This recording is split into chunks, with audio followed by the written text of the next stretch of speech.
Nightshifted is book 1 in the Edie Spence series by Cassie Alexander, available on Kindle Unlimited. Book copyright 2022, audio copyright 2025. Nightshifted. Cassie Alexander. Chapter 1. How can your liver be this good? I stood outside Mr. November's room watching him stir restlessly. Normal people couldn't get 20,000 micrograms of fentanyl and 80 milligrams of Versed an hour and live, much less still be attempting another slow-motion escape from their hospital bed. But I knew Mr. November wasn't normal. From my assessment, when I'd seen his chipped yellow fangs around his titanium-tipped endotracheal tube, from the way he was restrained in bed, 6 soft cuffs, 2 on each arm, 1 on each leg, a posy vest wrapped around his chest and tied beneath the bed frame, and from the fact that he was here on floor Y4 to begin with. No one here was normal, except for me. I was human and looked it. Average brown hair, average blue eyes, average hips. My patients here?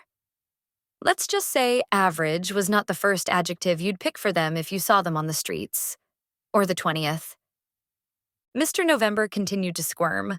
I wondered which cheerful member of our daytime staff I'd be giving report to, come 7 a.m. with him crawling out of bed behind me. I could almost feel them judging me now. His IV pump beeped empty, and his cuffed right hand made rabbit-punching jabs. Crap. "Hey, you!" I shouted and leaned into his room to try to attract his glazed attention. "Stay still," I commanded through the door. Sometimes with agitated patients, the voice of nursing authority buys time. I dashed to the supply room, unlocked the narcotics drawer, grabbed a bag of fentanyl, and made it back to his room as he started to thrash his head from side to side. "Stop that!" I hauled on my isolation gear on as fast as I could. If he managed to knock his endotracheal ET tube loose, that'd be the end of his ventilator-assisted breathing, which would be the end of him. I put my gloves on, snatched the bag, and rushed inside. When I silenced the pump alarm's beeping, he visibly calmed. "You have to stay still, sir. You've got pneumonia, and you're in the hospital." I switched out the bags and reset the pump. I inhaled to say more, but I saw Edie, my charge nurse, rise up like a moon behind the nursing station outside, holding one thick hand up in the shape of a phone. It was the international nursing gesture for, "Call the doctor?" I nodded. More sedation. "Now, please." Mr. November's hands spasmed again. I didn't know if he was reaching for me with a purpose, if he just wanted to be free or didn't understand what was happening. Not unlikely, with all the meds he was getting. But I grabbed his nearest hand in both my own. "You've got to rest now, okay?" His grip tensed, and so did I. Most of the training videos I'd watched before starting this job had emphasized the minimal patient contact rule, for vastly good reasons. But then he relaxed, letting me go. I stepped back from the bed, took off my gown and gloves, washed my hands, and went outside. "You okay there, Edie?" Edie asked as I returned to sit behind my desk, just outside Mr. November's door. I grunted a response and flipped open Mr. November's flow sheet to hide behind. Edie didn't check in on Gina or Charles unless they called for help. But I was new here. Just when I was starting to feel like I knew how to be a nurse at my last job, only a year out of nursing school, my brother overdosed. On heroin. For the 3rd time. An unknown friend, red dealer, had been kind enough to leave Jake on a curb and call 911, which had brought him here. By the time I got to the emergency department, they were on his 2nd dose of Narcan, which ought to be called Narcant, seeing as it was supposed to counteract heroin's deleterious effects, like the making you not care if you ever breathed again. They'd put an IV line into his neck because he had too many tracks on his arms to find a vein. Only some cruel miracle had stopped him from getting infected from skin popping this far. If he kept it up, I knew his luck wouldn't hold. I wanted to touch him, and I didn't want to touch him, because it didn't take being a nurse to know all the diseases he might have.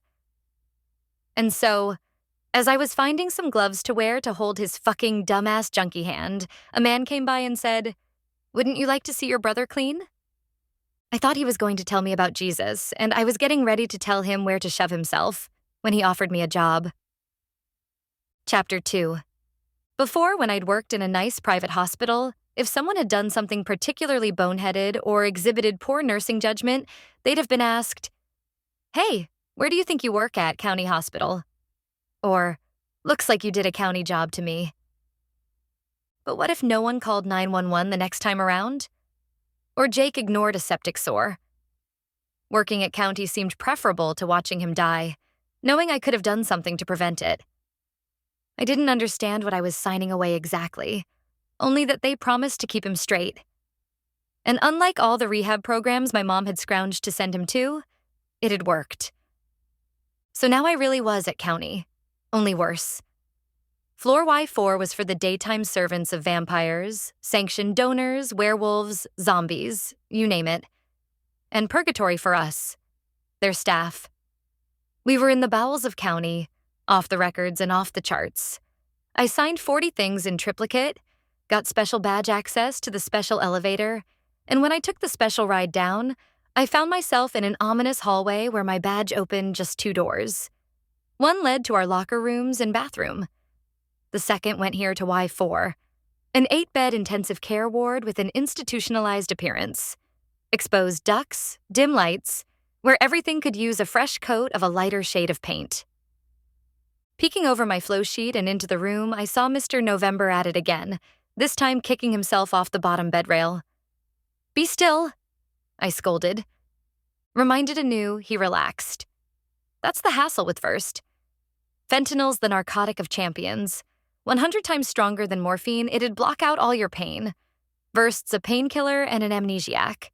On the plus side, it helps patients forget the horror of having an ET tube sit in their lungs and a ventilator helping them breathe. On the downside, it means that every time you warn them they have tubes in that they should not pull on, that warning has a half-life of about 30 seconds before they forget and try pulling again. "Meaty, any word?" I asked, as Mr. November switched gears and tried to reach his ET tube, 1 millimeter at a time. Meaty gave a negating grunt. While Meaty was likely not Meaty's actual name, it did match their physical appearance, as they had an abdominal drape that almost met the floor, plus that's how they'd introduced themselves to me. They were Y4's charge nurse, which meant they were the resident expert on all nursing-related chores, the general patient coordinator, and our physician liaison. I had no idea what gender, if any, they were. They had an androgynous face and brought scrubs from home to accommodate themselves, so they skipped the locker room. And I figured it wasn't my place to ask. Frustrating as it wasn't Meaty's fault the doctor hadn't called back. They probably wouldn't ever call back, and Mr. November would be squirrely all night. Damn. I flipped through the nursing chart to write another note on the restraint form, choosing restless and continually pulling for Mr. November's past hour of activities. Floor Y4 still used paper charting, which was so retro it was almost unbelievable. But I guess the powers in charge were less worried about killing trees than they were about getting hacked. Too bad there wasn't a form for my opinion on the state of things. I would have written bleak and undersupported by other hospital staff. I hoped the call had woken the doctor up. Even though he'd been here for a few days, Mr. November's chart was mostly empty, except for his talk screen. The emergency department here surreptitiously checks people for various conditions, such as porphyric hemophilia, likely vampire exposed, leprosy, likely zombies, rabies, likely were, and sisters of junkies who were suckers, me. Everything else, all of our plans, treatments, and patient response was unofficial. But surely some actual records were kept somewhere, if only for accounting's sake.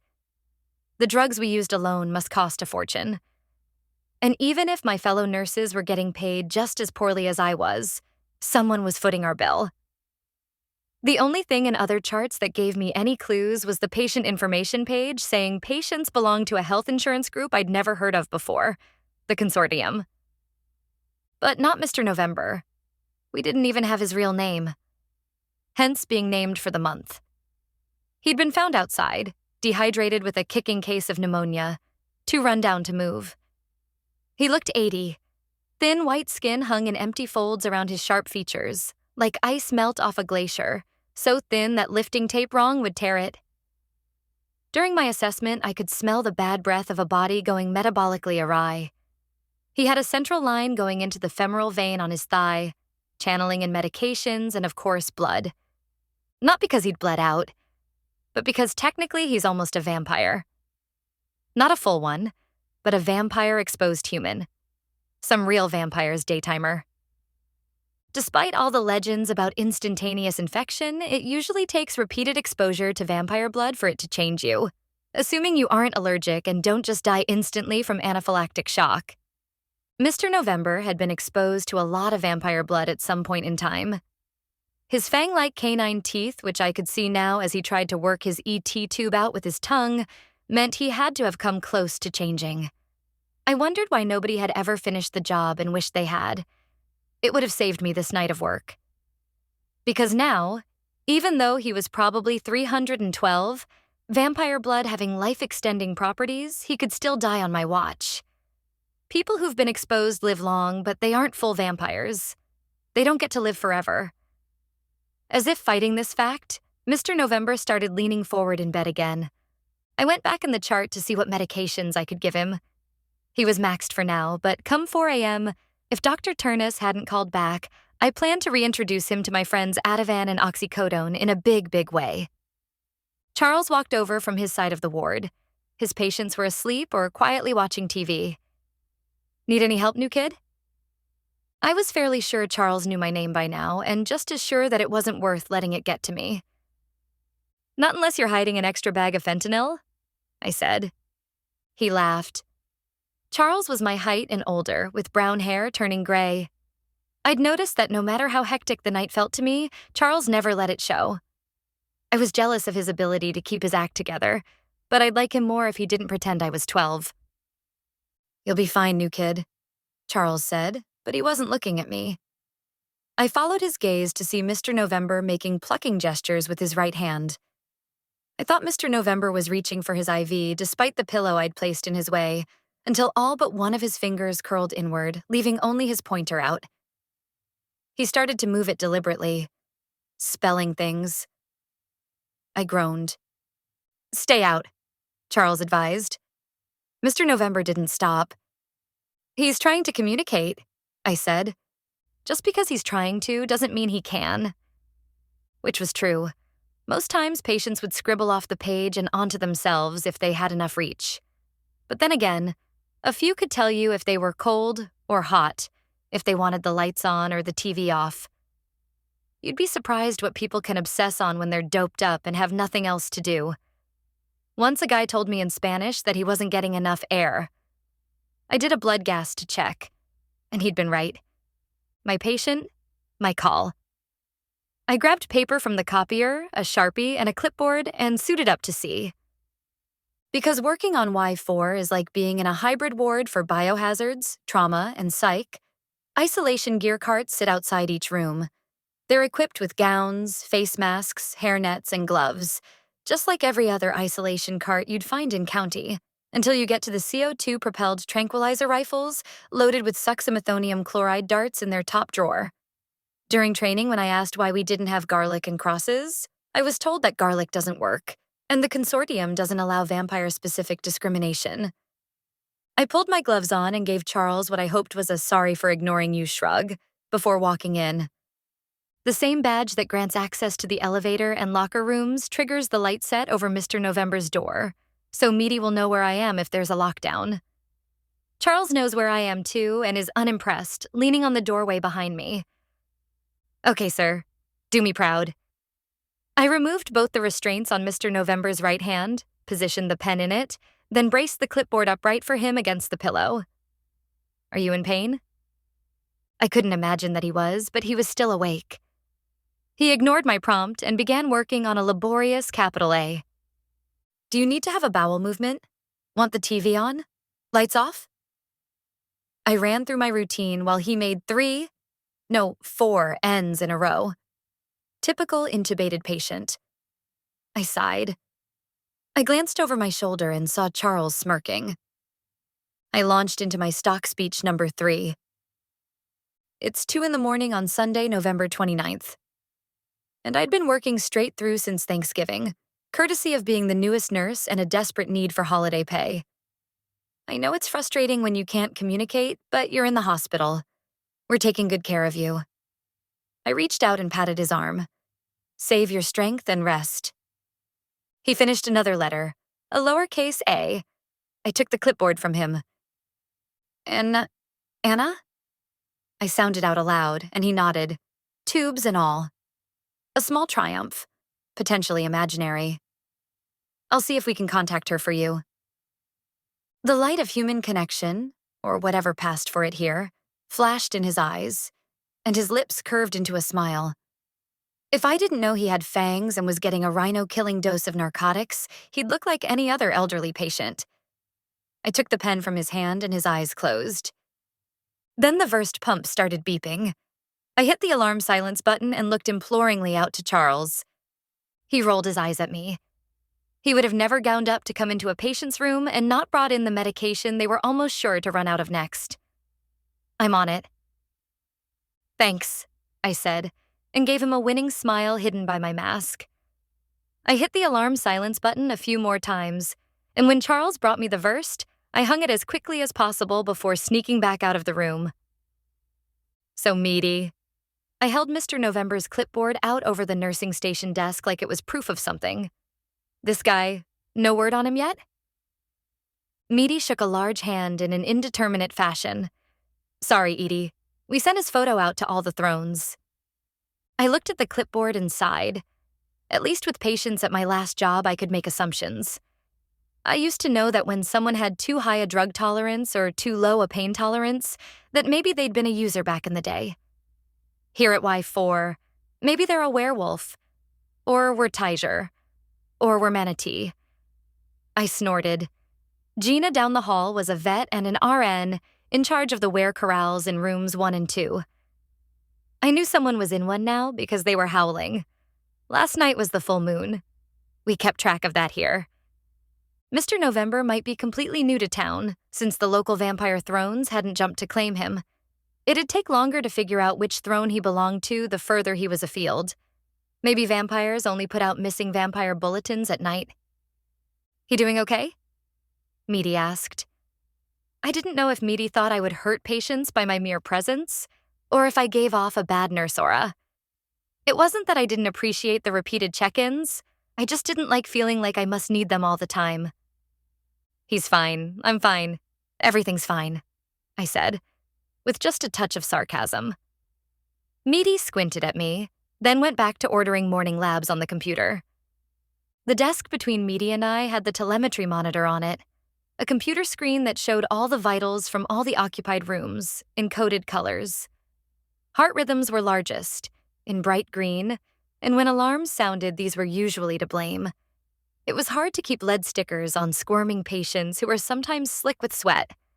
So when an alarm sounded, I glanced over, wondering who'd flatlined momentarily while scratching themselves. But none of the green waves changed, and the alarm went on. Mr. November's corner of the screen lit up. I leaned in closer, actually reading numbers. After the obligatory oh shit second, Meaty looked up, and I saw Mr. November's oxygenation saturation go from an acceptable 92% to a potentially emphysemic 85% to an incompatible with life 40%. Wake him up, Meaty yelled. On it. I leapt and ran around the station to his room, racing inside without gear. Chapter 3. I stood there for a second, overwhelmed. I'd left his right hand unrestrained, and Mr. November had pulled his ET tube out. Inadequate ventilation equals certain death. The heart monitor over his bed warned atrial fib before its green line dove flat. Charles blazed past me at a speed walk. He slammed the bed into CPR mode and pointed at me. Ambu bag now. I swallowed and nodded and pulled it off the wall. It felt like it took me an hour to assemble the pieces, to shove the face mask and bag together, the one that was supposed to be breathing for Mr. November, but wasn't until I finished the fucking job. I managed it and shoved the bag over Mr. November's open mouth, which reflexively closed, on my left thumb. Shit! I yanked my thumb out, catching it on his teeth, and put my fingers under his jaw for a better seal. I hadn't even seen Gina come in, but there she was, with epinephrine from the crash cart. Charles was already performing CPR. Meaty began counting cycles. 59, switch! I vaulted onto the bed to straddle Mr. November, pumping with my injured hand, trying to pretend he didn't just bite me, that a motherfucking daytimer did not just bite me. What if the tests we ran were wrong? What if he was infected? What if it didn't take repeated exposure? My thoughts flowed in time with my CPR, and just like his ribs, they resisted at first, then relented with a sickening crunch. Epi, Meaty announced. I saw Gina push it. Mr. November bucked beneath me, dislodging the ambu bag, sending the titanium-tipped ET tube by his head clattering to the floor. He stared at me hard. Save her, he commanded. But he was only mouthing the words. He'd shredded his vocal cords when he extubated himself. Save her, he mouthed again, before collapsing beneath me, expiring. I sat there on his chest in shock. And then, the movie sometimes got this part right at least. He went from what had once been a living, breathing thing to a dough, then a dust. He crumpled in on himself, leaving a dark, soot-colored stain on the insides of my thighs. All of the rest of his tubes and restraints fell and landed where they would have been were he an anatomically correct ash sculpture, something stolen from Pompeii. I wasn't sure what to make of this, or what to do next. I sat there stunned, before dismounting with excessive care. Meaty, Charles, Gina. They were all staring at me, silent. Can't the shadow things fix this? I asked, my voice rising. The shadows were some mystical protection for our floor, or so I'd been led to believe in training. I hadn't seen them myself, but I'd write Santa Claus and clap my hands for fairies right now if I thought it would help. Nope, Charles answered, and my shoulders slumped. He pointed at the remnants of Mr. November's hand. Wasn't he supposed to be restrained? I nodded and Charles shook his head. Aw, new kid. I'll need an incident report, Meaty said, dismissing the whole situation with a head shake.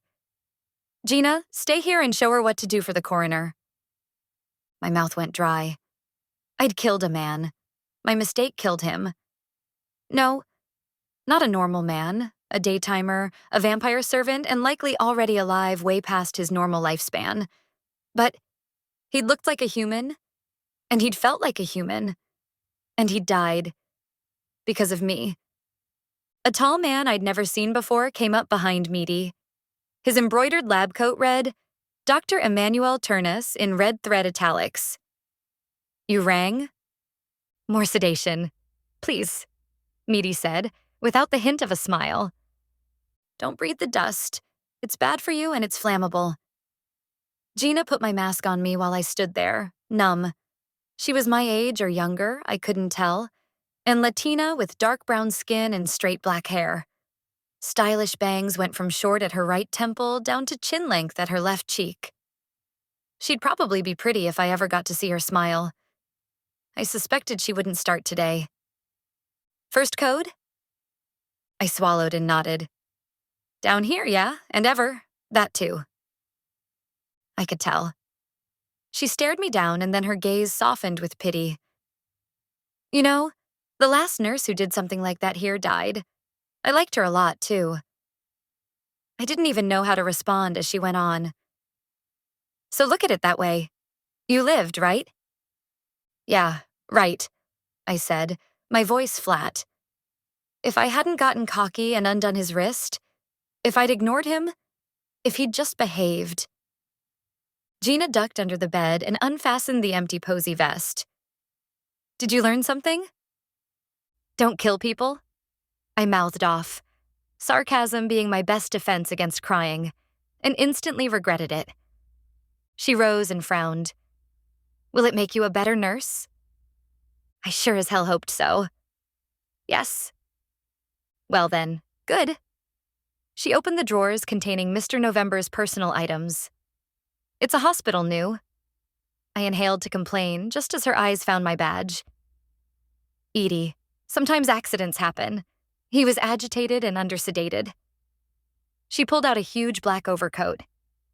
If Dr. Turnus believed us every time we told him patients were crawling out of bed, or if God forbid he was here himself to see it, I blinked.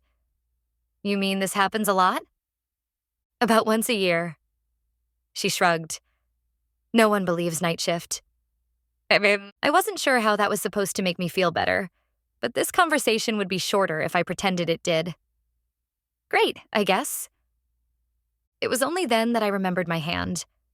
It ached where Mr. November had bitten me. I snuck a look while Gina went through his coat pockets. I couldn't even see where he'd broken the skin, if he had. But a flat purple bruise was growing, tracking the passage where his teeth had been. Well, this is interesting, Gina said. I looked up, quickly hiding my left hand behind my back. Gina held 2 small bottles with crude red nail polish crosses on their sides. Holy water? Gina spritzed the air and sniffed. Unknown vintage, and who can say what it was cut with? She handed them to me, and I took them with my good hand. Put them in the incinerator box. The glass bottles clinked in my palm. They were repurposed cologne bottles. My mom used to sell Avon. I recognized the styles. Why would a vampire have holy water? I asked. Maybe he was unpopular? She shrugged. I could sympathize. I peeked at my hand and thought I saw the bruise on my bad hand beginning to spread. It might just be in my head, but... Gina? I said, interrupting her search of his pants. Yeah? I held out my injured hand. He bit me. Gina squinted. She ran her gloved thumb over my naked skin, feeling for the telltale rough edge of torn skin. That was dumb. I know. I watched her inspect my injury and wished she'd say something comforting.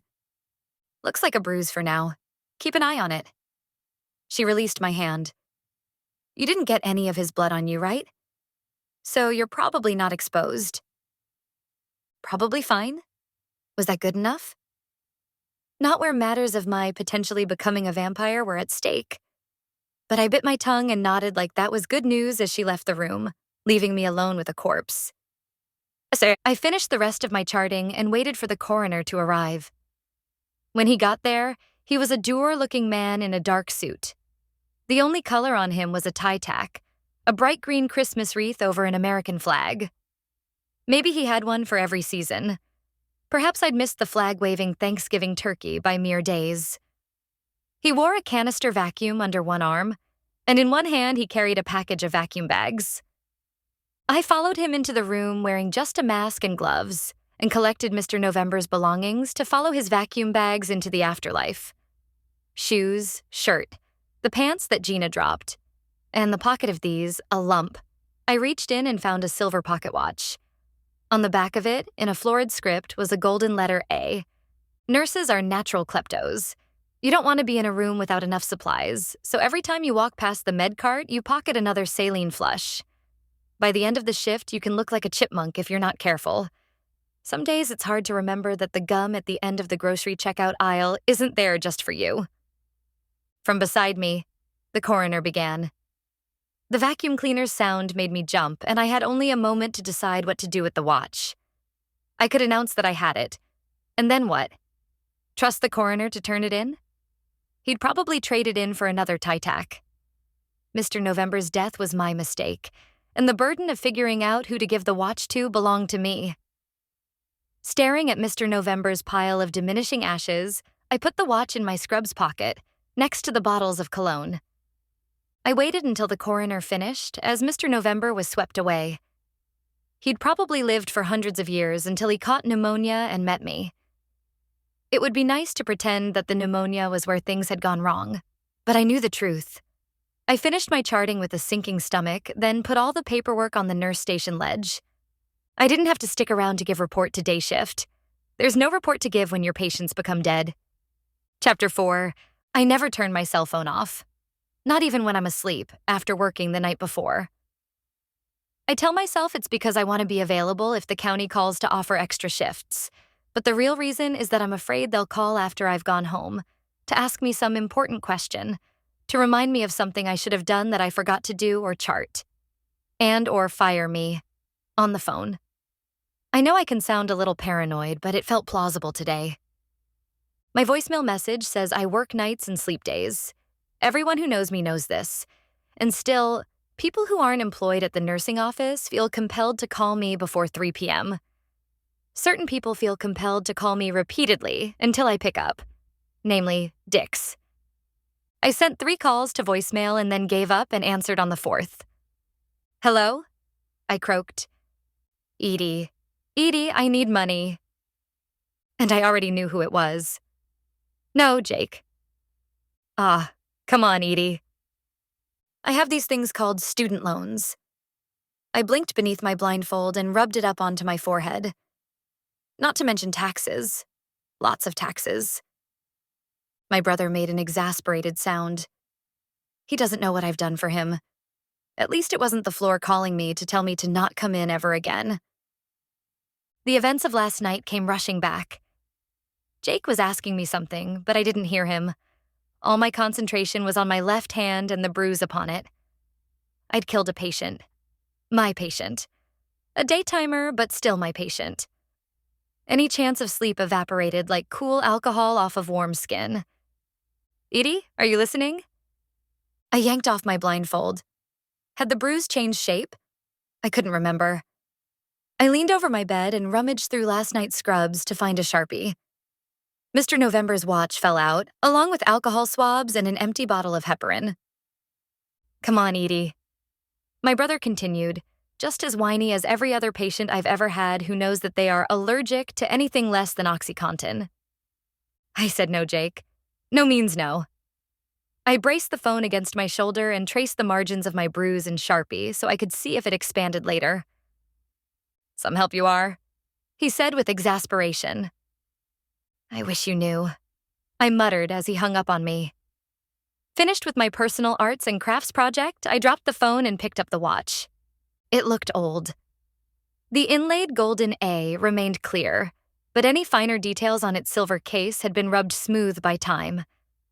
I found the latch with my thumbnail and swung it open. A photo was inside the lid, old if it was legit. A family portrait in sepia. 2 men, a woman, and 2 children, a boy and a girl.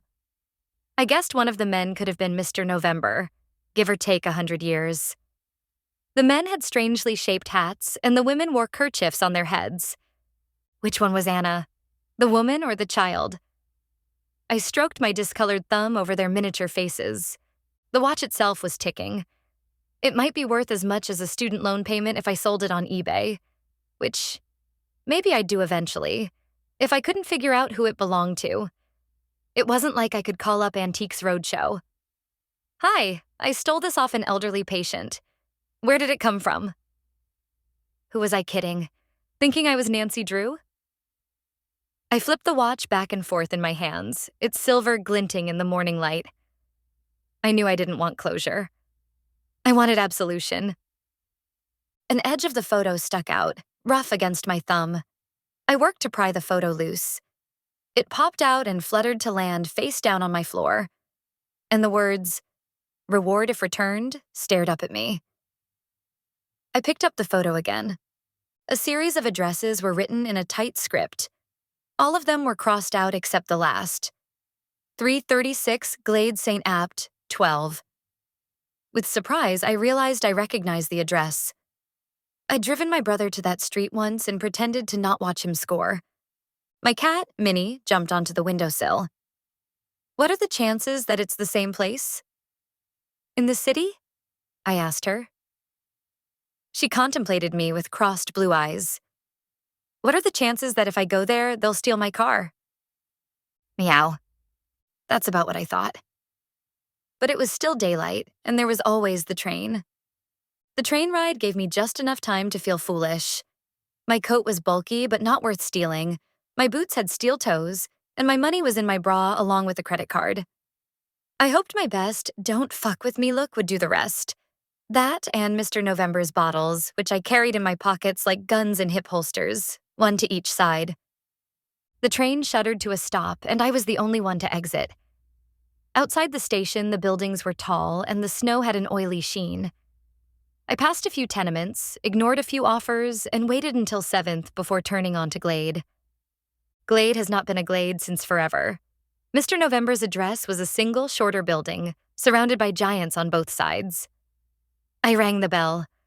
A woman who might have predated World War I appeared on the far side of the door. She squinted at me through a broken window pane, a cigarette lolling from her mouth. Yeah? What?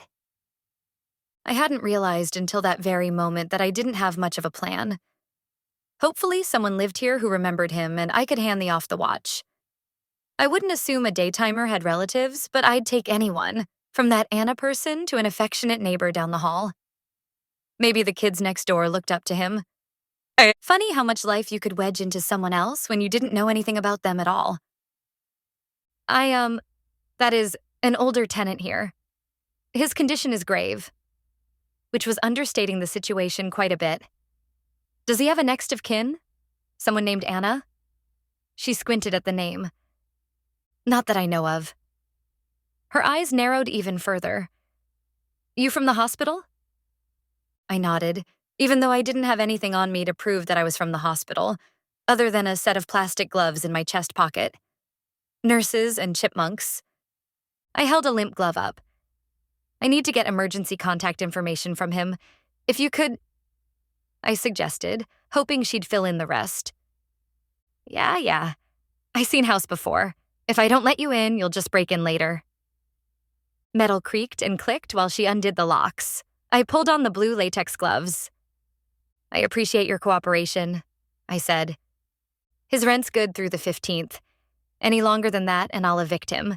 And tell him I won't store his stuff. Will do. She took my measure again. Hang on. She left me waiting in the doorway until she came back with 3 brown paper envelopes addressed to this address. One said, Andrei Tarkovsky, the other Novaya Zemlya, the third Trofim Lysenko, each with different handwriting. I know there's not 3 people living up there, but I'm not Snoopy. That's why people like to pay me rent. I suspected if there were 3 people living up there, and the lease had only room for 1, she was the type who wouldn't let it slide. I put the envelopes into my pocket, and she let me in. If you find some weird fungus, I don't want to know. She paused and reconsidered. Maybe I want to know, but don't tell the other tenants. I nodded, and she stepped away from the door. That guy's on time with the rent, but there's something wrong about him, you know? I nodded again. After all, she was right. As I walked up the slumping stairs, past apartment doors with loud children and louder TVs behind them, I supposed I should be grateful to house. I'd only been able to watch it until I'd started nursing school and actually hung around a hospital. After that, the idea of a doctor doing lab draws and hanging IV bags was preposterous. They didn't even know how the pumps worked. I reached Mr. November's apartment and knocked on the door. Hello? I tried the handle. It wasn't locked. Would a vampire ever bother to lock their door? Wouldn't they encourage Jehovah's Witnesses? Unlikely in this neighborhood, but a vampire could dream, right? I reached inside the door and flipped on the light switch. The few working lights illuminated dirt created from the kind of privacy that only consistently on-time rent could guarantee. A low table crowded the entryway, surface cluttered with knickknacks. Cobwebs stretched out from these like lonely neurons seeking company, and I knew one thing Mr. November hadn't had: a dust allergy. Hello? I repeated, making a right turn off the hallway. I found a small kitchen with an old refrigerator. I pulled the lever action handle and peeked inside. Unwise. Bags upon bags of cats in various states of decomposition were neatly stacked and labeled, like an honors bio class had recently vacated the room. My stomach didn't turn, but I was extremely grateful for my gloves as I slammed the door shut. That was a lot of cats for just one daytimer. And on Y4, I'd never seen a cat on a dinner tray. Hello? I tried again. Anna? I could leave now. No one would know I'd been here. It wasn't like some other vampire was going to go to the police and report me. She just walked in and looked at my dead cat collection, officer. I was so far still safe. And it was still daylight, wasn't it? Y4 was underground to protect its patient population. So if there was another vampire here, they'd be asleep. Unless it was a daytimer with a 2-cat-a-day habit. Hello? I tried again. I'm from the hospital, I announced, walking further in. There was an open closet in the hallway, taped shut around the edges of its sliding doors, with an empty sleeping bag upon its floor. That was a relief, unless it was his spare bedroom. I turned a corner, trying to be prepared for anything. Of course that didn't work, because sometimes nothing can prepare you. Chapter 5. The bedroom, if that's what it was full of photographs. At first, they appeared undifferentiated, like multicolored static, but then they resolved to pictures of girls. Little girls. They were layered so they covered one another, leaving mostly eyes peering out. And their eyes, well, the look in them was clear terror. Some were being molested, others bitten. Some both. Bile rose in my throat, bitter and angry. I doubled over. I'd have put out a hand to steady myself, but I didn't want to touch them. They'd already been touched enough. I swallowed hard a few times and took a deep breath. In a rush, I pulled the envelopes out of my pockets and tore them open. I didn't think I'd ever been so glad to have gloves on in my life as when I saw the contents inside, the same kind of photos as were on the walls. I let them fall to the ground and put my hands to my face in horror. Mr. November? How could you?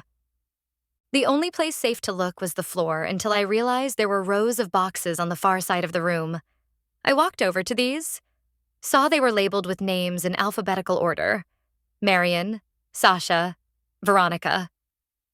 I steeled myself and opened a lid. Neat hanging files full of photographs dangled inside, tabbed with what seemed like improbable dates. Melinda, 1976, 1981. Melinda, 1985, 2002. I checked at the beginning of these photos, and at the end of them. While the men, women, and backgrounds differed, the girl looked exactly the same. If the dates were right, Melinda hadn't aged in 26 years. Oh, God, I whispered. At the end of the file was a note. Saved. What did that mean? Was it true? I looked around the room. The terror in their eyes seemed plaintive now. Seeking. Was Anna one of these girls? And if she was, where would she be? The EMTs had found Mr. November lying out in the street in the middle of the night in another bad neighborhood. They estimated he'd been there for about 2 hours before anyone local had thought to call. They were amazed he still had his wallet and shoes. After being his nurse, I wasn't. He'd been a fighter. And there was something strange about vampires, even merely partial ones, that seemed to naturally bend human attention away. But why would a daytimer care about little girls? I looked around the room. Why did I care? I could still leave right now, pretend I hadn't seen all this. But I couldn't help myself. I didn't know what saved meant, but I thought maybe I knew why he was saving them. To get to her. Anna. Only he hadn't made it this last time. Because of me. I knelt and dug through the other boxes, the ones not marked. Saved, and scattered the images around me on the floor until I found her. Anna. The girl in his picture. The one I still had in my pocket. Almost a century of pictures, they started off as family portraits, the family of 5, until the other members disappeared and they withered into pornographic acts. From sepia tones to black and white postcards to color Polaroids and finally prints of digital stills. I couldn't imagine how horrific it must be to have the only record of someone you loved be photos of others degrading them, while you hoped and prayed that you could match a blanket to a wall to a place to a person, until they were finally free. So where is she? I asked the room at large. My coming here, Mr. November's death. This had to have a point. I needed it to. He knew and you've seen her. Hell, you are her. Where is she? Their eyes silently stared, accusing, sad. This couldn't be the end. Damn it, Edie, I whispered, banging my fists on the carpet. My left hand's nerves stung. Tears sprang to my eyes, and I blinked them back as I took off my glove. The bruise was far past the sharpied outline, encompassing my whole thumb, flowing with dark streaks into my palm. And then, there was an industrious rustling behind me, ripping and tearing. I froze with fear, my back to the walls, and stared down at the worn carpet. My hands curled into its thin pile, one growing bruise black, the other one with knuckles corpse white, until my sense of sharing the room ended. The Filipino women I used to work with believed in ghosts. After working in Y4, I probably should too. I sat up and turned around. A portion of the photographs had been ripped off the walls, revealing mold underneath, dark and crusted, like deep scabs. Shredded images littered the floor, showing little strips of flesh, the corners of stained mattresses, and bleak stares with darkness behind. I'm so sorry. I started backing out of the room, unwilling to turn my back on what was there, out of fear and shame. I'm so sorry. A cold wind went through the room, stirring the photos like fall leaves. And when it finished running through me and out the door behind, the fragments of photos on the floor resolved into the shape of an address number and a name. I remembered a quote from my grandma. Just being sorry never helped anyone. I dusted my hands off and reached for my phone. Even the Uber drivers were wary of picking me up here, and when I switched where I was going in the car, the driver started cursing. You gotta be kidding me, he said after a few fucks. I'll triple your fare. I had cash on me, and it was do it now, or not at all. I watched him weigh the extra money against his personal safety, divided by the time of night, and must have gotten an answer he agreed with because he went my way. I stared out the window as he ignored stop signs, rolling through perpetually grimmer neighborhoods until he brought the car to a halt. You sure you want off here? I ain't coming back for you. If this is the right address. I peeled bills out of my bra and handed them over. So much for this month's student loan payment. He rushed off the moment I closed the door. There weren't address numbers posted here, but I saw that the third floor on one building had metal sheets nailed up over all the windows. A homemade asylum, a pot farm, or a dark place to keep vampires in captivity. Someone had something to hide. I pulled out a cologne bottle and headed for the door. The air inside this new place had the smell of cat pee and vinegar, the pungent byproducts of cooking large-scale meth or personal-use heroin. Luckily, I was used to junkies. A hairless girl in the stairwell was picking at a non-existent scab. I skirted her and mounted the stairs 2 at a time. My hand began to throb as I walked down the third-floor hall. I took off my winter gloves and found the bruise covering my entire palm, and it ached. Bad. Without thinking about why I knew to do it, I placed my hand on one door after another until I found one that was cold, and the pain stopped. No landlady and no house here. I hit the door with my marked hand, hard. Delivery. What? Delivery. There were sounds behind the door, metal scraping against metal, whispers. The door opened to reveal a narrow-faced man, and the smell of sex and blood washed out around him. I knew I was in the right place. I just knew. What do you want? He asked. I held up the cologne bottle and pressed the plunger, hard and fast. Nothing happened. He tried to slam the door shut and would have too if my steel toe wasn't in the way. Fuck this. I unscrewed the cap and sloshed the contents at him. He started shrieking. Mr. November had managed to get the good stuff. Jesus Christ. He stumbled to his knees and started scratching at his face. Something like that. I shoved him out of my way with the door. Anna? The room's devastation was almost complete. 2 light bulbs dangled from the ceiling on threadbare wires. Waterlogged wallpaper sagged down to the floor. A shiny black camera on a tripod occupied the center of the room, keeping its mechanical eye on a dirty mattress on the dirty floor, where a girl was chained like a bad dog. She looked about 9, but I knew there was no way to tell. Anna? I repeated. Her eyes flickered over my shoulder, which is why I ducked just in time. All the sexy vampires on TV and all the weakened half-ones I'd seen on Y4. Nothing prepared me for the disgusting creature that hurled itself at me, arms out, lips stretched tight against a smile full of knives. I twisted away and ran to get my back against the wall. His breath washed over me as he passed by, with the scent of smoke and rotting apples. I held the open bottle of holy water out in one hand and held the other up like a grenade, unscrewing its cap with my thumb. "I just want the girl," I shouted. Was killing a vampire still murder? The man I'd first hit with the fluid was still writhing around the floor, his hands against his face. Only now, dust was leaking through the gaps between his fingers. "Get out," the fresh attacker said with a heavy accent. His gaze flickered to the open bottle. His nose was flat, his nostrils mere slits, and the skin of his cheeks rippled upwards to accommodate his wide swath of teeth. "Hell no."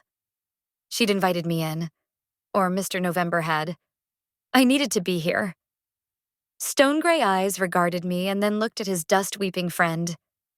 He squinted and sniffed the air deep like an animal, then came to a decision.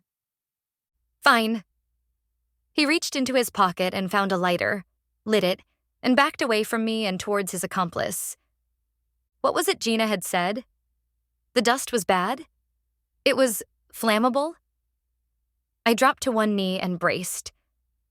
What it was like gunpowder. A flash of heat billowed out. I threw my arm up to protect my face. Not all of the first vampire was dust yet, the part that wasn't screamed until it couldn't anymore. When I could see again, the second vampire had taken off, running down the hall. By then, what was left of the first one was debatable. I looked to the girl. She watched the burning vampire, the light of his fire glittering in her eyes. "Anna?" I asked again. She made no response for or against the name. "Look," I began. I was pretty sure the apartment wouldn't go up in flames, but she couldn't stay chained here. I gestured with my free hand so she could watch me put the bottles back in my pocket.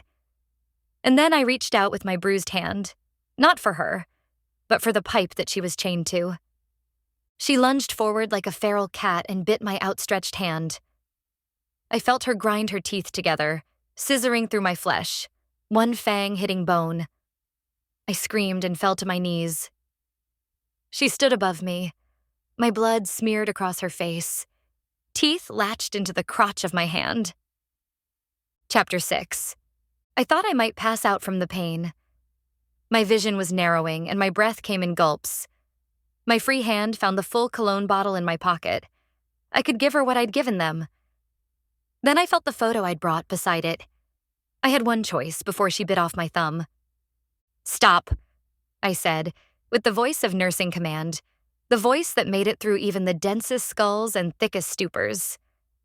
"Anna," I shouted, and I showed her the picture, the $50-sized photo that may or may not have had her in it. The chewing lessened. Slowly, almost regretfully, she unfastened her bite from my hand with a sickening pop. "Thanks." I took a moment to breathe and stumbled to stand up, to get further from the temptation of the floor. I was riding adrenaline and endorphins now, and maybe narcotic vampire saliva too. I'd get through. But for how long? I looked at my mangled hand like it was someone else's, wound my scarf around it, and shoved it in my pocket.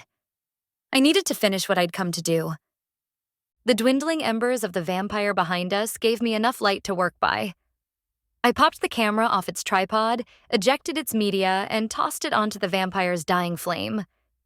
It went up in bitter smoke, and I pocketed the camera before turning to reach for the ridiculously ancient plumbing. Anne had been too short and light to pull the pole she was chained to down herself, but I was healthy and tall. I reached for it with my unharmed hand and hauled down with all my weight. The pipe crumbled in my hands. Flakes of rust showered down and some foul, pus-like substance oozed out from its upper end. Anna saw the free end appear and ran for it, unlooping her chains and running away at speed. She leapt over the embers of the first vampire's corpse, off into the night. Was that saving her? Did I rescue her? Or set her loose? My pocket was heavy with the warm weight of my own blood. I fumbled for my cell phone and called a ride. The same driver picked me up, despite his promise to the contrary. Funny how cash will do that to people. "It was you or an ambulance?" I explained as I got inside. I didn't think he could see the blood, as it was dark and my coat was black, but I would have bet all my remaining cash that he could smell it. "This shit is why we do not come down here," he said. He started driving uptown. I slumped against the passenger side window. "Take me to county." "What?" He spared a glance at me. "I'm taking you to Providence General." "No, take me to my hospital." "County's a shithole," he said. I didn't have the strength to argue, and besides, he was right. I dialed Jake next, my brother. He picked up on the third ring. "I knew you'd come around, sissy. Jake, you gotta meet me at county." There was a pause. I could almost hear him making up excuses. "It's late." The truth was he'd lose his bed at the shelter for the night if he left. "You can crash at my place for a few days." I flexed my bleeding hand unwisely. Pain lanced up my arm and I hissed into the receiver. "I need someone to watch Minnie. Take a cab over right now, I'll pay." "You sure?" An unfamiliar worry tinged his voice. "Yeah, just hurry, okay?" He'd already hung up. I fought to stay awake as the car flew along. We passed the exit for Providence, another freeway, up towards the nicer part of town. But my cabbie stayed the course, going south, until a blue hospital sign glowed outside the window, the cab's headlights making its silver right turn arrow into a shining command. He pulled into the emergency drop-off and came around to open the door up for me. "Glad you lived, kid." "Me too." I staggered up, standing on the curb in the cold. I paid him. Then he was gone. Only the fact that I was already standing kept me up. There were other people outside this late, well-bundled smokers leaning on IV poles, security officers making a perimeter sweep. I was safe in the umbrella of the drop-off's light. Safe from everything but my own stupidity. I could feel cold in my hand now, and I didn't know if it was from the outside or internal. The narcotic effects of vampire spit were definitely wearing off. I stared up at the oddly clear sky, watching the barely waning full moon sail overhead, when I heard a double honk. "Sissy," Jake hollered from the window of a cab. I walked over as he got out. His pupils were wide, and as he gestured, I noticed he was moving his hands in jerky, repetitive motions. My flaky Jakey, coming to the rescue. I'd have gone off on him, only it seems we'd both made bad choices recently. And really, the fact that he'd had his phone on him and he'd answered my call while he was slightly high or trying to become so was impressively functional. Behind him, inside the car, the cabbie loudly demanded his fare. $10.35. "Sissy?" Jake asked. He was closer now. I hadn't seen him leave the cab. I'd been staring at the cab's fuzzy snake-eye dice instead. But now Jake was standing beside me. "Sissy, what happened?" $10.35. With my good hand, I turned over my keys and the cash I had left. Hopefully it was enough. I couldn't do math right now. "Watch my cat. You can eat all my food. Whatever you do, do not let Minnie out." Jake nodded. After a second thought, or maybe a fourth, I handed him the small video camera. "Pawn this too." He nodded again and walked back to the cab. Before he got in, he turned towards me, eyes wide and bright. "Sissy, what happened?" "Don't ask," I said, and turned towards county. There was a pause, then I heard the cab door open and close solidly behind me. I didn't walk towards the emergency department's doors, though they automatically slid open as I passed. I went for the county's true doors, to the lobby that smelled like piss and dilute bleach in turns. I waved my badge at the guards and went into the depths of the hospital, up corridors and down stairwells, into an elevator that sank into the earth without seeming to move until it dinged and coughed me free. The final set of doors swung outwards towards me like welcoming arms, like one-way valves, like cilia moving mucus. Like mental impairment due to shock due to blood loss, I'd bet. I stumbled forward. Meaty saw me first as I held up my mutilated hand in response to their raised eyebrow. Room 3. Now. Chapter 7. A few inpatient days later, and after seeing the hand specialist in plastics, I'd give working on Y4 one thing. Our health insurance was pretty good. Meaty pushed a bariatric cardiac chair into my room. In a world where night shift time served equals time to eat, equals girth, equals experience, Meaty knew all about everything. You want to tell me about it? It was the first time anyone had asked, except for Charles trying to get me to bring visitors down. But my mother would have died if she thought anything had happened to me, and I'd balked at the thought of bringing Jake in. He'd be like a kid in a candy store with other people's meds, without adequate supervision. Plus, how would we explain the howling? But you didn't last long as a nurse if you told your charge nurse no. So I shared from the beginning, until the part that was known, me, here, with a messed up hand. The scars across the back of my left hand were already tightening, and I rubbed them with a grimace. At least the strange bruise I'd had was fading. You were under a compulsion, Meaty said. That's why I wouldn't let you leave. I had wondered about why I was inpatient for so long, but had decided not to fight it, and just pretend it was a vacation without many good channels on the TV. A what? Meaty settled down further in the chair. A compulsion. Vampires use them to order their servants around. I sank back further in my bed. It didn't feel like that. What it felt like was like every other bad decision I'd ever made. I'd had a lot of practice. But was it bad? I'd saved that girl, Anna, right? Meaty ignored me. Most daytimers can't use compulsions, but maybe he was on the cusp. I looked down at my hand again and thought about going home soon. The mountain of cat litter that surely needed changing, and how my house would now smell like black tar and pot. I don't think it was a compulsion. If I could go back in time, I'd probably do it again, I said, more to myself than him. The saving the girl part, not the killing him on accident part, I amended. Meaty rocked forward to leverage off the chair. My audience was over. Compulsion guilt, pick your poison. Meaty shrugged. I think you're out of the woods now, though, and you make a better nurse than a patient. You're discharged, go home. I barely had my legs out of the bed when Gina arrived with a patient belongings bag. She wandered around the room, gathering my things. I pulled my jeans and boots on, but instead of wearing my sweatshirt, I wrapped another gown around my back and put my blood-stained coat on top. I knew I was a sight, but Gina had the kindness not to say anything. Between my bedhead and the blood-stained sweatshirt in my bag, I knew I looked like every other patient released from emergency psych that morning. But I left my room and tried to walk towards the hallway door with a little dignity regardless. Hey, new kid, Charles called out as my hand touched the button for the automatic door. I turned around. My name is Edie, I enunciated slowly. He grinned. I know. Welcome to Y4. Chapter 8. I tried calling Jake twice from the payphone by the Charlie Brown Christmas tree that had been erected in the lobby during my stay. It wasn't real, but someone had hung a pine-scented car deodorizer on it, in addition to the Christmas ornaments from 1973. I ran out of quarters and my phone was out of juice, but a transit pass came free with discharge. So I bussed home, very conscious of the other bus patrons' stares. I walked from the bus stop up to my door, glad I hadn't had to make a transfer, and knocked on my own door before unlocking it. Jake? I looked around my short entryway. It smelled like smoke. Not cigarette, but something more vinegary and foul. Minnie?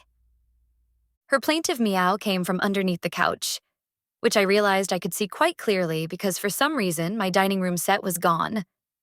I stared at the dimples the table legs had left in the thin carpeting. Jake? Jake! Hang on! There was stomping in the bedroom behind the closed door. Jake's head peeked out furtively, like he thought it might be someone else to whom I'd given a key. Seeing me, he smiled. Edie! Who else would it be? You're all right. I was worried. Worried didn't equal calling, apparently. My phone hadn't had a single message before its batteries ran out. Or picking up his phone when I'd called him earlier, that either. My brother engulfed me in his arms. He smelled like flop sweat and his week old bristles were rough against my cheek. But his hug was a throwback to an earlier Jake, one I hadn't seen in quite a while. When he pulled back, I caught his chin with my left hand. How are you? I asked, looking deep into his eyes for pupillary response. I'm Stop that, Edie. I'm just wondering. I'm not high. Promise. And it's not for lack of trying. Yay? I dropped my bag and went over to my couch. Where'd my table go? I was performing an experiment. Which was? Jake began pacing back and forth in my narrow living room. For the past couple of weeks, I've been having problems getting high. And this is bad why? Edie, just listen, okay? He walked back and forth in my narrow living room, looking like the older brother I remembered, the one who was nervous before a calculus test or wanted advice on asking a girl out to prom. I've tried everything, and I mean everything. Lots of it, and I just can't get high. Not like I used to. I feel it for a bit, sure, but not for long enough to count. How's this tie into my table? And chairs? I pointed at the place where they'd been. I needed to sell them to afford my final test. What? I stood up. You sold them? I pawned them. With the camera. You can get them back still. He stopped at the outer parabola of his pacing arc and snorted. They weren't worth much. Jake, you stole from me. Pawned. It's different. No, it's not. Jake grabbed my arms. On his whip-thin frame, I could see the exit and insertion sites for all of his muscles, the keloids beginning on his antecubital spaces from too many needle sticks. Edie, I did 2 grams of heroin. I'm still alive. That much heroin would have killed a horse. And that's why I worked at Y4. I wasn't sure how the shadows kept him clean, but when Jake treated his liver like a chemistry lab, I had no choice. If he'd really done as much heroin as he said he had, I shook myself free. Or you bought shit drugs from a shit supplier and you've done too much long-term brain damage to know the difference. Oh, I'd know, Jake said, mostly to himself. Jake, you stole from me. I crossed my arms. But I'm like Superman. Superman doesn't shoot smack, Jake. Edie, you just don't get it. I sliced through the air with my newly scarred hand to cut off his protests. What I get is that you stole from me. Pawned. You can get them back next paycheck. Nurses make a ton. Jake, I pointed at my door with my left arm. My hand was shaking, either from disuse or anger. I'm going. Let me get my things. He turned and ran down the hallway. At least you still have things, I shouted at him. I left you the couch, he shouted back. Only because you couldn't carry it yourself. He returned with a small backpack and my keys on a chain. Your cat's almost out of food, your neighbor's kid is creepy, and you have shitty taste in music. I snatched my keys from him. Shut up. No one listens to One Republic anymore. Get out, Jake. He mimed a salute in midair. See you around, sissy. I watched him walk out my door and then followed to watch him leave from my doorway, his backpack on his back. Jake, Christmas? I called after him. Yeah. He waved a hand without turning around. It was cold out this morning. Tonight it'd be freezing for sure. I hoped he made it to the shelter in time. I watched him till he turned at the end of my apartment complex's parking lot, my healing hand throbbing in the cold. First order of business was me and a long shower. I hadn't let anyone give me a bed bath during my internment. It was humiliating enough to be in Y4 for my recuperation. Bed baths from coworkers would have made it intolerable. Where were easily intimidated nursing school students when you needed them? After that, I changed the sheets on my bed and crawled into it. A shower, clean sheets, and a bed without side rails? This was high cotton. I fell asleep without a second thought. When I woke, it was dark. Just before 9 p.m., with winter outside making it seem later between the early sunsets and the omnipresent clouds. I could still remember the nearly full moon from the emergency drop-off zone. I might not see another until April or May. I lay back in my dark room, pulled the sheets high, and tried not to think about anything. It was hard. For the first time in a long while, I felt rested. I'd kept night shift hours in the hospital, the company of my own coworkers far preferable to those on other shifts. It had been easier to distract myself with people to talk to and TV to watch, under the comforting dullness that Percocet pulled up every 4 hours. Here at home, without drugs or distractions, it was hard to forget that I'd done at least 3 stupid and potentially horrible things. I'd accidentally killed a patient, I'd intentionally killed a vampire, and I might have set a monster loose on the world. Minnie emerged from wherever she'd been hiding, to stroke her head along my outstretched hand. "I'm glad he listened to me about that at least, Minnie." I knuckled the space between her ears. There was no way I was going to get any more sleep, not tonight. I petted Minnie till she couldn't stand it any longer and she squirmed out of reach. Then I sat up in bed and stared into my open closet, my shoes and clothing illuminated by the parking lot's lamplight filtering in through my blinds. "I'm alive, I'm awake, and I'm not on call," I announced to myself. I should go out. Chapter 9. Going out means different things to different people. For some, they like to go to a movie or dinner alone. For others, they go out to get lit and laid. For me, it meant dancing, with a side of laid should a worthwhile opportunity present itself. The 10 pounds of weight night shift had put on me hadn't sized me out of my favorite skirt just yet. I pulled it on, then found a matching shirt that clung in all the right places. My hair was wavy, shoulder length, generically brown. My eyes were a complimentable blue, and I had a good smile.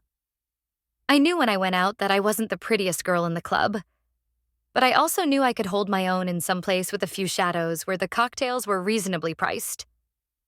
Not that I ever drank while I was out. Years spent living around an alcoholic father had seen to that.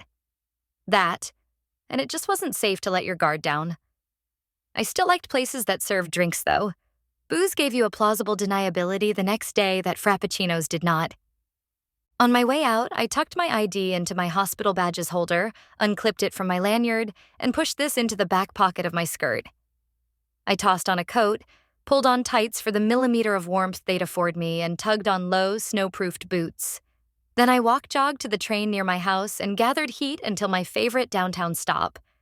The place I liked to go was a few blocks away from the station, and by the time I got there, my calves were freezing, but the heat inside the club made the short misery worthwhile. The bouncer knew me. We gave each other a cursory nod, and I got in without cover, one of the few perks of being a single girl. I checked my coat, not having a guy to watch it being points against singality, and went for the dance floor. Nijara's Forget This was playing, a bass-heavy techno remix, and I could feel the pounding bass shake through my chest. The words of the song were appropriate, but even without them, the bass might have saved me. If you're close enough to the speakers and you do it right, dancing is like being high. The music can fill you, and crowd out the knowledge that you've been a failure. The memories of all the times when you've let people down, the late nights and the later rent. It fills up all the spaces and doesn't leave room for anything but itself. I stood still for a moment at the edge of the dance floor until the refrain, and then I let the music drag me in. 7 songs later, I was winded. My hair clung to the back of my neck, and I knew the little makeup I'd put on had already melted away. But I felt alive in a way I hadn't before I started dancing, and in a way I knew I wouldn't when I eventually went home. For here and now, every time I'd swung my hips around and tossed my head into the air, I was chasing away my ghosts and claiming possession of my body for myself. I strode over to the bar in sweaty triumph like a winning thoroughbred. My first water I gulped down. The second one I took with me to sit in the dark in a chair that someone had just left. People watching was fun. Not having to talk to people? Also fun. Nursing was all about talking. Here it was too loud to have a real conversation. I was alone, but not alone. Just the way I liked it. Then a man sidled up to me. I pretended not to see him, and the shadows were in his favor. He leaned in. "You dance well," he shouted over the bass. He had a British accent, which was unusual in this town. It probably got him a lot of girls. "Thanks," I answered. I glanced at him out of the corner of my eye. He had dark hair and chunky locks and nearly black eyes. I didn't really have a type, so my parameters for one-night stands were pretty wide. I also knew I didn't want to be alone just yet. Whether that meant I spent more time dancing or more time with him. "Do you?" I shouted back to him. "Dance?" He smiled and rattled the ice of his nearly empty drink at me. "Only after a few more of these." "Oh." I smiled back and shrugged. It was against my code of ethics to buy a guy a drink, as drinks cost money, and I now needed all the money I could get to rescue my table from Hawk. Water was free. Looking at his clothing, if the cut of his shirt was any indication, I couldn't afford to buy him anything he didn't already have. "What are you drinking?" he asked. He put his hand out for my glass. I pulled back a little. "Water." "Can I get you more?" he asked, his hand still held out. "No." I swatted his hand away gently. His eyes went wider in surprise at the skin-on-skin contact. He laughed. At me, or at himself, I wasn't sure. He leaned closer, and the air from his words tickled against my ear. "Are you uninterested, or exceptionally vigilant?" "A little of both." "So you're saying you're not interested?" he asked, overly loud, even for the club. "I'm saying I'm vigilant," I protested, unwilling to rise to his game. A song I particularly enjoyed came on, and my water was gone. "I'll be back," I told him, setting my empty glass down. "And?" he pressed, making the word hold more than one question. "You're saying you're not interested?" I mimicked him and went back to the dance floor. If I hadn't already danced to so many songs, I couldn't have done it. It's hard to go out cold when you know someone is watching you, but I'd already held the music in my bones once that night, and I still had demons to excise. I ignored him completely when I danced. I knew he was there, even with my eyes closed. But I moved for myself, letting my arms flow out and then spin back in, touching myself as the music touched me. I could go home alone tonight, and with no music and no distractions, and spend very many hours thinking about why I was who I was, and how many times I'd gotten into trouble just by virtue of being me. Or, the song wound down and so did I.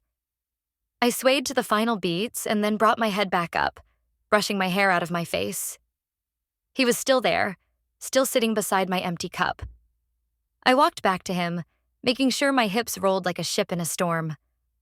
I stood in front of him, as tall as he was, at least while he was sitting on the bar stool. He was handsome, with strong cheekbones and well-made lips. I was close enough to kiss him. I gave it serious thought. "I should warn you, I'm dangerous. I recently killed a man." Daytimer, man, close enough. His dark eyes narrowed in apparently serious thought. "Are you planning on killing again?" "Not intentionally." I shrugged. "How about you only kill me if you have to?" he suggested, standing.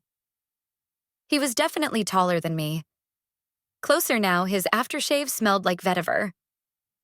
"How about you take me home?" I said. His lips quirked up, amused. They were kissable, I knew it. He took my hand and pulled me towards the door. Chapter 10. We drove in his car back to my place in silence. The car smelled like his scent and leather, and it handled the light snow with ease.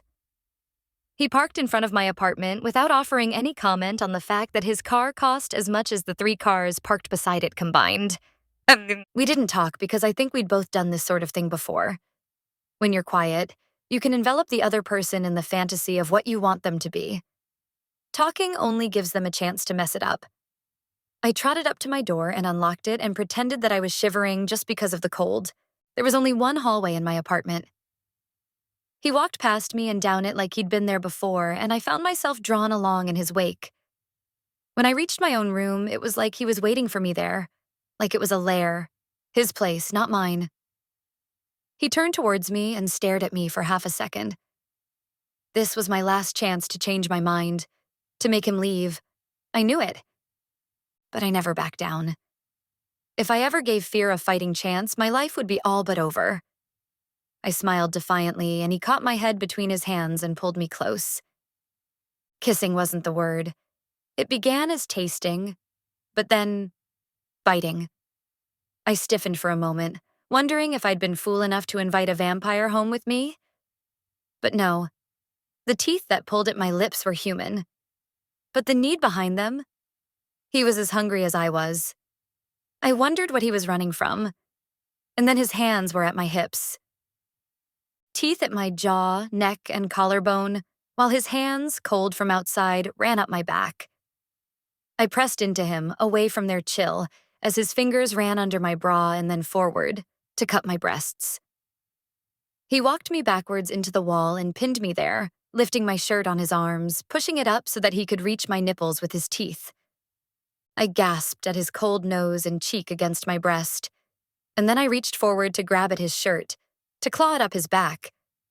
He pulled back and yanked it off himself, as I did the same.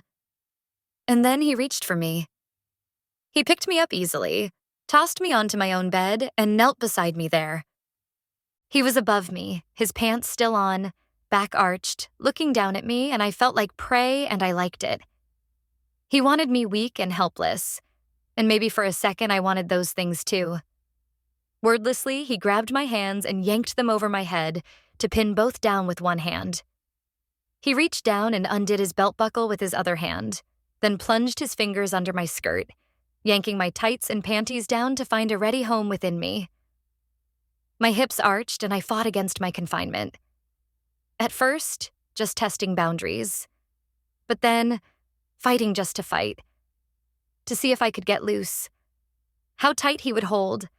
How serious he was in keeping me still. His one hand clenched around my wrists, while the other made come-hither motions deep inside of me. He sped up as I writhed, pinned on his fingers, and I stopped trying to escape. I was full of him, but not full enough yet. I looked up into his charcoal dark eyes. "Yes?" he asked, his lips drawn to the side in a soft smirk. "You can fuck me now." He laughed. Gladly. He pushed my legs apart with his knees, pulled out his cock, wrapped it in a condom, and entered me. I curled forward and bit his shoulder when he hit the back of me, crying out in surprise at his length, then ground my hips against his in desire. We made the quiet noises of fucking then. The moans, the sound of skin hitting skin, the buckle of his belt chiming with his thrusts. When I remembered, I would fight him, pushing back with my arms against both his hands now trapping me down. I didn't want to find I could get free. His cock found the back of me again, and I kept shuddering in delight. But I just couldn't relax enough to come. He rocked above me, olive skin slick with sweat against my paler hue. He was beautiful, goddammit, and the sex was hot. But my mind wasn't all there. No matter how much I fought him or gave in to him in turns, I couldn't fuck away my fears. I thought about faking it, but that'd be a disservice to all womankind. So I fought against him harder, found his mouth with mine, biting him back till he was too distracted to stop himself. He thrust into me hard, harder, hardest, until he came with a gasping exhalation deep inside of me. He lay above me for a moment, sweat dripping from his chest onto mine. Then he carefully rolled off of me, to my side. I saw him inspecting me by the lamplight my blinds let in. Maybe he hadn't even really looked at me until now. I brought my hands down from above my head, my arms sore, and rested one hand on my cheek, the other on my chest. "You should come too," he said, and reached down my stomach towards the space between my legs. "No, that's okay." I caught his hand with mine. "It's just one of those nights." He brought my freshly scarred left hand up in his and inspected it by the lamplight outside. "What's this? Did I hurt you?" It was Mr. November's mark upon me, Anna's bite, and my suture scars. Everything I'd tried to throw away from me tonight had followed me home. I shook my head. It was an accident. I clasped my hand into a fist. He turned my hand towards him and kissed my closed fingers lightly before releasing them back to me. He rocked up to sitting, and then to standing by the side of the bed. Everything he did was fluid. I wondered if he'd lied about not dancing before. "I've got to go." I laughed and made a show of covering a yawn. "Fine, Cinderella. I was just about to kick you out." He paused from the labor of his belt buckle and looked at me again. You know, you're the first girl who said that I think meant it. What's your name? I shook my head. No names. You know where the door is. Forget the address on your way out. A tough girl, eh? Quite, I said, and pointed down the hall. He tilted his head like a curious dog.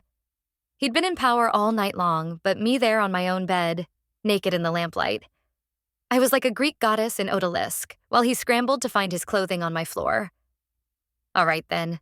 See you around, I hope. His accent was still as lovely as he was.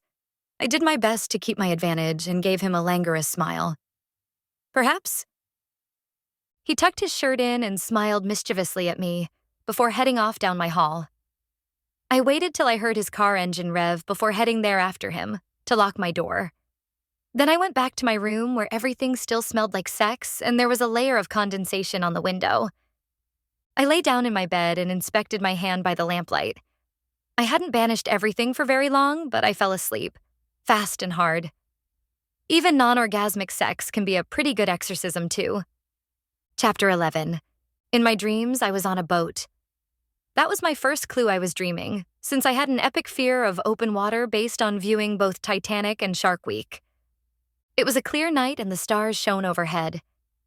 2 people stood on the top deck's edge, staring out at a black sea. They were facing backwards, as if looking at their past. As I concentrated, my perspective changed and they grew nearer. From here, wherever Dream Here was, I realized they were just kids, dressed in that oddly formal way of children from long ago, like little adults. They stood near one another, bundled up against the cold, holding on the railing, and the little girl I knew. It was Anna, the vampire that had bitten me. Blonde wisps of hair peeked out from underneath her hat, and I could almost imagine her mother's last kiss upon her brow. She appeared healthy but looked unhappy, staring out like she distrusted the ocean as much as I did. Don't worry, I'll protect you, the boy said, in language I did not understand but instinctively knew the meaning of. He set one of his hands atop hers, and they held onto the railing together. When I woke, I knew there'd been more, but all I could remember was looking out at the horrible sea. I slept in till 4 p.m. or so, and didn't have any more creepy dreams based on my dual fears of vampires or the ocean. I knew I had the next 3 days off, but I didn't know my schedule beyond that. My dining room set wasn't going to buy itself back. I was already pulled thin beforehand, and now, courtesy of Jake and Jake's monkey, I was stretched drum tight. I called in to see if anything was open that night. Sure, I'll go to pediatric intensive care, I heard myself tell the nursing office on the phone. I hung up before I could say no. I tried to put things in perspective on my way there. After all, pulling a shift in PD ICU was better than being in med-surg with all the whining post-knee ops strapped into their continuous passive motion machines. And Y4 had given me pediatric training. Some sanctioned donors were children, though I hadn't met any of them yet. And so I was pediatric life support certified. That didn't mean that I was comfortable around kids. Rather, I was the opposite. But I figured I could keep 2 of them alive for the night. Most importantly, I'd really, really loved my dining room set. I hoped this shift was worth it. The pediatric wing was attached to County like an extended middle finger. It was newer than the rest of the buildings, and nicer too. Although compared to Y4, anything with a view of a parking lot would be an upgrade. The lights were already dimmed when I arrived, which muted the bright colors on the walls. Smiling yellow suns appeared menacing and gray above little villages where bowed farmer people tended fields. A human-sized teddy bear mural occupied the wall in front of the nurse's station. I was sure in daylight he looked friendly, but right now he looked like he hoped the charge nurse was hiding a steak. One of the things I was glad about on Y4 was that we dressed out from the locker room's supply of green OR scrubs. That way I didn't have to wear dumb ones with smiling cartoon cats. The PD ICU's charge nurse's scrubs had winking Betty Boops holding out oversized bandages and lollipops. They looked sarcastic. I almost approved. "I'm your float from the nursing office," I told her, and gave a short wave. She looked me up and down slowly, and her left eyebrow rose. I was wearing an old pair of OR scrubs brought from home, freshly washed, but not wrinkle-free, and my ponytail was of dubious quality. I could see her doing the math of letting me, a potential ingrate, nurse some of the children in her care. If you thought plain intensive care unit nurses were overprotective and judgmental, which I frequently did, you hadn't met a pediatrics intensive care nurse yet. I tried to give off my best, I won't kill anyone tonight honest vibe, and waited for her to come to her assignment decision. You're in 62 and 63. Call if you need help. I walked away confident that I, as a float nurse, had been given the easiest assignment on the floor. I'd probably have 2 kids with broken legs or a dehydrated baby. I found my set of rooms at the very end of the hall near the fire escape stairs.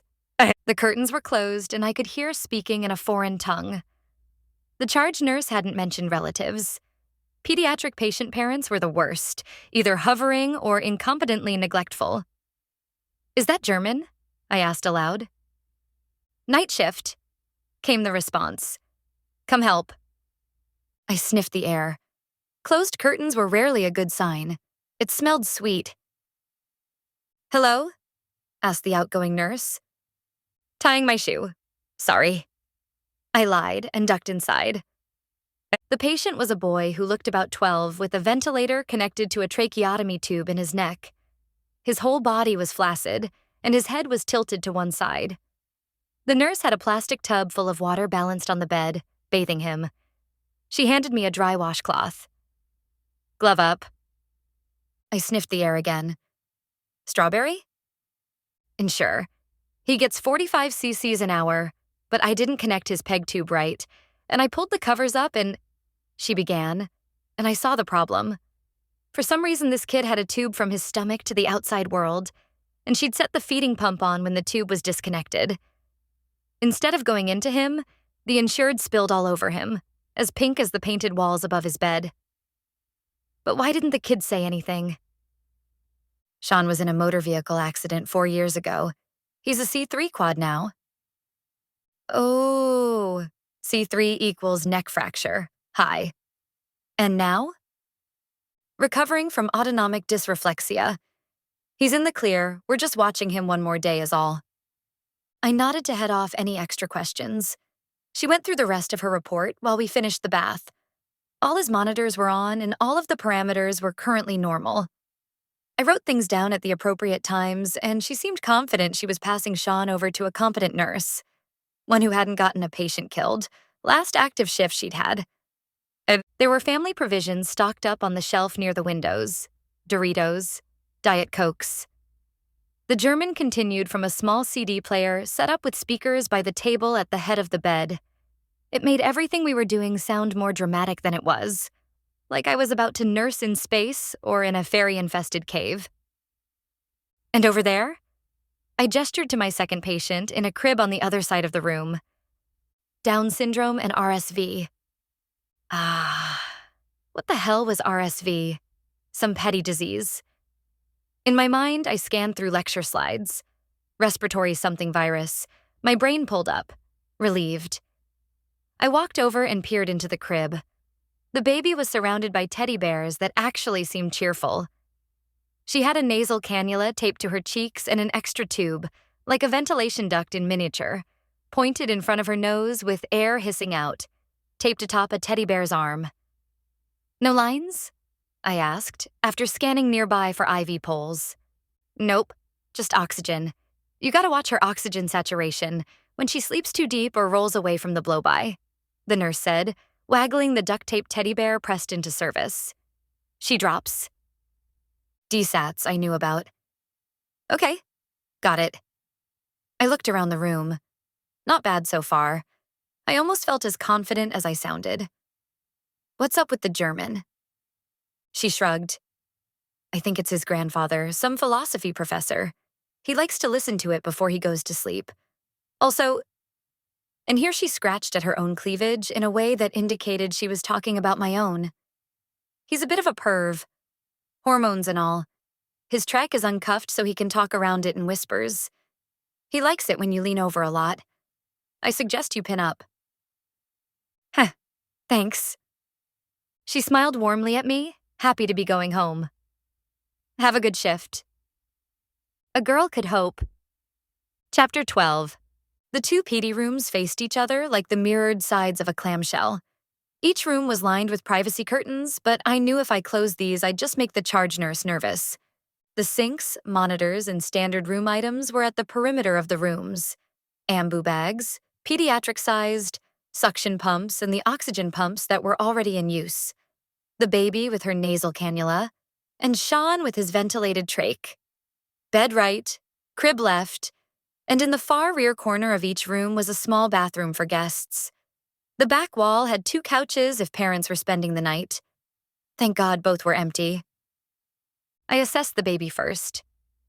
Dry diaper, nothing doing. She had spiky dark hair like a troll doll, and she was contentedly asleep. I wasn't going to change that. I went over to Sean's side and waved down at him. He regarded me with the sort of disdain only a preteen can muster. I'm Edie, your nurse tonight.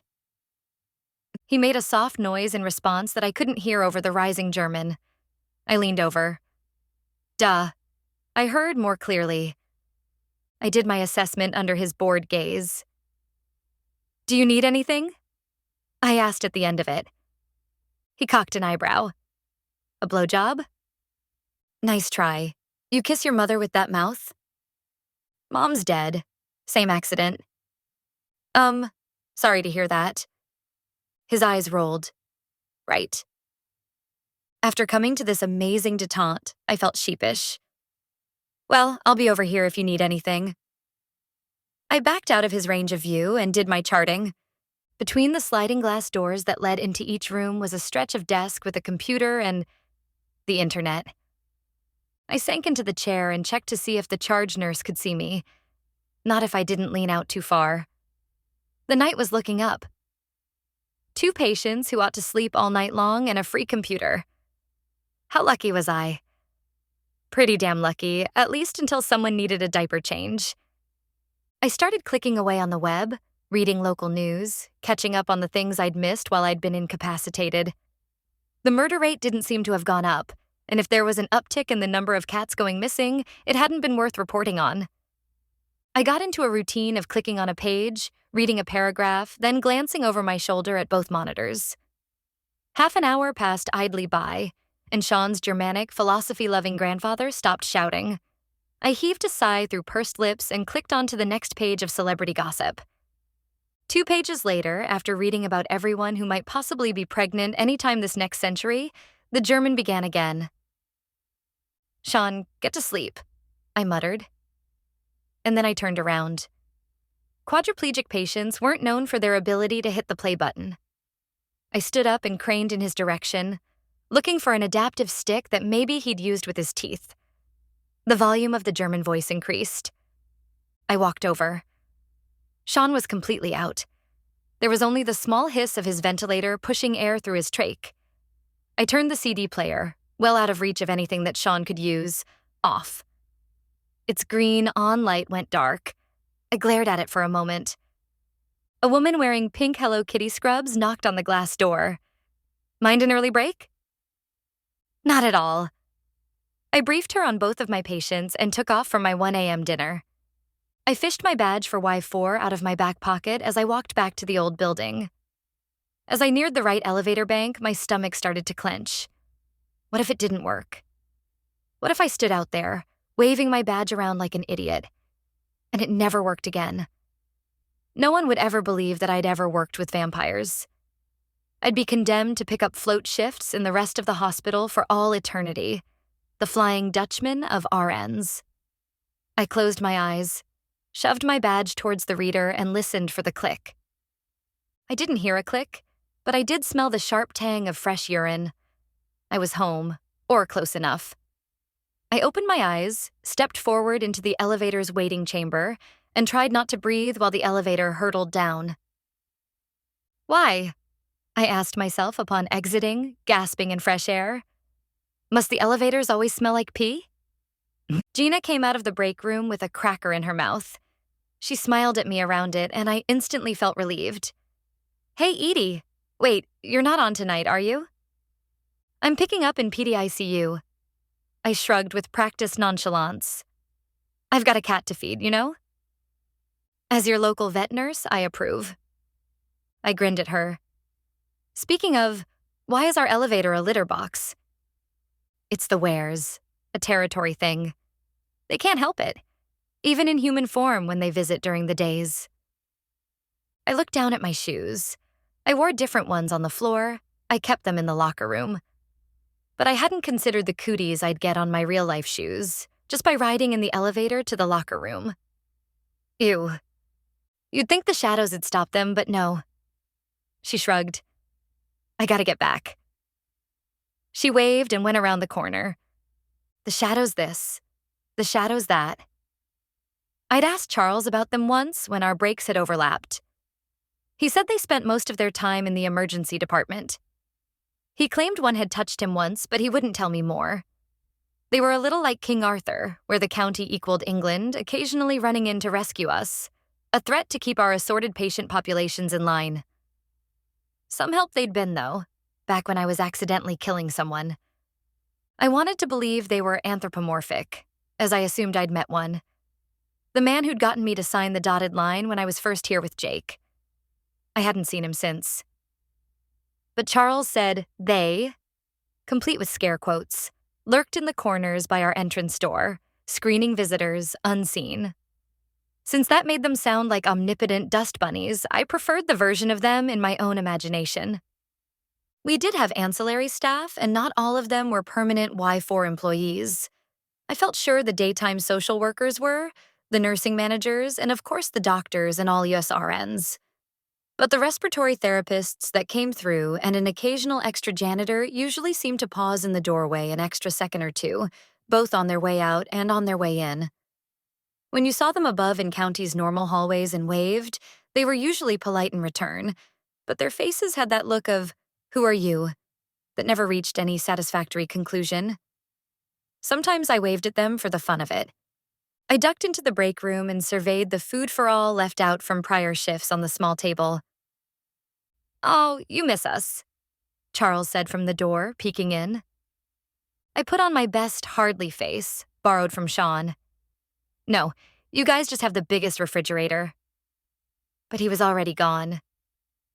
I pulled a Diet Coke out of the fridge that I'd been holding in reserve, grabbed my PB&J, and followed him to the floor. "So, who's here tonight?" I asked.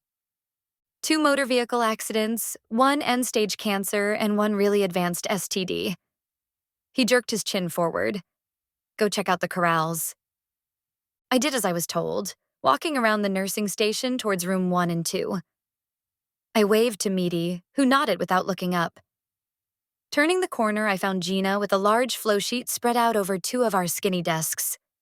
"What you working on?" "The schedule." She fluttered a stack of pink time-off requests, and I felt my stomach drop again. Just because they hadn't deactivated my badge didn't mean they weren't going to shortly take it away. "Am I back on soon?" I asked, glad my voice didn't break. "What, you miss us?" The flush that I denied Charles, I let rise now. "No, my cat. Bill's," I stammered. "Uh-huh." She chuckled. "You're on in 2 nights. And then I scheduled you straight through a week so you wouldn't have to burn out your paid time off on your sick leave." Brilliant. Not that I'd ever be able to afford a vacation, but I derived a certain satisfaction from accruing the hours. "Thanks, Gina. That's great." "No problem." There was a rustling and then a scratching sound behind steel door number 1. "Who's on first?" She pointed up to the closed camera TV without looking. I looked up and blinked twice. It isn't every day you see something that you've never seen before. The daytimers and vampires, they look like humans. And high-level zombies. The Haitian magic kind, not the grungy movie Undead. And most of the wares I'd seen, when they visited, all looked human too. No one came in shaped like a wolf, though sometimes once they were here, they ended up that way. Those forms were all on my radar, from walking down the street, movies, the zoo, or the Discovery Channel. But what was on the camera circuit right now was something I was completely unprepared to believe existed. A dragon. It roiled around the steel-plated room, 2 sizes too small for it, overlapping its scaly self. It was a deep emerald green, like it was carved out of moving jade, and it had small wings, 4 legs, a tail, and a snout that was muzzled. Saint Fuck. Pretty awesome, right? They're freaking rare. Gina put her spreadsheet down. I've only seen one twice before. My jaw was still dropped. What? How? Compared to this, my angry Germanic mystery in pediatrics was boring. Worse can happen in all sorts of forms. He, as a human, was in town on business. He doesn't have any other members of his clan here for a safe house. They're mostly seen in Europe and Asia. He noticed some problems with his parts. Her hand swirled over her lap, indicating his nether regions. So he came in. What's he sick with? Syphilis. Would you believe it? We're treating him now. Huge amounts of penicillin, and he'll be fine. But you can see why we didn't want him out spreading it on the streets. I snorted, remembering a youth misspent reading fantasy novels. Yeah, just think of the virgins. Gina glared at me. You're serious? Totally. He probably wouldn't get anyone pregnant in human form. The dragon wers are pretty inbred. But he could totally transmit his disease, and he does have a genetic proclivity towards pretty young things. He's very charismatic, too. I talked to him some before his form came on. Lovely British accent. Oh, no. My heart skipped a beat. Really? She nodded. Why? I shook my head. The chances of me having recently slept with a charismatic dragon with an STD had just gone from absolute 0 to something in the finite range. Yes, we'd used condoms, but Charles came around the corner. Finding a virgin in this town must be pretty hard. Charisma or no? Gina shrugged. It does happen, you know. Hell, finding a virgin in this hospital must be pretty hard. Charles continued. I gave a nervous laugh. Since 92 here, Meaty offered from around the bend. The 3 of us looked from one to the other. Was that when Meaty had lost their virginity? Or the last time they'd had sex? I shuddered. There were some things about your charge nurse that you didn't want to know. After an awkward silence, Gina cleared her throat. Anyhow, move along. There's nothing to see here. I've got scheduling to do. I went and sat back at the station for the rest of my break, eating dinner there like we're not supposed to, and reviewing the charts of the patients that might be mine if they stuck around till I got back. Chapter 13. When I returned to pediatrics, the German was rising to a fevered pitch. Did you turn that on? I asked the Hello Kitty nurse who'd relieved me. She raised an eyebrow. I thought you'd put it on. I waved my hands. There was an effing dragon on Y4. Who cared about a broken CD player now? I probably did and forgot. Did I miss anything? Nothing really. I charted your vitals and kept an eye on the fort. She packed up her things. Oh, a diaper change on the little one. Weighed 75 grams. Score. Only 5 more hours to avoid a diaper change for the rest of the night. It was hard to resist pumping my fist in the air in triumph. Thanks so much, I said, and she waved through the glass door as she left. I set up shop on the desk again. Stethoscope, charts, pen and notes just the way I liked, and then paced around the table to see where the CD player was set. I turned it off, flipped it over, and popped out the 4 AA's. There, I said, and set it back down. I'd only taken 3 steps away when the German began again. I looked down at the batteries in my hand and back at the CD player. The CD player's on light was shining a defiant green. You have got to be kidding me. The only other thing on the table with the CD player was the telephone. And then it occurred to me. What the hell was he saying? I picked up the phone and dialed the hospital translation hotline. I got their night message and waited on hold for an operator. Hello, I need a German translator, please. One moment. There was hold music while the German continued. Would they be able to hear it too? It wasn't just in my head, though. Hello Kitty had heard it. So had the PM shift nurse. Hello? Hello, I have a German patient here and I need to translate their questions. Can I put you on speakerphone? Certainly. The translator on the phone sounded much more perky than I felt. Maybe she was in a time zone where it was daylight outside. I hit the speaker button and set the headset down. The German continued. It rose and fell in inflection, always with the same serious tone. But now that I listened to it, it sounded like a Bible story, preachy and full of hidden meaning. Is this some sort of prank? The translator asked. Or a test?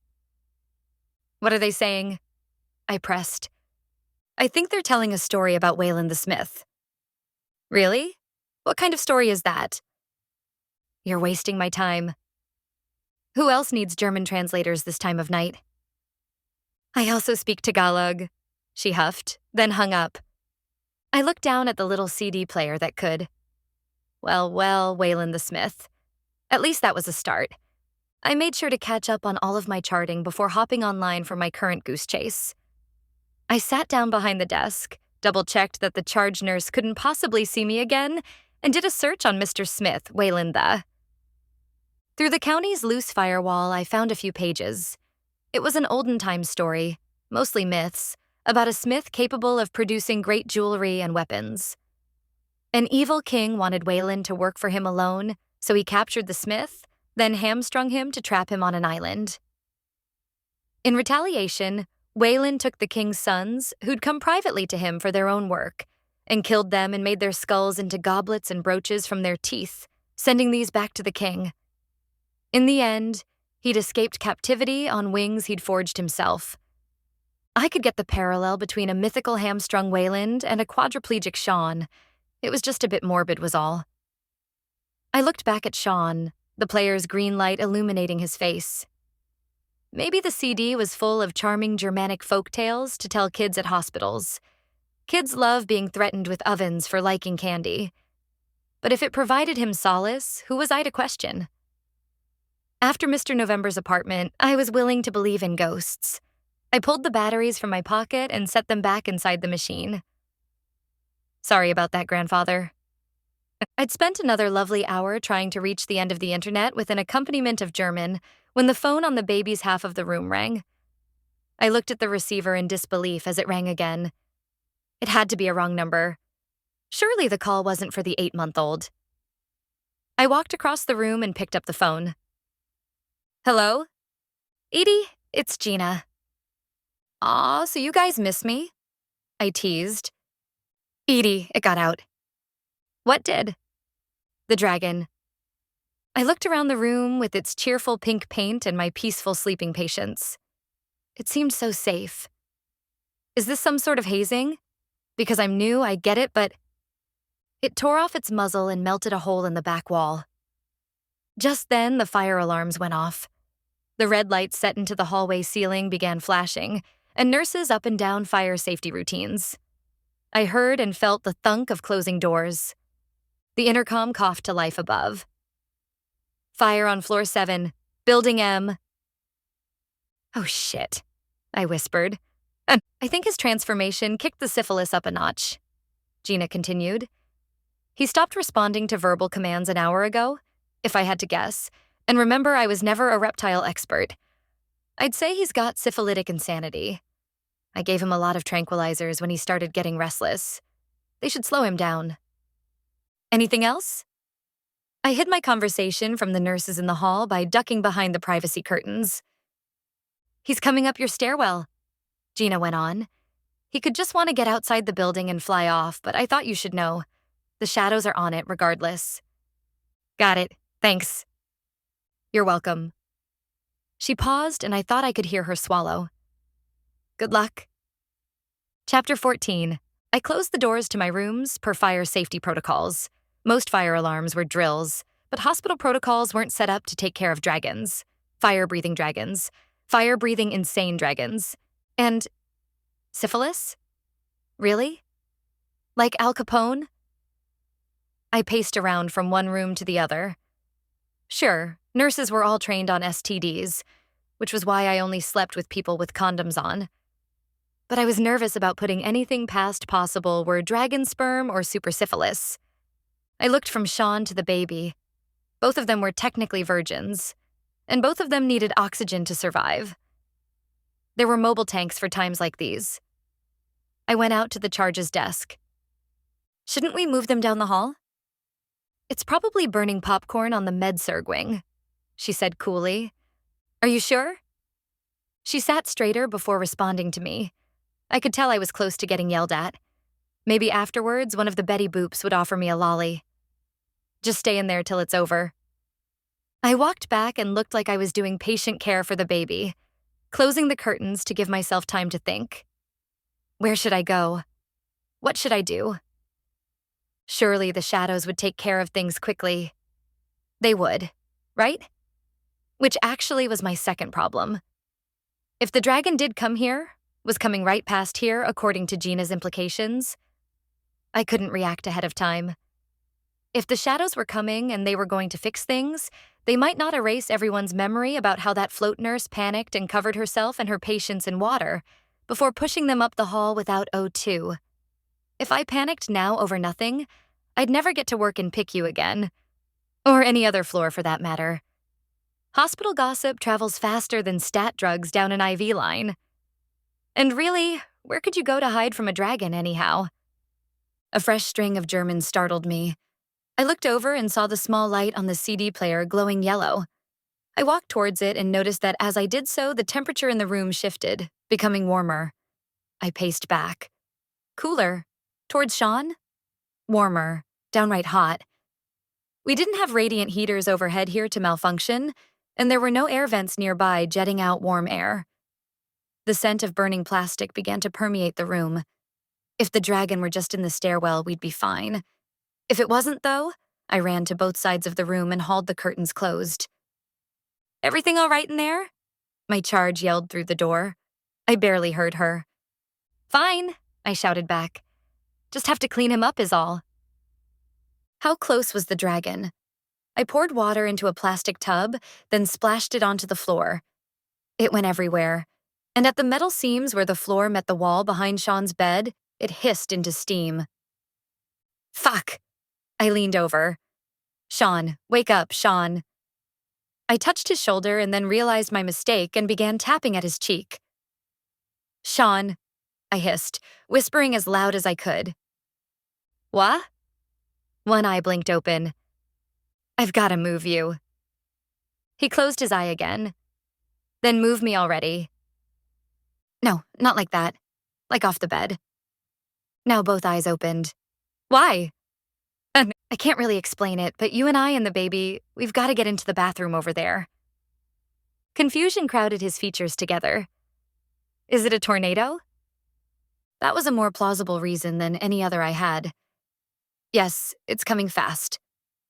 I grabbed the pediatric ambu bag off the wall and assembled it, swallowing hard. Last time I'd done this. But this time would be different. It had to be. I put the bed on max inflate and shoved a side rail down. I can't breathe for you while I move you, I said while popping the vent off of his trach and replacing it with the ambu bag. So I'm going to hyperventilate you now. His eyes were large and frightened. The German rose around us as the temperature did, encouraging me to quicker action. Okay, on the count of 3, here we go. I put the ambu bag down and leaned backward. Sean wasn't thin for his age, and he couldn't help me move him at all. He was the proverbial sack of potatoes. I hauled him out of bed like a rag doll and lurched into a squat under his new weight. Come on, I said as much to myself as to him. I staggered back till the curtain ended and then went quickly towards the bathroom on the baby's side of the room, as far away from his wall as I could get, dragging him in a duck walk, my calves screaming in pain. When we got there, I pulled him through the door and dropped him on the ground, panting. I gave him 2 long puffs of air before hauling him until his legs were inside and I could close the door. I've got to go get the baby now, okay? I told him. I thought you were kidding, he whispered around his trach. I wish. 2 more puffs from the ambu bag, and then I went outside. The player's light was shining a furious red behind the curtain in Sean's corner. I grabbed the baby and turned the oxygen and her monitor off, carrying her quickly into the bathroom, locking and closing the door behind me. We waited. I alternated between breathing for Sean and the baby, and all the while it was getting hotter. There was a thump from outside the bathroom. I flinched, and Sean's eyes went wide. The handle started to turn. "Float nurse? Are you in here?" The locked handle shook. "You'd better be in here." Shit. I heard a scraping at the outside of the lock. There was nothing in a hospital that couldn't be unlocked, except for the ware corrals on Y4, which apparently could be melted. "I can't explain right now. Just go away," I shouted, but I heard the jingle of keys. I reached up and held the handle. "Look, lady. Enid. Esther. Whatever the hell your name is. Open up." I strained back, but I couldn't reach Sean's track and hold on to the door. I let it go, and it opened forcefully, thudding into Sean's immobile calf. "What are you doing in here?" The charge nurse yelled through the crack in the door as she tried to force it wider. I looked up at her. The Betty Boops on her scrubs were shuddering in rage. Pediatric nurse anger combined the best elements of maternal wrath and the worst elements of wronged woman. "I'm sorry." I knew she couldn't go away. If I were in her shoes, I knew I wouldn't. The heat radiating in from behind her was tremendous, like an oven heating to broil. She leaned down to shove Sean's leg out of the way of the door.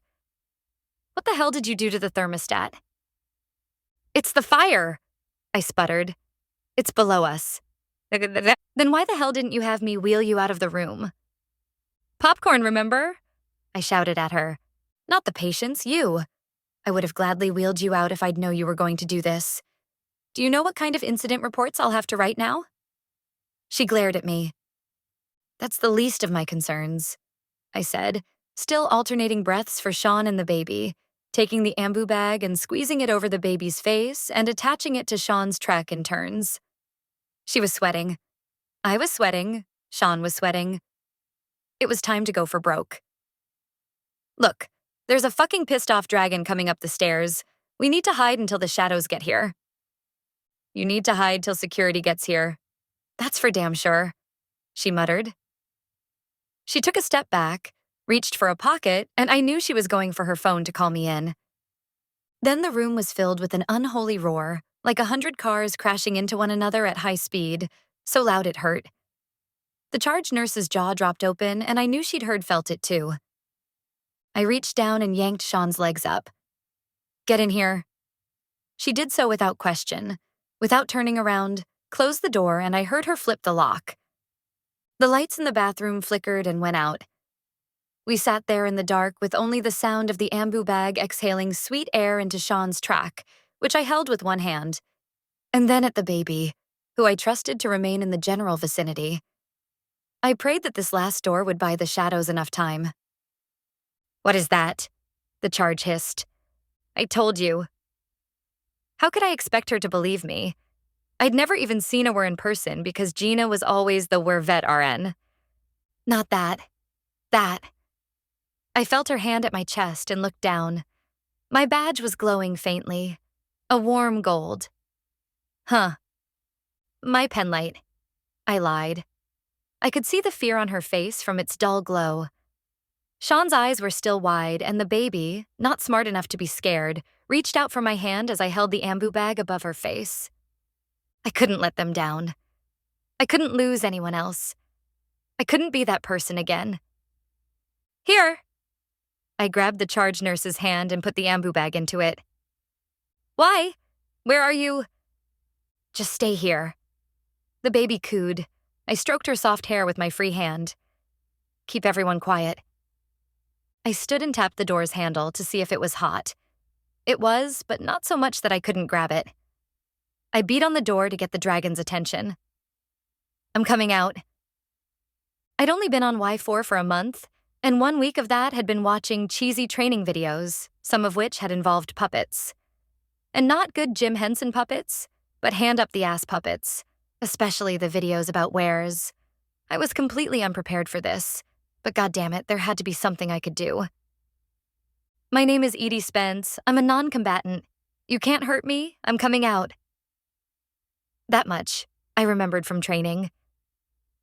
I stepped swiftly out and closed the door behind me. I heard the charge nurse quickly relock the door. I only had a second to take the room in. The dragon had slagged a hole into the room from the stairwell outside. It was still clawing its way through, using Sean's bed frame for traction. The fire alarm light above made everything strobe red, like a haunted house. And then it saw me. Its sleek green head lunged out, whip fast, teeth clashing in midair. I screamed and jumped backwards, my back slamming against the bathroom door. "I'm a non-combatant," I shouted as I made myself small. I tried holding my badge up again. "You're not allowed to hurt me." The dragon hadn't gotten the memo. Maybe there weren't non-combatants in Europe. It began scrabbling faster now, writhing its muscular body to snake inside. I crawled around the perimeter of the room. Maybe I could draw its attention away, buy some time for the shadows to hurry their mythical asses up. It leveraged itself up by half a foot, scales scraping on the broken wall. I could see its round belly now, where an emberous glow was taking hold. It stretched its head out again, snapping at me, then went for the bathroom's door. Chapter 15. "Over here, you stupid thing." I reached up against the back wall, unhooked a suction canister, and threw it at the beast. It hit the dragon's side. The suction pump was next. Made of solid metal, it was bound to get its attention. "Over here," I shouted again, and then threw the pump at it with all my might. The dragon's head looped away, and the pump thumped down into the shredded mattress. The dragon stretched forward like a cat, and with one final lunge pulled itself free. It sat on its haunches on Sean's demolished bed, shrieking its triumph. I fell to my knees under the onslaught of its roar. Lion, velociraptor, Godzilla, all rolled into one. Its tail lashed in violent sweeps, knocking down spare IV poles, tearing curtains, and it sent Sean's CD player skittering across the floor. I picked it up as the dragon lurched towards the bathroom. "Hey!" I jumped up and waved my arms to get the dragon's attention. It ignored me completely. "Hey, damn you, hey!" I threw the CD player at the dragon. It sailed end over end like an oversized pill. The dragon snapped it out of midair and gulped it down. "Stop this! You have got to stop!" At long last, the fire sprinklers went on, pouring down rust-laden water. I sputtered and edged back towards the bathroom. "You have got to stop this now." The dragon paused and sat back on its haunches. I waited, and it waited. Maybe I was getting through. I took a step forward, repeating myself. "I'm Edie Spence. I'm an official non-combatant. You're not allowed to hurt me. You need to stop this." The dragon bowed its mighty head. My heart raced. Was this a victory? The light that I could see so clearly in its belly was moving higher now, like rising mercury on a summer day. It pulled its head down to rest on its own chest, and I saw the light inside its stomach rise up into its neck. I should have recognized the expression. Lord knows I'd seen enough patients puke. Fuck. I cast my glowing badge up in front of my face, fully expecting my illuminated employee number to be the last thing I'd ever see. And then the German began. I didn't know what grandfather was saying, but he was pissed. The German rose in tone and intent, louder and louder in volume, until it became more frightening than the dragon's roar, even though it too was coming from inside the dragon. It became louder than any concert or club I'd ever been at. Each syllable reverberated in my chest. I could feel it change the course of my beating heart. The dragon opened its mouth as I heard one last Germanic battle cry. By the light of its own belly, the dragon ruptured.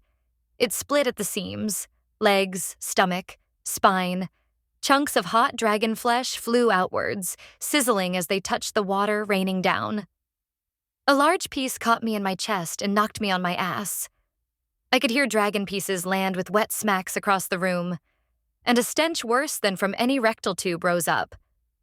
I was covered in dragon meat, green scales, pink bone, charred flesh. The room was slimed with it. The crib, the teddy bears, Sean's bed, the bags of Doritos. I had to fight to keep myself from gagging. In the middle of all the chaos and gore, the melted CD player's power light glowed a baleful low-battery yellow before finally winking out. I crawled through the muck over to it. What? How? I picked it up and shook it. From my vantage point on the floor, I could see people walking towards the rooms, past the curtains outside. And then the cavalry arrived. The shadows weren't dust bunnies after all. Spots on the ground that were shaded by monitors, desks, and chunks of dragon meat started moving. Anywhere darkness pooled, it gathered and grew, tendrils of black snaking along the ground. The shadows, the protectors of the hospital, the ones I'd heard stories about but had never had occasion to see, were here at last. A heat-popped soda can spun in small circles near my foot, like a firework going out. The shadows covered this in passing, and it disappeared. A sheet of them formed where the curtains darkened the floor, and I saw them merging on the walls in between the light strobes. A group of them started pooling in my shadow, and I grabbed for my badge instinctively.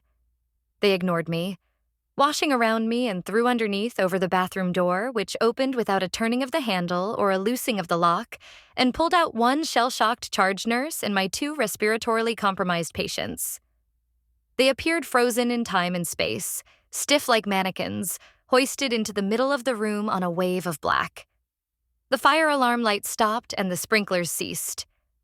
I watched while all around me they washed over every surface, cleaning it, like demented fairies from a children's tale, where the price of clean dishes and fresh linen was blood. I didn't know what they did to the dragon's remains. Did they incinerate it? Eat it? But the hole in the wall sealed up after their passage, and a reunited mattress emerged from underneath a separate slick of black. They replaced Sean and the baby in their respective beds and surged the charge nurse out through, between the closed glass doors back to the desk outside.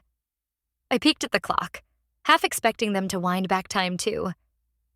And then they were done, except for... Oh no. I backed away from the pool of them growing at my feet. But I was the last thing that needed to be cleaned. I gasped as they lapped up, colder than ice, crawling down inside my socks, rolling up against my skin beneath my scrubs, to pull themselves towards my scalp, submerging me completely in their dark. In a second, I was nowhere. I was no one. No, I was me. But I was suddenly aware of how inconsequential being me was. I didn't matter. Nothing I would do would ever matter.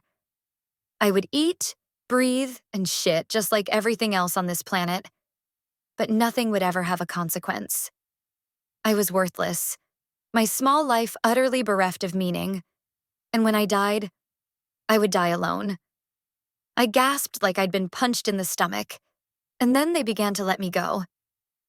I caught the baby's crib to stay standing and leaned against it, wishing I could undo everything, really. From the beginning. Just everything at all. Then they receded like a tide of La Brea tar, holding just as many bones, leaving me with honest dark. I stood in the middle of my reconstituted room, with my 2 living patients and a set of memories that were mine alone. I looked out through my now open curtains, and the charge nurse down the hall waved cheerfully at me. I waved weakly back. Then I slumped down into my chair, hidden by the computer desk, and put my head between my knees. The intercom clicked on above. The fire drill is now over. Thank you for your participation. You're welcome, I suppose, I thought to myself. It was a long while before I sat upright again.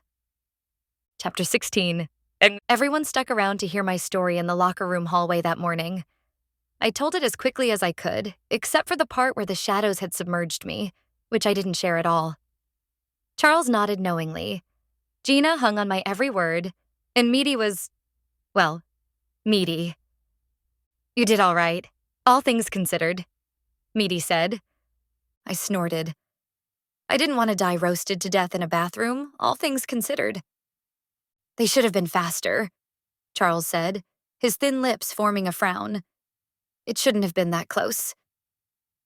Maybe the emergency room was busy tonight, Gina suggested. It shouldn't have even happened, Meaty said. They should have caught and contained him down here to begin with. No, they should have... Charles began in a vehement tone. I waved my hand in between all of them to cut off further debate. So, what happens now? I'm not worried about the baby, but Sean and the charge nurse. What about them? Had the shadows touched them like I'd been touched? They didn't seem changed when I'd left. But how could any change in reality manage to be so complete? The shadows took care of it, Meaty said with a half shrug. That wasn't really an answer, and I thought Meaty knew it. Like they took care of me? I looked down at my badge. What would I have done if Sean's grandfather's crazy-ass ghost hadn't been around? I'd have died, that's what. And it wouldn't have mattered, and no one would have cared. The adrenaline I'd been running on ebbed, and I leaned back exhaustedly against the bathroom door. Meaty clapped my shoulder with one mighty hand. You're tired. Get some rest. Charge nurse orders. Gina nodded. We'll see you when you come back on. All right. I gulped and nodded and opened the bathroom door. I closed it behind me and stood in front of the mirror as I heard them leave the hall, still chatting amongst themselves. Then I heard one polite knock. I'm in here, I said and went for the lock. Stupid day shift. I'm not coming in, I heard Charles's voice from the outside. I just wanted to tell you they were wrong. I looked at myself in the mirror. My hair was sticking out of my ponytail at improbable angles, and I had sallow circles beneath both my eyes. I looked like I'd seen my own ghost, because maybe I had. Somewhere inside of me, a small part of myself had been deflated. And like a helium balloon that had lost too much air, I couldn't kick it aloft again. They're wrong, Edie. Whatever the shadows showed you or told you, they're not even human besides. They're liars. They lie. Okay? I nodded at myself in the mirror. Okay? Charles asked again from outside. Yeah, of course, I said. And then I ran the water loudly so he couldn't question me anymore. I sat in my parking lot after driving home, knowing that I'd been cursed with a day wind. The activities of the previous evening had wound me past exhaustion and back into wakefulness again. So I decided to pre-spend my next paycheck by going to the pawn shop and retrieving my dining room set. I went to the place nearest my house, doubting that Jake'd bother to go much further. I was drawn to a small chest of fine jewelry before noticing a large rack of guns. Between the weapons and the smell, I decided it wasn't the kind of place you wanted to sneak up on anyone in. Hello? A man lumbered out. He'd been making a deposit on his Scotch belly, judging by his breath. What are you selling? He asked. I'm looking for a dining room set. A guy brought it by last week. He said I could still buy it back? The proprietor stared up at the ceiling for a moment, ignoring me. I followed his gaze, expecting to see a security camera, but found a diligent spider instead. Fucking exterminator. My table? And 4 chairs? Wood, metal, and glass? I gestured to indicate the space they might have taken up. Were they still in my possession? Carved legs? Yeah, sorry. They were nice. Sold fast, he answered, squinting at the spider like his eyes could shoot lasers. But they were mine. Sorry. But I stuttered. Talk to the police, file a report. I'll tell them what he looked like. The man shrugged, making his white tank top dance over his heavily furred chest. I inhaled to protest and then sighed in defeat. Fucking Jake was what I wanted to say, but damn came out instead. I looked around. Nothing else here came near what I'd had before, either in quality and size. I'd purchased that set back in the real nursing days, before the minuscule paychecks of Y4 began. I turned to leave, and then my eyes spotted something familiar on the lower shelf of a grimy glass case. A CD player, almost exactly like Sean's. How much is that? He bent with a grunt to unlock the case and fish out the plastic clamshell. $5. I glared at him. You sold my dining room set. $2.50. Does it even work? He rolled his eyes. Of course. Prove it. Prove it yourself, he said, shoving it across to me. I held up empty hands. I don't have a CD, and you sold my things. Fine, whatever. He lifted his hands and made a shoving motion towards me. Take it, go. I drove my preternaturally awake self back to the hospital, slung my badge back on, and went back up to the PD floor. I walked through the day shift nurses without question, back to beds 62 and 63, their rooms strangely quiet without any German. Hey, Sean, I said from the doorway. His eyes flickered in my direction. The day shift nurse was nowhere to be seen, but there was a professionally dressed woman sitting by Sean's side of the bed. And you are? She asked, her tone as sensible as her heels. I was his night shift nurse. His CD player got broken. I came to replace it. I lifted the dusty one out of my bag. Who are you? I asked as she fished a CD out of his nightstand. His mother. She gave me a glare. Don't you people ever read the chart? Don't you people ever wear visitor badges? I wanted to say. And then I remembered that Sean said his mother was dead. I gave him an accusing look and he forced a grin. You're trouble, I told him. Come here, he whispered. I leaned over, one hand pressing my collar to my chest. Closer. I got so close my ear almost touched his lip. What was it? He hissed around his uncuffed trach. Last night. What was it? I rocked back a bit. He wasn't supposed to remember anything. The shadows were supposed to take care of things. Of everything. I looked down at him. It was just a bad dream. That's all. It's taken care of. Honest. His eyes were wide and earnest, and I could tell he didn't believe me. Luckily for me, no one would ever believe him. Well, his mother said, breaking up our moment, I appreciate your sentiment, nurse. Her eyes found my badge. Nurse Spence, but this CD player seems to be non-operational. She popped her CD out and then handed me the player. Oh. I took it and shook it some. Maybe you should... I offered it back. I'm getting him an MP3 player, she said, then looked away, much as the pawnshop man had. I inhaled to say more, but I knew from her expression that I'd already been dismissed. I glanced down at Sean, first trapped in the bed, and now trapped with his memories. Sorry, buddy. I saluted him with the CD player in one hand and walked out the door. As soon as I sat down in my car, fatigue fell on me like a cloak. I put the CD player in the passenger seat beside me. For a second, I thought I saw its power button flicker on. I stared at it, entranced in my exhaustion. Hoping that it would come on was the only thing stopping me from crying. Behind me, a car that had stalked me to my parking spot gave up on being polite and honked. I startled, looked at the man gesticulating wildly behind me in my rear view, and found my ignition with my keys. Before I could turn the engine over, he honked again. And when my cold engine didn't take, he honked a third time. Look, guy, unless your wife is in your back seat giving birth, just give me a break, will you? I said. I sniffled in a huge breath to hold so I wouldn't start bawling. Who could I call to get me at this time of day?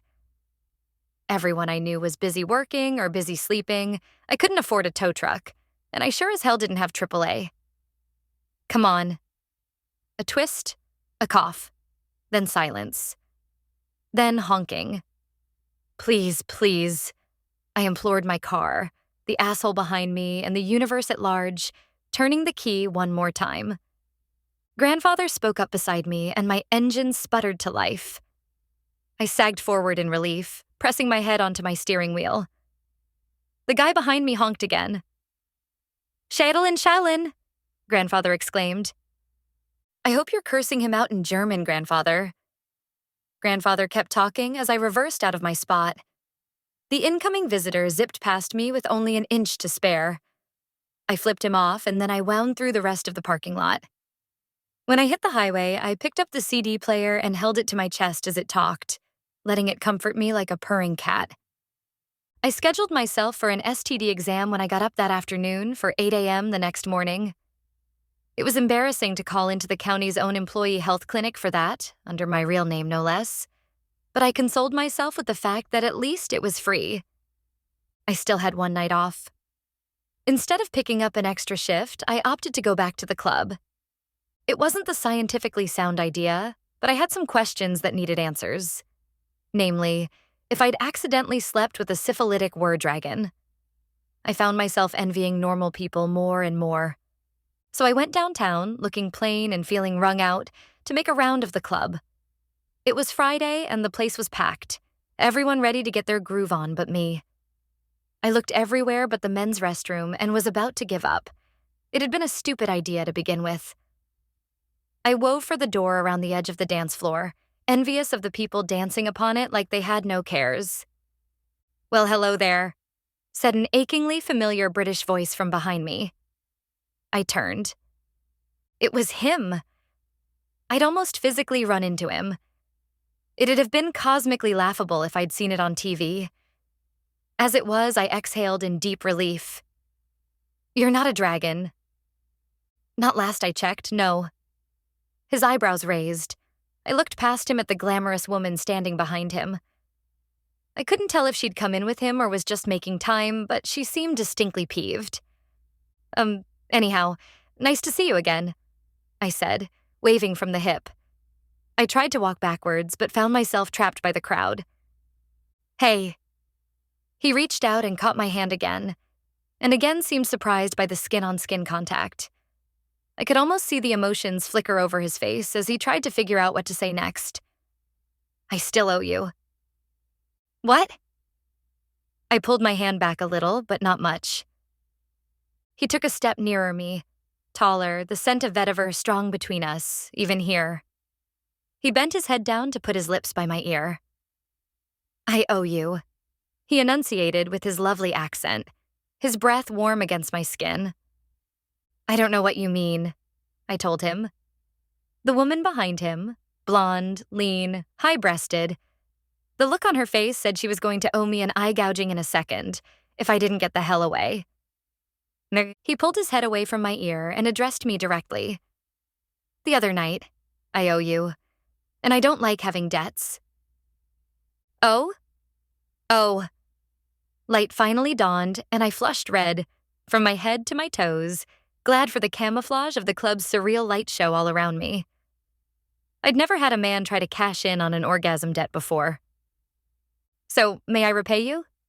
he asked, a light smile playing on his lips. It became a wolfish leer that was not at all unattractive.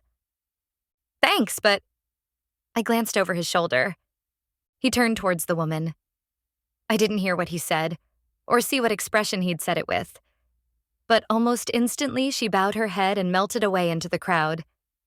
The brief non-instant part was occupied with staring daggers at me. "I'm Edie," I said, putting out my other hand when he returned his attention to me. He released my hand and shook it. "I'm Asher." "Nice to meet you, Asher." I smiled and gave a goofy curtsy. With his accent, it seemed appropriate, after all. Asher returned with a slight bow and offered me his hand.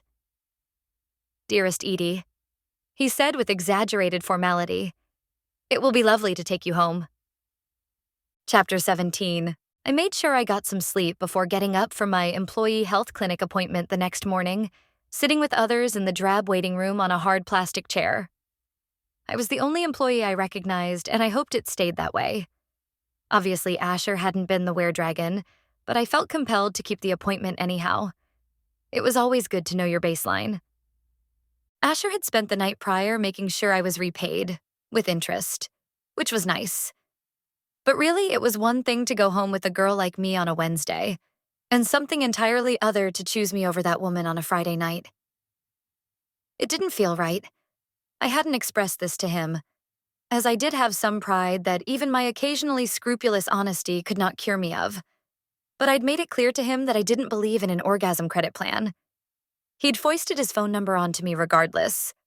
The responsible nurse in me had felt compelled to take it, just in case anything came back positive today. And trapped in the waiting room, I could see his number in my mind's eye, pinned to my fridge with a magnet. I tried to imagine having a good reason to call, one that didn't involve reporting test results to him, one that somehow resolved into us going on an actual date. The door to the back office opened, and thankfully a nurse I didn't know leaned out. "Edie Spence?" She read from a folder in front of her. "That's me." I stood, straightened my shirt, and followed her in. I spent the rest of the day in bed, trying to sleep up ahead of my night.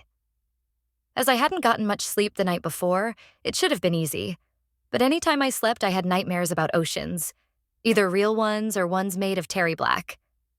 And when I was awake in between dreams, I kept thinking about Asher's number, and when and or if I ought to call. Minnie wasn't helping. Her paws seemed to have organ-seeking powers, and she paced across me at least once an hour. Like so many afternoons, evenings before, right after I began to feel like I was getting real sleep at last, my alarm went off, and it was time to go in. "You're extra help tonight," Meaty said as I walked in the door. "Really?"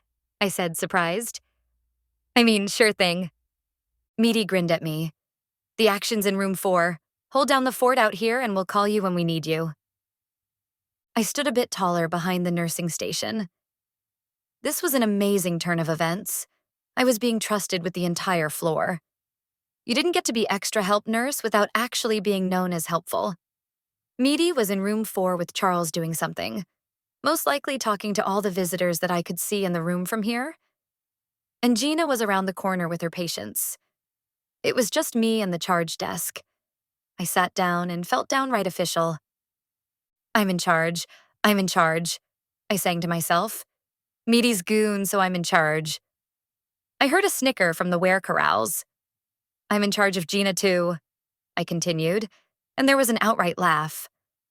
There were labs to be ordered and carts to be refilled. I tried to do whatever I remembered seeing Meaty do, industriously. This took about 30 minutes. "Need any help, Gina?"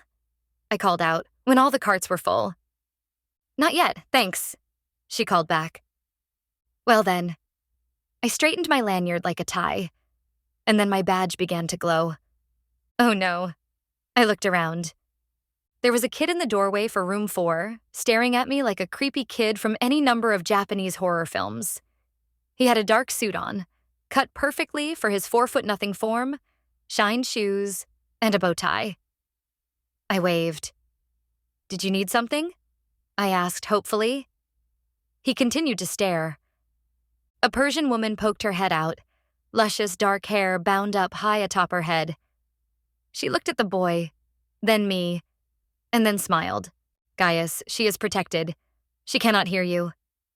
The boy stared up at her and she patted his shoulder. "Go on, tell her what you want."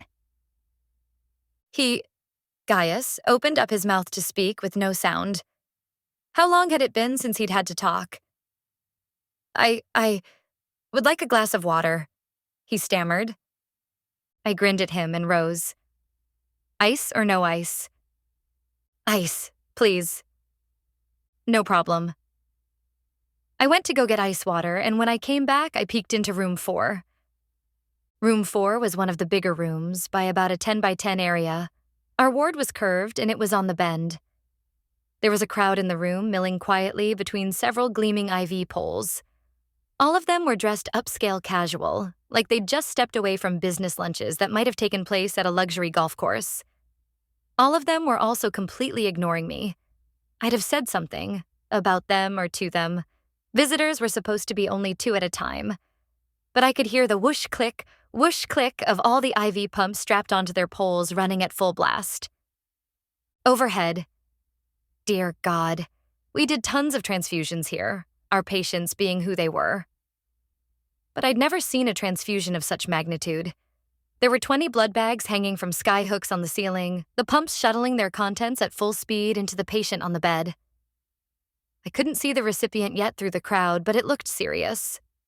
I knocked on the door for attention. "Should I call the doctor?" The visitors nearest me startled visibly.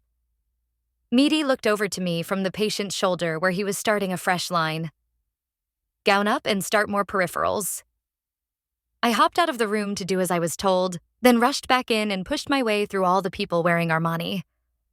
The man was already a maze of IV tubing, like a plastic spider had descended from the ceiling and started to wrap him up. hands, forearms, elbows, jugulars, feet. I couldn't see a single place to start a line that didn't already have one going. For needing this much blood, he had to have an internal bleed, a huge one. But his stomach beneath the gown was soft to touch. "Where?" I asked, finally giving up. One of the men behind me started talking in a language I'd never heard before. Charles gestured to me from the head of the bed, after setting another IV pump to high flow. He made a zippering gesture across his lips and pushed his hands out at me. I took a corresponding step back. The patient seized. I hadn't noticed the restraints before. He was in 4-point, but not tethered too tightly. His hands thrashed against cuffs and his tied legs kicked in the bed before his entire back spasmed, bowing him up before dropping back down. The visitor who'd began speaking continued. I looked around the room. Their clothing matched one another, but not much else did. They were attractive, one and all, and some appeared Latino, or other variants of non-European. One was black, 3 were elderly, and the woman who'd spoken to me earlier kept a hand tight on Gaius's, the only child present, shoulder. The man speaking had dark hair going gray at both temples and a medium complexion. His thin lips curled around each rough syllable, and the other people in the room repeated him at intervals. They all knew the routine. It felt like a call and response. Since this wasn't a political rally, I figured they must be at prayer. Who would a vampire pray to, though? Meaty and Charles now stood by the head of the bed. The patient began writhing like he was demon-possessed. His eyes rolled back, flashing white under his lids, and he started frothing pink. Either he'd bit his own tongue while seizing, or he was having some sort of sudden left-sided heart failure. I looked over to Charles for guidance, who firmly shook his head. The prayers rose to a fevered pitch as the blood drained in. When you gave blood, you usually had to watch for reactions, rejection, clotting issues. He definitely was reacting. His whole body thrashing, threatening to tip the whole bed frame over. But I had no clue what it meant. The bags emptied one by one, their pumps hissing to a stop before beeping complaints, as the prayers rose in volume and were almost shouted. Then, silence. Complete. Eerie. The only sound was the ragged breathing of the man on the bed. He spasmed again, sending the bed frame skittering sideways on floor, locked wheels and all before coming to a rest. Then the prayer leader drew a knife out from his breast pocket. "What the?" I gasped and took a step forward. Charles shook his head violently from side to side. "But," I mouthed over to him, wordlessly. His head continued to shake. The prayer leader walked forwards and made a fast slice down the patient's right arm, cutting through wrist and restraint alike. He walked over to the left side of the bed and cut it too in the exact same way. Then Charles and Meaty kicked tan plastic tubs we used for bed baths out from under the bed. Blood spattered down from the wounds into these, sounding like an old man's sputtering stream. Was this vampire dying? A sacrifice? A ritual? It didn't matter what Charles said or what Meaty allowed. This was insane. The blue line on the monitor for oxygen saturation went to 0. I'd already taken a step forward when I saw the patient smile. The vampires surrounding the bed, who'd been so wordy before, were now quiet, one and all. I would say they sighed with relief, but that'd be showing too much emotion for them. They seemed content. The wrist wounds began to heal themselves up like they were going back in time. I halfway expected the restraints to float up and reseal around him. As the exiting blood began to ebb, their leader picked up the nearest basin and held it to his mouth. It was awkward. The tubs weren't meant to drink from. Blood sloshed on either side of his mouth and made a double trail down his chin onto his collar, leaving dark stains down his shirt. When he was done, he passed it along to the next vampire in line, who also drank with casual disregard. I stood still, stunned, and then Meaty and Charles rushed forward and put new restraints on the man. "Edie, there's 2 pints left in the fridge. Go get them, will you?" Meaty asked, and began to unwrap a feeding tube. Charles was putting a second set of cuffs on the patient, on all limbs. "Edie?" "On it." I ran outside in my gown like we weren't supposed to, unlocked the fridge, and yanked out 2 bags of blood. By the time I got back, the patient was seizing again. Meaty was shoving the feeding tube into the patient's nose as fast as possible, from an arm's length away. Charles took the blood from me and strung it up, then connected it to the end of the feeding tube's line. Teeth erupted out of the patient's mouth, and he shrieked aloud, a sound like a locomotive in heat. I stepped back. Jesus. The visitors nearest me turned to glare. The level of blood in the hung bag visibly lowered as the power of gravity and an ethereal hunger drew it into the patient's stomach. His teeth retracted, and he lay back again, quiescent. The leader of the visiting group nodded at this. The ceremony has been performed to our satisfaction. He turned towards Meaty. As always, the Rose Throne appreciates your cooperation. Meaty took a step away from the patient. Thanks, we'll bill you later. The leader snorted lightly. We will retrieve him in 3 nights. Meaty nodded, and the gore-stained country club exited the room one by one. I waved at Gaius through the window. He tilted his head at me. My badge glowed again, and then he waved stiffly back. Charles stood beside the bed, arms crossed, second pint at the ready. So what the hell was that? He grinned, but he didn't take his eyes off the draining original bag. Your first vampire baby shower. I felt my eyebrows reach an improbable height on my forehead. Could you define that? The baby or the shower part? It's like an angel earning its wings, only with more blood. Someone decided he was important enough to keep around. Forever. Lord and Silver willing, Charles said, making a cross over his chest. Get the tranquilizer gun, will you? I've put it behind the door. I nodded and closed the door. Sure enough, it was balanced in the corner, stock down. I picked it up and put the butt against my shoulder. The safety was off. Down here, the safeties were never, ever on. Remember, him, not me, Charles said, taking a ginger step forward. I took a step closer, trying to compensating for poor aim by sheer nearness. I kept the gun trained on the vampire patient's chest. So all of those... I glanced up at the ghosts of packed red blood cells above us. Empty plastic bags tinged pink with the dregs of blood inside were vampire blood? Full vampire blood? Mixed with Haldol, yeah. Charles laced up the next pint of blood. The resting patient snarled when Charles came near, but didn't otherwise react. This guy's been a loyal daytimer for the Rose Throne for who knows how long. Somehow, doing something, he earned a full blood transfusion. We pre-sedated, peri-sedated, and are post-sedating him, but... He pointed at me and indicated the gun. Sure. Who had a job that required mandatory time practicing at a gun range? I did. At least the county paid for ammo. I'd only been to the range twice so far. I moved to have a better view of the patient's chest. At point-blank range like this, I hoped I couldn't miss. The darts here were packed full of succinylmethonium chloride and propofol. Sux and Diprivan, 2 of the most powerful fast-acting sedatives known to man. And also apparently vampires. I frowned. You sure meds still work on him? For now they will. By the time they don't, he'll be fully transformed back home in a coffin at the vampire ranch. I resisted the urge to roll my eyes. So he's not a full vampire yet? No, but he will be once everything assimilates. It's half genetics, half brute strength. In some ways, vampirism is like a progressive disease, and in doing this, we force its hand. On his own, it could have taken decades to drink as much elder blood as we gave him, assuming there were that many willing local old ones.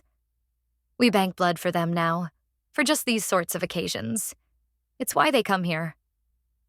The shadows protect the communal supply for the thrones that choose to participate, and those thrones create the demand. Who decides which and when? The thrones write up requisitions, they give them to our social workers, and then our doctors write orders and give them to us. So why this? I asked, gesturing to the blood going into the feeding tube with the end of the gun. Holding this stance, my arms were starting to get tired.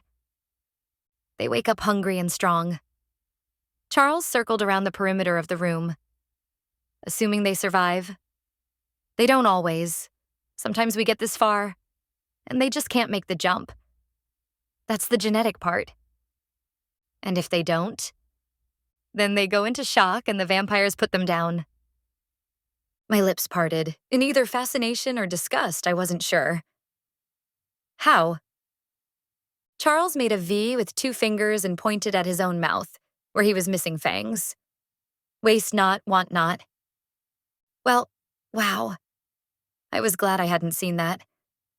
I wondered what my reaction would have been if I'd walked into a room where Charles and Edie were watching vampire guests feast on a restrained patient.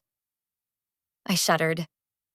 Blood in chilled bags and capped vials was one thing.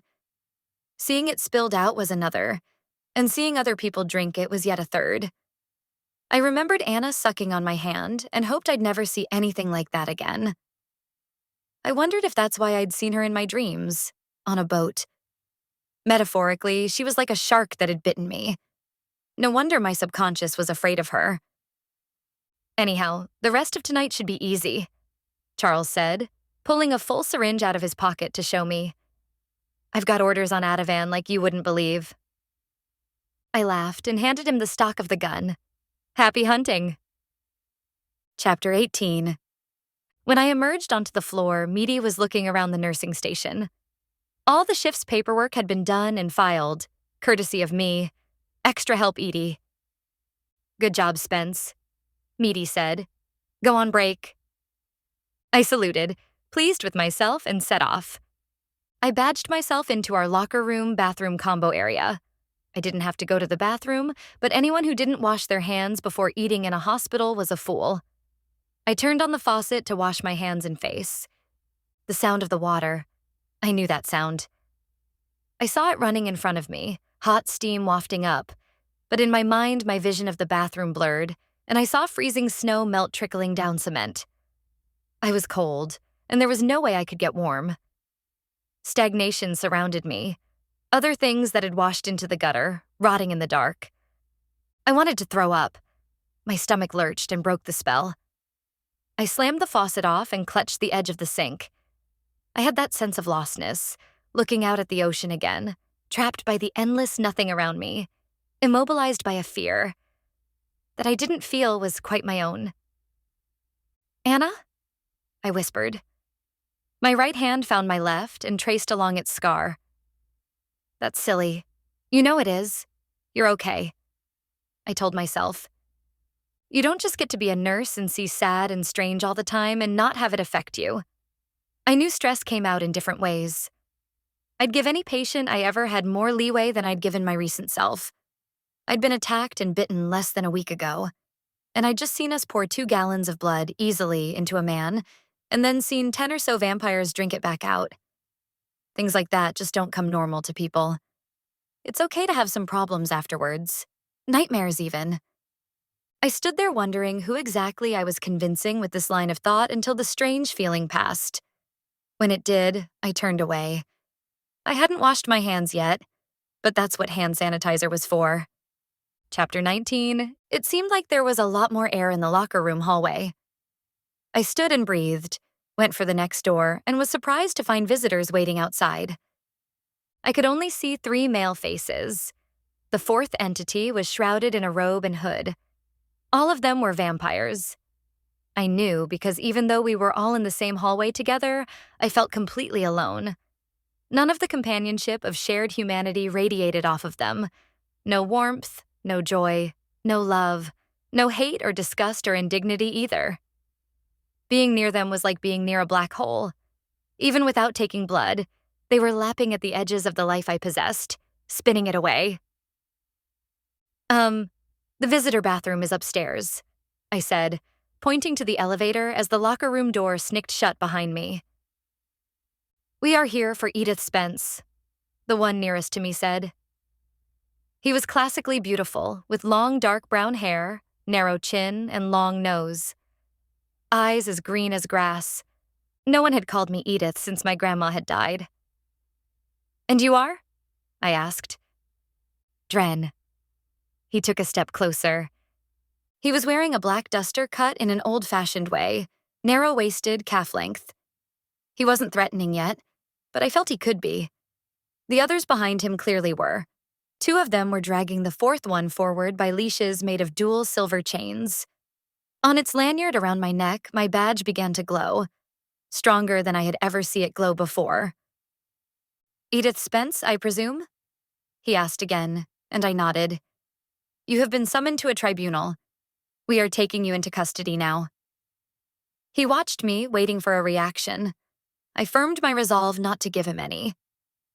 "Why?" I asked, crossing my arms. "Apparently you managed to kill a vampire," he responded, looking me up and down. "I have to admit I'm curious how you did it." There was a glint of emotion in his eyes. He looked long used to disappointment, but just then I saw a spark of hope. "Why?" The doors to Y4 thunked open. "Hey, Edie, I need help." Holy shit, I heard Gina say in a rush behind me. Then she yelled, "Meaty!" The doors didn't even have a chance to close before Meaty burst through them. "It's past visiting hours. Get out," Meaty said at once. I wasn't sure what scared me more, the fact that the ones in the rear were jerking on the bound person's chains, or the fact that they ignored Meaty. "She's been summoned. We're taking her into custody until the darkest night." Dren pushed his coat aside, hooking his thumb into a leather belt that held a gold, sickle-like weapon, bound against his hip. His action seemed meaningful, like a cop putting a hand on a holstered gun. "If you're her friend, you will procure her legal representation immediately." "But," I began. "Edie, be quiet," Meaty said, moving to stand between them and me. Some internal meter for patience in the rear guard ran down. They were stepping forward now, making the silver chains dance like wind-ripped spiderwebs, yanking the bound one along. I decided that it wasn't a person, as it hobbled forward awkwardly, lurching from side to side, its brown robes dragging on the tile. "As you may or may not be aware," Dren continued, "for Meaty's benefit, she's recently killed a vampire. A tribunal has been summoned on the darkest night to determine her fate." I hadn't really thought about the vampire since I'd killed him. Or rather, any time I had thought about him, I'd done my best to try not to. I could still remember the look in his eyes, as they'd turned into dust and poured out of his head. My stomach churned again. "I'm sorry," I blurted out. Dren's eyebrows raised. "So you admit your guilt?" "She admits nothing," Meaty said, giving me a glare. "She's a registered non-combatant." Dren gave a soft laugh. "She lost that status when she killed a vampire." He tilted his head towards me in a genteel fashion. "Unfortunately for Miss Spence, a mere apology won't be good enough." The other vampires were crowdingly close now, and I still couldn't see the hooded thing's eyes. Fear pushed the stomach acid higher in my throat, and I tried to fight it down. "I released a captive girl," I said, taking a step nearer to Meaty's back for strength.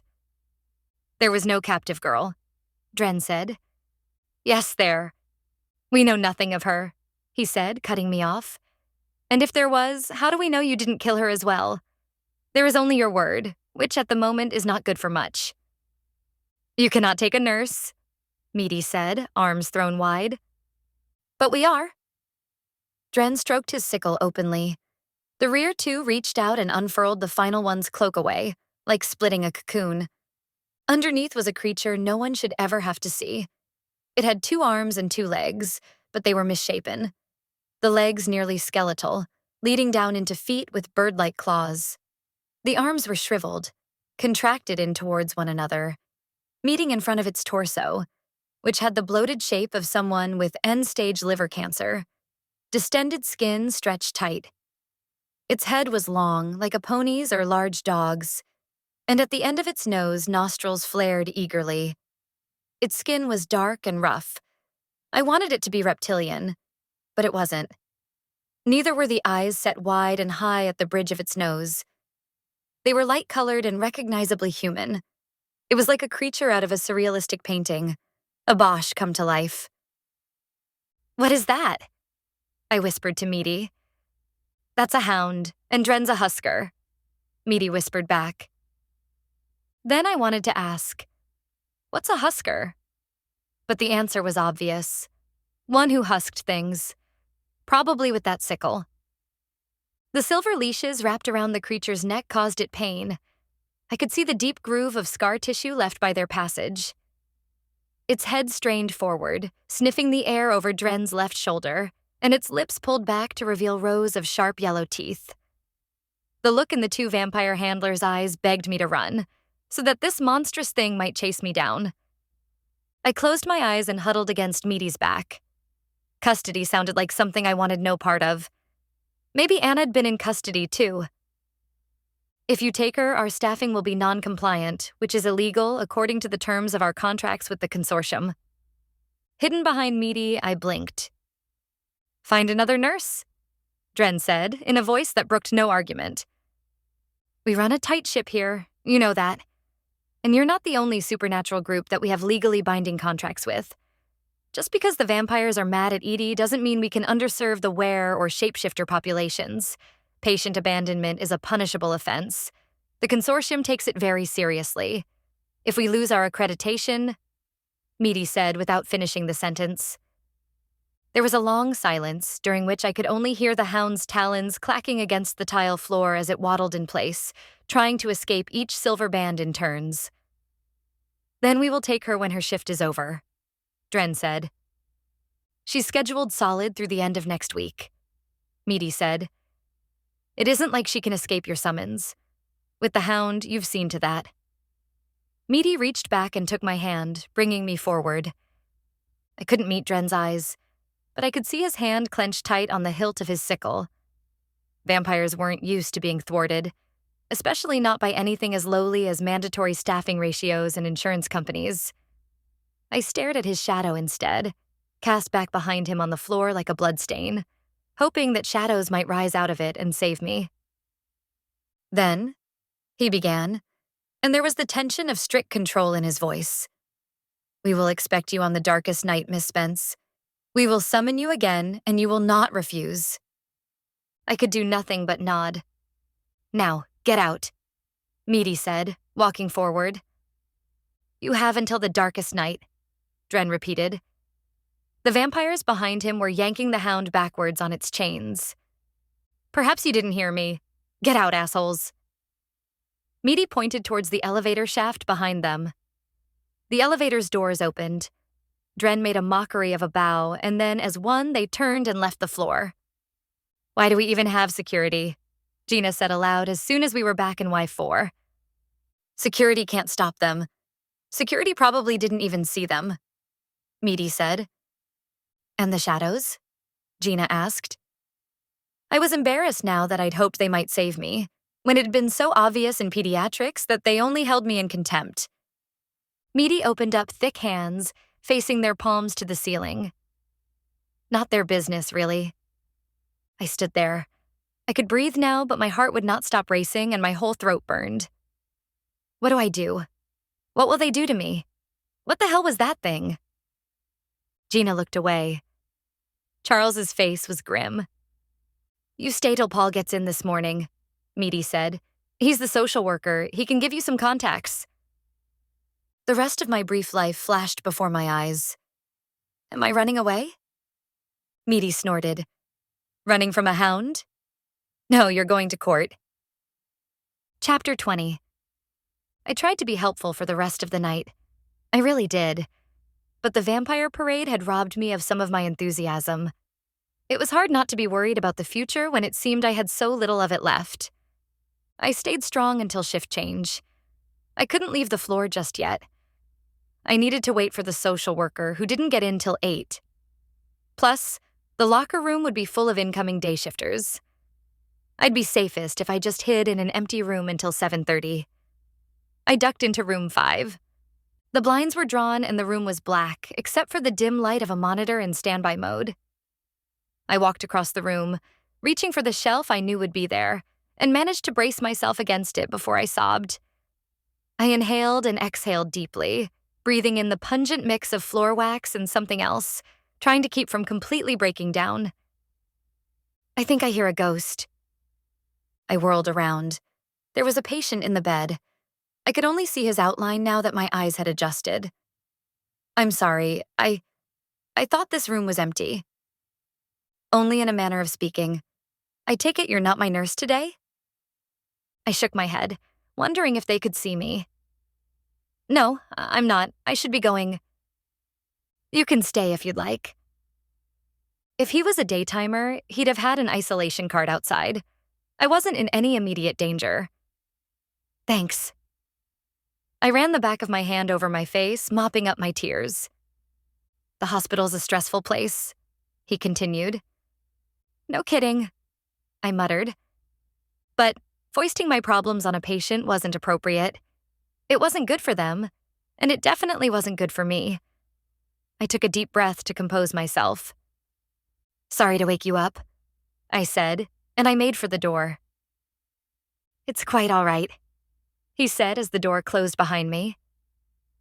I changed back into my civilian clothes, brewing with anger and fear. There were a series of small rooms at the end of our floor. Our break room, a broom closet, our manager's office, and the social worker's office. I paced outside his door. Paul was my height, and cute despite nerd-thick glasses. They managed to give him a hopeful look, a useful trait in a social worker. Today, he was overburdened with charts and flustered-looking. He had winter gloves on. He'd always had gloves on, all the times I'd ever seen him before. Hello, he said, looking at me at my station in front of his door. Do you have a minute? Only one. It's a rounds day. He set his bags down to find the key to his door. I was summoned, I explained. Jury duty? By the vampires, for a tribunal on the darkest night. One of his eyebrows peeked up above his glasses frame. Oh no. He unlocked his door and opened it for me. Please come in. I sat down in the only extra chair in the narrow room. Colored papers were stacked on every surface, making it look like a third-grade classroom, until you started reading what was printed on them. Petitions for non-emergency care, DNRs, lists of were safe house addresses. Maybe anything I ever wanted to know about Y4 was in here, if I could find it. It was a short office, but at the back it took a right-hand turn and I couldn't see what lay beyond. He sat behind his desk and hit a few desktop keys. As his computer came to life, he took his winter gloves off and replaced them with latex hospital gloves from a box beside his keyboard. He noticed me watching him. Germs, he explained. Indeed, I nodded. So how can I help you? He went on. I was hoping you'd know. I guess I'm looking for representation. I crossed my hands in my lap and tried to look innocent and worth helping, instead of angry and exhausted. They want to see me for a tribunal on the darkest night. I don't even know when that is. He pointed to a calendar on the wall behind his computer. In addition to the dates, it had all the phases of the moon. It's the first night with no moon in the sky. Vampire powers wax and wane against the cycle of the moon, the exact opposite of WERS, so it's when vampires are at their strongest. Conversely, WERS are fully mortal then, and easily injured, so that night they tend to hide. That sounded familiar from the training class. At the time, everything had seemed so unreal. The flyers on being safe around vampires that I'd gotten to read, take a test on, and then hand in with the test. In retrospect, it had been a lot like going to the DMV, and not much like nursing on Y4 at all. Who could believe any of it until you'd seen it for real anyhow? Paul pointed at the calendar. Technically, it's 7 nights from now. He leaned forward and touched my knee. I startled at the contact. Edie, right? I nodded. How in trouble are you? He didn't take his hand away. I was tempted to reach out and squeeze it even if he was a germaphobe. Very. Mind if I ask what you did to annoy them? Mind if I ask if you're off the record? I asked, because I thought I had to. Paul took his hand back and I found that I missed the simple human contact. He crossed his arms and nodded. Tell me things hypothetically. I might have killed a vampire to save a little girl. Technically, there's a chance I might have been under a compulsion at the time, but I don't think they care about that so much. I didn't either. What was it I'd told Meaty? That I'd have done it again? Knowing this, would I have? Now? Well, that's clear-cut. You're allowed to kill vampires in self-defense. He shouldn't have been fighting you. You're a clear non-combatant. It wasn't exactly self-defense. I sort of, hypothetically, went to his home. Lair? Lair. I reached and thumbed through a pile of pamphlets that turned out to be Surviving Congestive Heart Failure in 3 languages, one of which I'd never seen before. She was there. I killed him, I said without looking in his eyes. Hypothetically, he corrected. Hypothetically, I agreed. She was in danger, yes? Being held against her will, and worse. Paul shook his head. You're still safe then. The safety of the human outweighs the concerns of the vampires, according to the terms of the consortium policy, at least inside county lines. You were still inside the county, weren't you? It beat the hell out of me. Maybe, but she, wasn't human. Paul exhaled through pursed lips. I see. Do you know where she is? Can she testify for you? I have no idea. She ran off. She was in danger, I'm sure of it. I could go back to Mr. November's house as soon as I finished here. But I was sure if I knew where he lived, so did they. I couldn't expect to find any evidence supporting my side of things, and so what if I did? Dren said himself that I'd probably killed her.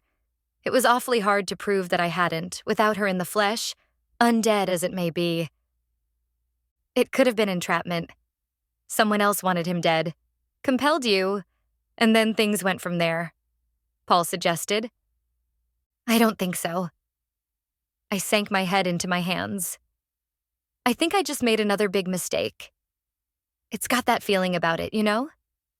Bitterness surged across my tongue and my heart was crawling up my throat. I knew what it felt like to make mistakes. I'd made tons of them before. Well, you still need representation, whatever the actual events. Can you do it? Paul snorted and shook his head. I'm not qualified, but here. He stood and walked to the back of his office and took the turn. I heard rummaging and the hum of a Xerox before he returned to me and handed me a slip of warm paper. Call these names. Explain the situation, but be circumspect till one of them swears to take the case. Make them swear explicitly. Vampires love a loophole. The paper had 3 names and phone numbers. All the vampire lawyers lived in better area codes than I did. And if none of them swear to? I asked, folding the paper in half and putting it carefully into my pocket. Paul smiled and shook his head again. I've learned in my line of work that it's best to cross bridges once you come to them. Chapter 21. I drove home as fast as I could.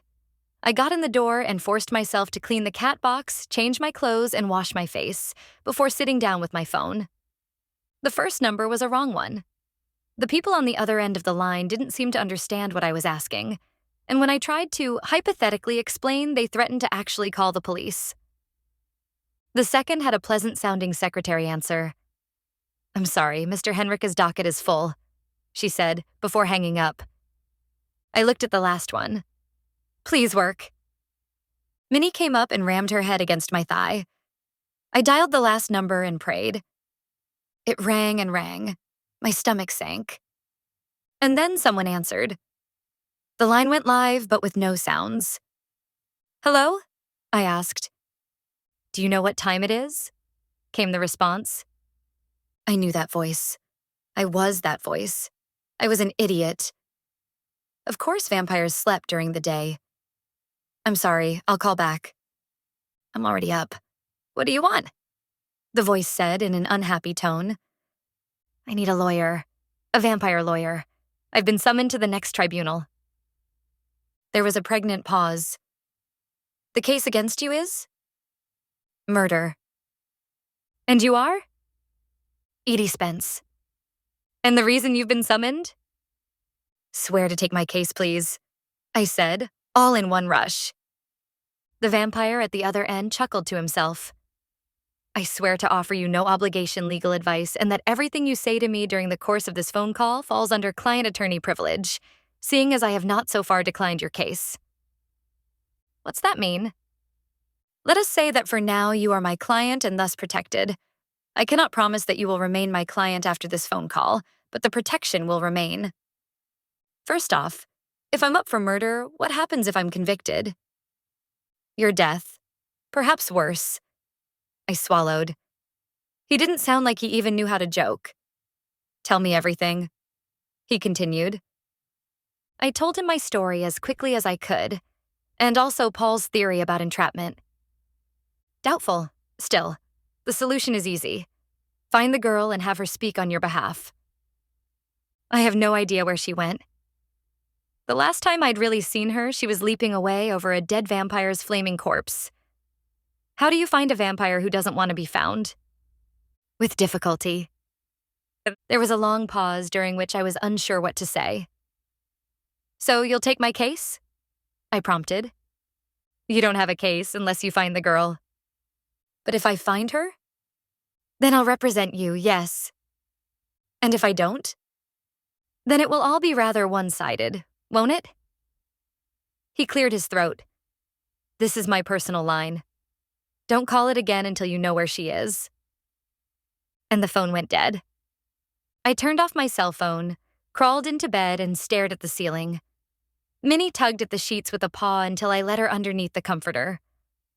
What would become of her if I was convicted? The image of Mr. November's refrigerator was still fresh in my mind, as was the knowledge that Jake could not be trusted with her care. He'd sell her on Craigslist for weed. I sighed and she purred. What had I gotten myself into? I tossed and turned until Minnie gave up on sleeping next to me. This was exactly the sort of situation it would be nice to have someone around for. Not that I wanted anyone else to share my problems. And who could I tell about things, really? But someone would be nice. I thought about Asher's phone number stuck to my fridge, got out of bed, and brought it into the bedroom with me. I toyed with the idea of calling it before reminding myself that it was daytime. People like Asher had a normal life and a daytime job. I set it down on my nightstand and gave myself permission to call him in a day or two, maybe once I had a plan. I didn't want to need him. I didn't want to need anyone, ever. But I didn't really want to keep always being alone. Not when being alone was always so goddamned lonely.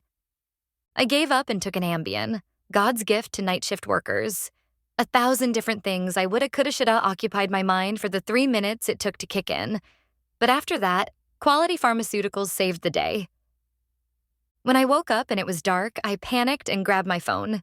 8:42. I wasn't late to work. Yet. Or on trial. Stupid winter, stupid vampires, stupid depression making me sleep too long. I sat on my bed and stared out my window while I woke up. There was a light covering of fresh snow dusting the tops of all the cars outside, making them look like a row of worn-down teeth. I found the shape of my Chevy underneath the snow. I could put everything I owned in my car, even Minnie, and drive away now. But then there was Jake. What would happen to him if I broke my contract with County and Y4 and there was nothing keeping him a junkie Superman anymore? I pulled up my blinds and pressed my forehead against the window so that the chill outside could cool my fevered thoughts. I saw small footprints chasing down the side of the complex from the street, up to the front of my place and away again. I could see an instep in the prints and a clear separation of toes. My breath fogged the glass, and I swiped it clean to stare again, as a wind struck up outside. What was it Jake had said about my neighbor's creepy kid? Only my neighbors didn't have a kid. Unit 9 had a baby boy, but unless they were feeding him mutant growth hormones, there was no way he'd made that trail, without shoes, no less. My phone's loudest and longest alarm went off, the absolute last. You need to get your ass out the door now to clock in on time. Alarm. I turned it off and ran for the bathroom to brush my teeth. I trotted outside, coat and bag in tow, to stare at the footprints outside my door. There was a small patch of earth outside my window where dandelions grew in the summer. The wind had drifted snow into the shallow footprints, enough to make me pause and question myself. I felt sure I'd seen them clearly. I was almost sure I had, I thought, as they completely disappeared. Edie? Someone said, and I whirled. I took a step backwards, wishing I hadn't already locked my door. Asher was there, getting out of a warm car. He had flowers, bright, expensive tropical ones. I stood there for a moment, stunned. "Hey there," I said, when I remembered how. He couldn't see, but I was smiling from ear to ear. "I thought we could maybe go on a date." He held the arrangement out to me. "I'd like that."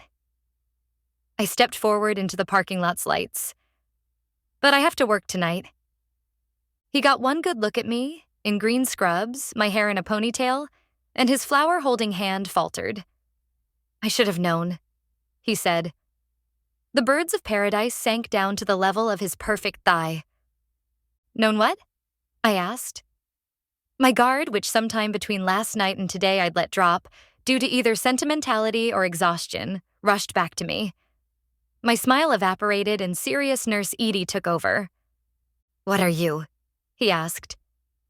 "I'm a nurse," I said. And then I put it all together. The accent, the money, the car, the attitude. "Oh God, you're a doctor, aren't you?" There was no one I wanted to date less in the world than a doctor. They could fake seeming human at first. Medicine doctors more so than surgeons. But it never lasted. Whatever pleasant shyness they'd began their careers with when they were your resident and needed your help was gone by the time they returned as an attending, knowing everything. I'd met a ton of older male doctors. The years of being right on most things, compounded by an interest in hearing their own voice be loudest, were like layers of nacre over a center of shit. They might look like a pearls on the outside to people who'd never have to call them at 3 a.m., begging for an important test. But when you were a nurse, you began to feel like most of them were swine. I'd never known a doctor-nurse relationship to survive, unless one of them was a shrink or a dentist. "Where do you work?" he asked, as I got my keys out and edged around him. "Look, it's okay. You don't date nurses, I don't date doctors. I get it. We're even." I opened up my Chevy's door and threw my bags inside. "I'm going to be late. I've got to go." "Where do you work?" he repeated as I sat down. He caught the door before I could close it, flowers shaking in his opposite hand. "What, county nurse is not good enough for you?" I gave my door a solid yank. He fought me for a second and then let go. I turned over my engine and I sat there for 10 seconds as my car warmed up. He glared at me, then walked over to his own car, but not before I watched him throw his very expensive flowers in the snow. Chapter 22. I had the whole drive into work to think about ways I could have handled things better. Maybe if I'd just stopped things after that first night. Damn it, I knew better than to ride the same ride twice. I tromped into the hospital and took the elevator down to Y4. At least being angry at Asher had stopped me from thinking about my upcoming vampire trial. Or about small, childlike footprints in the snow that may or may not have been created by a small, childlike vampire. Only one way to know. I had to get some blood. Most drugs are clear, their amounts so small as to have been completely diluted in the saline we give them in. Putting them into a person, you know it helps, but there's no visual. It's not satisfying. But blood transfusions look dramatic. It's the stuff of life running in, and there's this ritual with another nurse before you hang it. Unless you're running it into a vampire during a ceremony, whereupon transfusion reactions mean lunch buffet, when you recite batch numbers and blood types like a short scientific mass. Someone can die if you get it wrong. Always a thrill. Even before my time on Y4, I'd loved the process. That night, it was my turn to hang blood. Gina did the paperwork with me, her normal enthusiasm somewhat restrained. "You sure you're okay?" she asked for the 4th time. "Okay for now." I took the identifying paper off of the packed red blood cells and handed it to her. What would I be doing at home? I knew what I'd be doing at home. Walking around my parking lot shouting, "Anna, Anna," like I was calling a lost cat. I'm being far more useful here. "If you say so," she said, signing out my transfusion sheet. I stuck it into the chart with both our signatures. "But it looks like we're overstaffed tomorrow if you want to take it off. And we won't tell the cranky vampires if you don't." I did have other things to do now. I nodded. "Okay." She clapped my back and went back to her patients while I watched my patient. They were watching TV and eating Jell-O, totally oblivious that I was stalking them like some kind of blood-obsessed serial killer. When there were just a few cc's left, I stopped the transfusion and took down the bag. Normally, you ran blood in till it went almost dry, and you flushed the end in with saline, so the patient got down to the last drop. But right now, I needed it slightly more than this guy did. I pinched the port shut, and when I went on break, I hid the whole thing in my bag. I drove home with the blood bag in my coat pocket. It had been chilled since whenever it had left its original donor. But right now, knowing I had it, made it feel hot against my thigh. I'd been busy ever since I'd saved Anna, practically. I'd either been at work, as a patient or working, or been distracted with some guy. Maybe if I hadn't been so keen on getting laid, I'd have already solved my own mystery. Then again, who knew I would be called to vampire court? You couldn't not get laid, especially by a man like Asher, worrying about every bizarre possibility. I'd wait up for Anna tomorrow. I put the blood bag in my refrigerator beside my expired milk and prepackaged turkey slices. Who was I to ever criticize Mr. November now? Chapter 23. That night, the hard part was sitting in the dark. Well, the hardest part had been getting to sleep that morning. After I'd woken up and the sun had fallen, I'd thrown the bag of blood outside. Its clotted contents looked like a buried autumn leaf against the tire-treaded snow. And now I waited. I was used to staying up all night, but I usually had things to do and bright lights to do them under. Minnie was asleep and the sound of her soft breathing taunted me. I didn't know if Anna would want fresh blood, if the plastic would somehow ruin the taste, if she wasn't into biohazards. I just knew that I'd stay up all night and hope for the best. Snow drifted down like endless static on an old TV screen.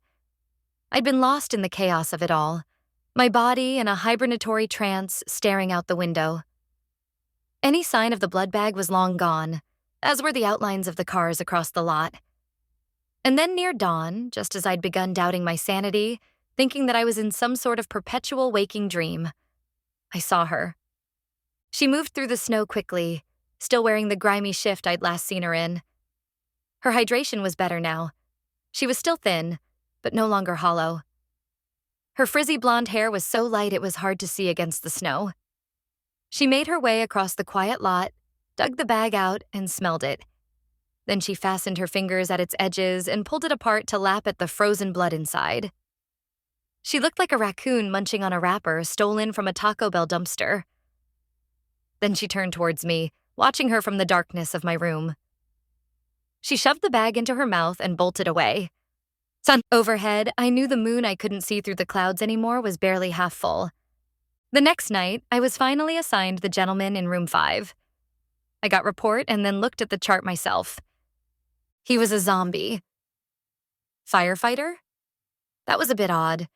We'd only had 2 zombies on the floor while I'd been here. Mr. Smith was the second of them, and I'd never been assigned the first. But I had a mission tonight, above and beyond mere nursing. I needed to get more blood. I walked into the darkened room, tubes in hand. If I got his blood now, I could toss it in my purse on break. The monitor was still in standby, casting a faint glow over him where he lay on the bed. I knew what smelled different about this room now. It was the scent of warm earth. "Hello, Mr. Smith." He smiled in the dim light. "Hello again, ghost nurse." I snorted. "Well, neurologically, you're intact. Mind if I turn on the light?" "Feel free." My hand found the switch and I got my first look at a real live, dead zombie. Mr. Smith was tall, stretching almost the entire length of the bed with wide shoulders. The parts I could see of him outside of the sheets in his hospital gown, his arms, his neck, and his face, were all covered by almost healed, smooth, rippling scars. Between the dark color of his skin as it was and the slightly lighter color of his skin as it healed, he looked like a dark pond on a windy day. "I remember you," he said. His eyes were a light golden brown, and the skin around them crinkled when he smiled. "I remember you too." I smiled back. "Thanks again, and sorry for waking you up." "I don't really sleep." He sat up straighter in his bed. As I walked into the room, I formed my plan. I would do the blood draw last, so I could hurry away and hide. I hadn't heard about any IV sites, but I had a butterfly needle. I didn't really like poking someone unnecessarily, but it wasn't like he could get an infection and die from a needle stick now, was it? I reached for the blood pressure cuff to start my set of vitals and held it aloft. "Which arm?" I asked. A lot of patients with heavy scarring had a side they preferred, one which the cuff's squeezing hurt less. Faint eyebrows raised. "I believe the previous nurse was having you on." "How so?" I unvelcroed the cuff. "I don't have blood pressure." The corners of his lips quirked into a smile. "I have blood, but to the best of my knowledge, it doesn't really go anywhere." "Oh." The lab tubes in my pocket felt heavy, and I felt my face flush. "Damn." "You were looking for some?" he asked, tilting his head forward. "Actually, yes. Sorry." I frowned at myself. How was I going to get Anna to come closer tomorrow night when I was off shift again? "I could give you a finger." He held up his right pinky. "I don't need all of them. One won't hurt much." I blanched, and he laughed out loud. "I'm teasing. It would grow back, but I'm teasing." I forced a grin. "Huh, sorry." "You apologize too much." "Sorry." I began instinctively. "See?" I rolled my eyes. He was right. But what did he know about me and the things I had to apologize for? He wasn't Igoring around, stealing blood. I looked around the room. He'd been here for long enough to have photos on the walls. Rows of uniformed men stood in front of large red trucks. A cafeteria tray sat on the shelf on the far side of the room. I walked over and picked it up. A rime of brown-gray sauce and a gnawed portion of a bone remained. "What was dinner?" "Long pig?" he guessed. I looked askance, and he waved his arms in a negating fashion. "I'm not sure. I eat what they send me." For a moment, I imagined him lumbering after me, slow shuffling horror movie style. He was far wittier than a movie zombie, but he was still technically undead.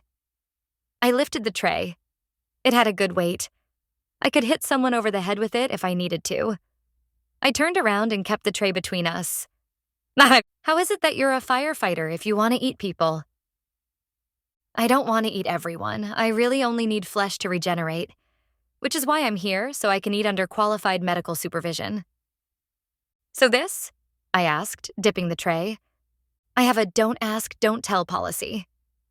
I suppose that given the number of surgeries being performed in the hospital at any one time, and the number of people dying here, some of whose identities were unknown and some few of those who had no likely next of kin, it was possible that we did have enough extra flesh to go around, as disgusting as the thought may be.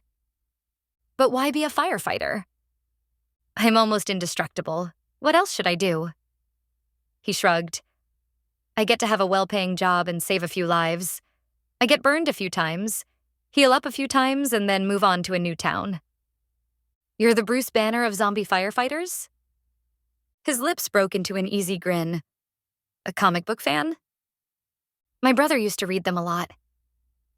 I shrugged with the tray. I didn't mention how fast he'd sold them when he'd found other pursuits. "I only saw the movies." He jerked his chin at me. "What's the last movie you saw?" "It's been a while." Was he flirting with me? I'd only ever had patients who were detoxing flirt with me before, and they'd never been very subtle. More of a, "Hey nurse, can we fuck?" between periods of trying to run naked down the hall. "That's too bad," he said. He was grinning even wider. "Well," I said, walking again towards the door, "I guess there's not much that I can do for you tonight, Mr. Smith." "Call me Ty." "Ty," I said, then managed to balance the tray on one hand and open the door behind me with the other. "So, just hit the call light if you need anything," I said, all in one breath. "I'll be right outside." "All right." He squinted, his eyes searching my chest for my badge. "Miss Spence." Call me Edie, I blurted out and made my escape. Chapter 24. So, Gina, what's Mr. Smith's story? I tried to sidle around to the where corrals without anyone noticing. It wouldn't do for Charles or Meaty to hear the tone of my voice. Just read the chart. Wait, why are you not reading the chart? She stopped her own charting and clicked her pen. Oh, she said, her inflection a wave. I sighed. It would be nice to someday live in a world where what I was thinking wasn't always written on my face. Gina grinned and rocked back in her chair, suddenly all business. Girl business. Frequent flyer. This is the 3rd time he's been here. He's a nice guy. I've helped out with him sometimes. He just needs a place where human is on the menu to hide out while he heals, she said, and shrugged. My stomach wanted to turn. But in comparison to everything else I'd seen or done in my nursing career so far, like, say, that I'd had stolen blood sitting in my fridge the previous night, I didn't think I could throw any culinary stones. Anything else? I pressed. Nope. Keeps to himself. I don't even know his first name. She shrugged. Mr. Smith is one of those made-up protective names, she said. At least it's not a month. A fake name meant he had a name at least. Was Ty his real name? I hope so. Anyhow, she continued, not much else I can do for you. Half his chart's made-up data anyhow. Meaty's going easy on you. You're going to have a slow night. A slow night of sitting outside his room with far too long to think. My choices were obsess over a mostly unknown patient, obsess over my upcoming tribunal, or obsess over how I was going to get Anna to finally come talk to me at my house. None of those choices felt very appealing. Do you need any help? I asked. I've got a blood draw I could use an extra hand on. The corners of my lips drew up into almost a vampiric grin. Then I'm your girl. I used one wrong tube on purpose in addition to the right tubes and pocketed it instead of putting it into the room's biohazard bin. Gina's patient had been a nice, elderly gentleman. I had a strange feeling that once transformed, he'd make a very charming wolf. I waited up that morning after getting home. The vial was in the parking lot between my car and my apartment. It'd still be dark for an hour. It was worth a shot. What else could I do to gain Anna's trust? Maybe I should have asked Gina for some tips on taming feral things. Dawn neared. As I thought about getting my blood samples to reuse at dusk, a white figure emerged. Anna, again. I sat very, very still. She was beautiful in a wild way, like a caged cat at the zoo. Now that she was nearer, I knew she was something I only wanted to appreciate with a moat and a safety fence between us. She found the plastic vial in the snow, cracked its lid off with her teeth, and poured its contents out onto her tongue like a rare elixir. Then she spat in the snow with her lips curled high. We're blood. So you can talk, I said quietly, knowing that at this distance her vampire ears would hear me just fine. She turned and threw the vial at my window. I flinched as it came through the metal burglar bars and bounced off the window screen into the snow. I'm sorry, I was trying to help. By poisoning me? She asked. She had an accent, Russian for sure. She licked her tongue across the back of one arm as if to clean it. Then she swiveled her head to stare at me, more animal than child. I blinked, and 1 second later, she was at my bars, her hands curling around them, peering in. My heart pounded. The vampires and daytimers at Y4 had a thin veneer of humanity. The worst of it, yes, but some. Anna was entirely other and frightening. You can't come in unless I invite you, I said. Blood is like an invitation, she said with her accent. She pressed her forehead against the bars and reached forward to scratch a fingernail against the flimsy screen. The sound resonated through my room. I need your help, I said. Really? Her eyes lit up and she laughed aloud. Why should I help you? You came here even before the blood, I said, playing my biggest, perhaps only card. I saw your footprints in the snow. I know you want something from me. We can trade. Her eyes narrowed in cunning I knew no true 9-year-old possessed. Invite me in, then we will talk. I tried to remember exactly what Paul told me about vampires and their promises. Swear not to hurt me or my cat in any way, shape, or form, and don't compel me either. Half of her upper lip curled in amused disgust. I swear not to hurt you or your cat or compel you. I nodded. Meet you at the door, I said, and she practically disappeared. I got up to close my bedroom window first and noticed that my wrought iron burglar bars now had ripples in them where her hands had held them. I shivered, tried to tell myself it was just because of the cold, and turned my thermostat up as I went down the hall. Chapter 25. She was so short I couldn't see her through the peephole. Steeling myself, I opened the door. Invite me, she said. With her dingy shift still on, she looked like something the wind had blown into my alcove. A sun-bleached trash bag, or a flurry of dirty snow. She had a faint sour scent, like barely off milk. Please come in. She tilted her head graciously. Thank you. She stepped over my door jamb with physical effort, like there was a tripwire she had to be careful not to set off. And then she was in my front hall, looking at my family pictures on the wall, which now I wished I'd had the foresight to remove. And she moved past me into my dining living area as I followed. I had a couch, a wireless router for my ancient laptop, a TV that only got 3 stations, and an end table with grandfather's CD player on it. It hadn't talked again since I had brought it home, but I couldn't bear to throw it away. You don't have many things. I shrugged, even though she was looking elsewhere. Most humans have many things, she continued. Most humans don't talk to vampires. And live, she added with a tone that sent a jolt down my spine. Remember your promise, Anna, I said. And she turned around and looked at me curiously again. Why do you call me that? I opened my mouth to respond, and then I realized that might be the only reason she was here now. Is that what you want to know? Perhaps. She licked her lips. Tell me what you want first.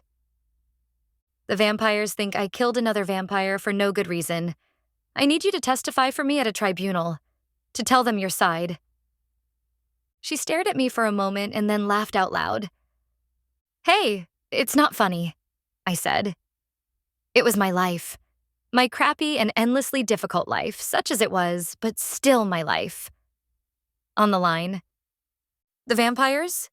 She said with a mocking intonation made more cruel by her Russian accent. It sounded like I was being interrogated by a double agent in a Cold War flick.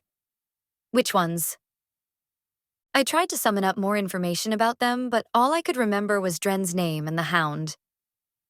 They had long black coats, I offered up. I knew it was lame as I said it. And a hound. Huskers and hounds. She rolled her eyes at me and then made her way to my couch. The cushions didn't even dent beneath her weight. Anyone can purchase their services. There's all sorts of factions, all the thrones, those cuckoo chick daytimers in training, pledged donors to both, ancient family allegiances. And I could tell by the set of her lips that she viewed my request as absurd, and me as an idiot for asking. It was time for a different tack. Look, I saved your life. You did not save my life. I was in no danger of dying. My hands curled into fists of frustration. You didn't really seem in any danger of being freed, though, now did you? And faster than I could see, she lunged at me, standing toe-to-toe, staring defiantly upwards. I gulped, to think how foolish I'd been to think that a mere promise would hold a creature like this, but pressed on. Will you help me or not? Because if you won't, I need to start opening new credit cards and figuring out where to spend the few remaining days of my life on vacation.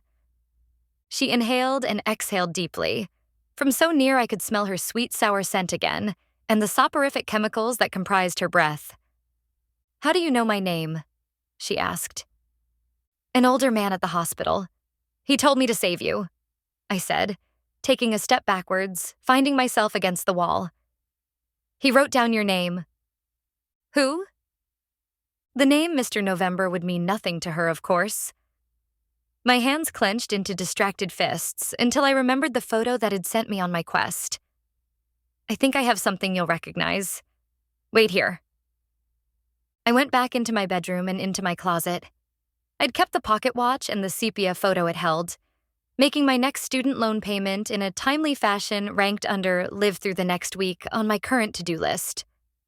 What was I going to tell her when I gave it to her? Hi, I'm sorry I killed your friend and/or relative. Promise or no promise, there was no way she was going to help me after that. And then where would I be? Dead or worse. I sat on the ground beside my bed and Minnie peeked out. Stay under there. There's no way this can go well, I told her. Then I heard German begin in the living room. What kind of parlor trick is this? She said, waving the CD player as I came out. Its light was warning yellow. That's grandfather, I said, as she mashed the buttons on the player. She flung it across the room and it hit the far wall. Don't do that, I said, running after it. I didn't promise to not hurt your things. A pity you have so few. She sat on my couch again. German continued to rise from the now red-lit player, despite the fact that the cover was clearly askew. He killed a dragon once. I picked it up and held it. It silenced in my hands as I forced the broken lid closed. Do you want to know or not? Anna crossed her arms. I dropped the watch and photo into her lap. She stared at the photo while she rubbed the pocket watch with her thumb. If I hadn't had grandfather to hold, the silence would have been intolerable. It was obvious that she was deep in thought, and if we'd been on Y4, I would have excused myself out of her room. Trapped in my own living room, though, I kept my hands busy by stroking the CD player's plastic case and consciously making an effort not to speak. We came to the new world together. My brother, my uncle, and I. And then I was separated. She began, just when I thought my resolve would break. She set the watch in the lap of her skirt and began doing something to the small photograph with her short nails that I could hear but I couldn't see. By boat? I asked, remembering my dream. How else? She curled a lip at me, then returned to her task. I was young then. As she concentrated, I glimpsed her looking like a real 9-year-old, damaged and frail. She stared into the middle distance, hands working at the photo, stirring memories inside her mind. He was trying to find you, you know, I said because it seemed right to say. He told you that? She asked. Her hands stopped. In a manner of speaking. I rocked down to sit cross-legged in front of her, holding the CD player in my lap. Its yellow light illuminated us both. Would you like to hear the story? She nodded very slowly. So I began. Chapter 26. People who can't tell stories well don't make very good nurses. There's a causality between what happened yesterday to patients and what needs to happen tomorrow that people who aren't storytellers don't understand. I hadn't decided exactly what to say yet, but I knew enough to start at the beginning that she needed to hear. He was very old and very sick. He was found collapsed in the street with 2 vials of holy water in his pockets. We took care of him as best we could, but he wanted out to find you. He wrote your name to me on a board I gave him so I could finish the job. She nodded, her gaze studious. And then he pulled his breathing tube out. The moment of truth. It happened while I wasn't paying attention. The breathing machine was the only thing keeping him alive. I braced. Anna stared at me, her eyes narrowing to slits. You killed him. Yes. Adding anything else would sound like I was making excuses when really there were none. There were mitigating factors surrounding the second vampire's death, Anna being one. But as far as Mr. November's death was concerned, his blood was clearly on my hands. Her lips drew into a thin line and a silence passed between us. Perhaps she was regretting her promise to not injure me. Mere writing cannot compel, she eventually said. And he was a servant, not a Zver. I don't know what a Zver is. Pray you never learn. I waited for her to explain. When she didn't, I continued. I don't think I was compelled. I just wanted to give his watch back to someone who knew him, to tell them I was sorry for what I'd done. When I went back to his address here, I said, reaching forward to turn the photograph over in her hand without touching her, I saw your file. I knew what I had to do. Saw my file? Pictures, I said, and left it at that. She recoiled, then regained composure so quickly I thought maybe it had been a trick of the light. He knew? She asked. Of course he knew. My uncle was always faithful. He must have tried. She stroked the photo again. I wonder if his impotency ate away at him, as they ate away at me. Her tongue played across her lips as she thought. I always meant to kill them myself, she said, and I believed her. Why didn't you? They starved me. She looked down at herself, at the photo she held. Things have changed much since they captured me. Since I last saw the sky, I never knew where we were at. We were moved from place to place, from pit to pit, feeding the Tieni with our sorrows. Even if I had escaped, perhaps even if he had saved me, there was no way they wouldn't come after me. I am not just a vampire. I am, she began, then looked at me like she'd said too much. She shook her head. You wouldn't understand. I'm not meant to be merely 9 with the body of a child. Small ripping sounds began again. I thought I saw in her activity the industriousness of distraction, trying to hide from some part of her past. You're not the one to blame, Anna. I reached out and put my hand on her leg. She startled like a disturbed cat, and I pulled my hand away. You are a strange human, brave and stupid at once. She looked at me curiously, wrinkling her nose. Thanks, I guess. She finished what she was doing and stared at the photo anew, stroking it with her forefinger before flicking something else off her palm. Then she addressed me. Dawn comes. I need to sleep. But when it is night again, take me to where he lived. I want to see it. I nodded. I should have bargained with her for her help at the tribunal. To seal the deal, as they say. But I'd just found out she'd been abused since she really was 9, at some point in the distant past. Pushing her didn't feel conscionable. Let me get you something to sleep in. I gave her old scrubs of mine, repurposed into pajamas a long time ago, and gave her an extra comforter. She wandered around my house like a bold burglar, inspecting closets, even opening the oven door. How light-tight does it need to be? I asked. Very, she said with a frown. Where have you been up until now? Her eyes narrowed and she didn't answer. If it had to be that dark and from the smell of her now that she was near, my guess was underground. A sewer. Hey.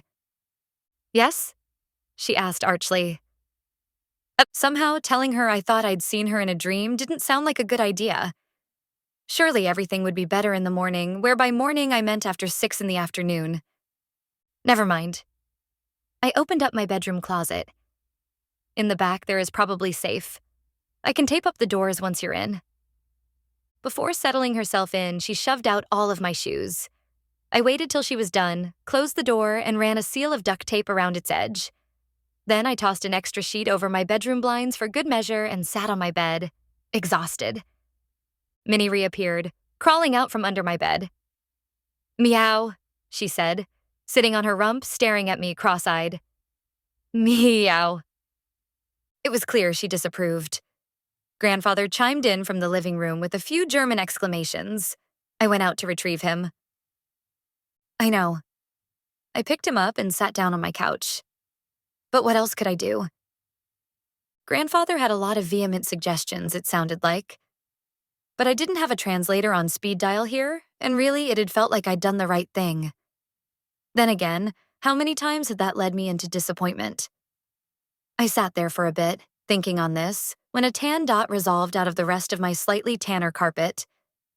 I reached for it, and almost lost it in my carpet's low pile, before pulling it out. If I hadn't seen it before, I wouldn't have been able to recognize it. I would have placed it as a forgotten shred of newspaper or a flattened crumb of bread. But it was a tiny sepia face, the face of the brother. Well, I didn't know that for sure. But definitely the face of the boy who'd been sitting by Anna in her photo. Carefully torn out and discarded by Anna herself. I felt slightly less good about things than I had before, and I took Grandfather back into the bedroom with me. Chapter 27. I woke with the start to the sound of ripping. The room was dark, and there was a monster in my closet. I jumped out of bed as she emerged. The closet doors were flung open, wheels rattling in their sliding tracks. Clean clothing hadn't done much to dissipate her smell. How do you tell a vampire to take a bath? Once free of my closet, she turned and kicked its door, leaving a hole in the cheap particle board. Hey! I reached for the rattling door. That wasn't necessary. She turned on me. Take me to his home, now. I needed a shower, and she really needed a shower. But the sooner I got her to Mr. November's place, the sooner she'd help me, the sooner she'd be out of my life, which she seemed set on destroying, one article of furniture at a time. I waved my hands placatingly in the air. Let me get dressed. Hurry, she said, and turned around. As I rummaged for jeans behind her, I realized I hadn't thought to steal blood ahead of time for the future, nor was I keen on offering up mine or my cat's. Hey, how have you been feeding? I asked. On the homeless. Anna sighed. They taste like booze. It helps to mask their other flaws. I pulled my shirt over my head. Ugh. She chuckled. Don't worry, I haven't killed any of them yet. Are you going to need blood tonight? I can go longer than most vampires. I am used to dealing with less. Phew. It was one thing to go off on a crazy goose chase, and another to aid and abet an attack on somebody else. I nodded and reached into my closet to find my old coat, the one she'd helped me to ruin, what with all the blood. You might remember this article of clothing, I said, handing it over for her to wear. Her affect was flat, the way certain schizophrenic people's were. No life, just a dead stare. The kind I thought the phrase 1,000-yard stare referred to in books. Only the people who wore it at the hospital weren't survivors from back in Nam. They were surviving whatever personal story was playing out all the time inside their own minds. I don't feel the weather as you do, human. I shook the coat. We're taking public transportation. I can't take you in what you're wearing. You'll make a scene. She grabbed it from me and sniffed the collar. It smells. You're one to talk, I thought as she put it on. Sorry. I reached over and flipped the hood up over her head. The clock on my bedstand said 6:30. Is it night now? She nodded, though the hood itself did not move. I am awake, she said, as if that was answer enough. I imagined her, my only witness, catching on fire or turning to stone or whatever else it was that full vampires did underneath the glare of sun. And then I shrugged that off and helped her put on 3 pairs of my socks so my old rain boots would fit. Last but not least came gloves. By the time I was done stuffing and layering, she looked like a very unhappy Michelin man. Are you done yet? She asked, as I zipped myself up in my remaining winter clothes. All the ways this was a bad idea were like an echoing Greek chorus in my mind. I'll die. She'll die. We'll all die. I shook my head to clear it. Let's go. The main commuter rush home had finished, but there were still people waiting for the southbound train at the station. When it arrived and the doors opened, I walked in and Anna followed hesitantly. Did the rules of invitations apply to public transportation? And when she was done, we sat together on a bench. She stared around at the train itself, from the gum stains on the floor to the maps with multicolored tangles near the ceilings. Her gaze lingered on a poster featuring a nearly naked woman selling watches, with one hand cast out protectively, and her entire other arm covered in watches, across her chest. Anna touched this image like she expected the hair to be hair, the skin to be skin, and the schnozberries to be schnozberries. I watched her, while everyone else studiously ignored her in the way only other commuters can, before she came to sit beside me again. Was Mr. November your uncle? I asked. She glanced up at me, her eyes still shaded by the hood. His name was Yuri. She went back to looking resolutely at the seat ahead of us. I fully expected that to be the end of our conversation when she continued, in her lisping accent. We were a family of Nevnoi, the loyal ones. As is our custom, the first child, when it was time, was pledged to our throne. They would drink the blood and become one of the Zverskia. The second child was sacrificed to the Tieni. She closed her eyes. I was the first child. Koshai was the second. Silence passed between us as the train stopped and people milled about. When it left the station, she continued. My parents wanted differently for us. When the revolution began, they thought we were both saved. Factions in the Zversky were fighting as brutally as the socialists and the Marxists were for control. In the confusion, they sent us off with Uncle Yuri to the New World to escape our respective fates. She crossed her arms over her chest, as though she was fighting off a chill. When we arrived, it did not take long for them to find us. In America, there were no factions, only Zver. And for them to let any Dnevnoy escape, well, her voice drifted. We were 2 stops from where we needed to get off, and I wanted to know the ending. Then what? Then we were captured, separated, and I was fed to the Tieni regardless. But I'd seen most of her while helping her change. She had all her limbs, fingers, toes. Unless they'd taken a lung or a kidney, I wasn't sure what she'd lost. Not all feeding requires teeth, and not all bites leave scars, she said cryptically. What does that even mean? I asked her. I would prefer not to talk about it.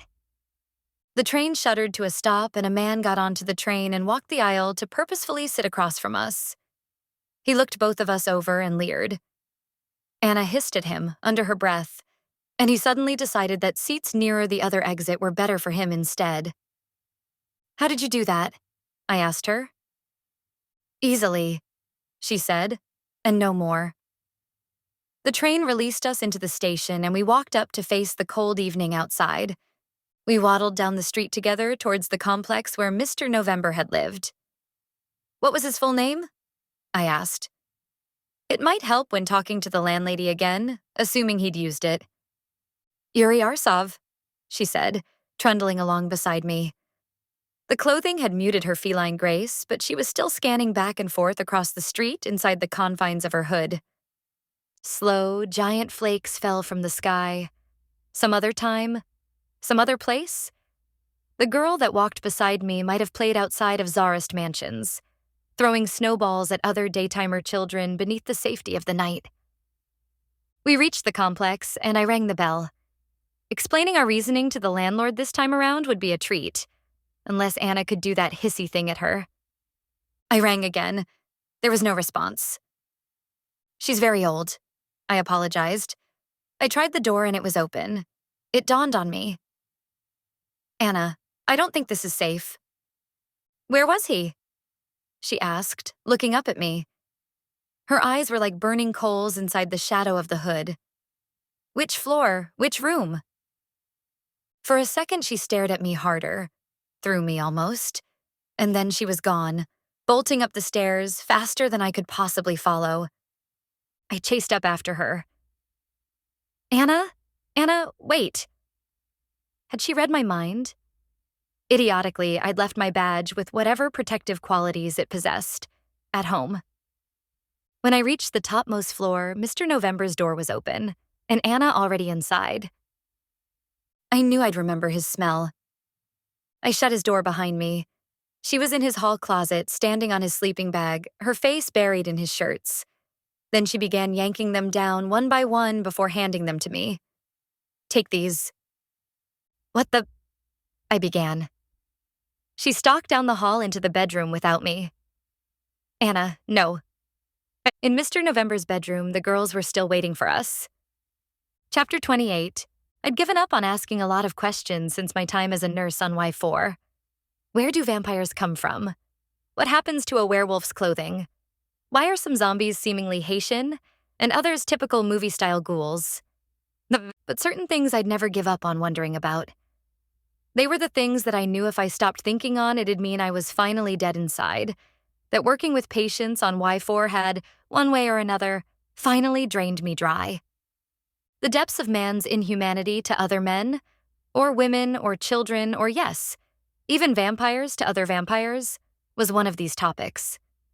It was illustrated on the walls here, to horrifying extent. If I ever saw things like these and managed to be quiet inside, It would mean County had won. Anna stalked around the room, barely glancing at the walls. She kicked over the files, spilling out sheaves of photographs upon the floor, walking across them without looking down. Finally, she returned to me. "Leave so I may burn this place." I shook my head. "No." "Burn it," she said. "You can't. There are other people living in this building." "Burn it all down to the ground," she shouted. "Let their blood be a sacrifice to Yuri's memory." I'd only sworn her to my personal safety. I realized now I should have expanded her promise to cover to all of the inhabitants inside county lines. What exactly was she? In freeing her, what had I inadvertently set loose? "Anna, please." I reached for her shoulder before she could do anything stupid. She whirled beneath me and held me in place with those ember-like eyes. Flames leapt inside my mind, hot and high. "Stop it, Anna." She didn't. The heat increased, and instead of it making me want to run away like a deer from a forest fire, she wanted me to turn towards it, to go closer. Where was gasoline? Where were matches? This place would be so much better if it were cauterized entirely, ablated like a cancerous spot. Surely this place above all places needed to be excised. And I was a nurse. I knew all about excisions. The flames glittered in my mind like an oncoming migraine as her will sledge-hammered through my brain. "Stop it." I clutched my hands to my head, dropping the shirts in a pile. "Stop it right now. You promised." The urge to burn things subsided, but didn't quiet all the way.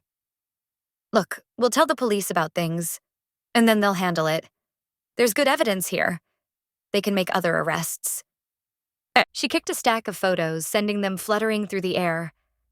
"They can arrest the servants? And full vampires? What good can your human courts do when they did not even save me?" She sputtered. She was breathing hard. I didn't think vampires needed to breathe. But if her huffing and puffing could have blown all the girls down, it would have. She whirled around with her arms held up, addressing the room at large. Why did he save them and not me?" she howled, pointing at the walls. And then she fell to all fours in the middle of the room, creasing the photos there with her knees and fisted hands. All the other lost little girls stared down at her, at the last little girl found. I knelt beside her. "He was trying to, Anna. You were on his mind. He said your name with his dying breath." She grabbed one of the shirts I held and savagely rubbed her eyes with the sleeve. "It should have been him to find me. Not you. Him." "I know." I reached out a hand. If she'd been any other human in the world, I would have hugged her just then. But I was scared too. But then she sobbed, a gut-wrenching sound. I'd made noises like that before. I knew what they felt like, what they meant, from the bottom of my heart. I dropped the shirts and wrapped my arms around her before I could talk myself out of it. She went stiff and quiet, and just when I thought I'd horribly overstepped myself and ruined everything, she collapsed against me and cried, deep and hard, squeezing me tight. I was glad for each and every layer I'd put on under my coat, and I prayed for my ribs to hold. I hugged her back until she released me, rocking back and turning away from me to blot at her eyes again with Yuri's sleeves. "You are a foolish human, a greater fool than any I've met before. Yuri would have approved of you." She unzipped her jacket and stuffed several of Yuri's shirts into it. Then she wiped her nose with the back of one hand and picked up the final shirt, the one she'd cried upon, and held it out to me. "I will help you." I took the shirt as though I were shaking her hand. "Thank you." "You are welcome," she said solemnly and left the room. I shoved the shirt in my coat pocket and followed. We walked down the stairs together. It was quiet except for the echoing sound of our steps. It wasn't like places like this to be so quiet. Surely someone here slept with the TV on. And surely these walls were so poorly insulated that we ought to be able to hear it. "Do you hear that?" Anna asked, just as I'd been making sure I'd heard nothing at all. She fell to a crouch and shot down the stairs. "Wait!" I shouted, and ran down after her. A group of 10 men met us in the street. their black stockbroker-style suits casting stark outlines against the snow. They didn't need snow gear. They wouldn't feel the cold, nor would they care if anyone saw them. They were all alike, vampires or daytimers. "Help!" I shouted. "Someone, help." I knew this wasn't the kind of neighborhood that worked in. No one knew us. It was none of their business. And I was sure one of the vampires here would be able to bend human attention away like so many of them could. Still. "Call 911. One of the men advanced. "I'm a non-combatant. She's under my protection." I addressed him, putting myself in front of Anna. I didn't have my badge on me, but she raced around me, up the street, peeling off layers of clothing. She ran 3 steps at a time up a stoop and then launched herself horizontally at a suited man who clearly wasn't ready.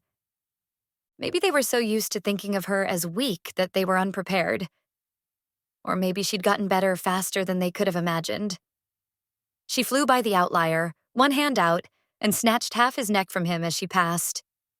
His head lolled to one side, clearly showing the stub of his spine before dust started pouring out of the hole she'd left. The next one was even faster, guts strewn for an instant, and then many soft, popping sounds as he turned into a suit full of dust. There were so many of them, and she was awesomely fast. I wondered again what she was. I'd never seen a vampire in action. Maybe they were all like this? As she dispatched one after another, I realized I was seeing what she was doing now. She was slowing down. Whatever super-strength homeless blood, a half-empty blood bag, and a century's worth of rage had given her was waning.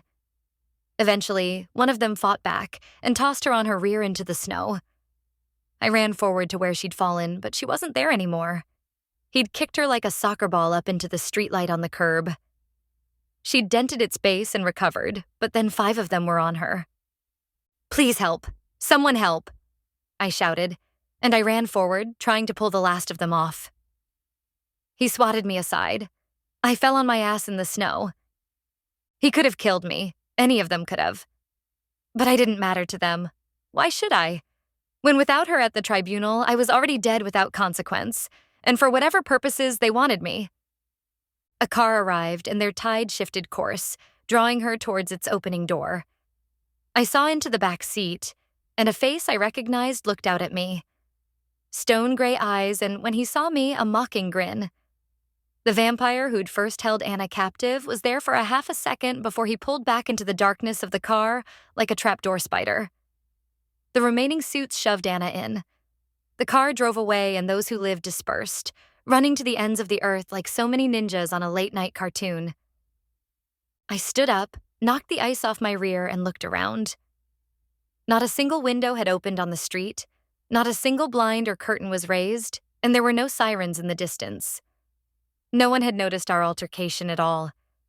The dented street lamp looked like any other street lamp that had met a buzzed driver.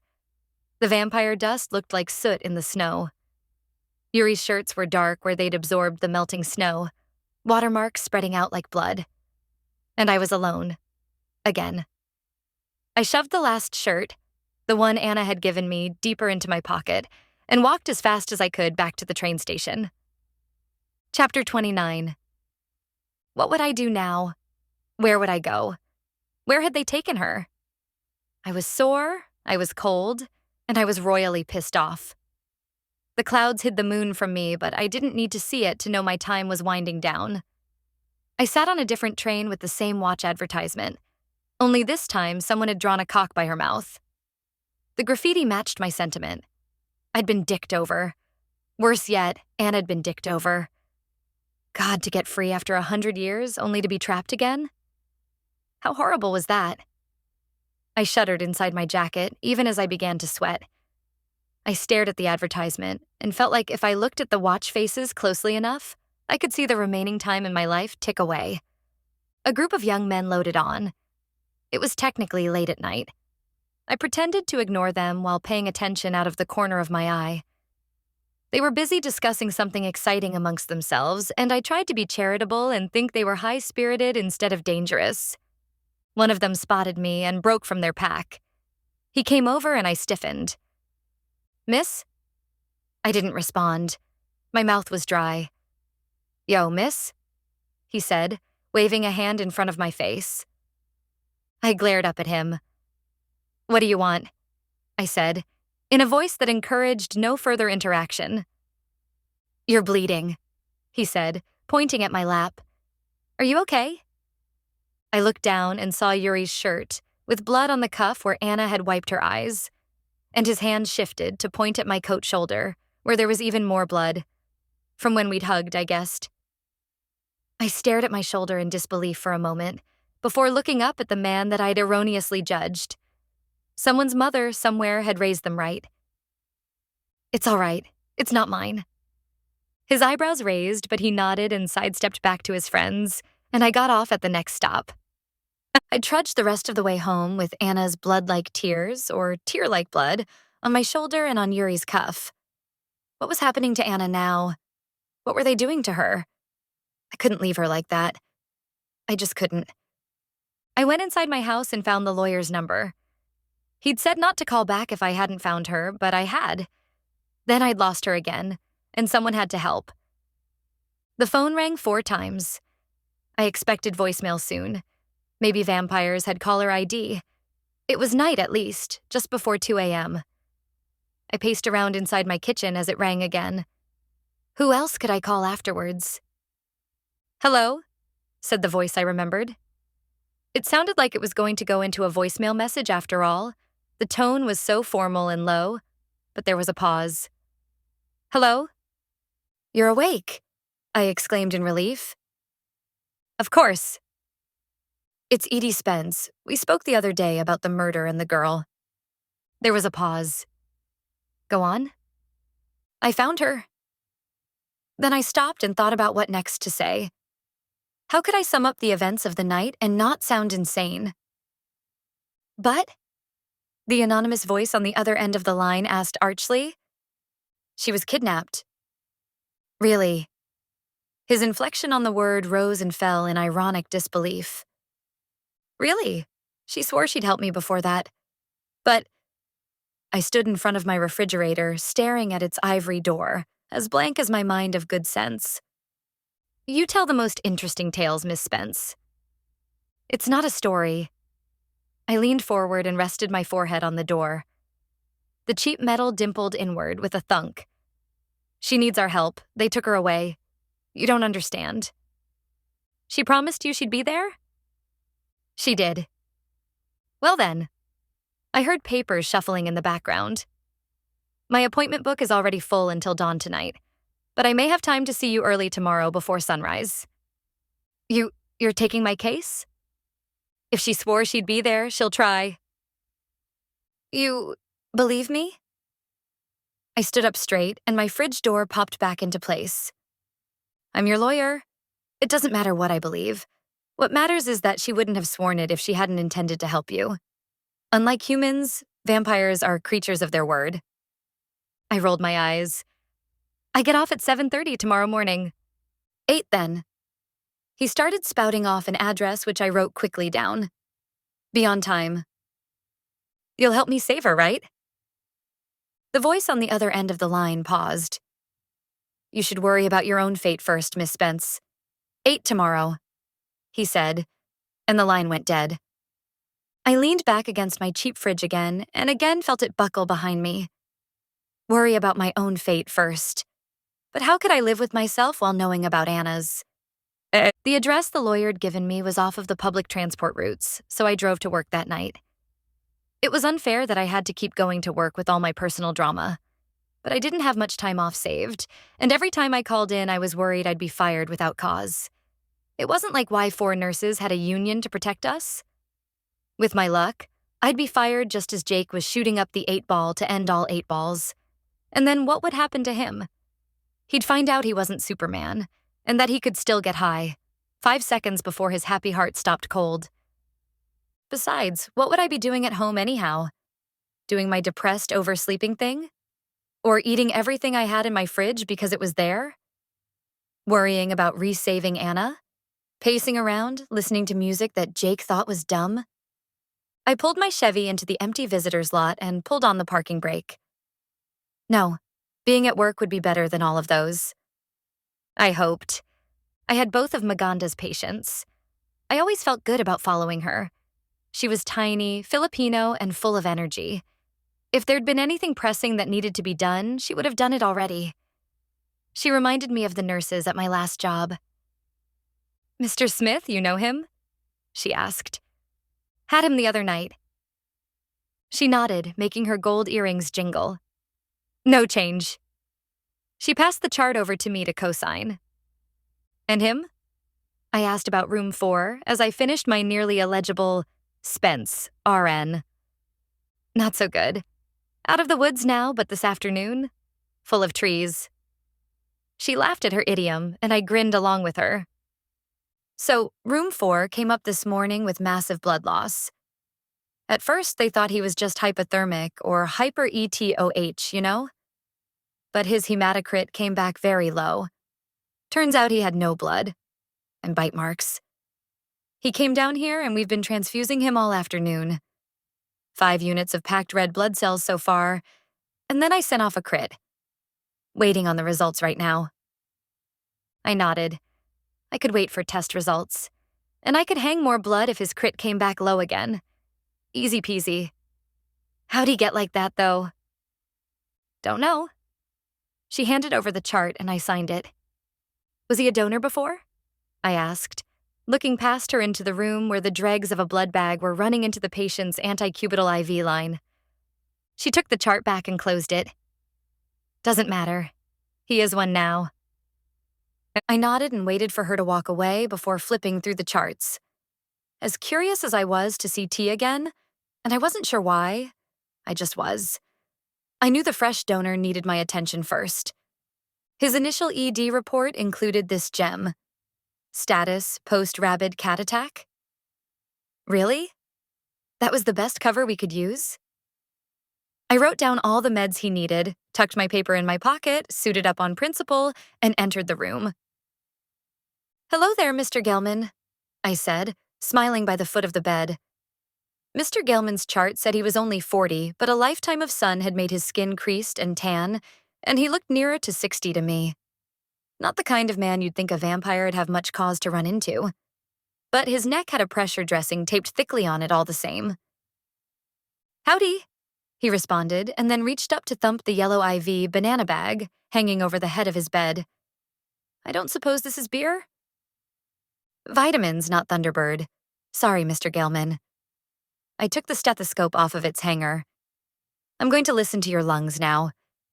Please." He flipped the sheets off of his bed, revealing a barrel torso with scrawny legs beneath. I saw a plastic comb tucked into his sock and bit my lip. He'd either been in prison or homeless, maybe both. Only time spent without notable possessions or reliable pockets led to sock-carrying items, but he was too tan to have done time recently anywhere in our frigid state. "Where do you live, Mr. Gelman?" "Everyone calls me Gail," he said, closing his eyes and leaning back into his bed as I pressed the stethoscope to his chest. I listened to him breathe, raspy and wet, the sound of years of smoking mixed with inclement weather. "Where do they call you that?" I asked when I was through. "At the armory." I knew about the armory. It was Jake's home away from home. "Did someone tell you what happened to you?" "Yeah, a rabid cat got me." He shook his head in disbelief. I feigned astonishment. "Really? Did you see it?" "Well, it looked like a little girl. A cold little girl."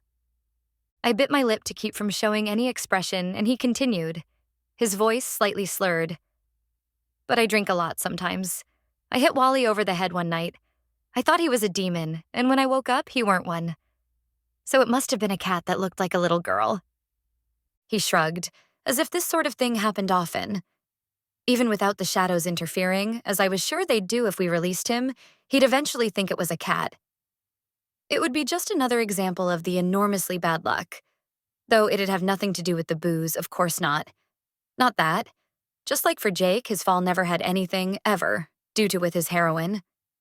He'd had his entire life that had brought him to this state. He'd never believe it was a nearly 100-year-old but 9-year-old-looking vampire. I finished my assessment with polite detachment, feeling for pulses, inspecting IV sites for signs of infiltration. Sweat beaded on his forehead, and he wiped it away with one hand before shivering. "Want some warm blankets?" I asked, not wanting to get into the classic signs of alcohol withdrawal with him. He was already getting 60 milligrams of Valium every 6 hours. Nothing else I could do. "Sounds good," he said and nodded. I retrieved a stack of warm blankets and returned. "You ain't got nothing to drink here?" he asked as I unfurled them. "Nothing at all?" I shook my head. If they'd given him a choice between a death due to blood loss on the street versus being here with no booze, I could guess which one he'd have actually picked. Or at least which choice he'd be picking 2 days from now. "Not a drop, Mr. Galeman, not a drop." Humph. His left and IV-less hand found the pressure dressing at his neck. Sure was a pretty cat, though. I kept a compassionate smile pasted firmly on my face. I'm sure it was. I backed out of the room and waved at Meaty. "Bathroom break."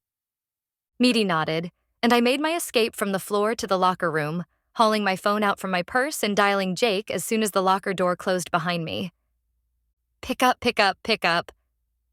Sure, Y4 could protect my brother from the ravages of heroin, but what if he was bleeding out in a gutter somewhere? The dial tone stuttered, and I expected a disconnect. Cell phone signal wherever Y4 was spotty. Then heard "Yallo" from a sleep-filled voice. "Jake?" I blurted. "You okay?" Sissy? Jesus, Sissy. Yes, I'm fine." "Really?" I asked. What else could I ask him? "Check yourself for puncture marks. You sure no one's bitten you lately? Seen any rabid cats?" "Sissy, what time is it?" "Of course I'm fine." I could hear him waking up as he spoke, and his voice dropped to a whisper. "Everyone else is turned in for the night. You know they close the doors at 8 p.m. I knew he'd be one of the many men in a cot-lined room. Had Mr. Gelman been in the armory when he'd been bitten? Or outside of it, only to come in later and collapse from the cold? What did it matter anyhow, now that Anne had been kidnapped? "I just wanted to make sure you were safe, Jake, was all. It's going to be cold tonight." "It's always cold at night in the winter," he reported.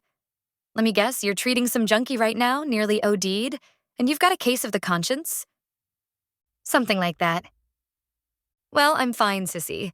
I appreciate you checking up on me, but it's not necessary, really." His voice dropped even lower. "I'm still Superman." I sat down on the changing bench in Y4's small locker room.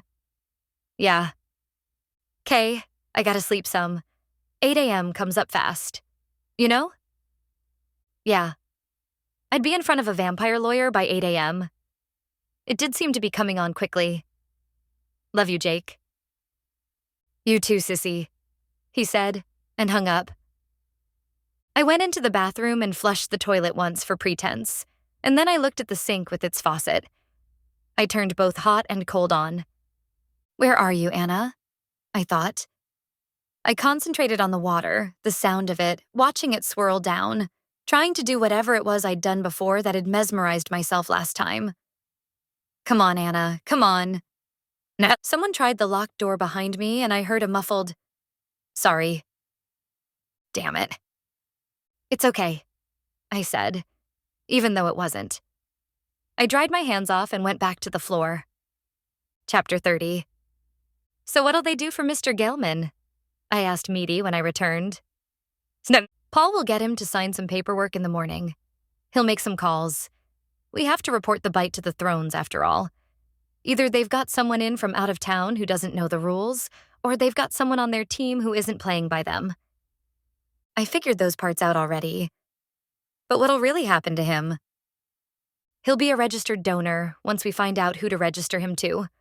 Or we'll keep him here till he heals up, and the shadows will fix him before he leaves." Meaty indicated this fixing by rubbing fingers and thumbs together industriously, then squinted at me. "He's not enthralled to the vampire, if that's what you mean." "No, I was just curious. Thanks." I didn't envy anyone a shadow fixing. I looked down at the floor, at the narrow shadow cast by the nursing station's ledge, and thought that I could see them there, dark and swirling, just waiting for a chance to be set free. I shivered, much as Mr. Galeman had. Then I gathered myself and my thoughts. I still had one patient left. I remembered to knock before opening T's door for once. "Come in," T said. He was out of bed, wearing normal clothing, wandering around the room with a patient belongings bag in his hand. He wore jeans and a t-shirt. Y4 was temperature-controlled, and I couldn't help noticing how snugly his shirt fit against his muscular arms. I shook my head at myself. Patients should never be out of gowns. It made it hard to remember what team they were on. "Packing?" "I'm getting out tomorrow." I turned from side to side to look at the confines of his small room. He'd already taken the pictures of his firefighting crew off the wall. "Getting out? What, this is prison?"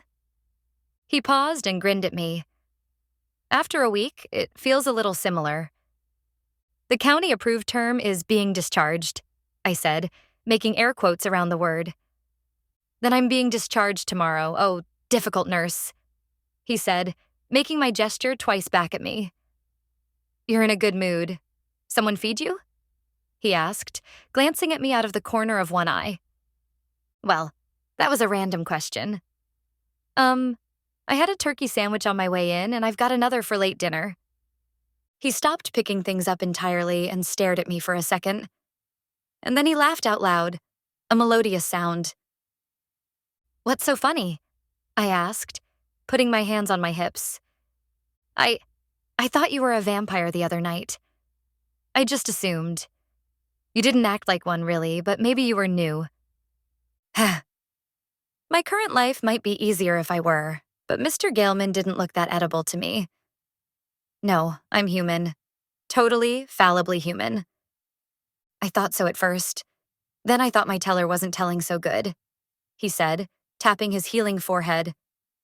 "So who was the vial of blood for then?" I considered telling him. It'd be nice to get everything off my chest, but it wasn't my place to share, or his place to have to listen. I inhaled and shook my head before exhaling. "You're a patient. I try to make a practice of not sharing personal stuff with patients." T looked pointedly at the clock above the door. "I'm only a patient for a few more hours." He walked around me, pulled out his visitor chair, and then went back to sit on his bed. "I've got some time to kill, and I'm already dead." I snorted at his bad joke and then looked at him. He was serious.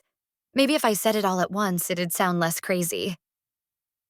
I looked over my shoulder to the open door behind me and reached one hand back to shut it closed. "It was for a friend, who is a vampire," I began. I looked past him into the shadows his monitor cast on the wall and wondered if the shadows were listening in, though it wasn't like they'd help me or Anna if they were. "And your friend? Is he in trouble?" "She's in trouble," I corrected, "and I can't find her." "Want to tell me the story?" "Nurse-patient privilege. I can't." His amber eyes scanned over me. "Miss Spence, if a vampire wants to find you, they will. It's a talent they have." "Not if they've been kidnapped." I looked up at him and found him staring straight at me. His golden eyes were thoughtful, set against his rippling dark pool skin. I quickly looked down again and then thought, what if he thinks I'm not looking at him because of the scars? When I knew that wasn't true. I tried to bring my gaze up, but he was still looking at me. And even though I knew it had nothing to do with the scars and everything to do with the awkwardness of feeling someone else's focused attention, I tried not to look away. I inhaled and pressed on. "I have to find her." "Why?" I grimaced. "Because if I didn't, I'd be dead?" I ignored his question and tried a different tack.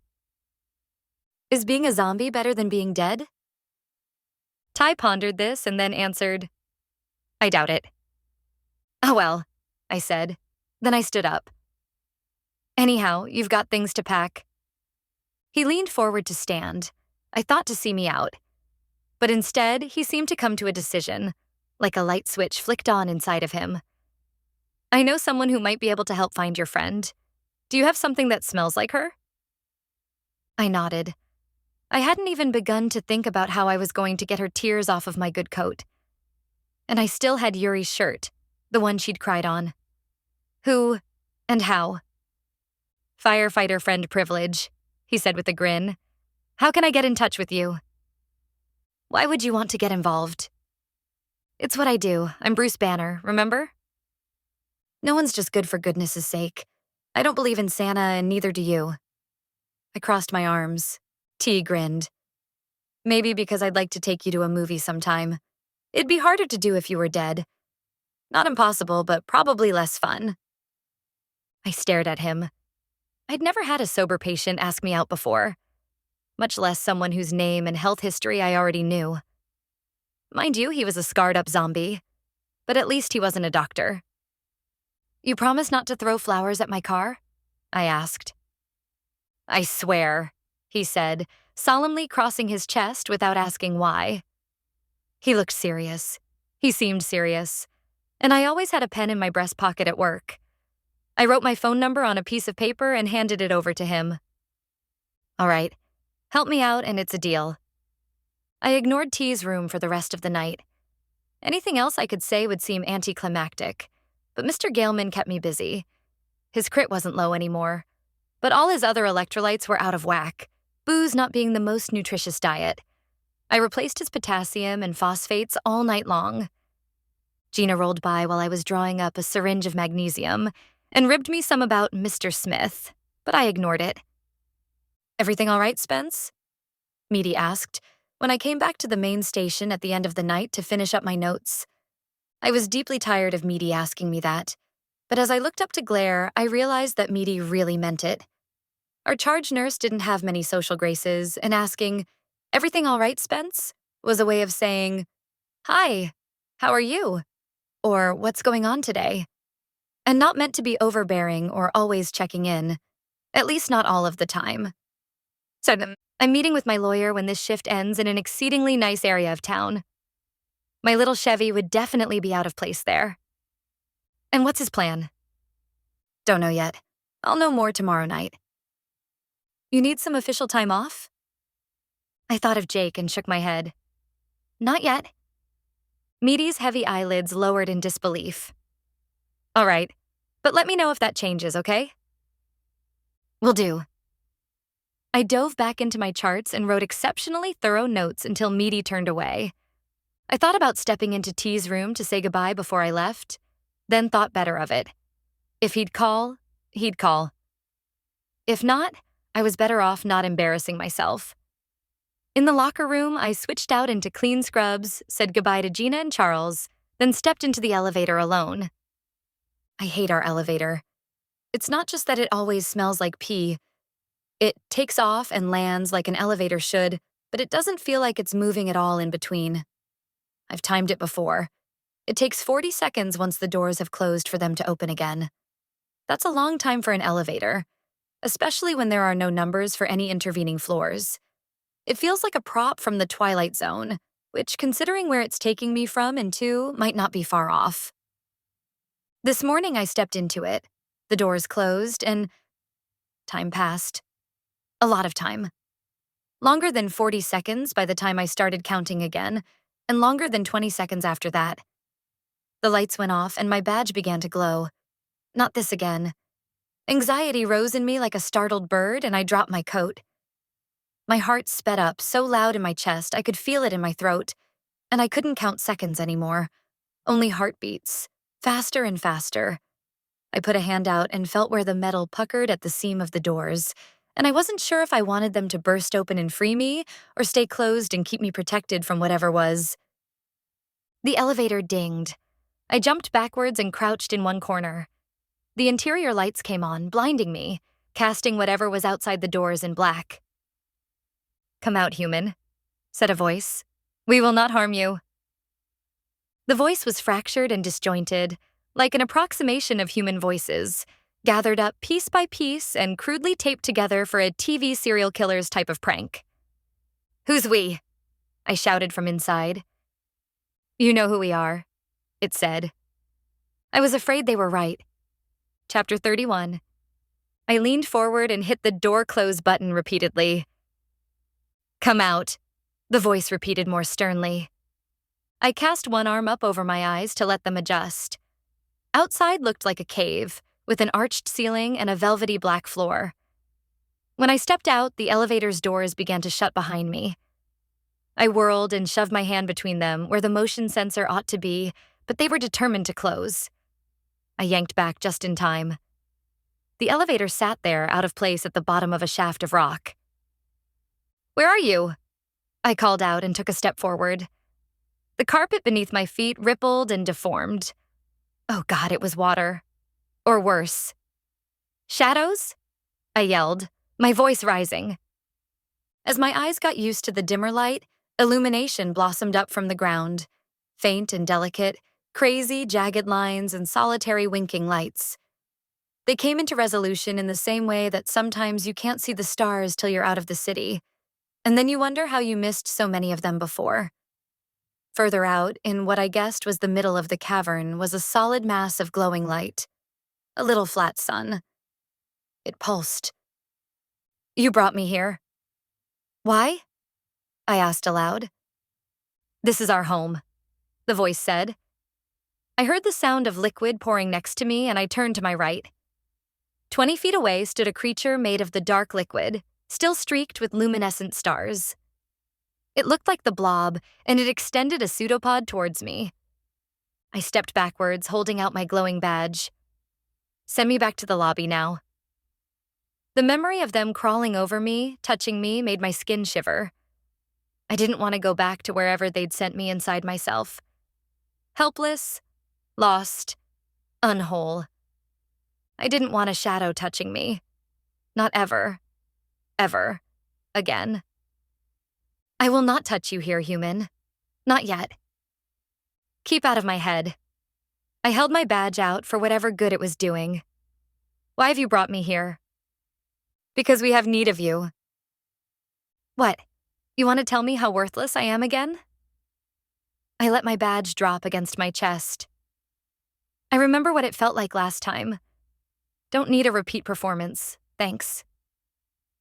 The creature rippled and deformed, snaking in and out of itself, shimmering lights playing across it. "If we wanted to destroy you, we would have already. So believe us that you still have some use." I crossed my arms, suddenly aware that it was freezing down here, wherever this was, and my coat was still in the elevator. "You're going to have to explain more than that if you want me to agree. We could crawl inside your head and make you but a shell of yourself, a puppet of meat, for which we keep the only strings." It paused to let the impact of this settle in. "Please stop trying to be brave, and become the pathetic creature we both know you to be." My short nails bit against my arms. "Fuck you." The shadow thing laughed with other people's voices, loud and long, before continuing. "This hospital is built on a place for gathering powers. Before it was a hospital, it was a church. Before it was a church, it was a burial ground. And before that, perhaps even passing dinosaurs walking above dipped their heads in sorrow." I nodded like I understood, but really I just wanted it to stop talking with that broken voice. "So?" I asked, when the last reverberation had gone away. "There are lines beneath the county, Nurse Spence. They channel what we use as food into us here. For us, they are like the circulatory system you know so well. You don't send out oxygen or nutrients or unicorns or rainbows. You're a bottom feeder, and you only send out shit." The shadow let loose another mocking laugh. "Then think of us as a sponge or a parasite or even a baleen whale, whatever you require in order to understand." Halfway through its speech, I put my fingers in my ears. It only let me better hear the pounding of my own heart and didn't block the shadow voice out at all. I gave up. "What's this have to do with me?" I prompted. It extruded an arm and gestured to the floor. "This is a map of all available energies." All I could see were stars and whirls and bright, excited jumping lines. They looked like words written in an ever-changing language that I would never read. "A man dies near Broadway. Shot by his ex-wife." A lit spot on the floor no wider than a pencil, rippled and raised. "A political rally, where people hope and hate in equal measure." A thicker piece of light pulled up from the floor, maybe the width of my fist. And lastly here, County Hospital. 2,000 people, not so very many, but they are always in perfect agony, hoping not to die, and dying regardless. The flat sun I'd seen before rose up like a tombstone. It beat like a glowing heart. I stepped backwards and the floor rippled. Like a heavy stone dropped into a still pond, those ripples carried out and over to the short pillar of light, coursing up its length on one side and down on the other, in blissful ignorance of physics. But not everyone at County died. Surely not. You don't change patient outcomes, do you? We don't need to. This is the county's hospital. The people who come here cannot go anywhere else. They wait too long for medical attention, and when they receive it, even should they live, they often wish to die along the way. The creature made its way out, warping the field of lights along the floor. Lights that I now understood represented combined pinpricks of human suffering and pain. It is not a thick conduit, not like a war might bring or the weight of crushing tyranny, but it is steady. It has lasted so far. It will continue. So why do you need me? We would like you to transport us. I took another step back and looked at the elevator behind me. You're not getting inside my head again. The creature chuckled. There are other ways. Why should I help you? We will be able to find the vampire girl you seek. Surely she is currently experiencing a certain amount of pain. I nodded. Of course, when she'd been biting Mr. Galeman, she'd been causing him a certain amount of pain too. Realization dawned on me. If what they were saying was true, the shadows had everyone coming and going. When? Now? The sooner I could save Anna, the better. Truth be told, I didn't know how I'd protect her from another attack, or how I'd keep her fed. But wherever she was now, the images from Mr. November's walls were burned into my brain. No one should be left there, wherever there happened to be. It will take some time. One person's pain is not very distinct from another. We think you might understand. I nodded. Everyone at the hospital wanted to think that their case was special, and if you were a good nurse, you helped them keep that illusion alive. Knowing that someone down the hall had it worse than you never stopped your own paper cut from hurting, at least not until they came in and bludgeoned you senseless with their amputated leg. We are not typically surface creatures, and we cannot come out in bright light, the shadow continued. 5 dark columns rose out of the fluid on the floor. It moved its bulk across the floor towards these columns as it went on. Thus, our ability to interact with the outside world is limited, and there have been recent inconsistencies in our map. So, certain areas have gone dark to us. Someone is siphoning away our rightful pain. The shadow gestured towards the few thin plateaus of black. We cannot point to a simple area and say this represents a certain region above without aid. And even then, when many things are happening, triangulation can become difficult. Is it possible that everyone in those places are just happy? I couldn't think of any place in the county where that would actually happen, but who knew? It is highly unlikely. We feed off of happiness too. It just never lasts as long as pain. Great. I pursed my lips. So you currently have a lack of information? From somewhere above? I asked, gesturing grandly up towards the rock ceiling. Yes, which, given our rights to all free energies within this county's lines, should be impossible. In its creepy, multi-voice, I could hear 1,000 different kinds of frustration. So everyone inside these 5 areas is either dead or blocked from us, in breach of our contract with the consortium. And we do not know where the perpetrators physically are. We cannot sense the absence of something. The shadow multi-voice narrowed down to one distinct voice that was worse than all the rest. We have an ancient contract. We cannot be denied. It hissed. I did not ever want to meet that voice in a dark alley. But what can I do? I'm only me. Rest assured, we have other pieces of meat performing surveillance. The shadow's other voices returned to demur.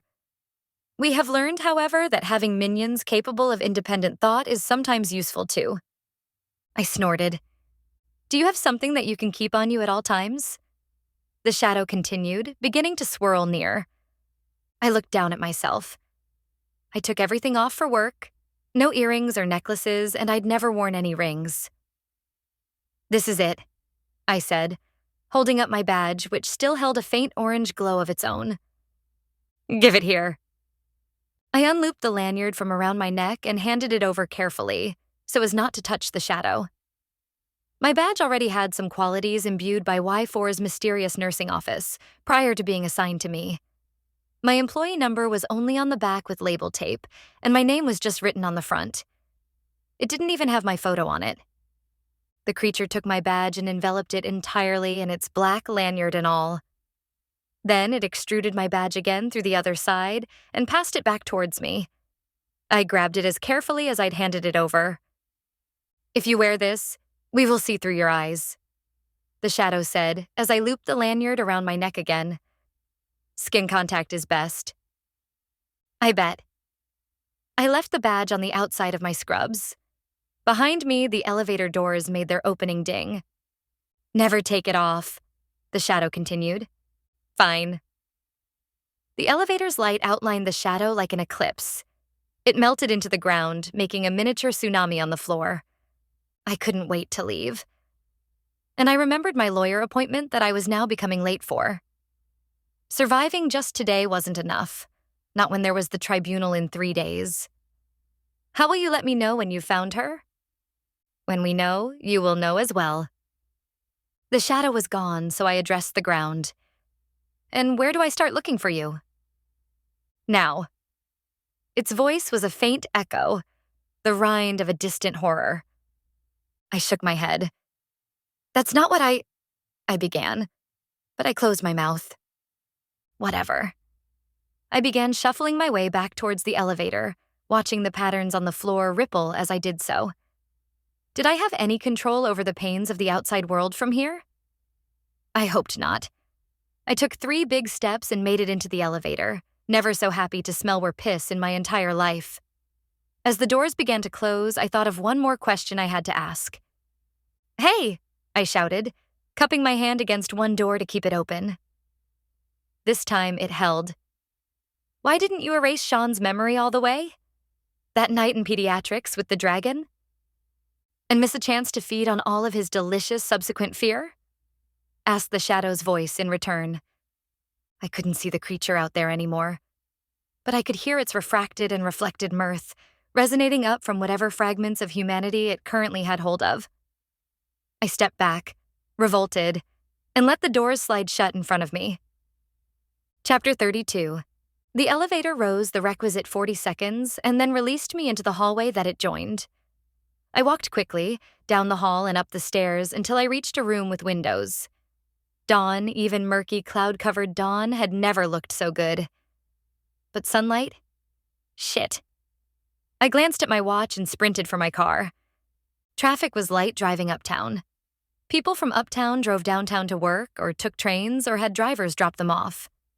People from downtown didn't go up so much, unless they were washing other people's dishes or mowing lawns. But there wasn't so much mowing now, in winter. I stopped at the address the lawyer had given me, a small business park where all the building's windows were covered in heavily tinted glass. I parked in a spot near a double-parked Jag and gave serious thought to keying his car on principle before going up to the set of equally tinted glass doors. I double-checked the address I'd written down, noted that I was 30 minutes late, and tried the door. It was locked. "Hello?" I pushed and pulled the simple loop of steel, not so much as rattling the door in its daylight-proof frame. I beat it with the palm of my hand. "Hello?" Nothing. I looked at my reflection, a little blurry from where my hand had left a smudge print. My ponytail was spiky, there were circles beneath both eyes, and I still had more than just a whiff of werepiss about me. Not that I could see that in my reflection, but I could maybe understand why a place like this was not also a place for me. But on the phone, he'd said he'd help. "Come on." I kicked the bottom of the door with the toe of my shoe.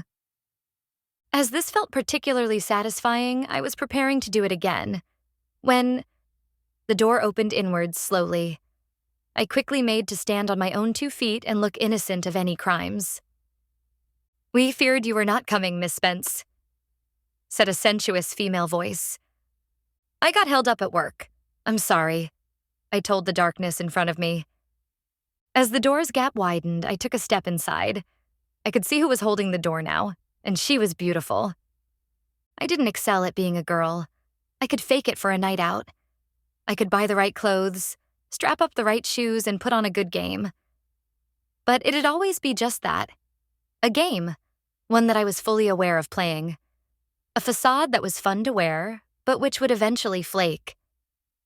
If a guy spent long enough with me, by which I meant maybe 48 hours, he'd eventually see frayed jeans, sweatshirts, ratty tennis shoes, and probably one of Minnie's hairballs dried and forgotten behind the couch.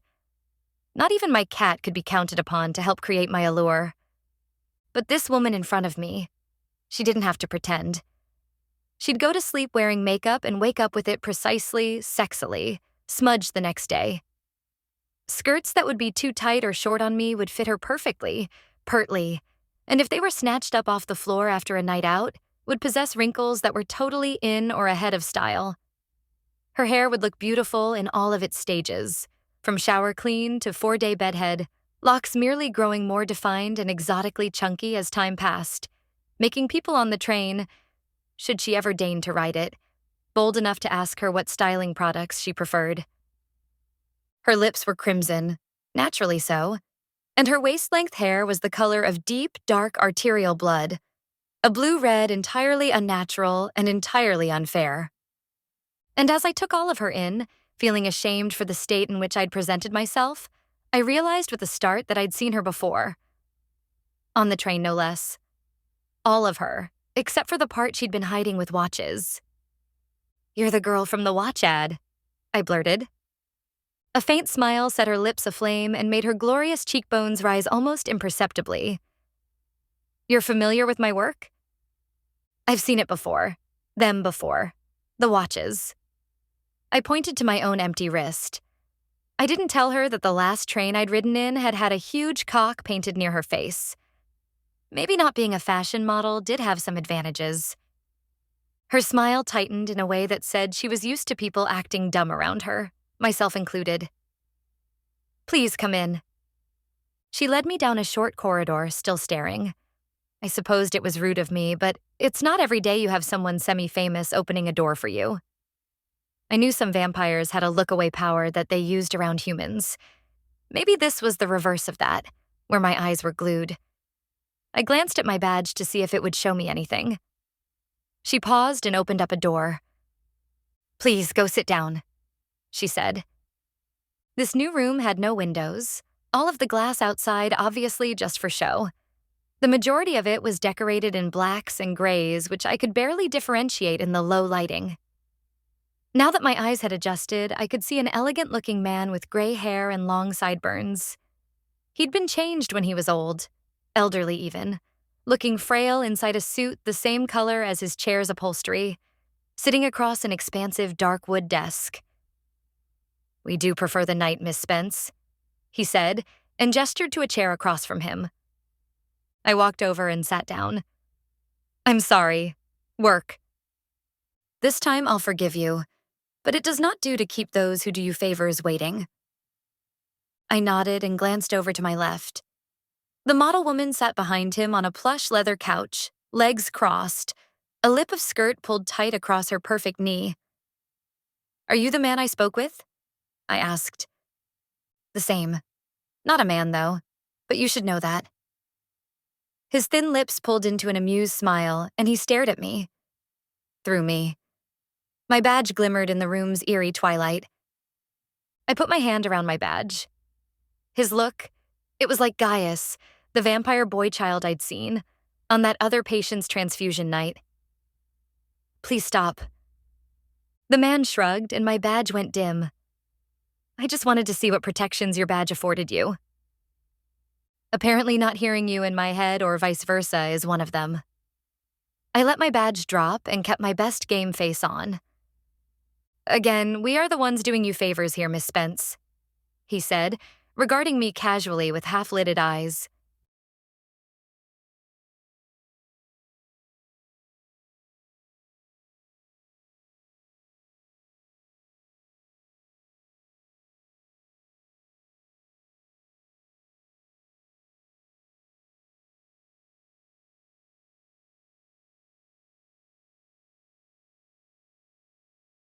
Vampires never do anything for free. And yet you saved one, not long ago. Risked your life for her, you told me, on the phone. Yes, but that hasn't worked out well for me so far. I scooted to the edge of the chair. Its plush seat and high arm rests threatened to envelop me. So how can I help you help me? He laughed, and behind him the glorious woman smiled. All right, Miss Spence. I'm sure you are tired and your occupation requires a certain forthrightness. He stood. My name is Jeffrey Weatherton, attorney at law. Before I became a vampire, I was a lawyer, and I am still one now. It runs in my blood, you could say. His lips pulled wide at his joke, revealing the fanged teeth that would, once revealed outside of this room and on any day but Halloween, give him away. You said that you spoke with her, yes? The girl? He continued. Anna. Before she was kidnapped, and she promised to come to your trial? Yes, she did. Then I'll take your case. He opened a folder up in front of him. I hadn't noticed it before. Black leather against the mahogany wood. I just need your signature is all. I leaned forward and took the papers he was offering me. Want to explain this while I read? I'm offering to take your case in exchange for your blood right, which would indebt you and any of your children into perpetuity to me and my throne. Your bloodline would be our donors under permanent retainer. I was relieved to find that the pages I held were computer printouts, not handwritten calligraphy on vellum. It made it feel slightly less like a devil's deal. Which throne do you belong to? I asked, looking at the papers in my hands. The Rose Throne. We have a vested interest in humanity. I bet you do. And who is prosecuting me? He smiled. The Zverskia. I tried not to start. They were Anna's relatives, the ones that I was sure had Anna now. And they are? The beastly ones, roughly translated. I looked from him to my papers and back again. And how exactly are you all different? Jeffrey leaned back in thought. His eyes closed, and I wondered how much longer he could fight the rising sun. It's a question of resources and stewardship. He brought his head forward again and stared at me, slouching over on one side. The Rose Throne believes that humanity needs to be cultivated. I leaned forward, putting the papers on the desk. I'd never heard anything like that before. Like educated or enlightened? Jeffrey's face took on bemused expression, and then he laughed. Like mushrooms, chickens, cows, managed, herded, looked out for. I felt stupid for having been rooked. For your own best interests, of course. Jeffrey crossed his bony hands atop the desk and gently smiled at me. Well, we are vampires, Miss Spence. The Zver prefer to think of you, of all humans, as free-range meat. Perhaps given that circumstance, you'd rather be a herded cow, or a stalk of celery. I grunted without giving an answer, and turned to the pages in my hand. Page after page of legalese. So this was what lawyer vampires did while they were up at night. It was tough going, but I had faith in myself. I'd translated badly written doctor's notes involving medication names that sounded like porn stars involved in Nigerian email scams. I could manage this. I read through to the very end, and when I reached it, he was asleep, his chin bowed to touch his chest, as though he were a rundown toy. I shook the pages lightly for his attention, and he startled back awake. How will you help me, though? I asked.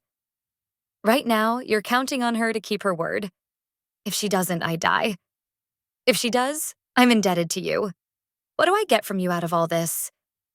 I and my assistant will make inquiries after your friend through vampire channels. He waved 2 fingers in the air, and the woman nodded, sending a long lock of red hair spilling into her lap. Psych speaks for me during the day. I looked from him to her and back again. So I'm supposed to trust that you'll be doing something? Asking questions? I folded the papers together in my lap. Really? That's your plan? I'm signing my life away for this? His eyes narrowed. I do have connections, Miss Spence. Connections that you lack. It is possible that I will find her. Possible, I repeated. The sheaf of papers that I held felt suddenly very heavy, like the low pan of a weighing scale. Which was worse, being indebted to a vampire for eternity or death by execution? You're worth slightly more alive to me as a legal blood cow than you are dead, he followed up, worth making an effort for. I didn't trust him further than I could throw the polished marble paperweight at the end of his desk. But what was losing some blood? I'd make more. I liked living. I wasn't very good at it so far, but that didn't mean I wanted to stop anytime soon. I slammed the papers on top of his desk and signed them with my charting pen before I could change my mind. A woman of action. I can appreciate that. Jeffrey Weatherton, Esquire, waited patiently for me to finish the triplicate forms, then took them politely away. He scanned over them, nodding to himself, before looking again at me. Now, Miss Spence, we are legally bonded. He rocked back into his chair. Tell me everything again. It already appeared as though Jeffrey's attentions were periodically fading, drowsing only for him to shake himself awake again. But I inhaled and retold the story from the beginning, from my first moments meeting and caring for Mr. November, Yuri, and what had then followed.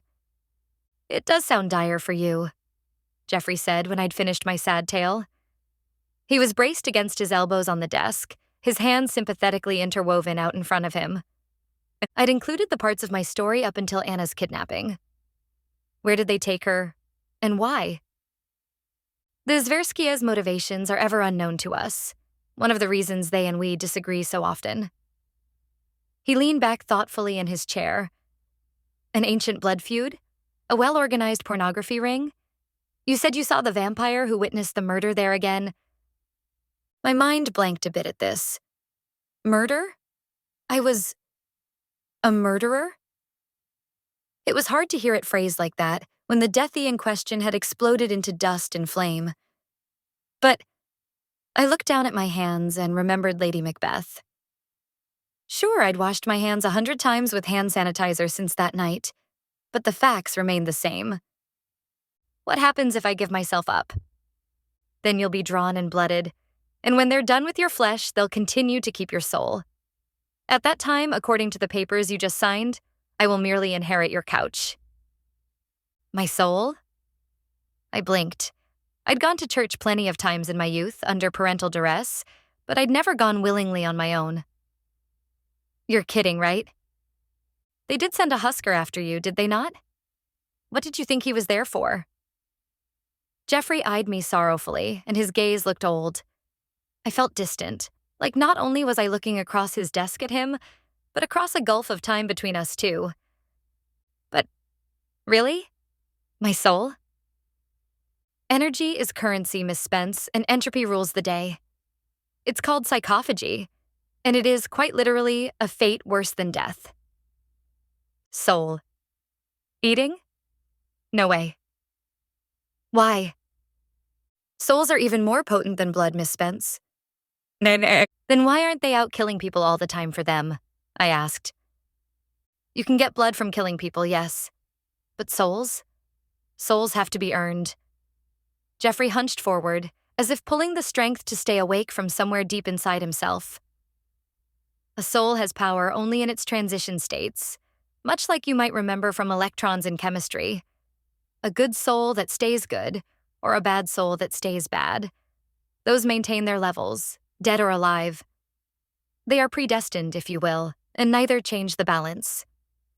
But for a good soul to become bad, such a change lets off quick a release of energy. He snapped his fingers. Like a photon in motion releases light. There are many eager to harvest these rare events. How often does a human manage to kill a vampire, and thus legally indebt their energy that way? Much less a human who is good to begin with? Not very often at all, Miss Spence. If you weren't up to die, he said, smiling at me grimly. You should be very proud of yourself. Small consolation. So my soul is really what is up for trial. Yes. Jeffrey's eyes closed for a long second, then fluttered open again. I imagine you've made some plans to do a little investigating of your own? You don't seem like the type to wait patiently at home. I flushed. I did make some plans. I have a friend who will help. Well, I must advise you to be careful.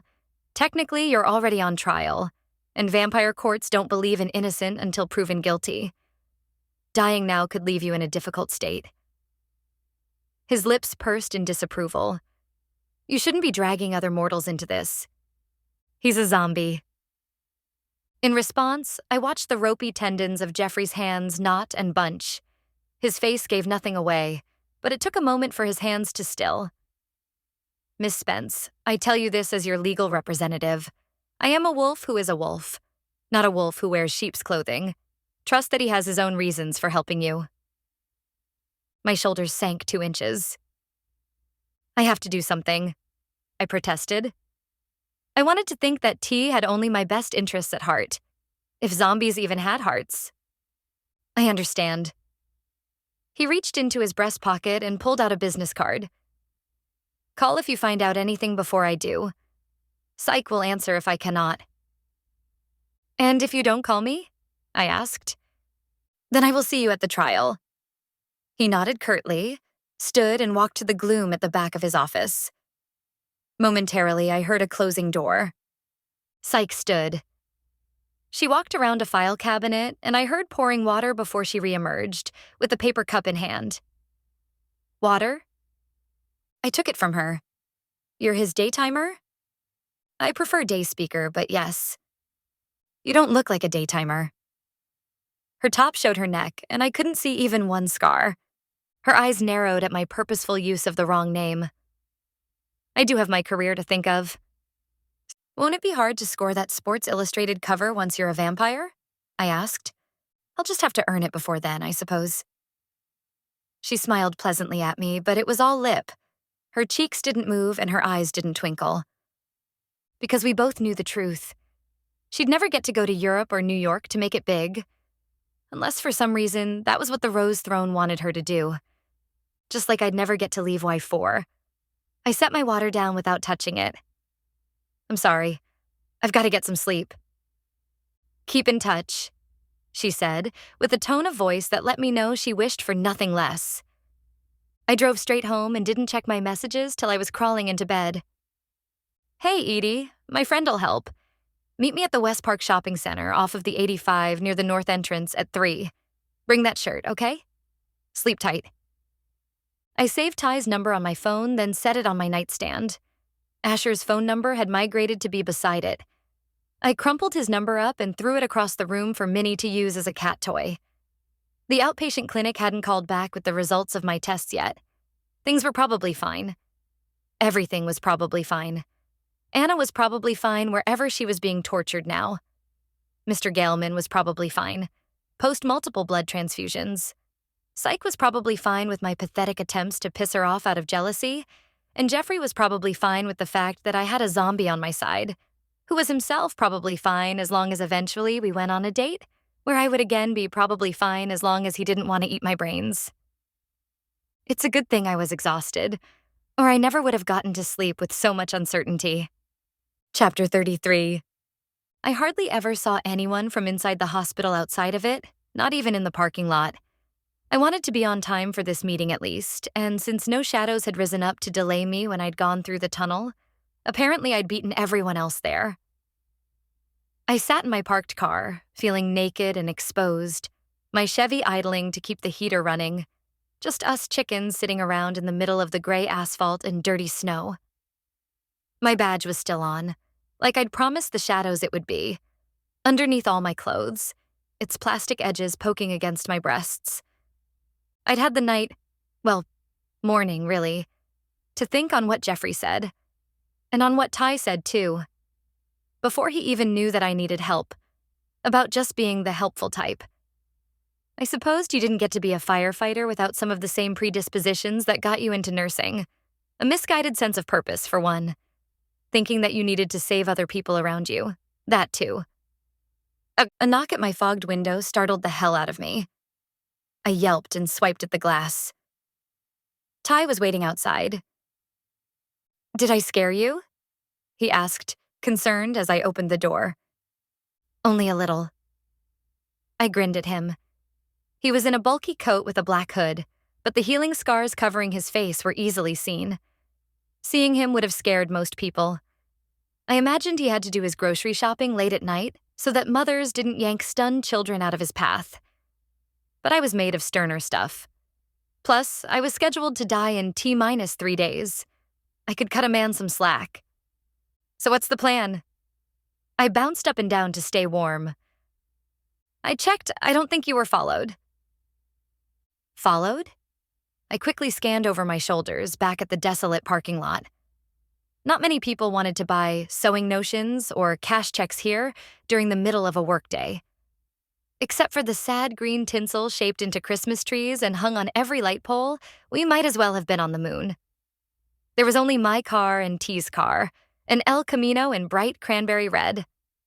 Yes, sir. I assume whoever has your friend wants to keep her, right? Better safe than sorry. Oh, I wanted to hit myself. If I'd been thinking like that, maybe Anna wouldn't have gotten kidnapped again. Ty swayed back and forth to stay warm in the cold. Was he really cold or just pretending to blend in? I tried to shush Jeffrey's voice away. Did you bring the shirt? He asked. I nodded and reached for my door handle. I'd brought the shirt that she'd cried on. I pulled it out, burping the last of my car's heat into the outside world. Can't we just sit inside where it's warm? Nah, Madge'll be here any minute. Madge seemed like an odd name for, well, anyone really. And I almost said so when a truck pulled into the parking lot and headed straight for us. My instinct was to dive aside, but T didn't move. So I took a step closer to him instead, realizing as I did so that Ty didn't have to fear trucks barreling out of nowhere. He was already dead. The truck threw on its emergency brake and skidded artfully to a sideways stop 10 feet from the far side of my car. Several dogs in the bed of the truck stood up and started barking, tails wagging madly at the sight of Ty.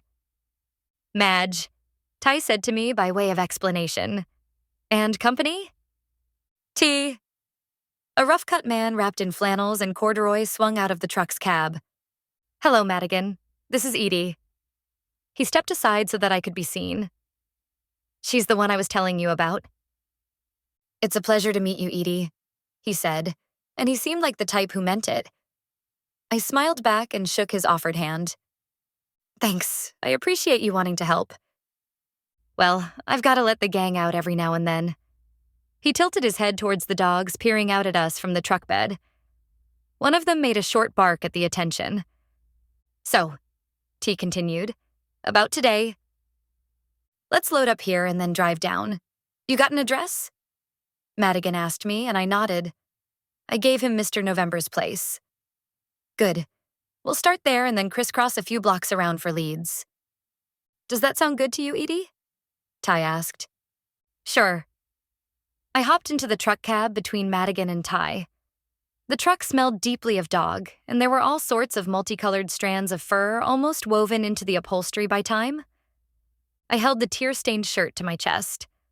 I wasn't sure what exactly we were going to do, but it was doing something, which was better than doing nothing at all. And I couldn't help but peek in the rearview mirror at the dogs in the truck bed. Driving the way Madigan was on the lightly iced roads seemed like a bad idea. I expected them to be sliding around, hurting themselves as we rounded corners at almost impossible speeds. The dogs in the back appeared unconcerned, bracing themselves against the ruts in the truck bed as Madigan made rolling stop turn after rolling stop turn. So you track things often? I asked. I wasn't sure how Ty had explained things to Madigan and didn't want to give too much away just in case. As often as I can. It's great fun. In the city, even?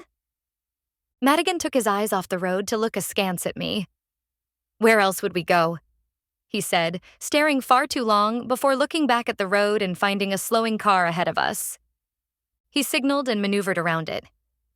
He reminded me of Jake playing that way-old arcade game Dragon Slayer, signal, merge, signal, weave.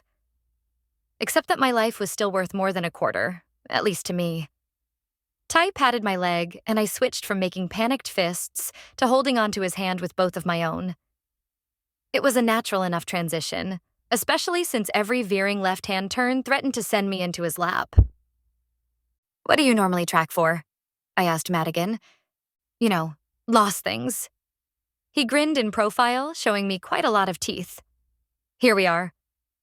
He used the emergency brake to stop us, and I let go of Ty's hand awkwardly as the car settled to a stop, bumping the curb gently with the two right-hand side tires.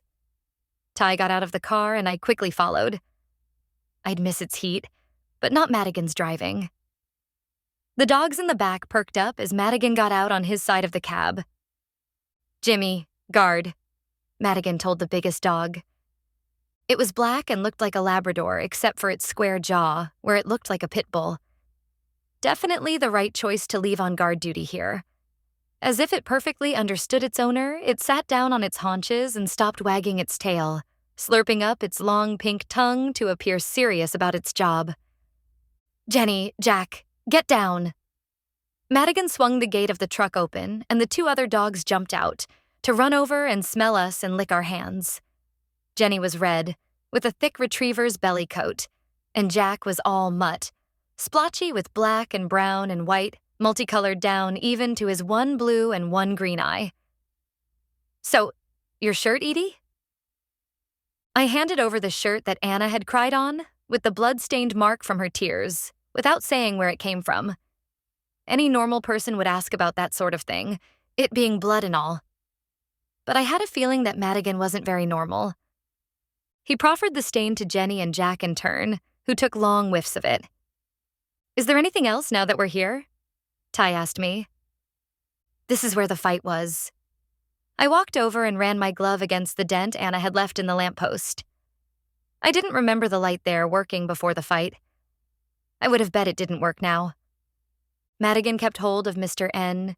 Yuri's shirt. Jenny and Jack were circling outwards, but how could they smell anything under the snow? Their tails were wagging, and I got the impression that they were enjoying themselves, but I wasn't sure how useful they could really be. All this was really some sort of wild goose chase, and possibly a huge waste of time. I heaved a sigh. Hey, don't give up. Ty moved to stand in front of me. I looked up at him. He'd taken off his hood, and his dark skin was clearly outlined against the gray afternoon sky. His features had just a touch of asymmetry that made you look twice. He had a strong jaw and a wide nose, and his hair was beginning to grow back in a short layer across his scalp, and he almost needed to shave his chin. Burn victims usually didn't have hair regrow. Their scars precluded it. But maybe he was transitioning back to the body he'd had before, when he was a zombie. I resisted the urge to reach up and touch the new growth, to see. I'm not the giving up sort. I am the easily frustrated sort, though. A wind kicked up between us. I held my own arms and shivered. I don't put out much body heat, but I function as an adequate wind block. He grinned and moved to stand beside me. Somewhere, underneath layer after layer of cotton and nylon on both sides, our elbows touched. Madigan whistled to his dogs and started walking up the street with them. Should we follow? He'll whistle when they're onto something. Ty was watching his friend and the dogs walk down the street, and I was watching him. Mind telling me what all this is about? He asked me. He had just jumped through every hoop I'd held out and then some. But what's your stake in helping me? Scar tissue around his eyes crinkled in thought. I have to have a stake. I can't just be a helpful kind of guy. No one is just a helpful kind of guy. I'm a nurse, but I only became a nurse because they freaking pay me. I stared straight out at the red stone of Mr. November's townhouse. From the second floor, the old lady I remembered peered out from between her curtains and then yanked her head back. At least she was still alive. All right. He rocked back and forth on the balls of his feet. I'll admit I have some scores to settle, but none of them matter right now. I really am helping you of my own accord. How'd you become a zombie? I asked. I didn't get a choice. He looked down at me and smiled softly. Your turn. What's behind you that's got you running so scared? I hadn't thought of it like that before. Maybe he did deserve an explanation. I inhaled to tell him all of it when Madigan whistled from down the street. Jimmy leaned out of the truck bed to butt the back of my head with his nose. Ty laughed. You can tell me later, okay? He said, and began walking away. Chapter 34. Madigan stood at the entrance to an alleyway.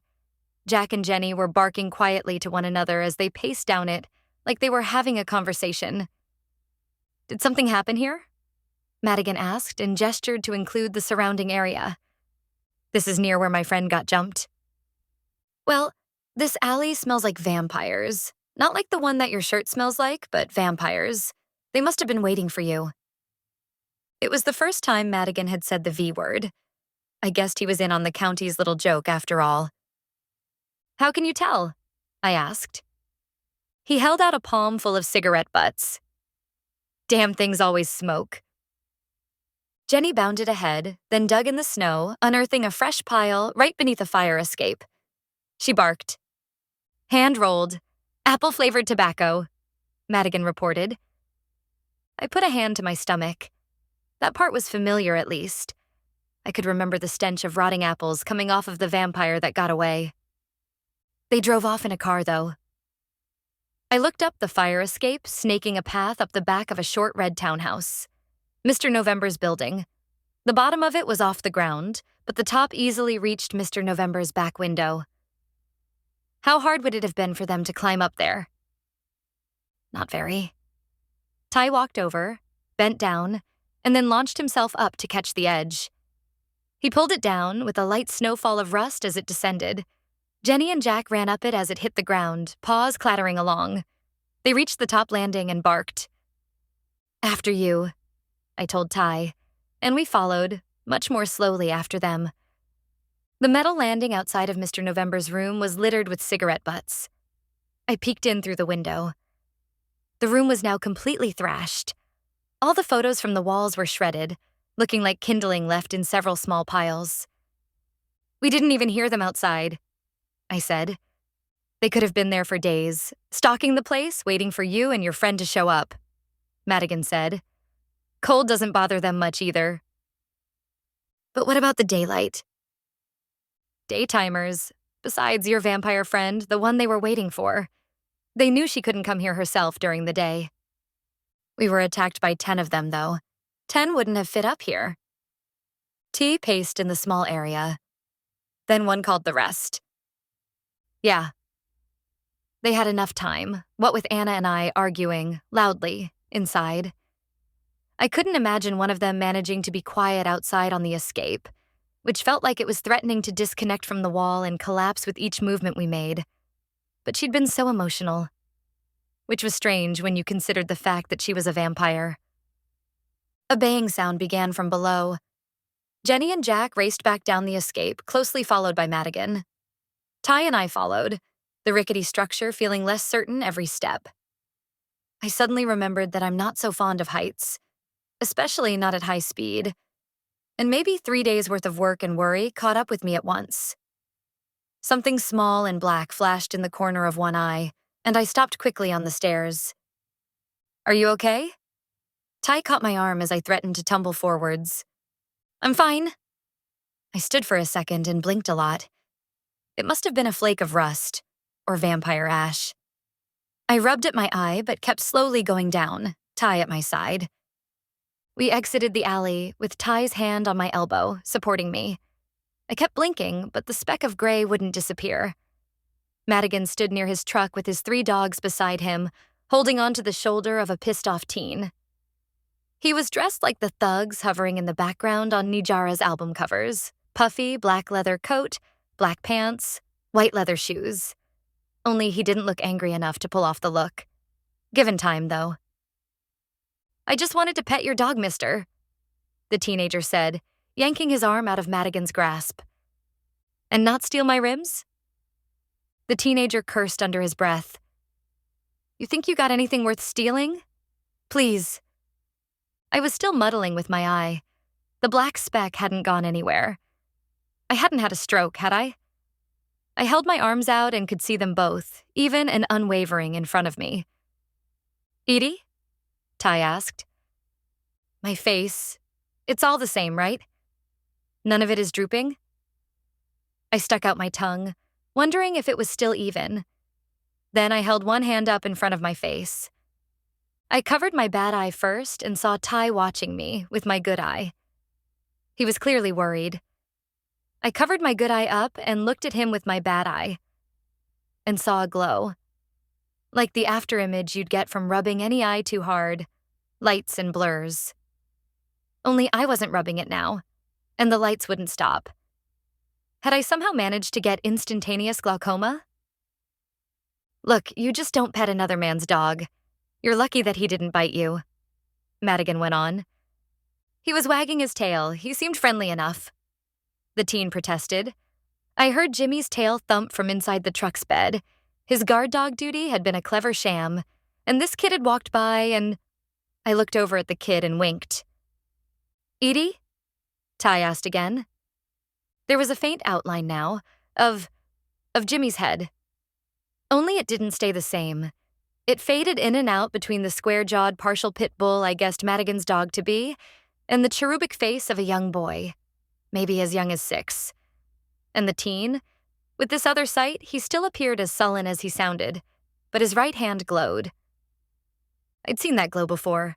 My badge glowed like that, when I was around Y4-style danger. I pressed my other hand to my chest and felt my badge's edges sharp against my skin.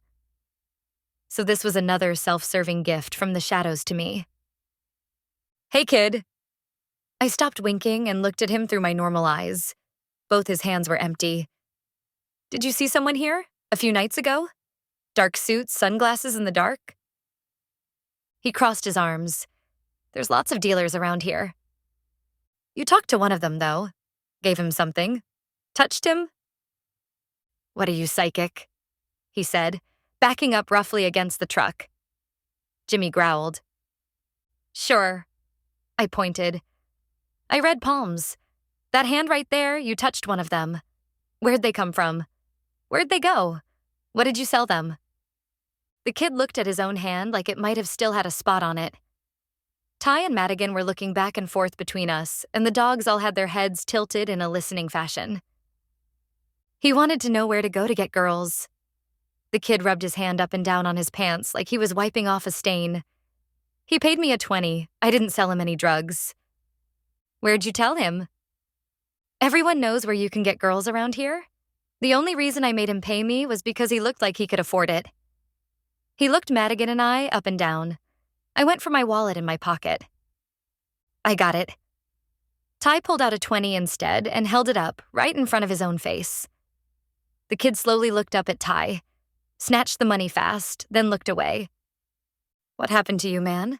He asked, trying to look anywhere but at him. Fire. The ones who did this to me are gonna pay. Ty took a step forward. His coat made his shoulders appear even wider than they really were, and his chest even thicker. Which girls? He asked, pulling out a $100 bill, holding it squarely in front of the teen's face. All the girls are on 17th and F Street. After dark, that is. The kid swatted for the cash, missed, and Ty let the bill flutter to the ground. The teen did a shimmy while standing in place, torn between ducking down to get the bill and being in kicking range of T's legs, I felt. Here. I knelt, picked it up and handed it over without looking at Ty. I ran through my pockets and found a pen and a piece of paper. Here's my number. If you ever see any of them again, call me. I gave the kid a sheepish look, knowing that T was probably glowering behind me. Whatever. He snatched the paper away. The dogs that were blocking the teen's path ducked away at an unseen command. The kid turned around and stalked off, waiting till he was halfway down the block to yell, "Freak!" behind him at the top of his lungs before running down an alleyway. Load up, Madigan said, opening the gate of his truck. Jack and Jenny leapt up and Jimmy wuffled them. My vision in my left eye was still blurry, but as Madigan rounded the truck, I turned towards Ty. What was that about? I thought you got burned in a firefighting accident? I did, but sometimes it's good to play into stereotype. He gave me a wicked grin and opened up Madigan's door. A sheep in wolf's clothing indeed. I sighed and hopped up inside. So, how about dinner tonight? Before you go to work? Madigan asked as we neared the parking lot. We eat late and my wife is making stew. I looked at the clock on his dashboard. I'd only slept for maybe 4 hours that morning after my meeting with Jeffrey, before meeting Ty. I'd been counting on a long nap between now and work. Then again, as far as I knew, I only had to show up to work. Meaty'd give me an easy poor girl who is going to die soon assignment. And Ty squeezed my knee. Sure, I answered. Sounds good, Ty said, assuming the invitation was for both of us, that is. It wouldn't be much of an invitation if it wasn't, Madigan said with a grin and made another fierce left-hand turn. Madigan left us in the parking lot. Ty walked me to my car. I opened up the door the old-fashioned way with the key and tossed Yuri's shirt into the passenger seat. Then I gave him my address, watched him walk over to his red car. And who the hell drove in El Camino anymore? Then made my way home, with my cell phone on speaker. I dialed Sykes' number into my phone while I was driving, like you're not supposed to do, and called it. She picked up right away. Hello? Hi. What was I supposed to say? Sorry for being a jerk earlier. Have you made any progress on saving my life? Sykes snorted. We haven't found anything out yet, she said, then hung up on me. Great. I tried Jake as I parked my car and waited to leave a message. Jake, it's me. Call me back, I said, then hung up. I'd initiated all of our conversations for weeks, but that was just how we were. I called him again, and it went straight to voicemail. Seriously, call me back. It's really important. What if I did die? I didn't want to spend time thinking about it, but if I did, I owed him an explanation. I called him back again. Also, I love you. He called back as I was crawling into bed for what I realized with sadness would only be a nap. Sissy? He sounded as tired as I felt. Bro, hey, are you busy tomorrow? Or the day after? Depends on when. I heard him yawn. Whenever is good for you. Just let me know and I'll be there. I need to talk to you. Obviously. I could almost hear him waking up. I'll call you the day after tomorrow. You won't forget? I'm putting it in my day planner, right now. Love you, he said, and hung up. I wondered briefly what the chances of him actually remembering were. Then I went to sleep. Chapter 35. I woke up when T rang my doorbell. I could see him standing on my stoop when I peeked through the blinds. I clearly remembered setting my alarm, and apparently I'd slept right through it. That wasn't like me. Coming, I yelled out while still lying in bed. I played with my vision some more, one hand on, one hand off. The glow didn't stick around when I was looking through both eyes, but as soon as I covered one and just looked through the other, either one now, it returned. I felt bad about leaving him outside while I brushed my teeth and otherwise made myself presentable. But then again, since he was undead, I doubted he'd mind. I pulled on some fresh-from-the-dryer tight jeans, a loose-fitting long-sleeve shirt, tugged on boots, and ran down my hallway to meet him. Hi. I opened the door, grinning. He grinned back. I realized it had been a long time since I'd had a guy here whose name I out-and-out knew. Well, hello there. He stepped graciously away from my door and allowed me space outside. I yanked on my coat as we walked to his El Camino.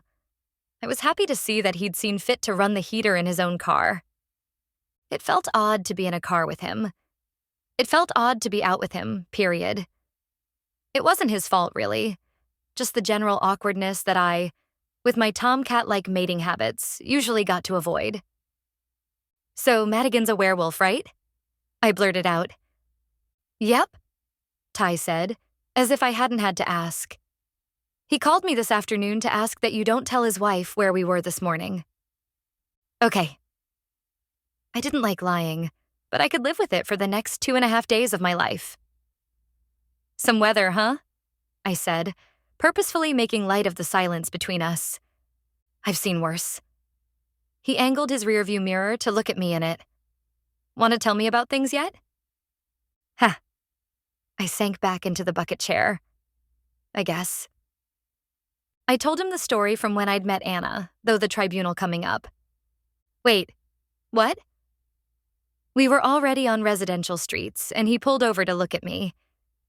You're going to a trial where you might die in 2 days, and you're going out to dinner with me? A girl's gotta eat, I said with a fake laugh. That's not funny, Edie. I know. I stared out the passenger window. The truth is, I don't know what else to do. We can start by going to find out what happened to those girls. Tonight, after dinner. Once all the vamps are out. I sighed and turned back towards him. I can't. I've got to go back to work. You're kidding me. No, I'm not. We were in a nice neighborhood here, with nice trees and houses, where people never had to worry what went bump in the night, or their kids tying off and shooting up. I've got to go in. Edie, if we don't find that vampire? Her name's Anna. Ty continued to stare at me. And my lawyer's looking too, I continued, trying to sound more hopeful about that than I actually felt. Your vampire lawyer? Yeah. Ty closed his eyes at my foolishness, but as long as Jake was on the junk or trying to be, I couldn't quit working cold turkey. If his immunity to drugs were to vanish, I knew my brother would go on the bender to end all benders and wind up in the morgue. So I was trapped. I'm sorry, T. I can't just quit. I just can't. Edie, they don't own you. He put his hand on my knee. I know it feels like that. I have my reasons, okay? I put my gloved hand on top his. Well, I'll still go out and check on things. His voice was stern. I inhaled to protest and then realized, how much trouble could a zombie really get into? I squeezed his hand. I appreciate it. He took his hand back, restarted the car, and we went on our way. Mrs. Madigan's name was Rita. I looked her up and down with my wonky left eye while she stirred at the stove, but I didn't get any strange glowing nimbus from her. And I met Jenny, a 12-year-old girl with 2 glorious red pigtails. Jimmy, a 6-year-old who had black hair and a cheerful disposition. And Jack, a prepubescent 14-year-old whose voice had a tendency to crack. They all were introduced to me very solemnly by their father, and I pretended not to know any of them from any time before. Rita was an excellent conversationalist and entertained us by talking about her time in the customer service mines of the DMV, where she'd once worked as a teller. Apparently, Madigan had been late with a registration payment once, made her laugh, and the rest was history. Madigan and Ty told stories about their time on the firefighting brigades. That was how they'd known one another from back in the day. And the children were endlessly polite when they weren't blurting out, "Dad, tell that story about the cat on the roof that was on fire again," for my benefit. It was strange being there, eating dinner with them. They knew that I knew, and I knew that they knew, and there we all were. A zombie, an assortment of werewolves and or were-dogs, and me, a nurse who was getting used to dealing with vampires. I was struck by how completely normal it felt to be with them, for all of our differences. And seeing T interact with Madigan made some strange and unused part of my heart start to swell. I blinked one eye and looked down at myself just in case. All right, kids, clear the table. Edie's got to get to work, Rita said to general complaints. Can't you stay? Jenny asked. I'd braided her pigtails after yellow cake and chocolate ice cream while she'd sat in my lap. I wish I could, but I can't. If we don't leave soon, I'll be late for work. Plates now, kids, Rita said. Jenny slid off of my lap and made a face, but took her dishes into the kitchen. I dutifully grabbed my plate and went in line to follow her. When will you visit us next, Uncle Ty? I heard Jimmy ask behind me. Thanks again, I told Rita in the kitchen as I dropped off my dinner plate at the sink. He leaves town a lot, Rita murmured under her breath. Make him stick around, okay? Don't blow it. I nodded. I didn't intend to blow anything. At least perhaps not like that. No one wanted to go to work that night less than I did. Each of the children gave me hugs before letting me go out of the door. Feeling sorry for myself consumed half my thoughts as I walked to T's car. Not knowing what to say occupied the other half. He opened my door for me and I sat down. So, how long have you been alive? I asked, as soon as he was belted in next to me. He chuckled as the car started.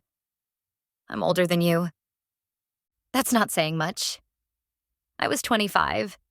High school, then the local college's accelerated nursing program, courtesy of a deep desire to finish school quickly and a willingness to incur student loans.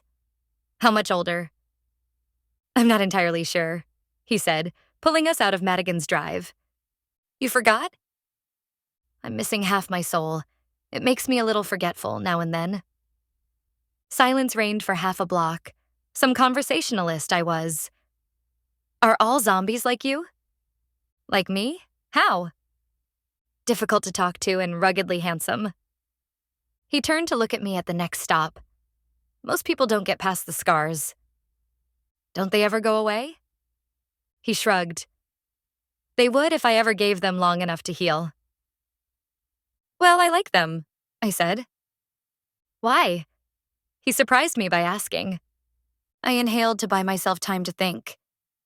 Most people look normal on the outside, but they're messed up on the inside. Maybe you're messed up on the outside, but on the inside, you're good. A supremely awkward, at least for me, silence passed between us. So, I like them, I said, winding up. Don't get me wrong, I don't have a kinky fascination with them or anything. Wow, pull up, Edie, pull up. It's just not a big deal, you know? I finished, resolving not to talk again for as long as I could help it. Ty nodded and kept looking out at the road. Yeah, I do. We turned onto the highway, and his attention to his driving saved me from myself. So what are you going to do after you drop me off? I asked as we took the exit that would lead to county. I thought about the city as I'd seen it with the shadows, like a map of a circulatory system sketched out, with the county hospital as its living, beating heart. I'm going to go to 17th and ask about the girls those vampires were interested in, if they picked them up or took them to another location. He shook his head behind the wheel. At me or the situation, I didn't know. Someone has to help you. I'm not some sort of princess trapped in a castle. If that's what you think, then I don't want your help. I didn't mind help, but I sure as hell didn't want pity. I saw his hands tighten slightly around the steering wheel, and his eyes met mine in the rearview mirror. I choose to disagree with you, he said, after a long pause. His reflection looked at me again. On all points. Suddenly, my badge under my shirt felt sharper than it had, and the seatbelt felt too tight, and the car, which had been just fine before, felt 10 degrees too warm. I fidgeted in my seat and sighed. It just feels weird, okay? To have people care. I'm not used to that. Ty pulled the car into the county's emergency room drop-off roundabout. I'm not sure what kind of feral child upbringing you had, Edie. But I want to help you. It doesn't make me a bad person for wanting to help, or you a bad person for needing help. All right? I gathered my belongings off of the El Camino's floor. All right.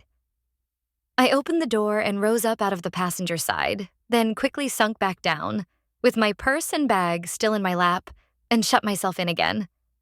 So, was that a date? His eyebrows, or the places they would be when they grew in, raised. Did it feel like a date? I'm not sure.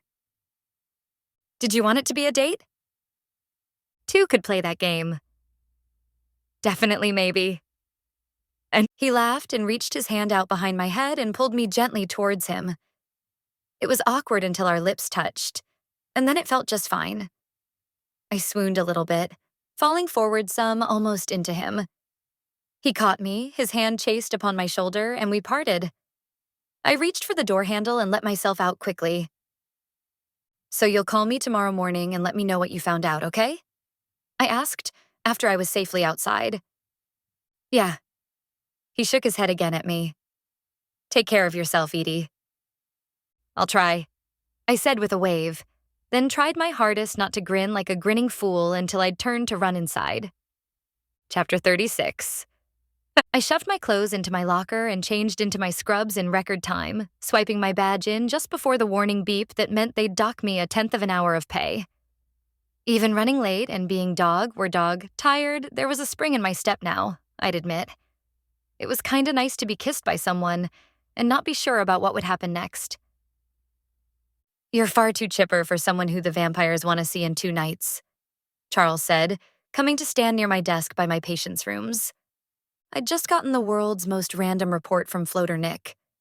He mostly worked the rest of the hospital, and only sometimes Y4. And I think the shadows had mucked with his brain to remove sensitive information one too many times. He didn't know where either of my patients' IV lines were, but he'd made sure to tell me about a satisfying conversation one of them had had with his cousin on the phone, and the exact firmness of the other's bowel movements. Thanks for bringing me down, Charles, I said, checking over my patients' medication lists for the night. It really didn't matter what he said. If getting a scattershot report from Nick and knowing that some grumpy day shift person would come on shift in the morning couldn't blow my mood, then nothing could. Earth to Edie, Charles said, snapping his fingers. Sorry, you were saying? Apparently, I was reminding you were about to die didn't feel appropriate for Charles to repeat. Nothing, he said, and shrugged. After assessments, Gina came over. Too bad tea's gone, eh? Oh, yeah, I agreed. My life was my life. Mostly. Who's in the corrals tonight? A shapeshifter. Into? I prompted. She looked blank for a moment. Oh, no one. At the moment, it's a weird case. She glanced over her shoulder down to her side of the hall. The room that the were-dragon had been in had supposedly been overhauled and strengthened. Still paid to be wary, though. Or worry, as the case may be. Wers only have one additional form. Any animal, really. Only they just get one particular one. Were bats, werewolves, were whatevers. A shapeshifter can only be other humans, and only replicas of ones that they've touched once before. To be honest, I think being a shapeshifter is more traumatic. Changing into fur is nothing compared to changing into other people. For example, this one's lost his mind. For reals. She twirled her finger beside her ear. I curled my lip. I felt bad for patients with psych issues, but they were draining to deal with. I wish we had a psych ward for them. We do, but he's got a feeding tube in. He'd go over there with it, and the other patients might think they were helping him by yanking the plastic worm out of his nose. I tried for a moment to imagine the Y4 version of a psych ward and utterly failed. And I thought we had it bad here. So, what's he in with? His technical diagnosis is schizophrenia, but I think he really falls under shapeshifteritis. Sometimes he's a her. He changes back and forth a bit. He's lost control. How so? It's like having multiple personality disorder, with a different body for each personality. It takes a really emotionally and psychically healthy person to keep mentally stable. And they're better off if they don't touch too many other people ever. It contaminates their DNA or something. He's in restraints and isolation now, but it's a little late.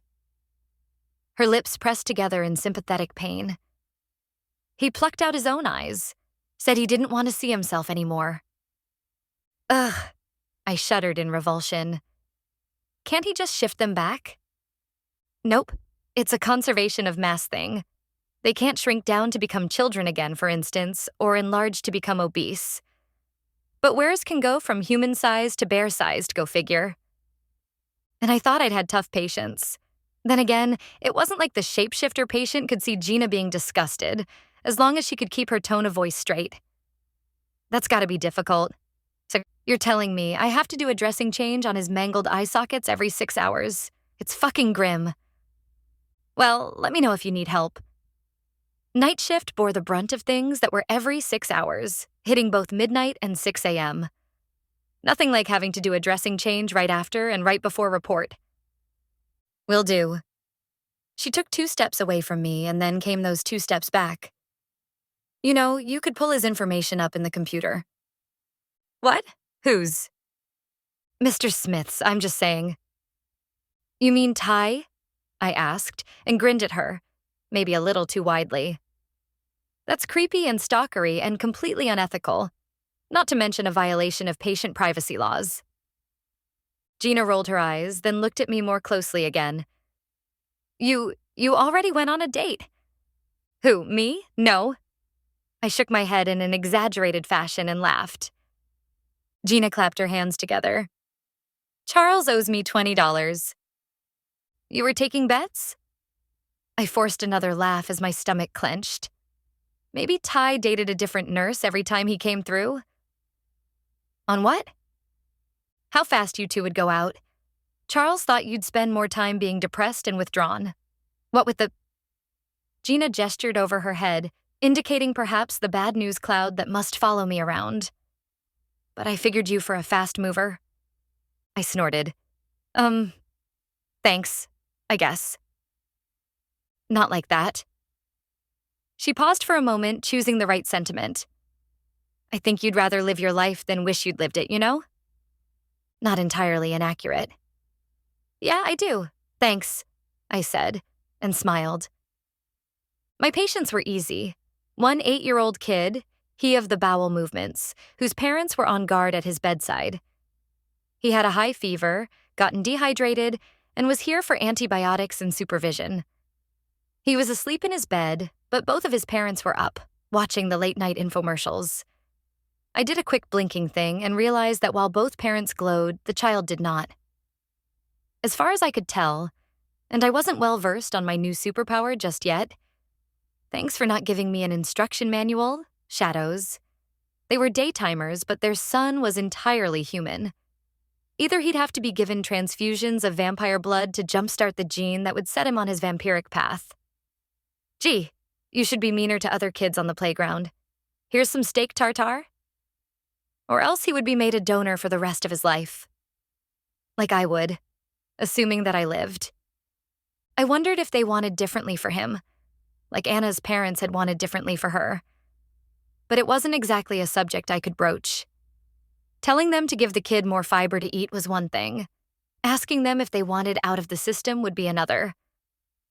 I stayed there staring for a moment too long, wondering if there was some sort of vampire and vampire-related humans underground railroad that could help either them or me. When the mother glanced over, I pretended to be watching the same juicing infomercial they were before making my escape. The second patient had recently been ICU level but was now on the mend. 3 stab wounds to the chest and a shattered kneecap that probably didn't get busted on its own. But his daytimer body was taking care of business, with the help of a few small vamp transfusions, just a cc or 2 at a time. He wouldn't get off of the phone, too busy making deals with his bookie, so I took his temperature in his armpit instead of his mouth. Maybe that's what had gotten him into this mess. I wasn't in the mood to fight him on it regardless. I was finishing up all my charting, taking enough time to keep my handwriting legible, when I heard, Edie, come into the break room now, in Meaty's nursing voice. I jumped up and looked around. Everyone else on the floor was gone. Oh, shit. I ran into the break room and saw Gina, Charles, and Meaty standing there, around a commemorative cake. It was shaped like a coffin, frosted by hand, and my name was scrawled across the top in blue icing. Perhaps in any other setting it would have been morbid or tacky. No, it was still morbid and tacky. But I could tell from the expectant looks on their faces that it was morbid and tacky with love. Tears welled up. I looked from one to the other of them. Thanks, guys. Really, you're too sweet. Well, you know, Meaty said and shrugged. Gina did all the hard work. I just tasted this part back here for quality control, Charles said, pointing to a discreet finger swipe in the icing on the cake's far side. Gina stuck her tongue out at Charles. Hey, have I told you you owe me $20? What flavor is it? I asked quickly, hoping to deflect attention. $20, eh? Charles asked, looking askance at me. I started blushing furiously. How did you spend $20 on cake mix? Meaty wondered aloud. You'll have to spot me. I've only got a 5. Charles and Gina went back to the floor soon after, and Meaty followed them, leaving me to eat alone. The cake was a delicious chocolate with blackberry filling, and I realized it was the second time I'd had cake that night. Usually I'd feel guilty, but hey, if this particular cake was accurate, I might as well eat up. My patients were fine anyhow. I wondered who T was out there scaring by being a frighteningly scarred up and pissed off zombie, and if Psych and Jeffrey Weatherton Esquire were doing anything at all yet on my behalf. Leaving half of my piece of cake behind, I trotted back to where my phone was in the locker room and made a phone call. This time, Psych recognized my number. "Nothing yet?" she said and hung up. But I stared at the call-ended symbol on my phone. No way. I was beginning to wonder if Mr. Weatherton's services weren't some sort of time-wasting ruse. I redialed Psych to tell her so. "I told you. Look, I just want to know." "We're working on it," she interrupted me. We were both silent on the line, and then she took a deep inhale. "If you hadn't killed Yuri, you wouldn't be in this mess." I couldn't refute that. She hung up on me again, more slowly this time, and I didn't wonder until afterwards how she'd known Mr. November's real name. I went back to my half-eaten piece of cake and shoved most of it around my plate. If the day had come that Edie Spence was too depressed to eat an entire piece of chocolate cake with chocolate frosting, Meaty opened the break room door, interrupting my personal pity party. "I have something for you." Meaty produced a small glass vial from a breast pocket, and I took it. The fluid inside was clear, and the sterile cap was gone, but the rubber stopper was still in place. There wasn't a label, but I could feel the ridge of tackiness that indicated where there had once been one. It was about the same size as the bottles for intravenous protonics. "What is it?" Meaty looked directly at me while answering. "It's Pope water. Don't ask where I got it." I'd inhaled to ask exactly that and stopped. "What's it do?" "It's 100 times more potent than normal holy water. You apply it topically. On them, not you." I held up the little vial and looked at Meaty through it. Even distorted by the fluid, Meaty's pale face was serious. "Save it for a rainy day, okay? Go put it in your locker." I nodded and turned to do as I was told, but I refused to believe that we had a pope in a decantable jar somewhere downstairs. Meaty. Telling a nurse not to ask something should be considered an act of cruelty and be covered by a convention of war. "Don't ask," Meaty repeated. All right. I put the med in my locker, then returned to finish my cake. When I got back to the ward, someone was shouting. Their voice was muffled through the doorway, but I could see Gina watching her monitors closely. I walked over and followed her gaze. "I've got it under control, Edie," Gina said, glancing at me. "This one doesn't breathe flame." I peered up at the monitor with her. The cameras inside the room were focused on the patient. He was androgynous from where I sat, with close-cropped hair that wasn't parted. The dressing to the eyes covered up most of his face.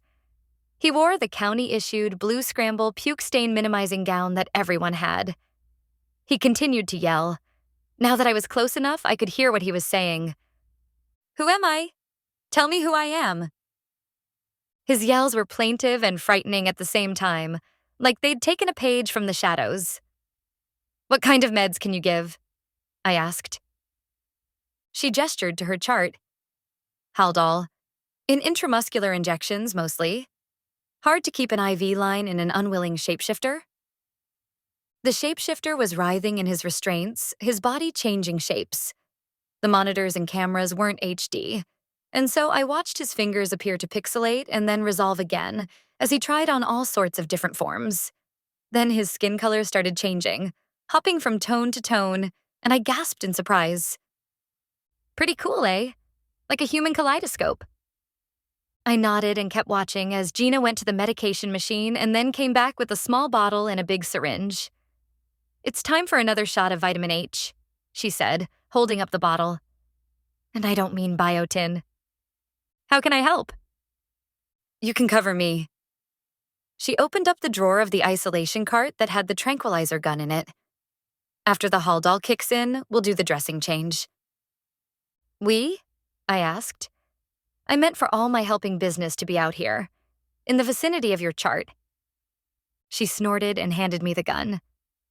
Chapter 37. The shapeshifter quieted his existential howling as soon as Gina opened the door. "So, hey there, Mr. Huang. It's me, your nurse for the night, Gina." Gina had briefly explained the importance of not touching him, nor letting him touch you, before going in. "I'm just coming in with a shot for your pain." "Don't touch me," the patient said. "Don't touch me anymore." You're in a hospital now. I'm gonna give you something for your pain, Gina continued while walking towards him, syringe out. I couldn't imagine being her, but if she'd snuck up on wares before, in their angry animal forms, she'd had practice. It should help you calm down. We have a psychiatrist who'll be seeing you tomorrow. I've got gloves on. I won't touch you. I promise. Get away from me, the shapeshifter howled, but he stilled and became a woman, then went quiet. Gina looked to me and nodded. I put the tranq gun's butt against my shoulder. I'll be injecting you on your shoulder, Gina said. She flipped up the gown sleeve and swiped only once with an alcohol swab, before pushing the needle in. Stop, he howled, skin tone going from dark brown to ghost pale white, as Gina pushed the syringe's plunger down. No. The hands that strained beneath the buckled leather restraints had fingers that metamorphosized between a man's with calluses, to a woman's dainty ones complete with perfect long nails, to an elderly person's skeletal fingers denuded of subcutaneous fat. The characteristics and coloration of the hands and face I could see around the dressings no longer matched. Gina, I warned. You'll be fine soon, Gina said, disposing of the syringe in the sharps container without turning her back on him. The patient sighed aloud, relaxing into the mattress, and his face and hands, which had been the most energetic parts of him, went anonymous and slack. Don't point that thing at me, okay? Gina said. I'm not. I held my aim at her patient's torso. Like I was saying before, she continued as she moved around to the head of the bed. If they touch too many other people, they end up acquiring too much. I don't want to say DNA, though it could be DNA. Data, maybe? What's that they say about the nature versus nurture argument, then? I asked from the doorway. Gina was unwinding the Curlix roll from around the patient's head so she could get at the dressings that stuffed his eyes. Do I look like a philosopher? She asked, looking over at me, grinning. I grinned back, lowering the barrel of the gun. It happened faster than I could have imagined. Gina was reaching forward to pull out the wads of gauze that occupied the space where the shapeshifter's eyes used to be. And then there was a spindly, claw-like hand at her throat. The other hand was bloated and huge. Maybe conservation of mass didn't matter, if you could slide enough of it around. No, I shouted. The shapeshifter hauled Gina between us, blocking any possible shot I might have made. Meaty! The shapeshifter pooled mass, staying the same even 150 pounds, just rolling pieces of it around till each of his limbs were free, making each of them twig thin while the others were trunk thick in turn. Make it stop. We all want it to stop. Don't touch us. Take it, Edie, Gina hissed, being garroted by the shapeshifter's right hand. She kicked him, but he didn't seem to register any pain. Any shot, take it, hit me, hurry! Put her down, I yelled, running into the room. He kept flicking Gina around like a rag doll as I tried to find a portion of him that was wide enough for a shot. Everything I'd practiced on at range didn't fucking move. I circled around the room. Gina stopped fighting and hung limp. Red circles were blooming around her eyes. The shapeshifter ripped her badge off her and threw it to the ground. Never again, the shapeshifter continued. He made himself look like her, mocking her shape in his blue hospital gown. Meaty! I shrieked again. He was turning towards me, and soon his back would be to the open door. My charge nurse came around the corner like a rhino, holding an even longer gun than my own. Net gun. I ducked, not knowing what else to do, and heard a zipping hiss of string. There was a thump as it made contact, and the shapeshifter and Gina stumbled down together in front of me, tangled in a pile of netting. A hand reached out. Whose? Gina's or his? And grabbed my ankle, yanking me forward. I swung the gun around and tried to find a shot. Anything covered in blue was fair game. But then he looked up at me, looking exactly like Gina, except for the gauze inside its eyes soaking up blood. Don't touch me, he pleaded with her voice. I paused and he slammed his hand forward into the barrel, making the butt of the gun jump up my shoulder and ram into my face. My lip cut against my teeth, and I scrabbled to regain the gun as my mouth filled with blood. Charles ran into the room and grabbed the tranquilizer gun from me. "What the fuck, you crazy loon?" Charles said, holding the tranq gun up like a club. He flipped his hold on it at the last moment to point the tranquilizer end at the shapeshifter and fire, point blank, into his thigh. "About fucking time," Gina coughed out, lying beside the patient that still wore her shape. Jesus. I started pulling the net corners up as soon as the shapeshifter sagged. "Are you okay?" "Me or the Lord?" Gina asked, her voice raspy. She grabbed hold of my shoulder and I pulled her out from underneath the net. "You." Her eyes were circled in red and there was a handprint on her throat. That was awful." "You think?" Gina said, her anger palpable. I looked past her at the mess of netting and patient on the floor. He looked like an alternate universe Gina. He'd peed himself, I could smell it. "From here on out, shapeshifters get chemically sedated," Meaty announced. "Sucks or propofol for the lot of them. I don't care what Turnus thinks." Gina took a few deep breaths as we both stood. My lip was throbbing and I could still taste fresh blood. "You'd better wash that out," Meaty said, pulling gauze packets out of a pocket to press into my hand. I nodded and took it, and went to the sink in the corner of the room. There was no mirror, but I could see my blurry reflection in the paper towel dispenser. I covertly looked around the room with one eye, and then the other. The shifter glowed, yeah, but nothing else in the room did. Then I looked down. Beneath my scrubs, I had a subtle nimbus, and the splotch of blood on the gauze that I held was glowing bright. "Shit," I said. "You can say that again." Charles said, standing over the shapeshifter, tranquilizer gun at his shoulder like an infantry guard. Chapter 38. I gave report to the day shift nurse. For once, it wasn't upsetting. In one more day, what would anything I say or charted matter anyhow? My encounter with the shapeshifter had made me morose, seeing Gina there upon the floor, sprawled out and sodden. It could have been me. It might still be me. After my fast report, I was the first in the locker room. I toyed with the idea of cleaning out my locker. Better to do it now, while I had the time instead of tomorrow all rushed. I could donate my stethoscope to the future unwilling nurses of Y4. I looked at my extra coat and boxes of oatmeal. Taking them home somehow seemed like a defeat. I knew if I didn't get a chance to reclaim them, they'd donate the coat to a shelter. While I was considering the fate of the oatmeal, I saw the vial of Pope water Meaty'd given me earlier on my locker's small shelf. I hefted it, imagining myself holding it out at other people. Vampires, like a badge, or throwing it at them like a grenade. I tossed it in my purse. Gina knocked on the door before coming in.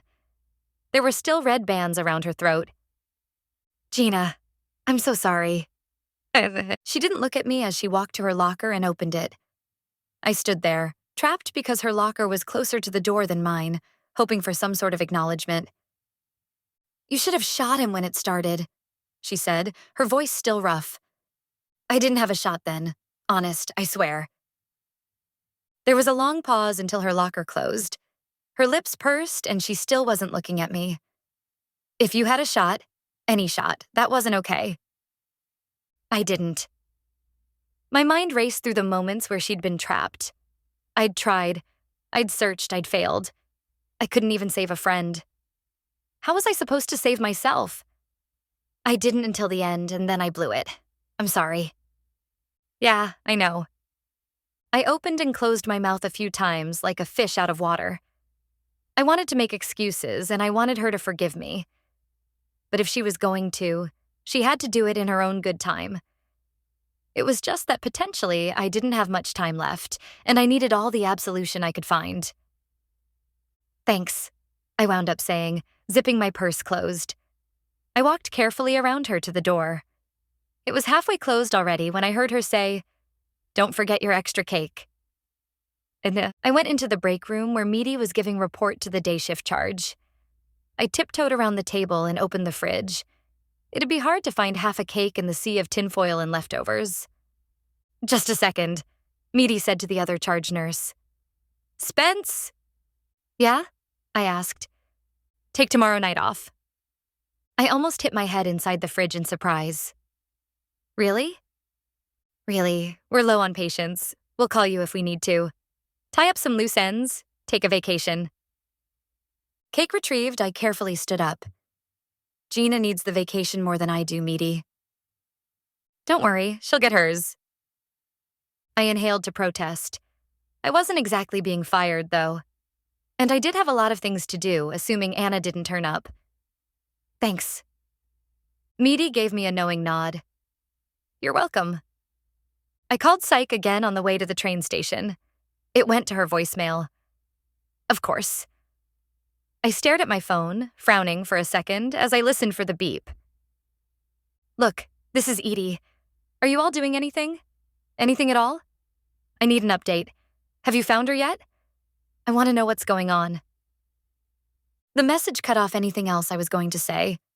I fought the urge to redial and just leave a message of me cussing. I shoved my phone into my purse and walked to the train station as quickly as I could. Morning commuters at the station glanced at me, then quickly looked away. With a fattening lip, I was an object of curiosity, but no one wanted to add my problems to their own. I found a seat on the train when it arrived, watching the shadows underneath the seats in front of me. Were the shadows in there, watching me back? Had they found anything out about Anna yet? My hand found my badge. I wished I had a way to ask them. Me wanting to talk to shadows. That was a change indeed. My train finished its downtown loop and the other commuters went away. It was just me staring at my shoes in the train when the doors across from me opened and let in someone I didn't really want to see. Asher, this time without flowers. He was wearing a suit that was tailored precisely for him, sharp-shouldered and swank. He was as startled to see me as I was to see him. I could see it in his eyes for half a second before they narrowed. No one else should get to hit you, he informed me with his British accent, with the apparent implication that it was still okay, sometimes for him. Spanking was fun and all, but to the best of my knowledge, it hardly ever caused fat lips. Not now, I said, looking in my bag for a book to read and ignore him with. I saw the Pope water sitting there, thought of Meaty, and remembered the loose ends comment. Well, here was one sitting right across from me. I looked up and he had a bemused expression on his face. Look, I began, inhaling deeply. I sucked at difficult conversations. And who could I have a conversation with that went, I probably won't see you again, because I'm going to be going to a trial with some vampires? Just people at work. And Ty. That thought brightened me. Look, I've met someone, I said aloud. They get me. They really get me. I've got a lot of problems, things you wouldn't even begin to understand. It's all very complicated, really. An eyebrow crept higher on his head, pulling a lopsided smile behind. I kept going in spite of myself. It was fun, don't get me wrong, and we had chemistry, sure, but I stared at him and lost my train of thought. There was a gravitational pull between us. Yes. But if I were the Earth, then he was a cool and distant moon. Light, but not heat. And I like to be warm. You're a doctor, I'm a nurse, it's just not a good idea. The train shuddered to a halt. I believe this is your stop, he said. He stood and made no move towards the door. It is. See you. I stood and walked out into the station. I'm not really a doctor, you know, said Asher's accented voice from behind me when I'd made it halfway up the stairs. I turned and saw his suit, incongruous with the station's milky white walls. I quickly blinked an eye and found him glowing. Bright? I inhaled. Then, what are you? I asked, slowly. I can be a doctor. I can be a lot of things. I prefer, however, to be myself. He crossed the short distance between us. Look at me, Edie. I did. It was daylight outside, just 6 stairs away. He couldn't be a vampire. I reached between my breasts and pressed my badge hard against my skin. Asher's face slowly became the face of someone I didn't recognize. His dark eyes were pierced with blue, until the blue overtook all the brown, like the sky after a heavy storm. His skin tone lightened from olive to become Nordic white, and the set of his jaw tilted, from angled high to low and square. "I think I met your cousin last night," I said. "Now will you tell me where you work?" he asked. "Why for?" "It figures," he said. He shifted back to the Asher I knew in the blink of an eye. "Does that mean that when you feel like it, you can be me now?" I asked. I thought of Gina on the floor with gauzed eyes full of blood. No, actually. I did try, though, at the club, and several times thereafter. When I found out I couldn't, I was shocked, then intrigued. Then when I learned you were merely being protected by the proximity of your badge. So you weren't really into me for me, is what you're saying? You were a novelty. And isn't that what every girl wants to hear? Fan-fucking-tastic. Good night, Asher, or good morning, or whatever the fuck it is for you now. I'm too tired for this. I started walking the final stairs away from him. "That's not what I meant, Edie," he called after me. "You have to imagine my surprise that night. I thought you were a rare beast, something that for shapeshifters is like a unicorn. Someone whose spirit can't be tamed. When I realized you worked at a hospital, and probably the hospital, and that was the reason I couldn't shift into you, well, you can only imagine my disappointment." I whirled on him. "How about you imagine my disappointment? When some guy like you is interested in me, we have great sex, and then all of a sudden I'm not good enough anymore?" He looked up at me like a baffled dog, and he clearly did not understand. And I didn't want to explain it to him. How girls like me never got guys like him. How I was a Wednesday night girl, but not a Friday night girl. I decided it wasn't worth the energy. I'm not sure what played on my face right then, but at least he seemed thoughtful. "You've got a really confused relative at Y4 right now. You should go check him out." Asher held up his hands. "Edie, I'm sorry." I inhaled to tell him to shove it, and then shrugged instead. "Yeah, I know." I hitched up my purse and walked straight ahead. Chapter 39. I slung my purse across my chest for the short walk home from the station. I set out across the commuter parking lot when I heard a car honk its horn. I ignored it, and it honked again. I turned to make sure I wasn't about to be run over and saw my own car, with Jake sitting inside. I changed my course, picking up steam as I crossed the lot. "How did you—" I sputtered, then realized I should be glad he wasn't on the way to trade it in. "I went by your place last night. I saw the car out front and knocked, then I realized you weren't home. So I let myself in with my spare, and decided I'd come pick you up this morning for breakfast." I inhaled to be angry at him. I hadn't told him he could make a spare key for my place, but him having one was the least of my concerns. "Well, thanks." "Well, you're welcome." He pulled us out of the lot. He looked clean, physically and bloodstreamily. Maybe he'd taken a shower at my place. His hands on the wheel were solid, competent. "What happened to you?" he asked, glancing over at me. I used the rearview mirror to check out my lip. It was as swollen as it felt. "Last night was long." I tilted the mirror back towards him. "Uh-huh. When did you start taking German?" "What?" "That broken CD player. I tried to get the disc out, but it wouldn't open for me." "Heh. I figured you'd learn Spanish for work. Or French. You've always been a mushy romantic. But German? Odd choice." I crossed my arms, unaccustomed to being a passenger in my own car. He was lucky grandfather hadn't exploded, or shot out laser beams, or done anything else that angry Germanic ghosts tended to do. It was the right price at the store. "Where are we going?" "Molly's." "Nice." I knew the place. It was close to my house. They made a mean chicken fried steak and eggs. "How have you been?" "Pretty good." "Where have you been?" I pressed. "Around." He glanced over at me briefly, then continued to drive. Did I even really want to know the honest answers to those questions? Probably not. We sank into the easy silence of people who love one another. Or at least one person who loved the other, and the junkie who loved her back as long as it was expedient, and who really have nothing left to talk about anymore. Our silence lasted until after we ordered breakfast. He had coffee, I stuck to iced tea, keeping the ice cubes against my lip with my tongue, and we pretended to catch up on things. So really, Jake, how've you been? I wanted to reach over and roll up his sleeves to see for myself. Then again, right now, he looked so clean-cut, at least clean-shaven, that I was ill-inclined to break the illusion. I was the one that looked beaten down. Hell, I had the busted lip to prove it. If everything was going to go to shit in my life, I could at least pretend that my brother was back together in his. But the nurse in me wouldn't let me not ask. Are you still experimenting? Okay. He stared off into the distance through the plate glass window, frosted with a mural of fake Christmas-time snow.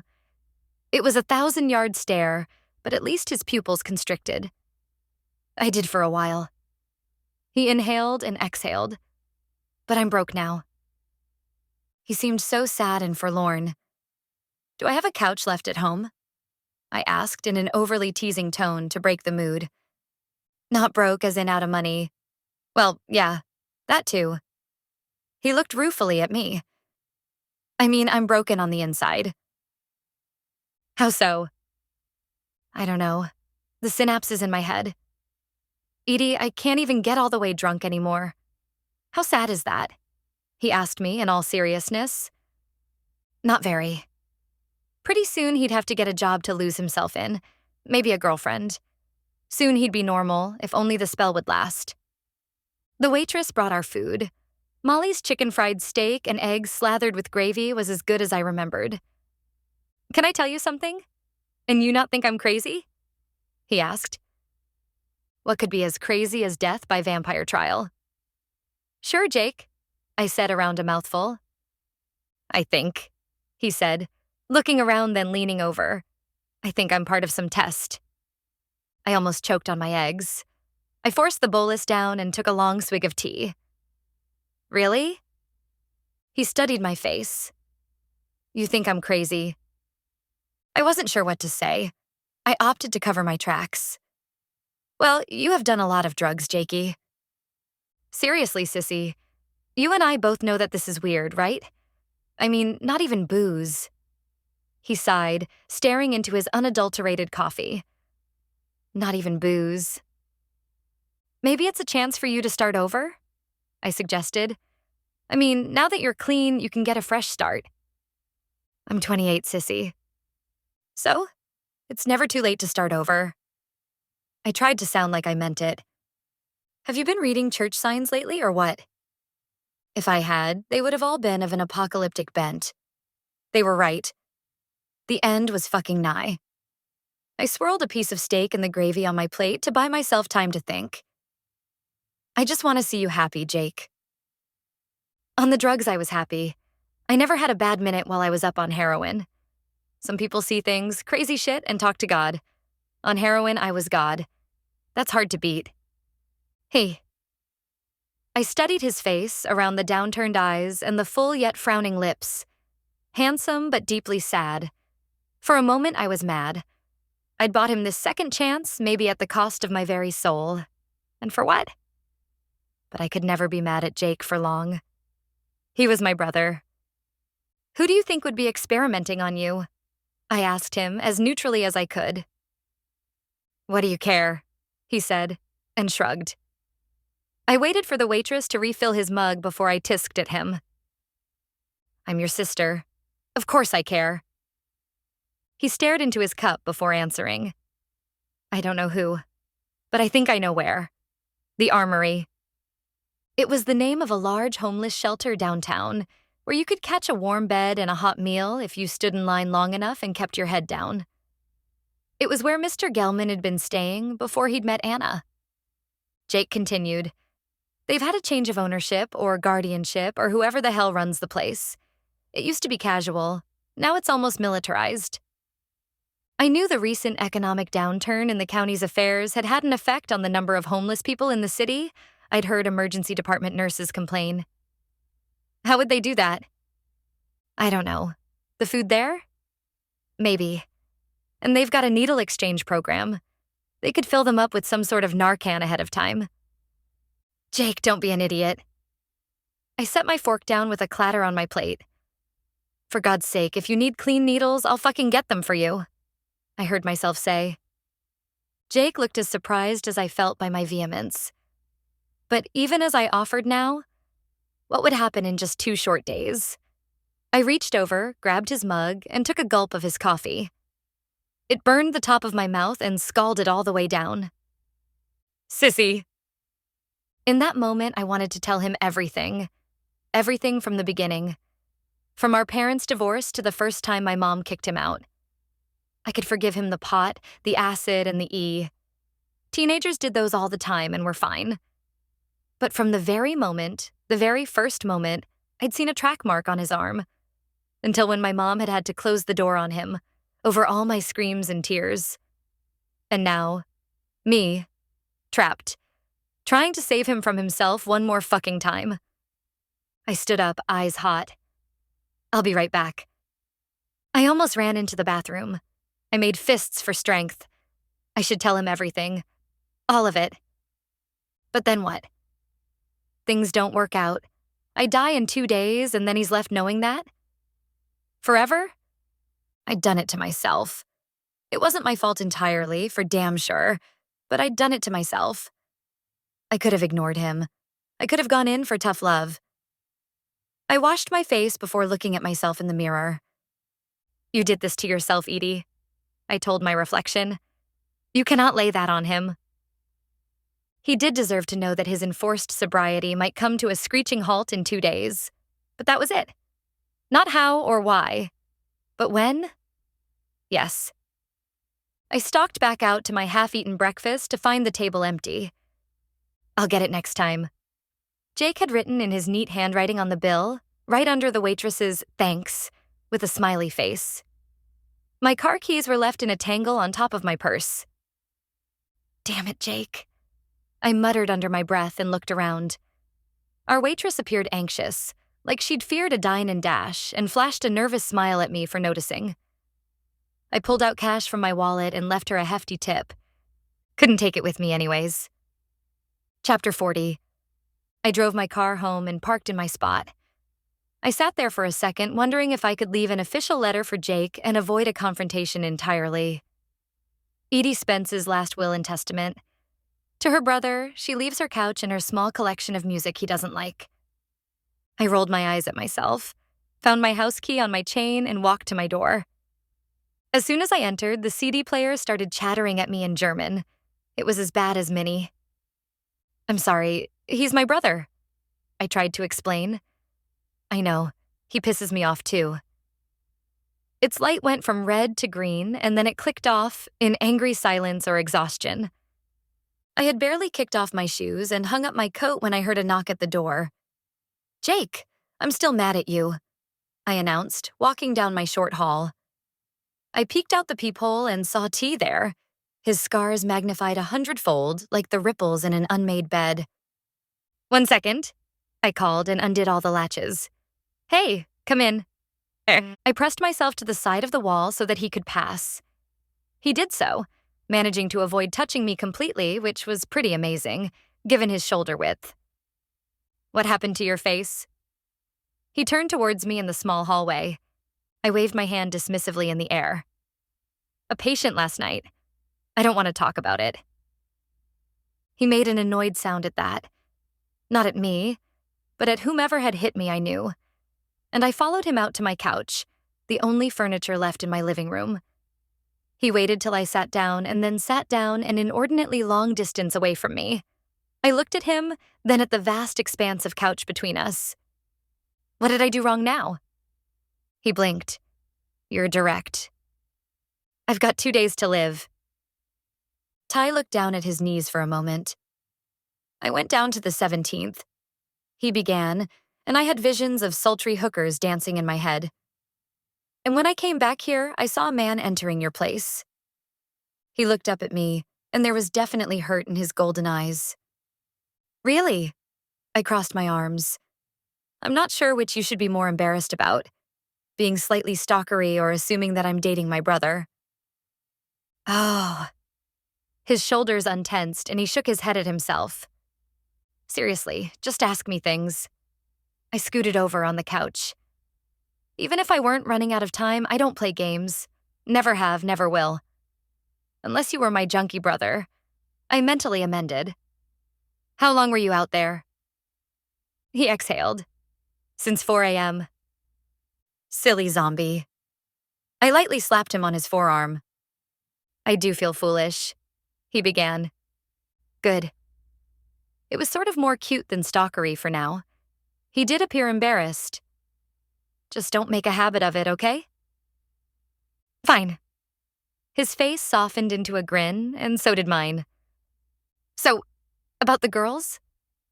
I didn't get to actually talk to any of them. And perhaps it was my turn to be relieved, just a little. Oh? Why not? They weren't around. You didn't get there in time? I imagined him trying to talk to one of them.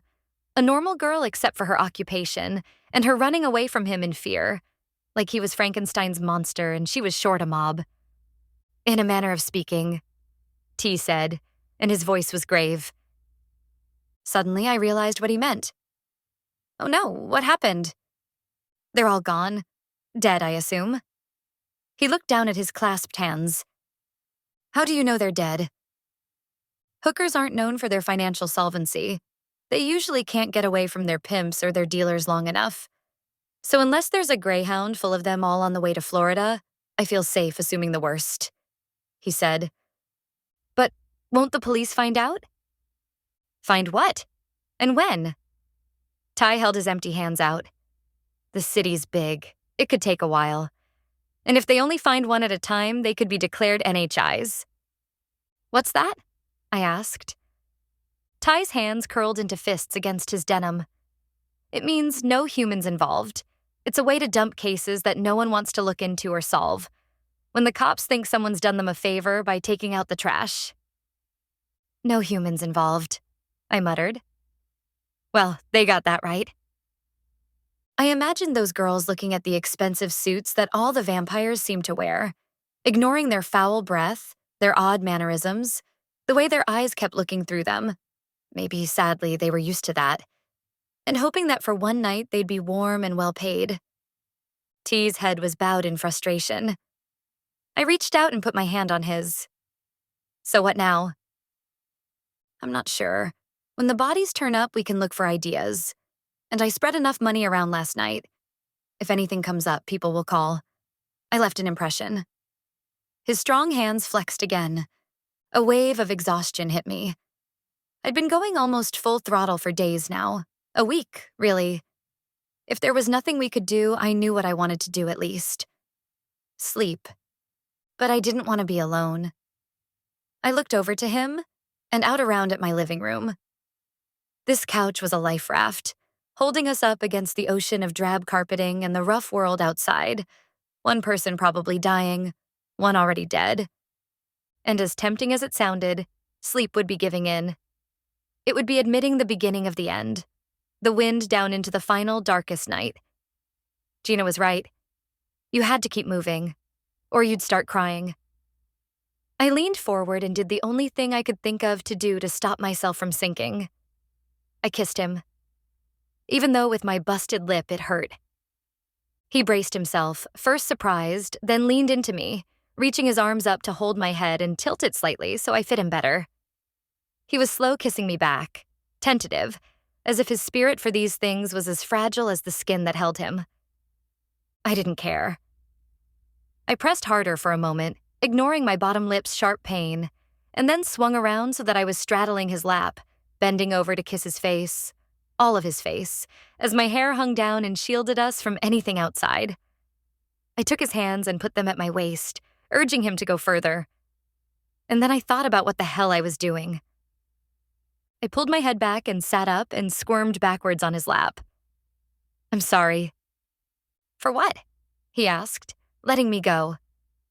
I wanted to explain, but I wasn't sure I could explain. Him? Here now? This? But I did owe him an explanation. I didn't want to seem like some emotionally damaged freak. I had to try. I actually like you. I said, and then started backpedaling. I mean, I could actually like you if we got to know each other better and all. He tilted his head forward. You say that like it's a bad thing.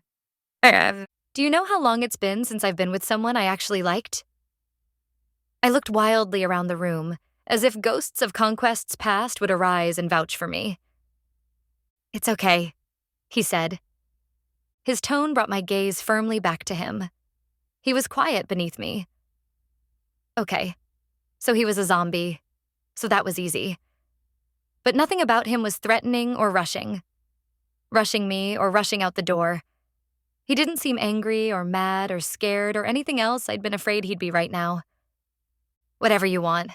It's okay, he repeated. He smiled, not too hard, not too wide. Just a gentle smile. A safe smile. A soft smile. Damn. I also don't want to die in 2 days and not have had sex with you, I admitted. He laughed and reached up to cup my face in his hands and bring it back down towards him. Then don't, he said, half a second before he kissed me. Chapter 41. Zombies are good with their lips. Ty held my head in place, like I was wild or fragile, and kissed me gently. His lips brushed mine again, then pressed more firmly. I gasped a little bit. My busted lips still stung. Sorry, my cut. Stop apologizing, he whispered. Holding my head, he pressed kisses on my forehead, kissed on top of my closed eyes, kissed down my right cheek. He tilted my head up, stroking along the line of my chin with his thumb, and kissed me underneath my jaw. Where my pulse was pounding, I knew it. Kissed down the path of my carotid until he reached the collar of my sweater and pulled this down, until my collarbone was exposed. His hands found the bottom of my sweater and pulled it up slowly, and I was dying to help him take it off me. But I worried about breaking things, somehow ruining this trance. I sat still, his lips working across the V of my throat, my breath coming in short gasps, biting down on the moans I wanted to make.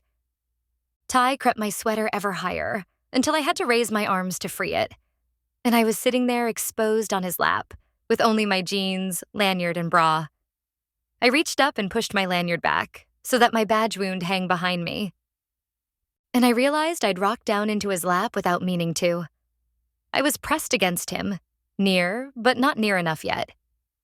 He dropped my sweater on my floor and his hands found the clasp of my bra after swatting my badge aside. It was undone in an instant, and he slid the straps off my shoulders, pulling it down. My apartment was cold. Ty tilted his head down and found my breasts. And then I had to moan. Zombies are good with their teeth. He bit my nipple, halfway hard, rolling his tongue across my flesh on the inside of his mouth. The gentleness of his kisses was gone now, replaced with a need to know me, to taste me.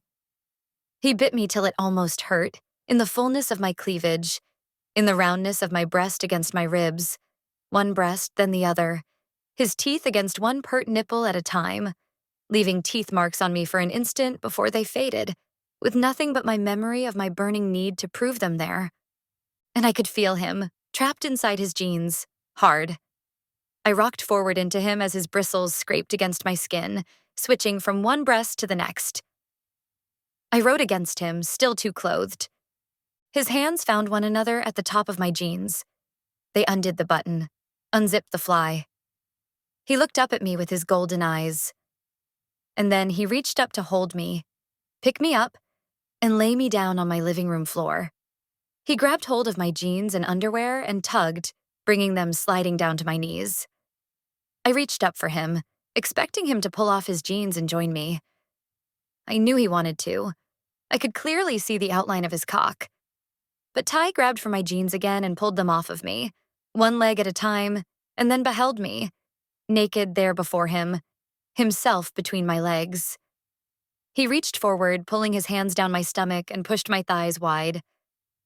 Zombies are very, very, very good with their tongues. I curled up against T on the open expanse of my floor. He was still wearing all of his clothing, petting me like I was some exotic beast. Perhaps compared to him, for him, I was.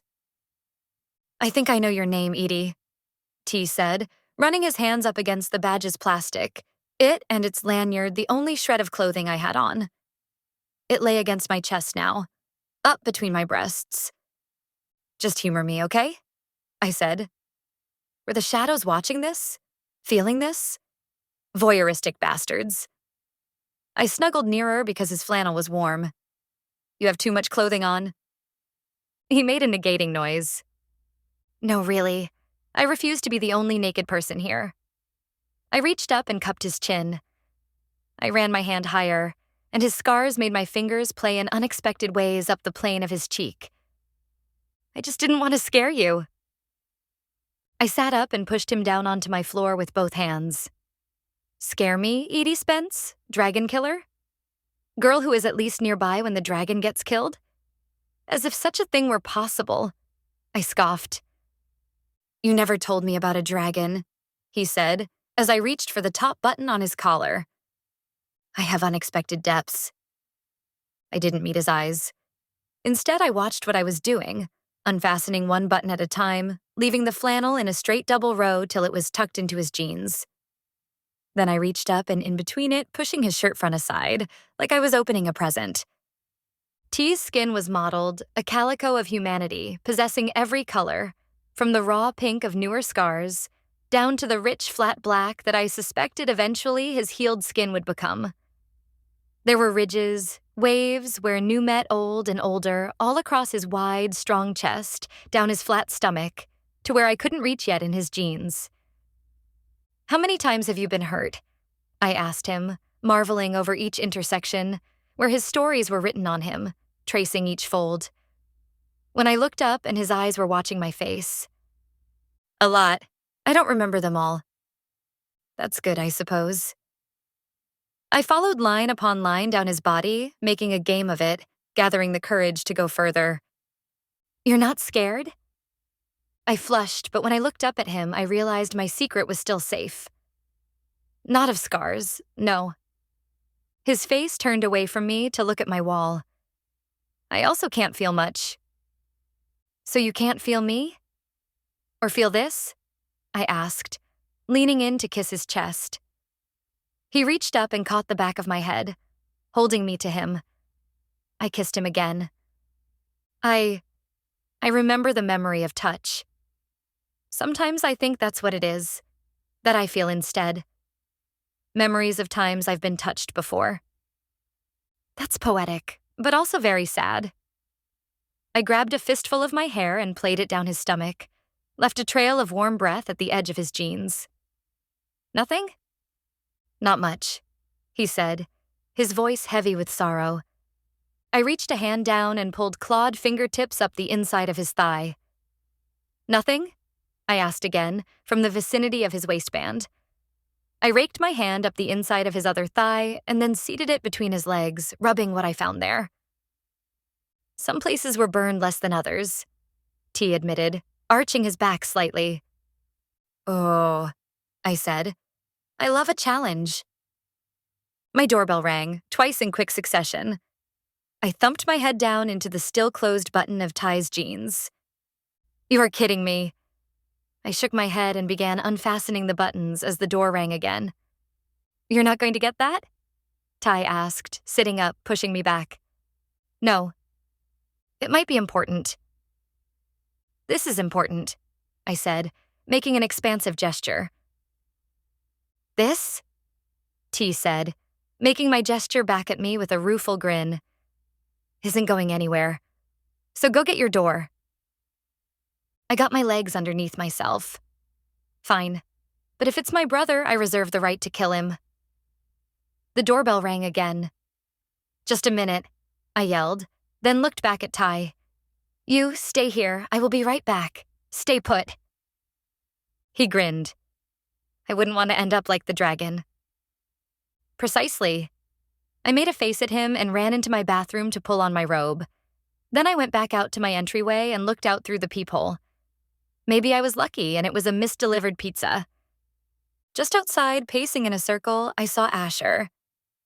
We don't want any, I said through my closed door. Edie, open up, Asher commanded. Why? We need to talk. He rapped once on the door in frustration. Open up already. Damn it to hell. I opened up the door, and he immediately shoved his foot in so I couldn't close it. I was sleeping, Asher. I work night shift. What's this? I went to Y4 this morning and saw my relative there. So? I said, trying to close my door regardless of his foot. Stop that, he said, putting an arm out against the door. I gave up on closing him out and let the door swing wide. You could have texted me or wrote a letter or I don't know, sent flowers or something. I talked to the social worker about our patient, and he told me about your situation. Asher said, his British accent clipped by anger. Everything. Hypothetically, right? I sardonically joked. My eyes met his for a moment and saw his features there burble and switch.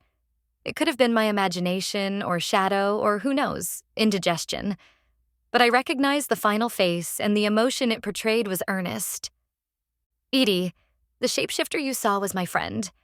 He was spying on the Zver, passing for one of their daytimers. When they caught him, they passed him around like a toy until they broke his mind.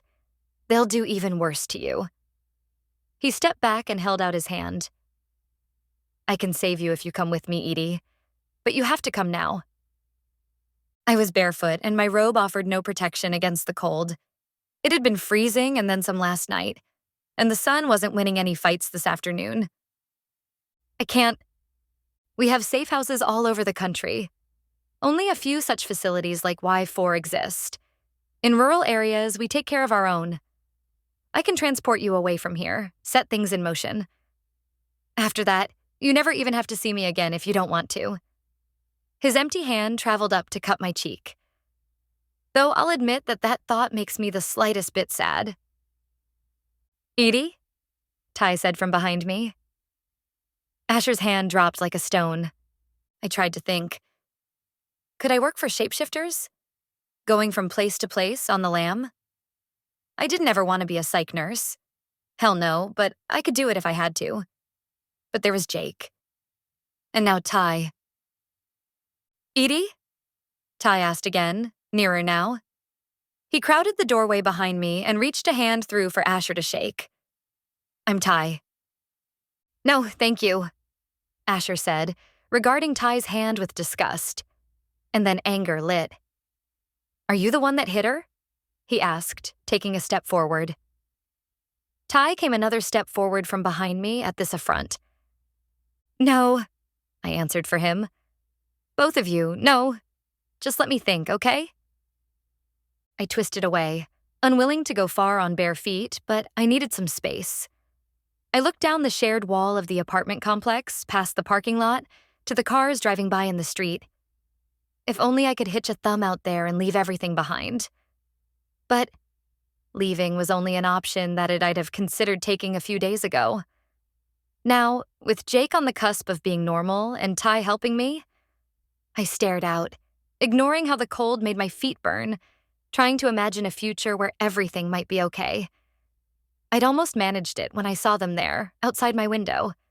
Footprints in the snow. Not mine, not Anna's, but huge, talon-tipped, bird-like prints, edges frozen, sharp. The hounds. It had found me. How old were those tracks? 1 night? 2? I swallowed. Who was I kidding thinking I could escape? No running or hiding would save me. There would be no safe place. Ever. I can't. I turned back towards Asher. There's no way I can leave. I have too many obligations. Asher leaned in to look me directly in the eyes. Edie, they're going to kill you. Vampire trials are always a sham. We have a plan, Ty began. What, zombie? Did they promise you her corpse? Asher sniped. Ty took another step forward. Asher, I raised my hands up. I've made up my mind. But I can promise you safety, Asher protested. I bit my lip, and my tongue found the cut that a shapeshifter had caused. No. Ty pulled back, and I stepped into my apartment again. Asher shook his head. Edie, The next time you see me, it will be as if we do not know one another. I'm sorry, Asher. Thank you, but no. He stared at me one last time as if trying to think of something else to say, then walked off. Ty waited for me in my apartment's short hallway. I reached for him and his arms encircled me, holding me tight. He was warmer than I was, and that was saying something. We were silent for a long while together, my face nestled against his chest. You put your shirt back on, I complained. Not everyone is as understanding as you about scars. I nodded into him. Had I done the right thing? It felt right, but Ty squeezed me. A life running away is no life at all. You're not telepathic, are you? I pulled back to look up at him. No. He reached up and caught my chin, and I fully expected another kiss. You're bleeding, he said instead. I ran my tongue against the inside of my lip. Yeah, again. Ty ran his thumb along my lower lip and then tasted his thumb before picking me up and carrying me to my bed. Chapter 42. Round 2 was more like making love. I don't think I'd ever really made love before. It was awkward and sweet, with an awful lot of eye contact, and everything felt much more meaningful than it ought to have. I wondered if this was the clarity that some people get in the hospital when they know they're about to die, when the spirit world and the real world overlap. They got visitors from the past and information about their upcoming strange new future. For those people, sunrises were symbols, sunsets were symbols, the leaves falling outside, the mist rising up at dawn. It could get cloying being in their rooms, listening to them and their relatives make the meaningless into magic. But maybe now I understood, because every single stroke of Ty into or out of me felt like a drum strike or a heartbeat, resonating far further than it had any right to do. Pushing in. We still live. Pulling out. We soon die until things went faster and faster and life and death were mixed up in the friction of our passion. And he cried out, ramming hard into me. Life, life, life, and made me spasm around him, drawing him deeper in, further in, taking all he had to give inside. He lay atop me, panting, and I bit his shoulder lightly just because I could. When he'd moved off of me, I walked out of the bedroom, turned the thermostat on full blast, and returned with an extra comforter to snuggle up against his side. Tell me everything. What do you mean? About you? Everything, everything. He propped himself up. Why? Because I don't want to die alone. I separated myself and looked at him. If I blinked right, and fast, I could see him there, looking like a soft yellow haze beside me. My whole life I haven't been good at making connections. There was me and my brother, yeah. But other than that, no one else really. And most days he doesn't even count. I do all right at work, but no one really gets me. School was lonely, except for the times that I was taking care of patients, because they were happy to see me, you know? I either talk too much or tell too much, and it scares people off, and I'm not sure what to do about that. I looked up at him and saw his expression momentarily cloud. Like now. Ty nodded. I decided to lay everything on the line. And I don't want to die alone. I want to die with someone that I know that knows me. It's not too much to ask. At least I hope it's not. You're not going to die, Edie. I shook my head back and forth. Answers. Everything. Now. You might not like hearing some of it, you know. If I start talking, I'm not going to sugarcoat things or lie. I can take it. One of his eyebrows raised. For starters, I'm married. My stomach lurched, but I kept my game face on. Go on. She was perfect. Completely perfect. He sat up, perhaps so as not to make eye contact with me, and stared up at my ceiling. Was? I asked. You didn't... I imagined him rising up from the grave, hungry for the brains of his loved ones. No. She's been dead for almost 200 years. So have I. I was killed after what's now called the Battle of Saltville in October of 1864. I did some math. In the Civil War? Union cavalry. This was more like it. I placed my hand on his back and scooted closer. Tell me.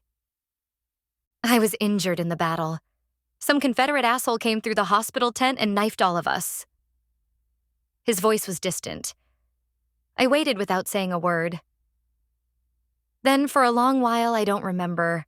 I had a master. I don't remember much else. I did what I was told. He shrugged. Around 1950, I woke up. I assume my master truly died, and some portion of my soul he kept in thrall was finally returned to me. Woke up? Straight from 1864? He nodded. I could barely understand the language. There were states I hadn't heard of. Cars, planes. I waited patiently for him to continue. I only barely knew what I was. And when I figured it out, I spent a long time working at cemeteries, digging graves. One time to put bodies in and another time to pull them out. He turned to look at me over his shoulder as he said this, and I steeled myself not to cringe. Eventually, I became a funeral home manager so that no one would ask questions. He sat cross-legged, and I moved to be behind him, holding him, my breasts and silly badge pressed against his back. There was nothing like Y4 back then. Or maybe there was, I don't know. The vampires are good at looking out for themselves. Maybe zombies weren't included. But for me, there was nothing. How did you survive? I didn't mean the day-to-day business of survival. He'd made do, that was clear. I meant the endlessness of marching time, the loneliness of utter solitude. How could anyone face that and stay sane with even half a soul? I had a wife and a boy. They died while I was otherwise occupied. I looked them up as best I could. The internet's made it easier now, even though a lot of old records were lost.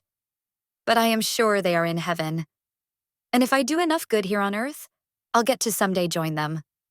Whenever it is that I manage to cleanly die. I blinked. You believe in heaven? For real? It exists. It has to. And I'm going to get into it. He put a hand to his own chest. When I do the right thing, I think sometimes I can feel my soul start to grow. Stating things you desired to be true did not make them be so.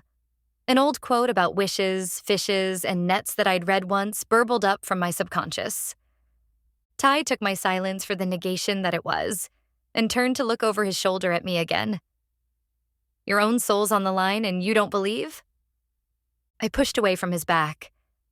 If I believe that I have a soul, which even at this late stage in the game, maybe I don't, that might make sense. There's a spirit that people have when they're alive that they don't when they're dead. I've watched people die before. I know. T nodded. I knew T had watched people die before. Maybe even killed them himself, when he was someone else's servant. Who was I to judge? I'd killed someone too. But if you believe in a heaven, I went on, pushing myself even further away from him, then you have to believe that someone's keeping score. And if someone's keeping score, if what we do really matters, then life ought to be fair. And I'm sorry, it isn't. Shitty things happen to good people all the time, and bad people never get what's coming to them. Don't tell me that there's a heaven as some sort of perverse reward for being good. That is bullshit of the highest caliber. Bullshit through and through. Then why do you try? Why do you care? I inhaled and exhaled a few times with the effort of trying to put how I felt into words. Because someone has to. Someone who really exists. I crossed my arms on top my breasts. And also they pay me. Ty laughed. He reached out to grab me and I let him. He pulled me near and held me close. Not enough, he said softly after a time. No, I said, shaking my head. Definitely not enough. We lay there, thoughtful and quiet, the outside world forgotten for a full 30 seconds, and then his phone rang. Neither of us moved for a second because the sound felt so foreign and unfamiliar. It had no meaning in the new space we'd created. Then he sat up beside me and reached for his cast-off jeans. Hello? Yes. The address. Yes. I'll bring cash. He swiped his phone off. Does that mean what I think it means? Ty looked at me, at all of me, naked atop the comforter on my bed, his expression bittersweet. Get dressed? Chapter 43. As an afterthought, I grabbed grandfather on my way out of the house and shoved him inside my coat. Ty drove us to a bank first. I asked why we couldn't use the ATM, but ATMs had limits, and the amount of cash Ty was drawing out required a teller. I was going to fight him on this, but he pointed out he'd saved a lot of money because he didn't need to eat much. And then we drove. Fear and adrenaline and the magic of good sex could only last so long. I found myself drowsing against the door of his car. We were going to buy information, and then we'd see what came next. I hoped that some plan eventually included me sleeping in it, or me getting a prescription for modafinil. We parked in a warehouse district that didn't look so bad. There was no trash on the sidewalks, and the streets had been recently swept clean of snow. He reached under the passenger seat between my legs and pulled out a thin case. Opening this revealed a Glock 23 with a clip of 40 S&W rounds. I'd shot both of them before at the range. You didn't say there'd be guns. Ty gave me a half smile. I'm undead. I'm not unprepared. He leaned forward and tucked it into the rear waistband of his pants, then hid it with his coat. I reached for the door. You're not coming, Edie. He clicked the button on his door, locking mine. Just stay here. You think it's a trap? I peered out of my window and scanned the surrounding area with one eye. What distance was my crazy vision good for? All I could see glowing nearby was my own hand, and when I looked normally, just my breath fogging the glass. It could be, but I'm a zombie, remember? He leaned over and kissed me on my lips. I remembered the heat we'd just had, and parts of me flared again, hungry. He unlocked his own door before I could protest, got out, and then clicked the door lock button again behind himself, trapping me in. Grandfather muttered something I was sure was unkind. Shush you, I said, putting one hand over my eye and watching Ty go into the front of the building. The side of it looked like a garage. His nimbus went through the glass door and faded. There was an after vision of it, a ghost in my eyeball perhaps, but not even odd shadow vision could help me see through distant walls. Be safe, I whispered. I concentrated harder and harder. Time passed, long enough for any true arrangement to have been made. I heard the sharp report of a gun, and then 2 more shots. Shit. I tried for the door and found it locked. This was a 1970s El Camino for crying out loud. But when I looked closer, none of it was actually stock. The door lock tabs were receded completely into the door. All the better to eat you with, my dear. T's door wouldn't open either. Creepy-ass, serial killer-style fucking car. I pulled grandfather out of my coat. Can you, I said, waving him at the door. More gunshots, and grandfather growled something I couldn't understand. Dropping the CD player, I scooted back to sit in the middle of the car and kicked the passenger side window with both my feet as hard as I could. No good. I only hurt both my heels. I cussed at myself and the door before opening up his glove box. Under sheets of registration papers, I found pay dirt. A black metal flashlight. I didn't know what adrenaline I had left to dredge up at that point, or if my feelings for T had blossomed into a manic kind of love. But I scrunched my eyes closed and hit the window as hard as I could, and it shattered on my 3rd try. I ran the flashlight against the window's rim, knocking any loose pieces down, before carefully shimmying myself out. Then, clutching grandfather as he was the closest thing to a weapon that I had, I ran to the front door in the open, me and my winter coat bright against the snow, not thinking a second thought about how stupid I was being until I was nearly inside. Ty, I shouted as I went in. There was a reception area here with cheap desks and thinly upholstered chairs. Ty! Edie, stay back. I heard from the inside. My heart soared. He was still alive. Duckin', grandfather commanded, and finally I knew what he meant. I dropped to my knees as gunshot from the other room whizzed over my head.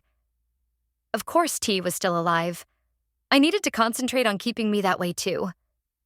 I crawled towards a desk and heard a sound I recognized from the range, but more clearly knew from horror movies and violent video games. A shotgun being primed.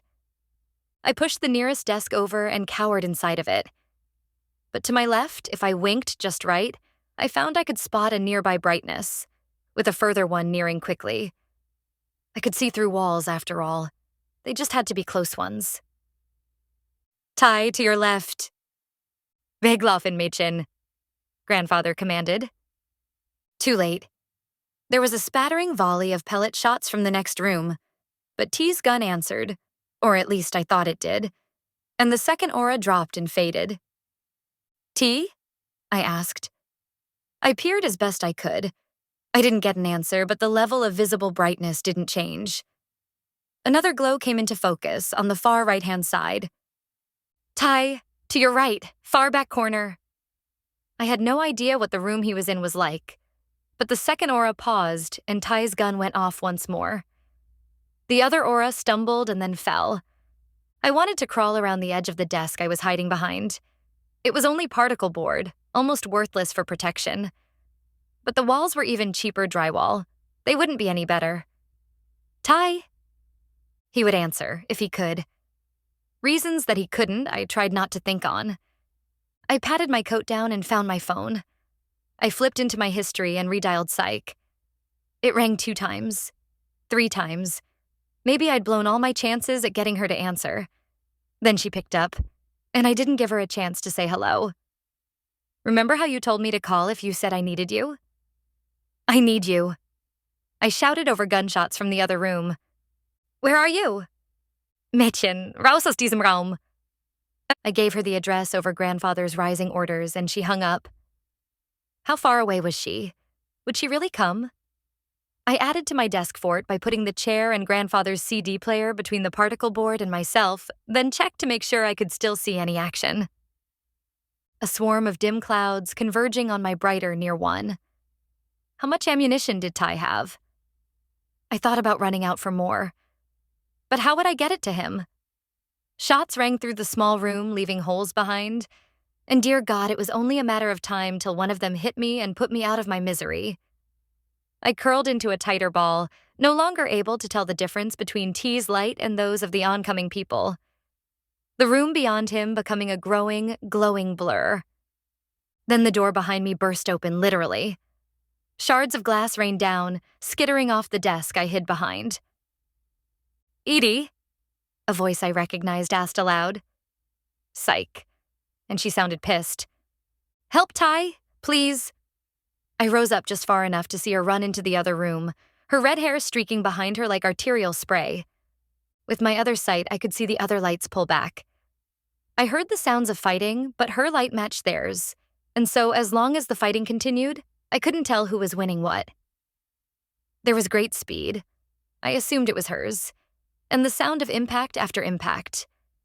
I imagined daytimer flesh hitting walls, tables, floors, the crunching of bone, an endless whirlwind of violence, but no guns. I crept forward, pushing Grandfather ahead of me. Suddenly, there were 2 smells that I could recognize: vampire dust and rot. I crawled faster, tucking Grandfather inside my coat. Ty was slumped in a corner down the hallway, missing his left arm. I could see the ragged stump where it had been, white bone jutting out from gobbets of pink flesh. His face was hidden in shadow. Oh no, I said, coming nearer. Looking over my shoulder, I could see Psyche wiping the factory floor with the last of the vampires. Literally. She spun one around, his black coat fluttering in the brief moment before his head cracked open on a vice-griped car frame. His skull cracked, and dust poured out like piñata candy. T? I came nearer, reaching for him. T, are you all right? He turned his head further away from me. Stop that. Let me see. T pushed me back with his remaining good hand, and then he slowly bent forward, into the light. I'd taken a few shifts at the burn ward, back at my prior job. I'd been given low acuity patients. It was all I could be trusted with, without their specialized training. But that didn't mean you couldn't walk by a burned victim's room and look in, or a burned victim's family. crying by the nursing station. I'd kept the straightest of straight faces there, under any adversity. Under sheets of skin sloughing off, under charred clothing and hair, under people who smelled like homelessness and bacon. I tried to act like that again now. I couldn't. His face was destroyed. I knew that it would grow back, but the knowledge of that did me no good. I recoiled at the sight of him, missing half his face, white-pink jawbone exposed, a hole blown through one cheek and out the other side. I knew now why he couldn't call back to me, because he'd had no lips to do it with. I braced myself with both hands on the cold floor and tried to swallow air, to push my bile and horror back down. The majority of him is whole, Psych said. There was a literal cloud of dust around her, like she'd just been shot out of a cannon. It isn't like he'll exanguinate. I know that, I muttered. But hours ago, I'd been kissing those lips, getting kisses from those lips, and more. And now? I wept, and T made a motion to come near me, then held himself back. It's okay. It'll be okay, I said, telling myself it as much as I was telling him. I closed my eyes and leaned into his waiting whole arm. It'll be fine. He squeezed me to him with his crushing strength, and then maybe remembered I was made of less stern stuff. I kept my head down against his chest, ignoring the wet things I felt there, willing myself to be strong. Come on. Psych reached her hand down to me, but I got up on my own. As I stood, T rising behind me, she went feral again. The whites of her eyes went wide.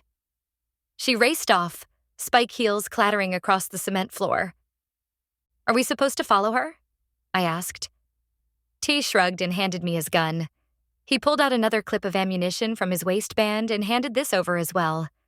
I loaded it in for him before handing him the gun back. Chapter 44. We crossed the garage. Clouds of dust floated in midair, descending to fill in ancient oil stains like so much cat litter, leaving sheets of ash on halfway fixed cars.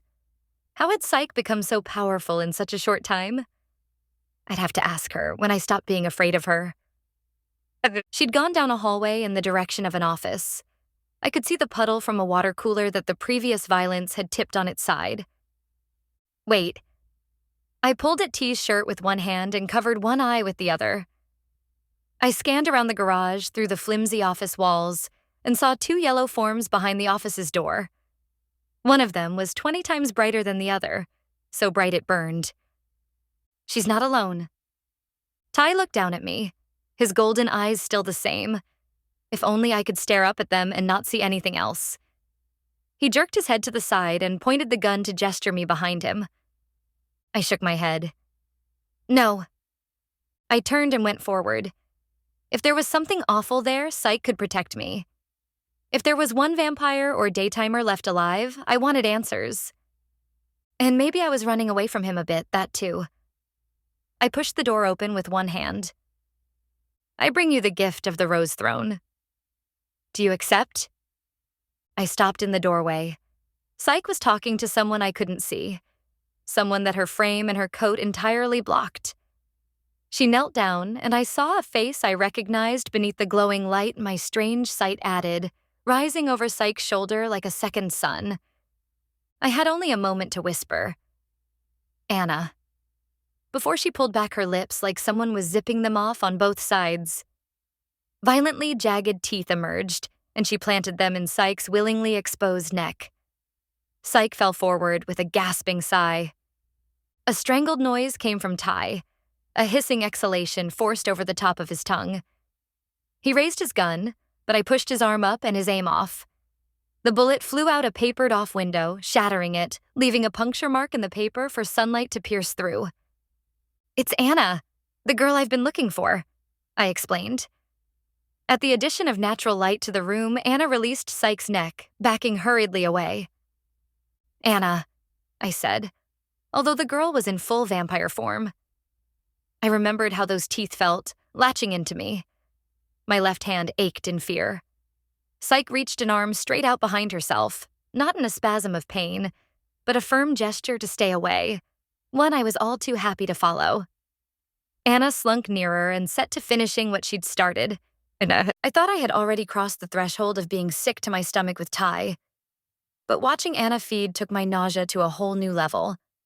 More blood was flowing out from Psyche's neck than Anna could dispose of. I could see the dark wool of her trench stain even darker, and the office was heavy with the smell. I wanted to rescue Psyche, but I couldn't think of how. She was here. She'd chosen to do this, whatever it was. We'd heard the fragments of some ritual as we'd come in. She was a daytimer. It was her job. But there was just so much blood.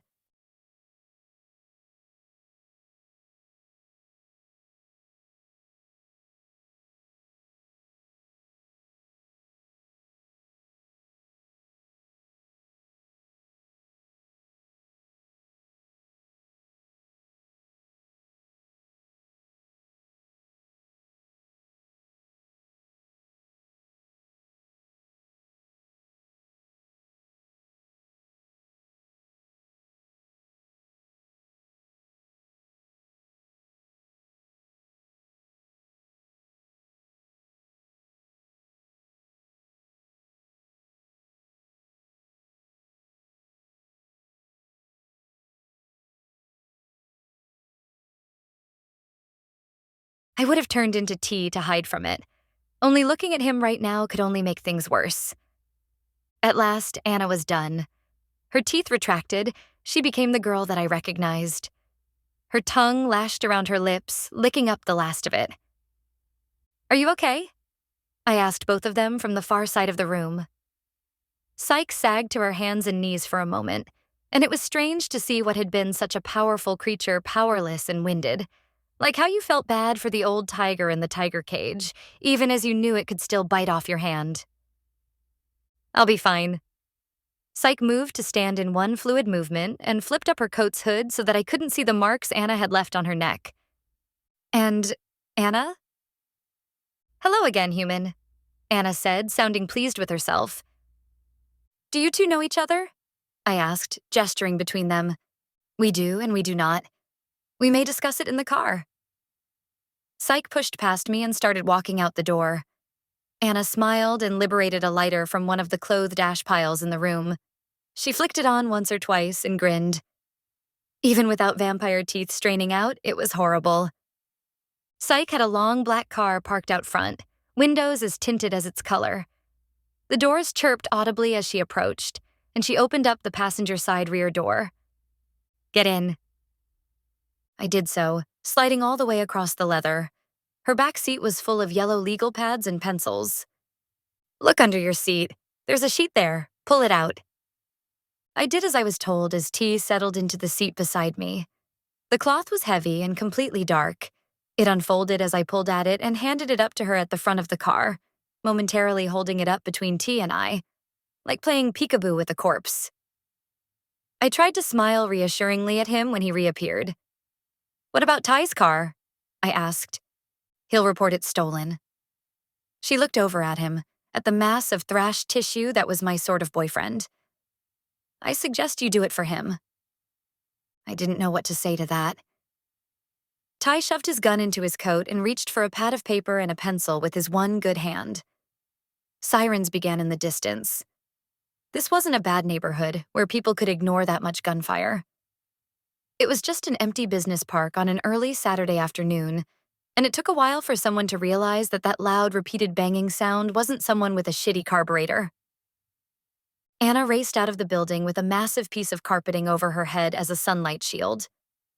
She dragged it along behind her, galloping along until Psyche opened up the passenger door from the inside of the car, and she could jump inside to be enveloped in Psyche's waiting light-proof sack.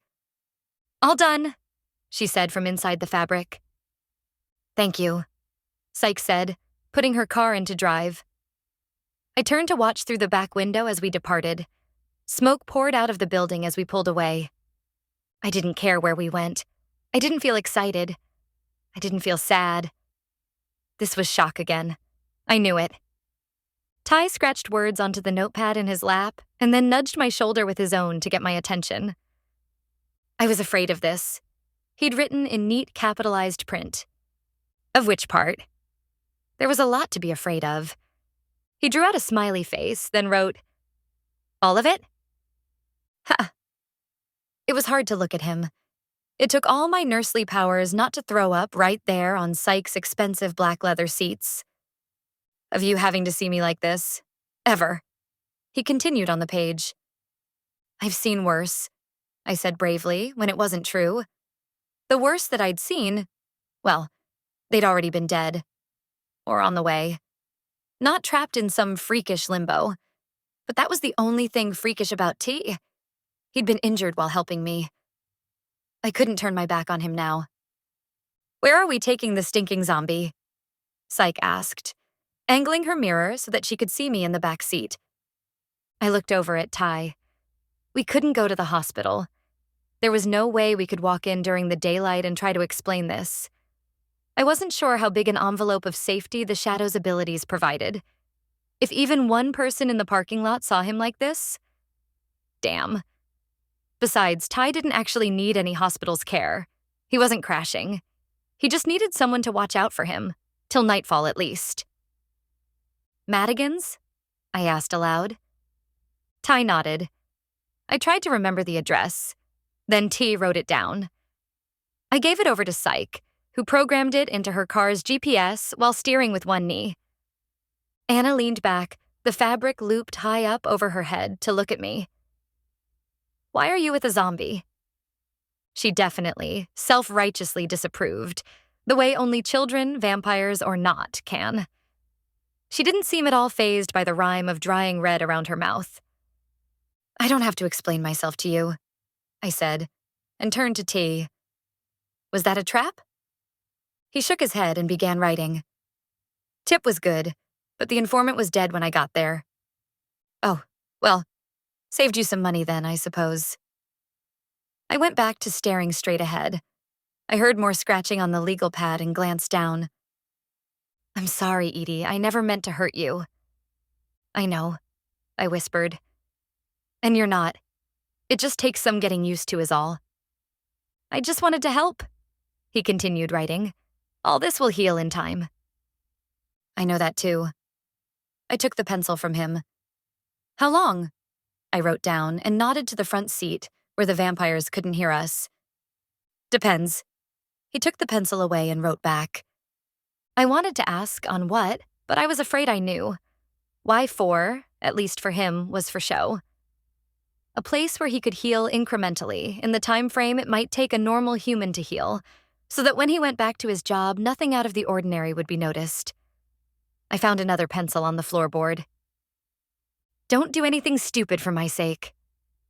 I underlined the word anything. "Too late," he wrote. And another smile. "Damn it, I forced myself to look up at him, to try and see past the mess he now was, to rewind the time back to this afternoon. I reached up to push an errant lock of hair back up over his ear. Then I discovered it wasn't hair, but a piece of scalp. I inhaled to scream, or at least squeak really loudly. But what came out was a snicker. Then, ew.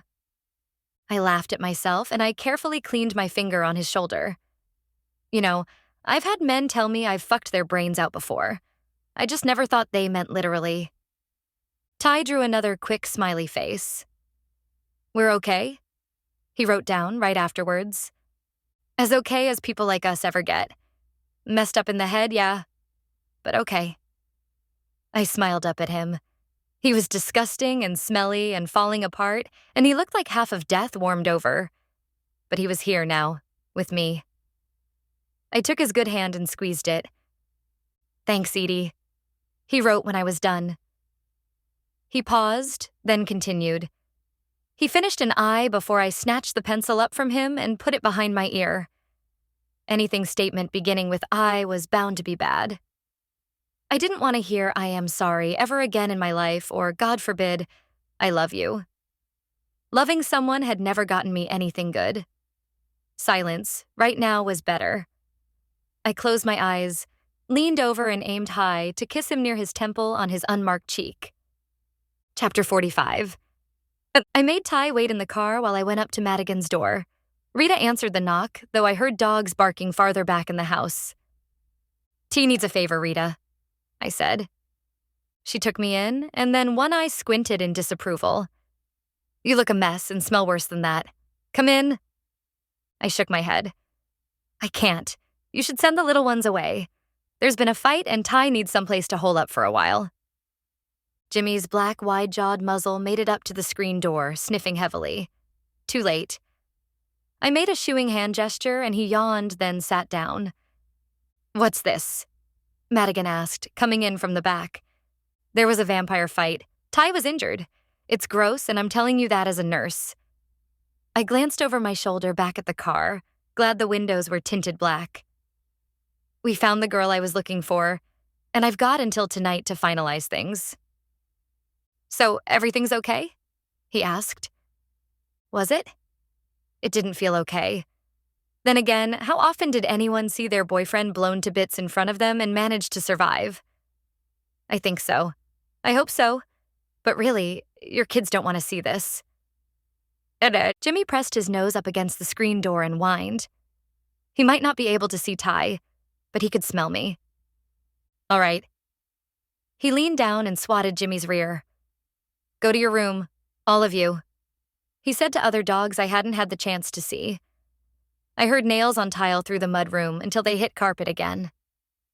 Do you have a sheet you don't mind losing, so that no one else can see? I asked. Rita nodded and ducked away, quickly returning with a blue cotton sheet.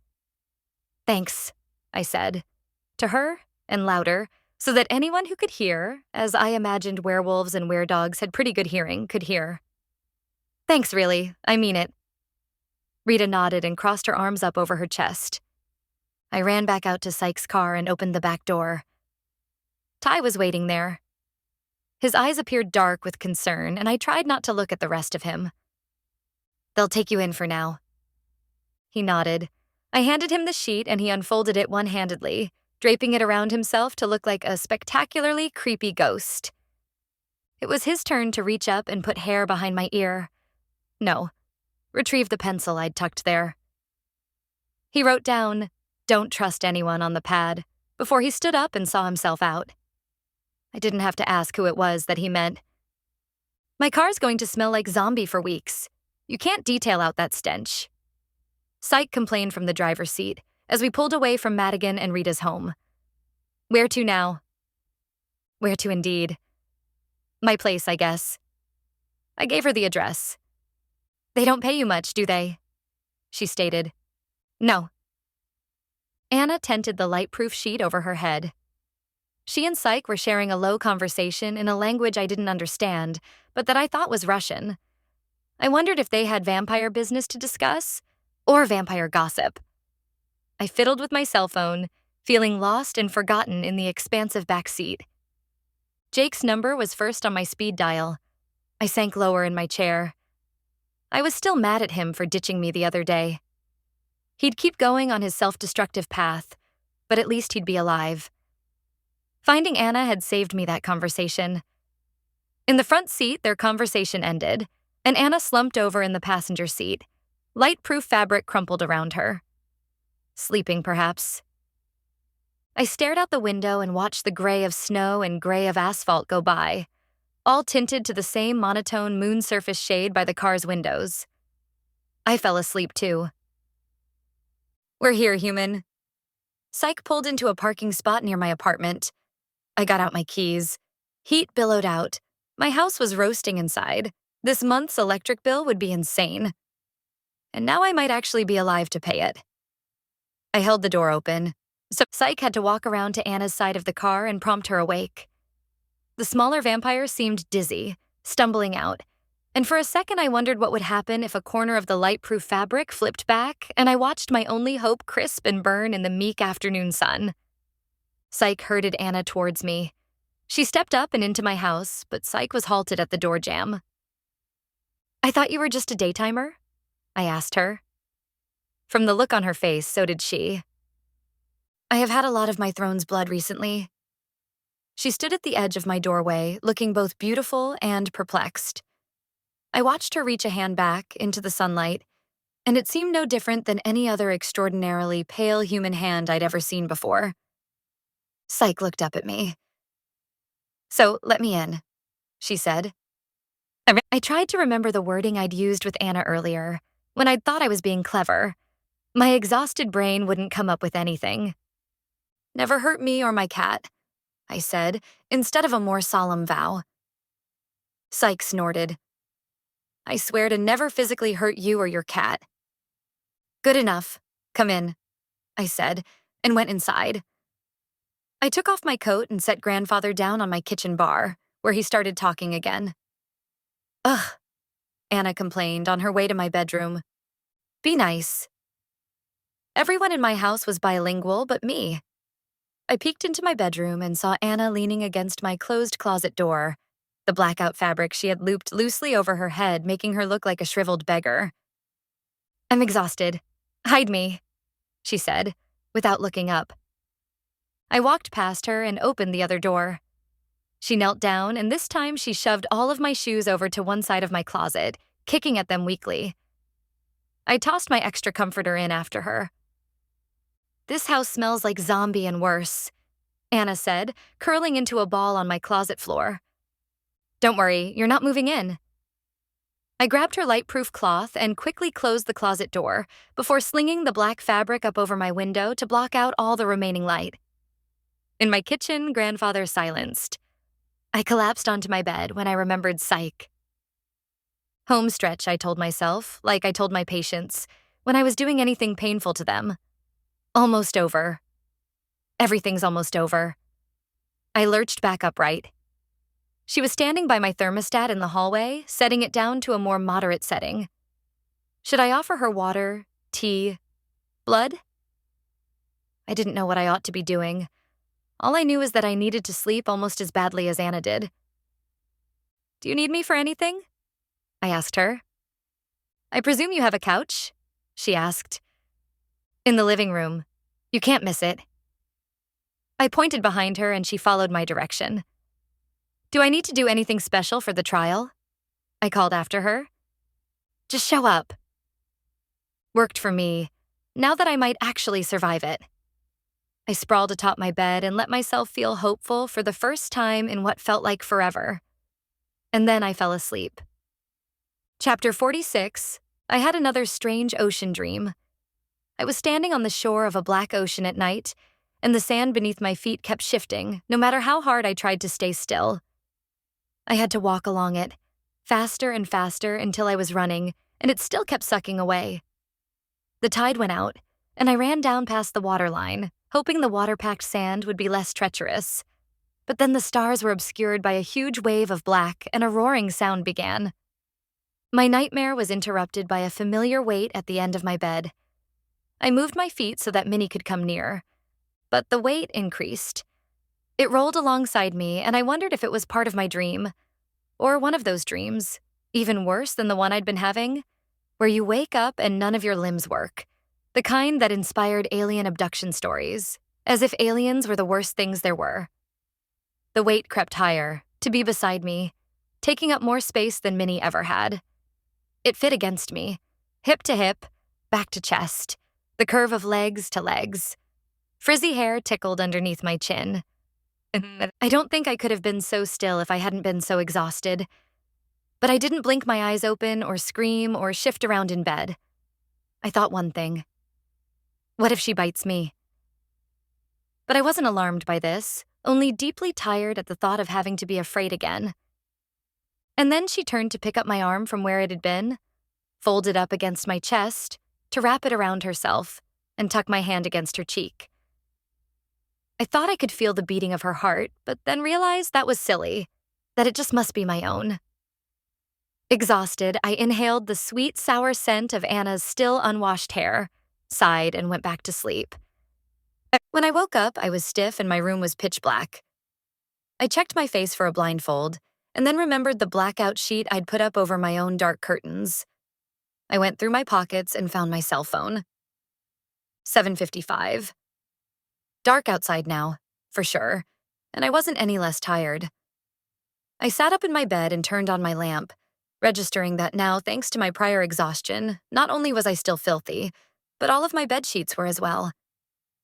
I turned towards my closet and saw its door was open. "Ladies?" I asked. Then, Minnie? No response from the living room, but I heard a frightened meow from beneath my bed. I knelt down on the ground and reached out to Minnie with my hand. I promise you, Minnie, when I'm done with this, you're never going to have to hide again. Minnie licked my extended finger as if she were sealing a pact, and I rose to walk to the living room. Halfway down my short hallway, I realized my living room smelled. Not like fresh dirt or old sex, but like blood and bodily fluids. I ran the last few steps to turn and see Psyche sprawled out on my couch like a homicide victim, and Anna nowhere to be found. Psyche? I dropped to my knees beside her. My instinct was to put fingers to her throat, to feel for a pulse, but to do so would have been to stick my fingers into one of several open gashes. Dear God, Psyche. I put my hand in front of her nose instead and watched for her chest to rise. Mr. Weatherton? She asked. No, it's Edie. Stay here, I said, though she wasn't in danger of going anywhere. I ran to the bathroom for the plastic bin I kept everything I'd ever stolen from the hospital in. Maybe 100 alcohol swipes were littered over a dense core of gauze, half-finished rolls of tape, and other stray hospital things. I grabbed a towel on my way out. We should wash all this out, Psyche. Psyche didn't look drained so much as she looked gnawed upon. There were multiple puncture wounds, so many that they merged together, like Anna had bitten her and then shaken her like a merciless dog. Any career Psyche might have had in modeling was now at an end. She needed it, Psyche said. I told her it was okay. I tried to parse the little girl that had snuggled beside me asleep with the thing that had left these marks and failed. Don't make excuses for her. She's mostly immortal. You're not. Can you sit up? She tried to nod, hissed in pain, then tilted forward ever so slightly. I shoved the towel beneath her for all the good it'd do now. My poor couch was ruined. I got a washcloth, soaked it in saline. An intentional hospital steal after I'd once gotten a really bad cut on my knee, and patted her neck a few times with it, wishing the washcloth were sterile too. It'll heal. Mr. Weatherton will help. Help how? More blood? I opened up every piece of gauze I had and moistened them with saline. We hadn't broached the topic of Anna yet. I couldn't leave her like this. Psyche smiled weakly. I am feeling human again. I snorted. I folded up the wet pieces of gauze and wedged them into the flayed pieces of her neck. Then I found a roll of pressure tape and pulled off strips long enough to keep them there. I did a serviceable job. By the time I was done, she looked all right. Even paler than usual, which was pretty damn pale. But instead of an accident victim, she looked like an accident survivor. You could have woken me up, you know, I said when I was through. When had this happened? Before Anna'd curled up against me or after? I was a bit occupied, you know, she said with my tone back at me. What, with all the bleeding? Psyche pursed her lips, then reached up to the back of the couch and pulled herself upright. The towel tried to follow her until I yanked it off. Well, I said, looking around my room. She's not in my oven, is she? What? Never mind. If I had my old dining room set, this was where I would have sat down on one of the extra chairs that would have provided. I sat down, cross-legged, on the floor. So where is she? She went out. Out? Where? You don't know what it was like. You can't possibly understand, Psyche began. She has not been truly free for a century. What? I put my hands to my head. It felt like the wind was punched out of me. Are you kidding? She left? Why?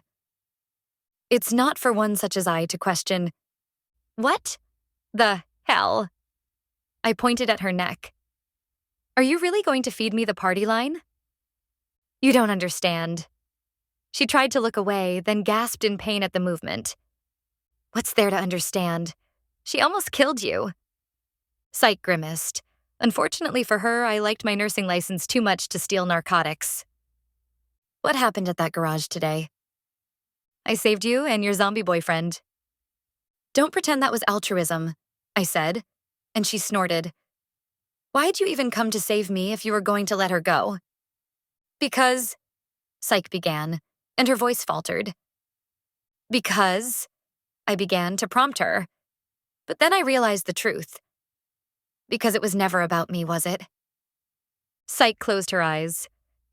I was sent to save her, to feed her the blood of the rose-throne forefathers, so that she would feel indebted to us, as much as one such as she can. I could feel my brows furrow on my forehead. They'd sent Psyche in like a human blood bag. I was revolted anew. But I chose to come, she continued, and after a long pause she added, because I knew what it was like. Tell me, I want to know. Psyche finally opened her eyes and stared me down.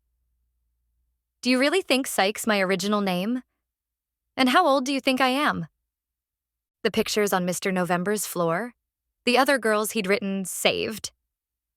You knew his name was Yuri. I answered her. Psyche swallowed and nodded. The motion made her wince in pain. Once upon a time, I had another name, another life. I had a family and a home. The Zver ruined that for me, kept me alive with the dregs of vampire blood long enough to break everything I knew inside. Yuri, the man you killed. And here her stare hardened at me, and I realized why she'd hated me, from the beginning when we'd first met. Yuri saved me from them. It was accidental, he was looking for her. But when he found me, he rescued me and others like me and took us to the Rose Throne. I tensed. Did they treat you well? Well enough. He bartered for our safety, said that if he ever found Anna, he'd give her to them. So if the Rose Throne knew that the Zversky were... I paused, unsure what to call what Anna and Psyche had gone through. They would never act on their own. Yuri could be their tool, and they would sometimes give him blood, but they could never announce their interest in Anna until she was actually found. If they knew the Rose Throne was interested, they would have sent her even further away. I couldn't not ask any longer. Why were they torturing you? Why did they torture any of us? She gave me a haunted smile. To feed the things that protect them. The Tyeni. My mouth went dry. The shadows had the hospital to feed on. Was that what the Zversky feeding, with the sorrows of little girls? Their ways are the old ways, some of the oldest among us. Their daytimers are bound through strict tradition. Each eldest child from a family will go on to become a full-blooded Zverskia. They have so many violent internal skirmishes, they need to continually replenish their supply of soldiers, she said with a snort. Was Anna's trip to America with Yuri and her brother to avoid that? Psyche went on. The second oldest is drowned in the Tyne. Metaphorically, it didn't feel like drowning at the time. I couldn't meet her eyes. Then what were the pictures for? To create more despair. Even distant pain caused by the Zver was theirs to claim. Imagine pain trickling like water down a cave wall until it joined other threads of itself, finally dripping into the river flowing underneath. And I thought bookies and drug running was bad? I murmured to myself. Oh no, that's just to get money. Power's an entirely different thing. She closed her eyes again and seemed to be steeling herself to attempt to stand. Psyche, why couldn't you just get her to stay? Psyche stopped in her progression and looked at me. You mean you don't know? The list of everything I currently did not know would fill a fucking library. Psyche saw the look on my face and took pity on my ignorance. The Zver call them Noknaya. She is a vampire child from 2 daytimer parents, an actual child of the night. She's the reason they keep us daytimers tame, in the hopes that someday, one of us, one of our children, will be like her. Psyche inhaled and exhaled deeply. Right now, she is still a little girl. A hungry, angry little girl. But she can grow and change. Because unlike all of the rest of them, she is actually alive. Hadn't you noticed it? I pursed my lips, remembering imagining her heartbeat the night before. Maybe I hadn't known it, but I'd felt it.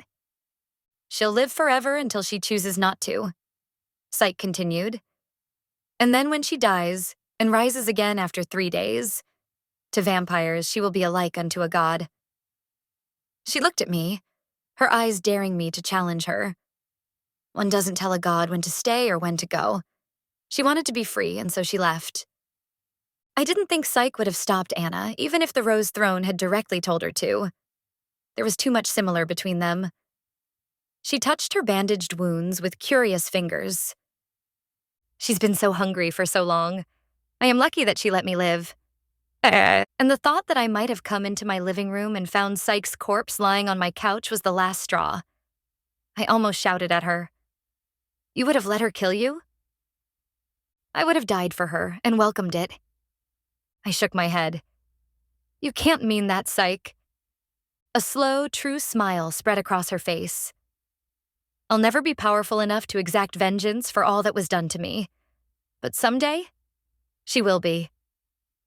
She pondered this for a cheerful moment more before lurching up into a stand. I jumped up after her, ready to catch her if she fell. I have to go now to get ready for your trial, she said, folding the tatters of her shirt over her shoulder before picking up her coat. I shook my head. Stay here. I'm fine. Yeah, right. And maybe her car was so fancy it'd drive itself. Psyche, you've lost a lot of blood. They'll understand. She shouldered her coat on with a hiss of pain and straightened its collar before speaking again. Mr. Weatherton signed a contract. That is all that matters now. She stalked towards my front door. Will she show up? I called after her.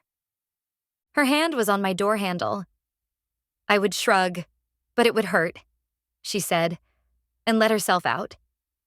And then I was alone with my blood-stained couch. If Anna didn't show up tonight, I wasn't so sure Mr. Weatherton would still want it. Chapter 47.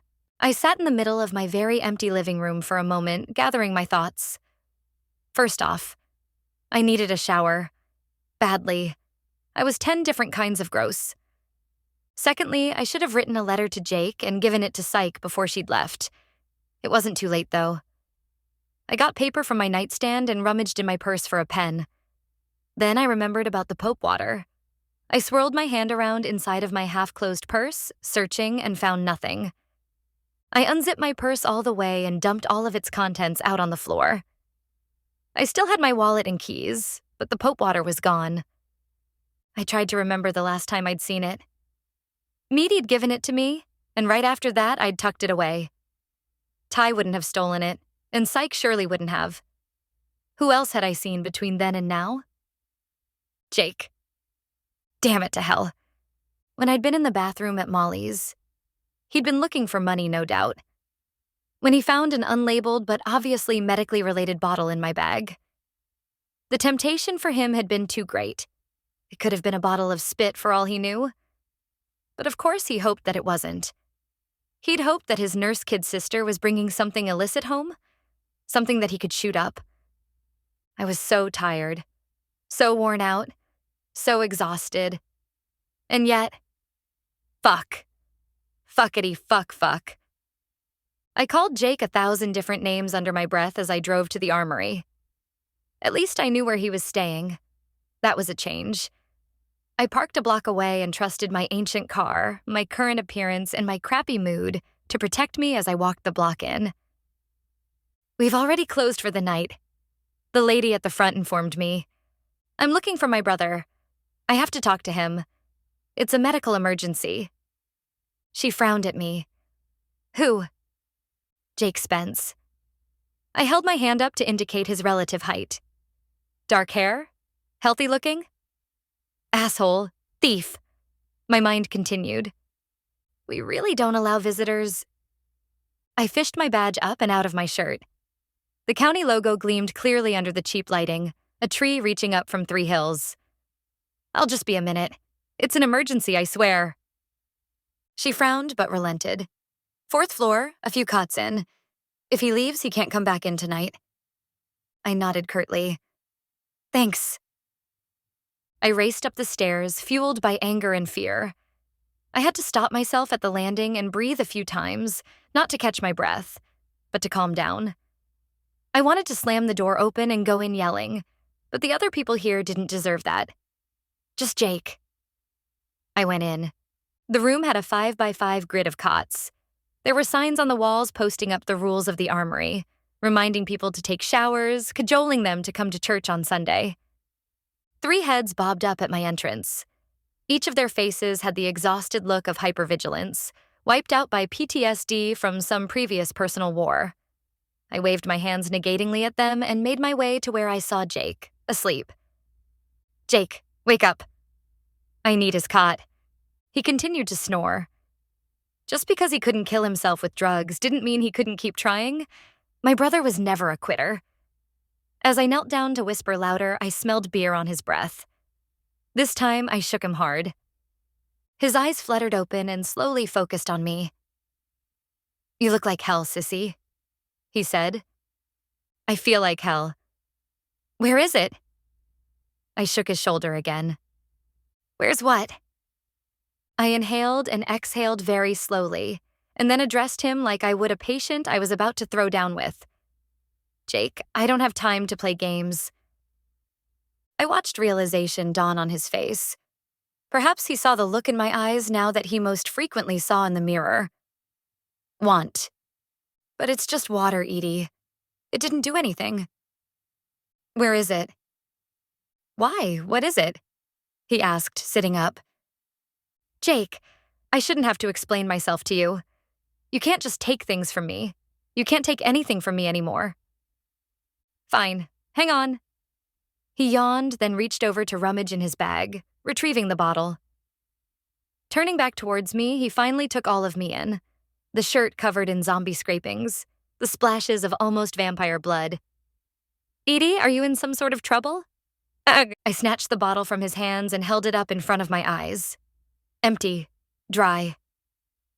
I slammed it down into my thigh. "If you wanted to care, it's too late." I didn't want these words to be the last ones out of my mouth at him, but I'd been holding so much in for so long. You never cared about anyone but yourself, Jake.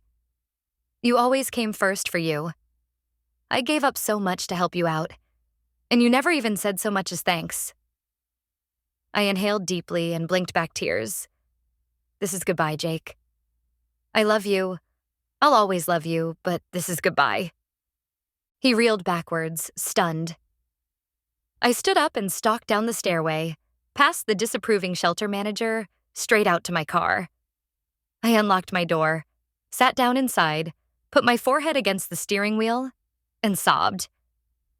When I could drive again, I got home quickly. Exhaustion helped. I was too wrung out to care. Everything felt dry. The bloodstains on my shirt, the cardboard taste on my tongue.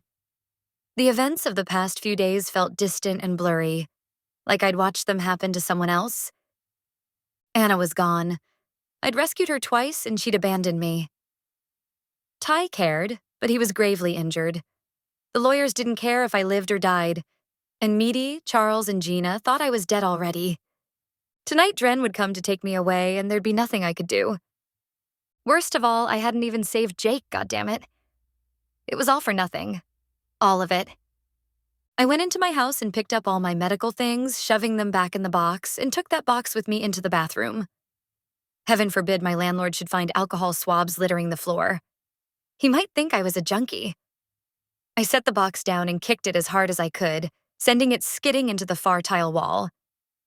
Then I pulled the bottle of Pope water out of my pocket, fully expecting to throw it in the trash. But the heat from my body, or the angle I'd carried it, had made 2 infinitesimally small drops coalesce on its glass wall. I flicked it with my fingernail, sending them to the bottom of the vial. What, if any, good would that be? I couldn't even get them out. Unless... No way, I whispered. Then I ran to my box of supplies and hauled it out of the bathroom and dug through everything until I found an insulin syringe. Diabetic medicines were given in minute quantities, units so small you almost felt stupid drawing them up. I popped it out of the package and pulled its orange cap off with my teeth. And really quickly remembered to hit the cap of the bottle with an alcohol swab, as Lord only knew what needle Jake had shoved in there before me. I pierced the cap and slowly drew the Pope water out. 3 units worth, 0.03 milliliters, written down. Barely anything. It was so clear it was hard to convince myself that there was anything in the syringe but air. What to do with it now? I held the tiny syringe upright. I could drop it onto my tongue. Or I could do what this syringe was designed to do. I tore open a new swab, lifted my shirt, made a circle on my stomach near my belly button, and then shoved the needle in before I could talk myself out of it. I'd given 100 million subcutaneous injections on other people before, but this was the first one I'd ever done on myself.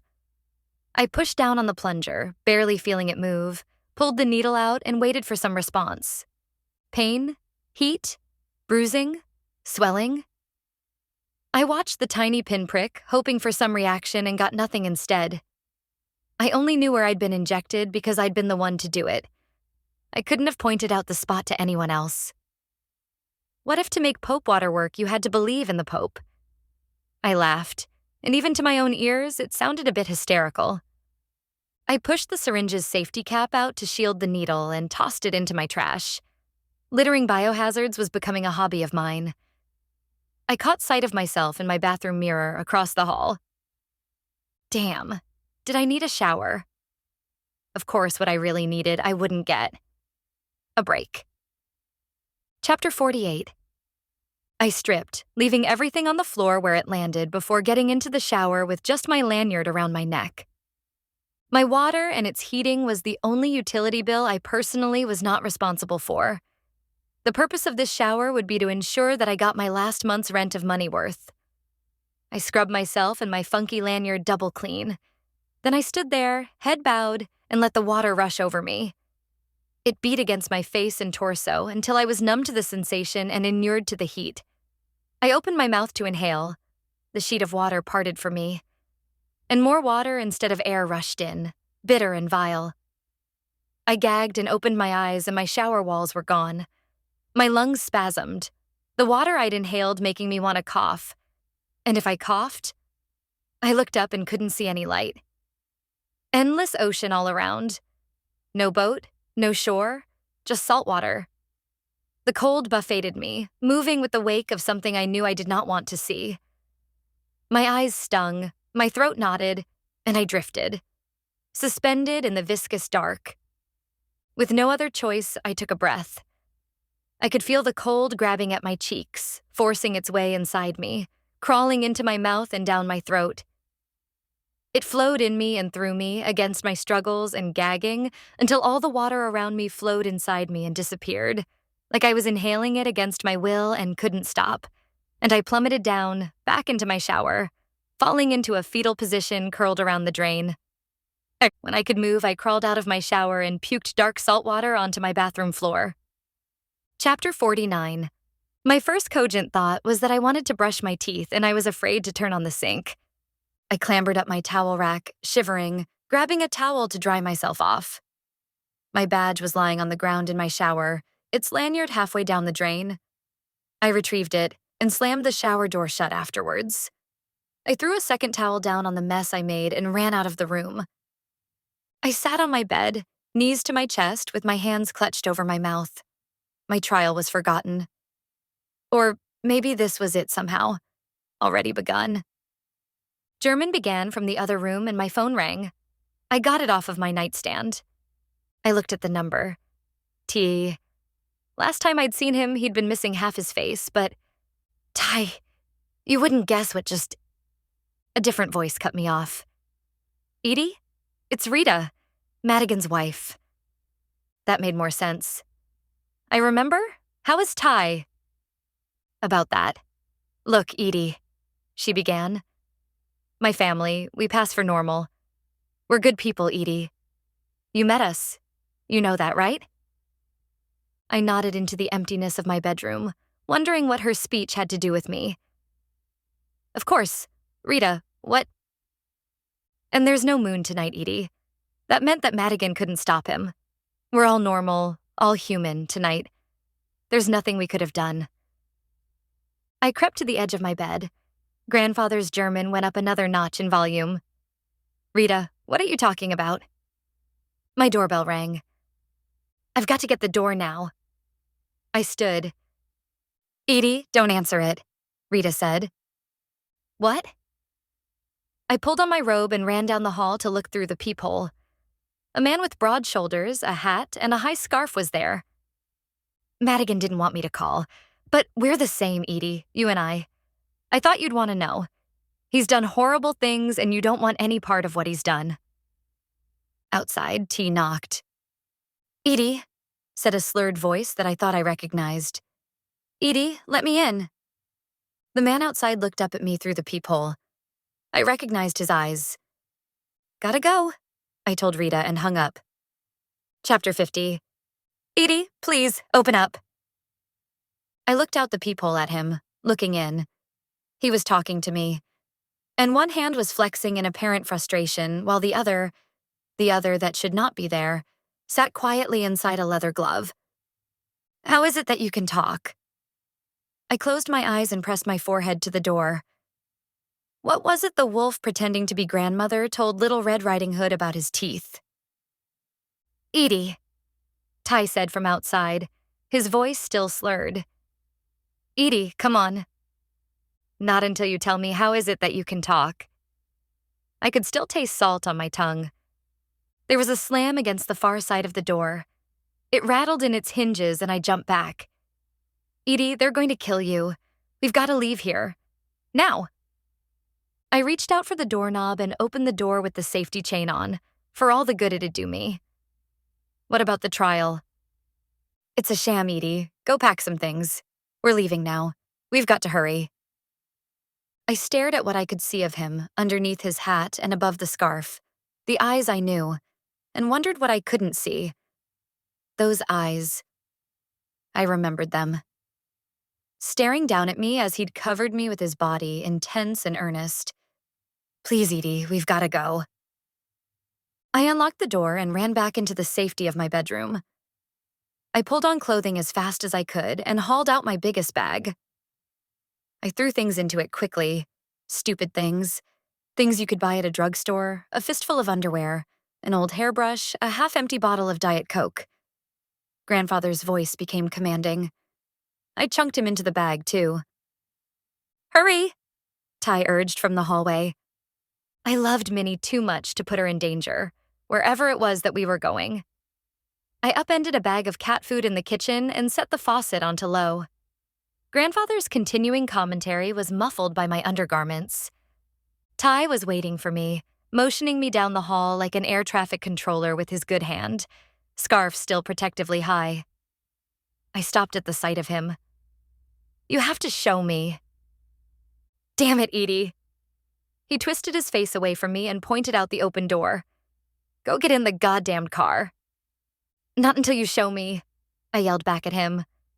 I'm trying to save your life, he said, his voice sibilant like a stroke victim's. I stalked over and reached up for the scarf. His golden eyes stared down, but he didn't move to stop me. I yanked it down. His skin was his until just under his nose. And then a lightning bolt of scar began, zigzagging up his cheek and down his chin where whole white flesh seemed against his original black. I took a step back. Lips I'd never seen before, never kissed before, spoke again. It's still me, they said. And we need to go, now. They're going to kill you and drown her. Drown her? I paused. Anna, in some ritual. They're going to drown her like a witch, he said. Oh, no. My experience in the shower and everything Psych had told me, I kept trying to add it up, but I couldn't quite make it match. Edie, we've got to go. We don't have much time, T pleaded. I'll say, said a cheerful voice from behind T outside. Is there another vampire tribunal I don't know about? I'd hate to miss anything. Dren the Husker leaned forward and rapped on my door jamb. He spotted me behind T and waved. I don't suppose you'd care to invite me in, eh? I crossed my arms. Not in the least. Well. He folded himself up against the wall behind him, putting his boot heel up so that his bent knee blocked the door. Say, you weren't thinking about running, were you? He unholstered his sickle with nonchalance and reached up to play its tip along the brick face of the wall behind him. The sound of metal on stone echoed through the small alcove. Actually, no. I dropped my bag. Edie, Ty said, his voice low. He was gesturing to me, and I knew what he wanted. He'd tackle Dren, I'd run out the door, and somehow we'd make it out into the night and leave everything I knew behind. But I couldn't. If my time in the shower had been anything like what Anna was going through, I couldn't let her be abandoned to that awful dark. Edie, she's a monster. I know. I'd seen what she'd done to Psyche, twice over. But she was also one hell of a damaged little girl, with no one else left to look out for her. The Rose Throne wanted to use her, the Zver wanted to kill her, and I wanted a clean conscience. I couldn't just run away. I turned towards Dren. T caught me with his good hand. Edie, they're going to kill you. And I'm going to try to stop them, but I don't know if I can. Dren pushed himself off of my alcove wall. You can't, zombie, but you might as well come along. The Zverskia have invited everyone. I'm as fond of carnage as the next person. Only you stop me from doing my job before we get there, and I'll husk her without a second thought. He made a gesture with his sickle in midair. Ty pointed at him. If you touch her, I'll pull you in too. Not before I husk out what's left of your soul and leave the rest of you to rot. He and T stood there at an impasse. I pulled out Grandfather and set him in the hallway. Watch Minnie, okay? If I'm not back soon, get someone's attention, so she won't starve. He made what I took to be a noise of assent. Then I stood and straightened out my shirt, looking between Dren and Ty. We've got to go. Dren twirled his sickle up into a saluting motion, then reholstered it and waved me forward with his hand. Of course, my dear. It doesn't do to make vampires wait. Together, we all went outside into the darkest night. Chapter 51. I'd have never told you about Anna if I'd thought it'd inspire this, Ty muttered, walking beside me outside. The hound shuffled along behind me, waddling its bulk, nostrils flaring, breathing me in. I'm sorry. Stop apologizing. We walked side by side in the cold, and I wanted to hold T's hand. His scarf was pulled high again. My gloved hand reached for his, and too late I remembered I was on his left side, and the hand that I held was most likely not his either. For most of a mile, silence ruled. Some few people were out on the streets. Whenever they saw Dren, they seemed to veer away, sometimes at right angles to their current path. They never made eye contact with the hound, as if the hound were too horrible to exist at all. I could hear it behind us, nails clicking on the sidewalk, preventing any escape. That entire time I held T's hand, I tried not to think about where it had come from. I felt like I was the star of some cheap horror film, where the call was coming from inside the house. Only in my case, it was coming from inside my boyfriend. At the train station, we took the stairs down, and the hound followed us awkwardly, leaping past us to land on the platform below. We took the next train, even though there were people in it. At Dren's entrance, all of those sitting stood, and all of them now standing, turned to look away, showing us only their backs. We entered it. The doors closed, and the train rattled along. It was then that I turned to face Ty. I opened my mouth to say how. But then I realized the better question was, who? I shook the hand that I held, so he'd know what I was talking about, and wondered how loudly I'd scream if it up and fell off. I have a friend who is a cop. I help him take care of problems sometimes. T said, deliberately slow. His S sounds sibilant. He, or what remained of him, looked down at his still left hand that I held. Nerves take the longest to regrow. You just killed someone. Today. For me? I didn't kill him. I just took his face and broke off his arm. I blinked. Is that supposed to make me feel better? He was alive when I left. T shrugged, then continued. It'll be hard for him to make meth anymore, missing an arm. And he thought Anna was atrocious? He gets to rip off someone's face just because they run a meth lab? You're the monster. T's bearings stiffened at this, and he turned away to look resolutely out a nearby window. What else was there to say? Nothing. I couldn't go back in time and undo what he'd done, or change what I'd done to set him in motion before that. I thought about all the things I should have done differently when I'd had the chance. But I realized that this conversation here now had been deliberate. I'd known things were wrong for almost a mile. But I'd waited to have this conversation until we were stuck in the train together when he couldn't leave me, even if I wanted him to. Because deep down, I didn't want him to go. Is someone having a lover's spat? Dren asked, making a mockery of T's lisp. I glared at him and saw his lips curved into a vicious grin. The lights in the tunnel passing outside glinted off of his fangs, and his hand stroked the holster of his sickle in a suggestive manner. I could see the hound out of the corner of my eye, its claw-like hands fluttering together over its bloated torso. I swallowed and looked back to Ty, who was still staring away from me, chin high. I have a thing for monsters, remember? I said quietly. He turned to look down at me again. I pulled his scarf down and leaned up. I kissed him full on his strange new lips, which parted as he drew me near. His tongue was cool like I remembered, and I tasted metal. I pressed into him before we parted. You're my monster, all right? He nodded into my hair. All right.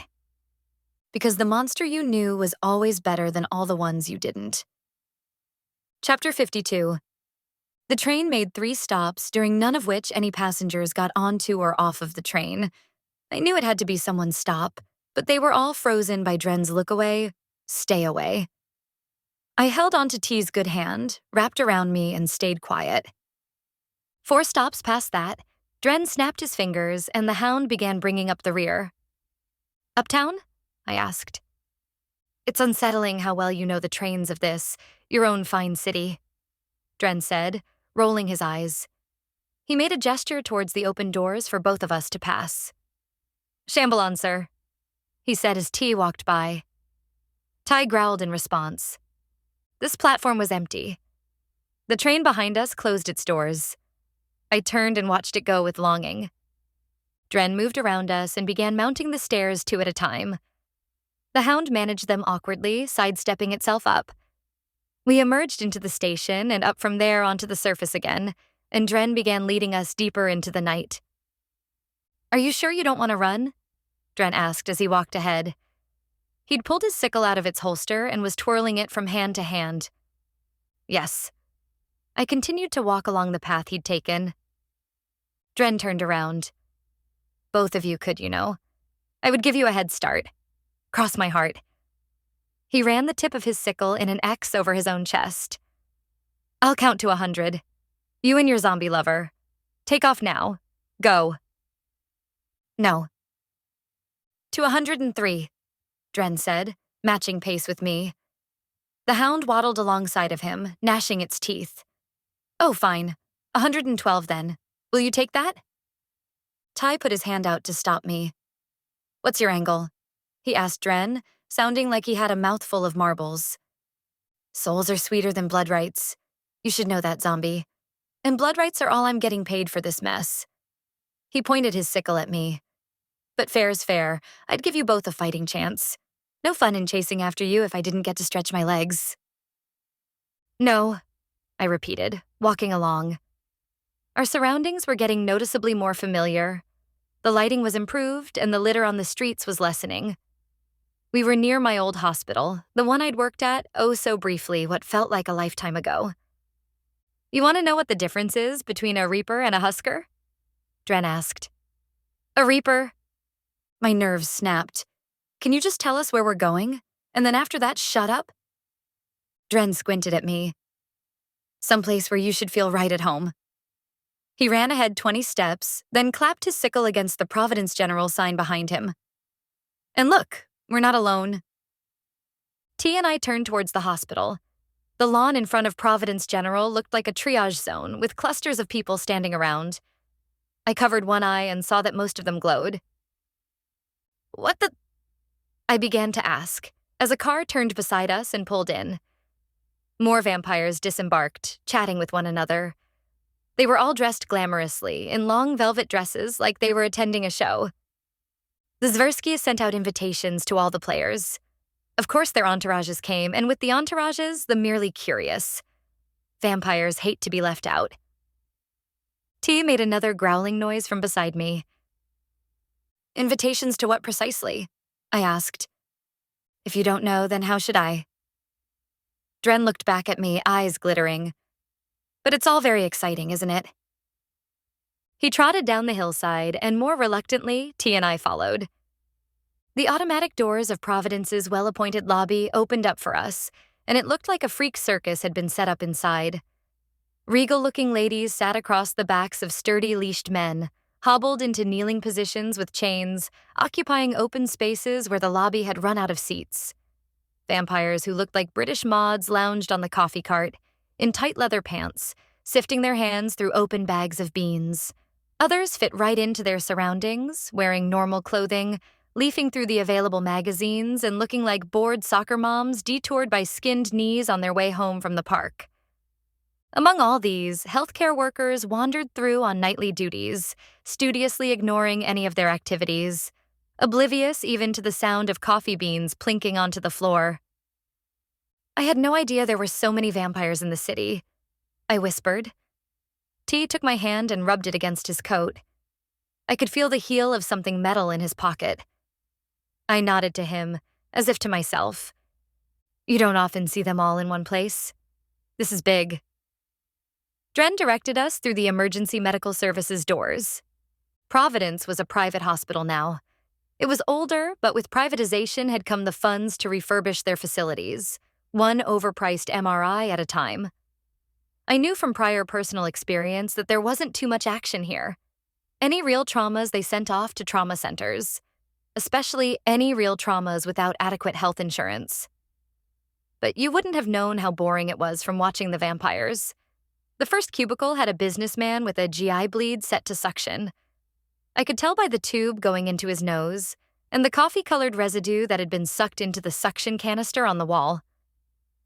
Vampires sat on the countertops and empty beds in the room, watching him like bored cats eyeing an errant bird. The next cubicle had a shrieking child, holding both his ears. His mother was trying to console him, and the doctor there was writing a prescription for antibiotics as fast as he could. Only one vampire sat in this room, watching the child over steepled fingers. Why are they so bold? I asked Dren. Was it always like this? Had I just never noticed before? The Zerskia have been making promises of change. We shall see. You, it seems, will have first row seats. I didn't look into the rest of the trauma bays as we passed. I pressed against Ty's side and felt what I hoped was T's gun against my ribs until Dren showed us to the back stairway, which had clear plastic taped up over the door and warning construction signs posted. A black-robed vampire with a waist-length beard stood in front of this, his hands hidden in his sleeves.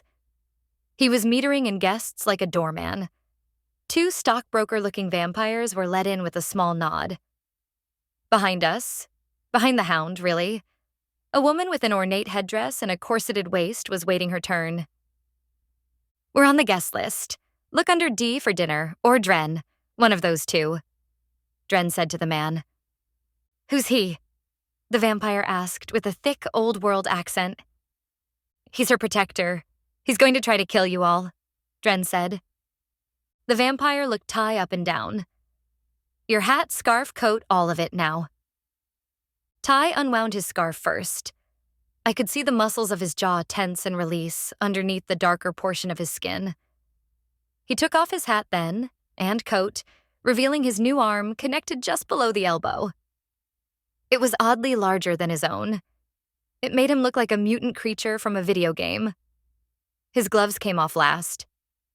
The vampire patted down T's jacket and found the gun.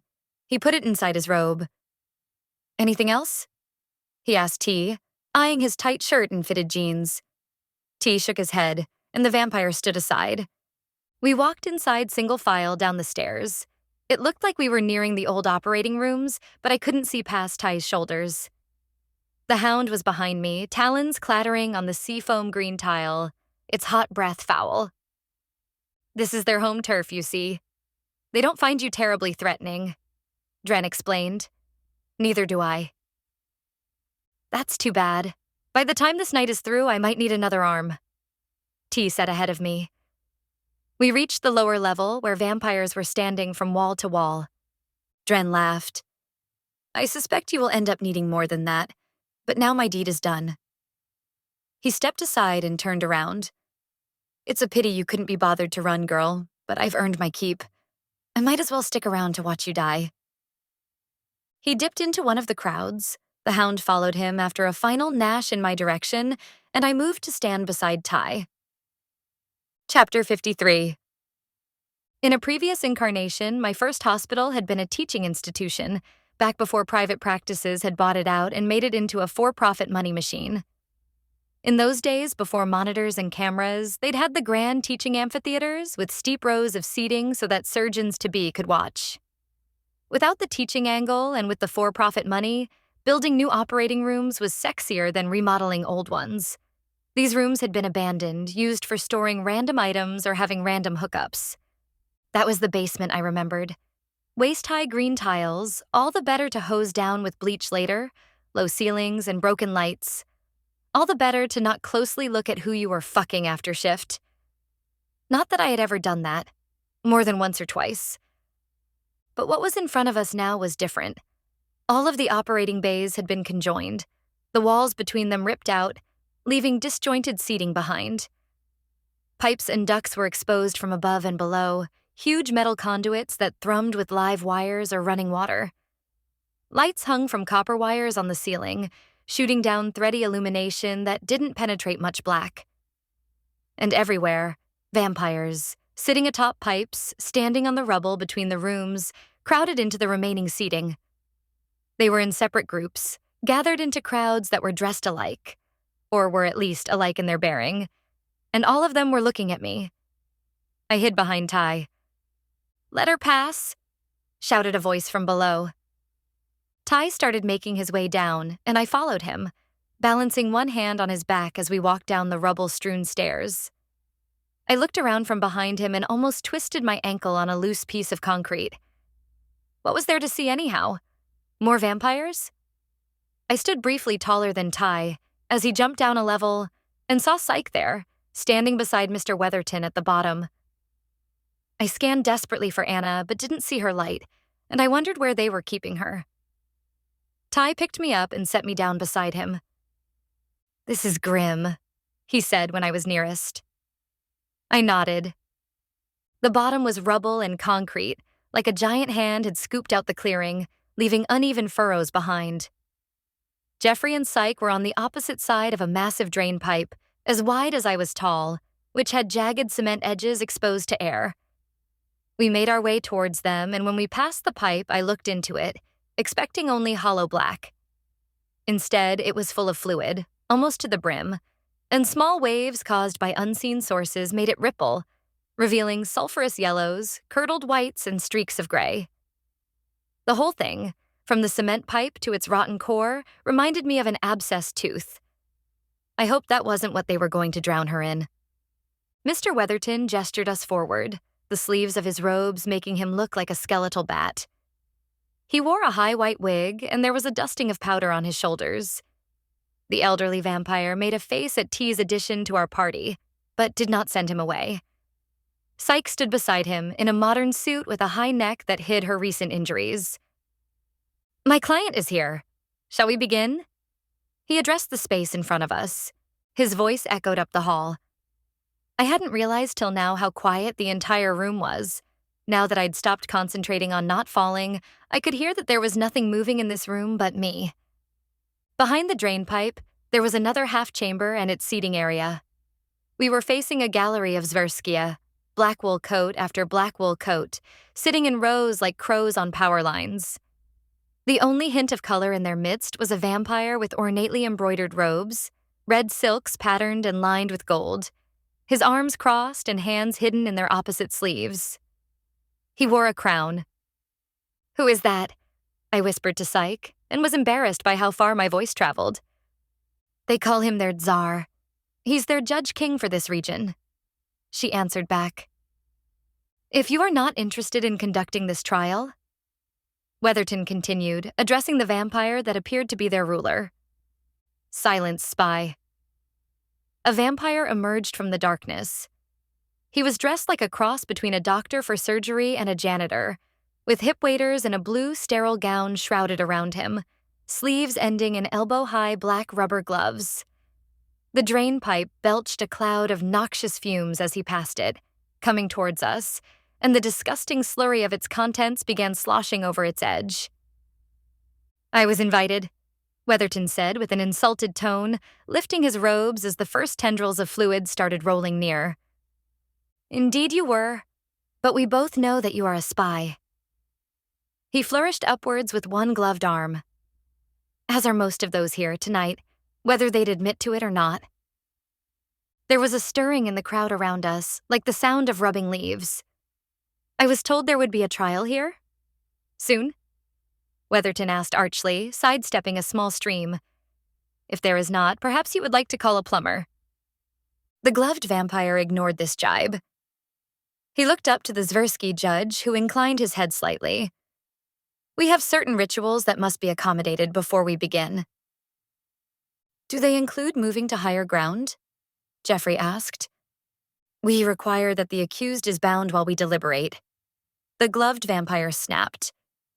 Another vampire rolled up an empty operating table with empty 4-point leather cuffs.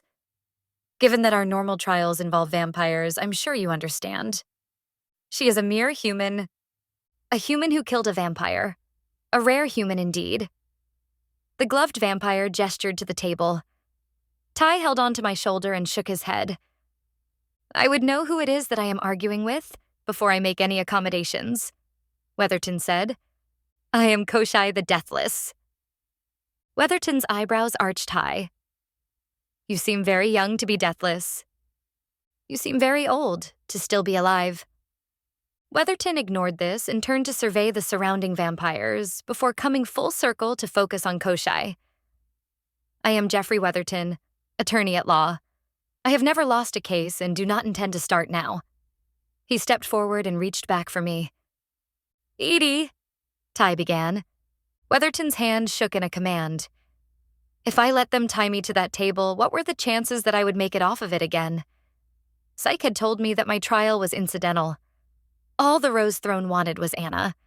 But I scanned the room again with my strange vision. She was nowhere in sight. If they didn't have her yet, then they wouldn't give up on me. I shook my head at Ty and stepped forward. Weatherton held the table still while I sat on it and lay down. He fastened each of the leather restraints comically loose, and as he did so, my badge began to heat up, glowing even through my sweater. The same vampire that had brought the table out circled it again, reaching for the cuffs, tightening them one by one. At the end of this, he pointed to my badge. "Is this a trick?" he asked gruffly. "I'm a non-combatant," I explained. "Not anymore." He picked up my badge through my sweater and cut it off, taking a chunk of sweater with it, leaving my empty lanyard behind.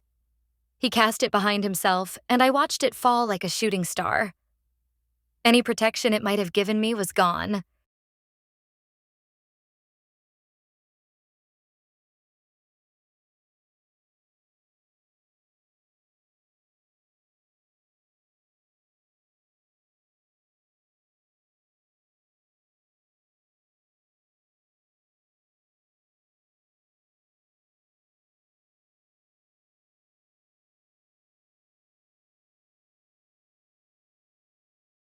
Weatherton ticked aloud. Weariness radiated off of him, not caused by his age, but by his exhaustion at the fools he was being forced to deal with here, and the revolting circumstances he was being forced to work under, what with the drain pipe still vomiting up dark fluids that coated the room's floor. Weatherton walked around the head of my table, looking at his sodden shoes before returning his gaze to Koshai, his voice both bored and irritated at once. "I heard you have a witness. If so, bring him forth." "I make the rules here, grandfather," Koshai said. "The rules are the rules, as they have always been. The consortium requires propriety, and I require speed. As you have noted, it is already past my bedtime." There were snickers from some in the audience at this. Near the edge, I could see Psyche nodding her head. Koshai frowned and produced a piece of paper to read from. We are here to prove that the accused caused the untimely death of our brother Christoph. We will show that she went to his place of living, lied to gain entrance, and then assaulted him with holy water, resulting in his horrific demise. And I heard that you had a most excellent witness to this crime? Someone who saw it him or herself? I inhaled softly. Would the Zverskia admit that Anna had been there? Koshai held up a small bag and continued as though he had not heard. These are Christoph's ashes. I will scatter them now so that you may know him by his scent. He flung the bag outwards and it went end over end, spewing out not all that many ashes in a thin gray stream. As I squinted to protect my eyes, I could hear those vampires around me breathing in deeply, intentionally, along with their murmuring to one another afterwards. Weatherton took a step forward. This bag of ash is all the proof you offer? He turned widely, arms outstretched, making a show. Where is your real proof? I was informed there would be first-hand testimony. The surrounding crowd rustled again. I strained my eyes around their sockets to see without lifting my head. Even if they weren't going to produce Anna, where was the horrible apple tobacco-scented vampire I'd seen that night? And later on? The one with the stone-gray eyes? If you cannot prove she killed him, Weatherton continued after a dramatic pause. Koshai shook his head. Then we will go on Pasha's prior testimony, which we were previously a party to. And I will not have the chance to cross-examine him? My client is not up for only death, but psychophagy, and she is to be convicted by hearsay? Weatherton's voice was indignant. Silence, Rose Throne. This is our court, not yours. Obviously. Weatherton threw his hands up into the air. It was strange to see a full vampire displaying such emotion. How am I to prove her innocence when you will not let me speak? As we know from Pashka's prior testimony, she is guilty, and your speech is not required, Koshai said. The red-robed Judge King vampire seated behind him nodded. Weatherton shook his head violently. This is a travesty, and all those present know it. He began to pace back and forth at the crater's edge like a wild beast. His actions and gestures meant to telegraph emotions to the furthest reaches of the upcurved room. He was putting on a show, and the Zversky vampires had front-row tickets. I got the feeling that nothing Weatherton could do would change events. The Zver had seen to that. It was obvious that he was buying time. How long? I looked down and saw that there was an even layer of the noxious substance from the drain pipe across the bottom of the floor now, still multicolored and revolting. We here know what it is like to consider eternity. To be deprived of it is a horrible thing. But consider the plight of a human, who works at a hospital no less, and knows full well the brevity of human life. As Weatherton's voice echoed around the cavern, I looked to T for strength. He was offset behind Psyche, watching Koshai, while using Psyche to block himself from Koshai's view. But I could still see him, working the fingers of his good hand at the seam where his new arm met his old. What was he doing? He tore into himself, and I imagined I could hear the wet sound as the tissue opened up. It is as hard for us to understand them and their motivations as it is in turn difficult for them to understand those of a gnat or a fly. But try to imagine what it is like to be compelled, as she was, tired from a long shift, facing daylight on her own, with the whispers of an ancient and rogue Zversky daytimer echoing in her mind, forcing her to go against her will and better judgment. As Weatherton paused at this, letting those two words in particular ring out, Ty paused in his labors too. Then he reached into the hole he'd created in his arm with one probing finger. I bit my tongue not to make a sound of disgust. Whatever he was doing, I knew I should look away. But surely you can understand that working on Y4 has its dangers, Weatherton continued as I saw Ty begin to pull something forth. And I would like to introduce briefs as evidence, showing how hazardous working there is for its nurses. There have been 3 workplace homicides there this past year alone. It was a gun. I could see it out of the corner of my eye. He'd pulled a revolver out of the meat of his arm. He slid it into his armpit to hold with the barrel cocked open. I was trying to ignore him and pay attention to my defense when he started fishing his fingers into the space between his jaw and his lower lip. Weatherton went on, addressing the Zerskia judge in particular. Her value to your society, to my society, and to the consortium as a whole, working at Y4, is far more than any cost you can extract from her now. Here. Are you saying she is innocent?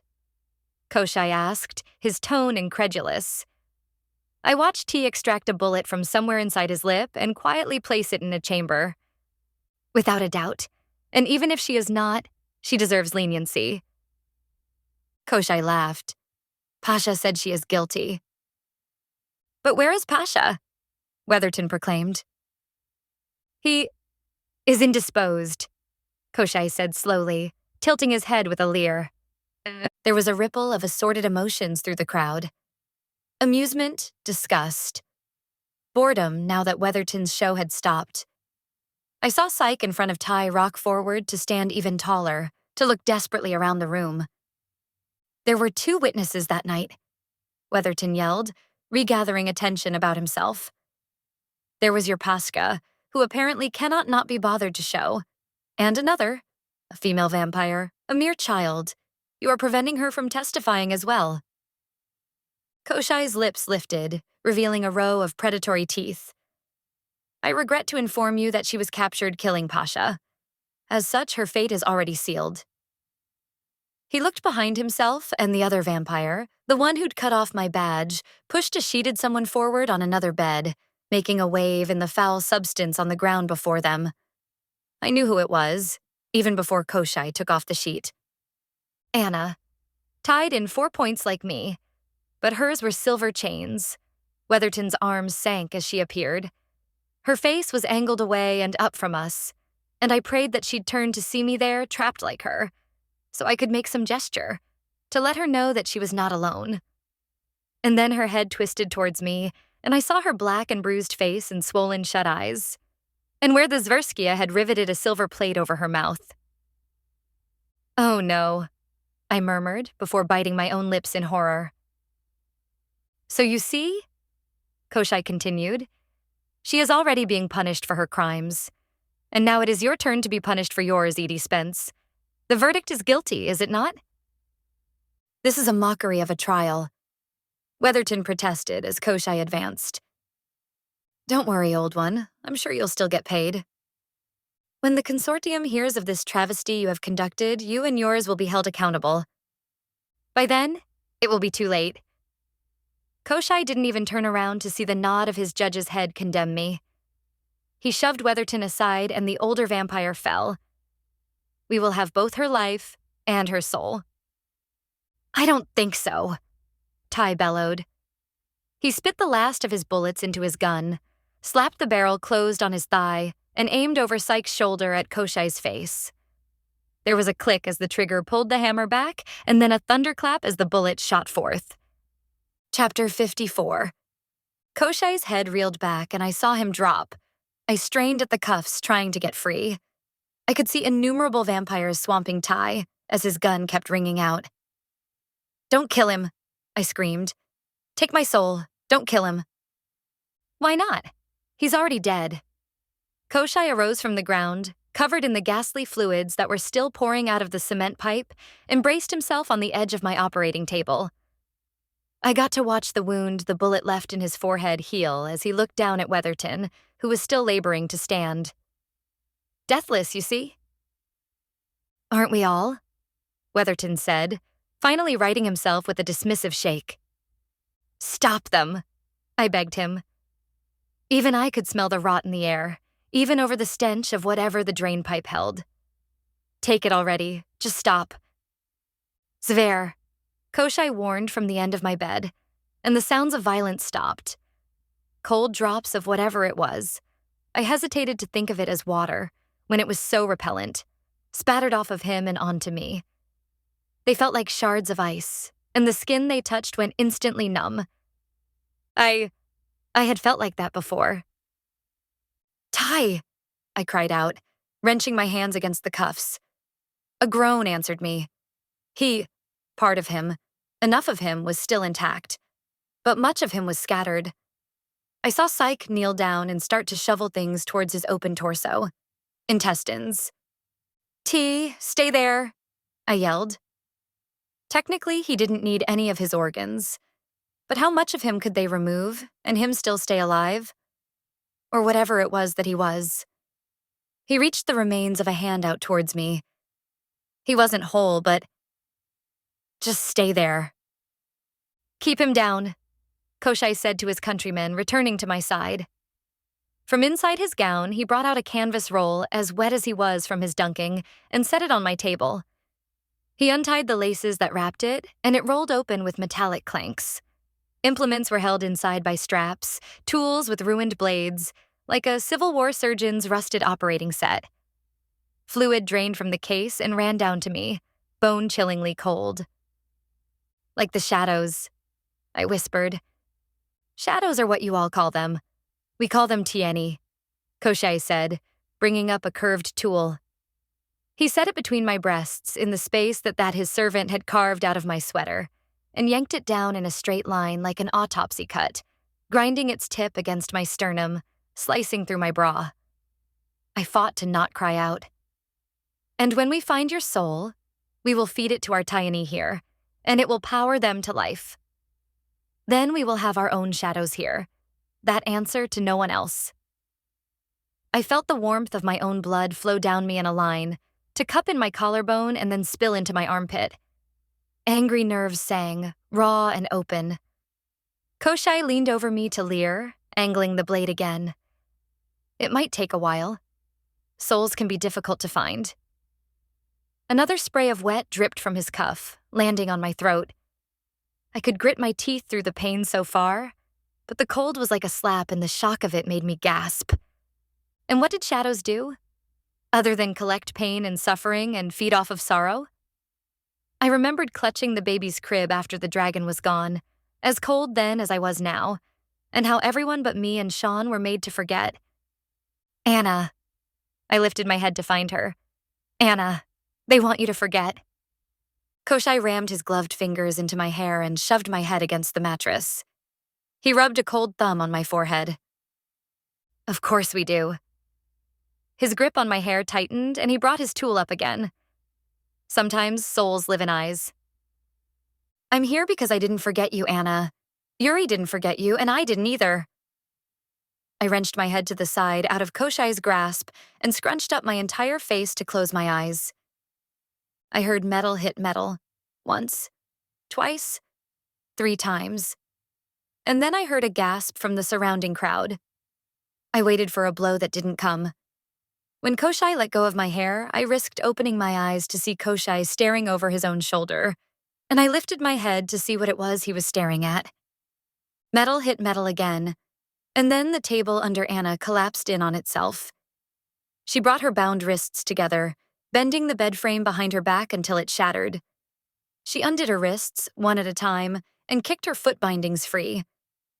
And when she was done, she grabbed hold of the plate riveted over her mouth and pried it off, like she was opening the lid off of a can. Draining sores studded with silver circled her mouth. She spun to address the Zverskia at large. Did it occur to none of you to put me on a silver bed? She leaned over and spit blood into the ankle-deep water before turning towards Koshai with a ragged grin. Little brother, it has been too long. She leapt for him. Chapter 55. Everything stopped. Then Anna was on Koshai, 1/3 of his size, but stabbing him relentlessly with the silver plate, and the blade he'd just used to cut on me went flying.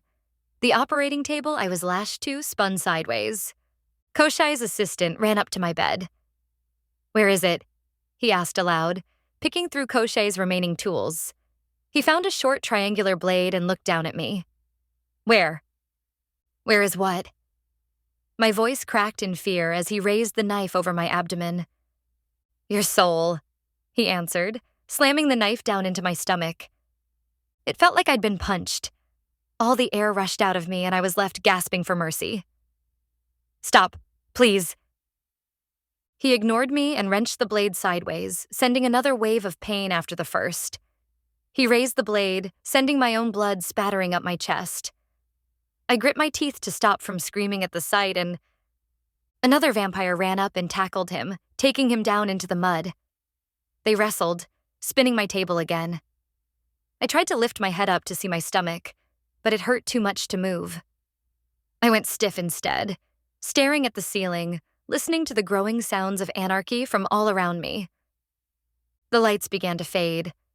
Gut wounds were awful, messy, tragic, and sweet. Lord, I hurt more than I'd ever hurt before, but how much time had passed? Surely not enough to bleed out. But my fevered logic couldn't refute the massive darkness descending from above like the belly of a black spider. I knew I was dying. And then I heard the sound of breaking glass as the lights winked out above. From every recess the operating basement possessed, shadows began to multiply and gel.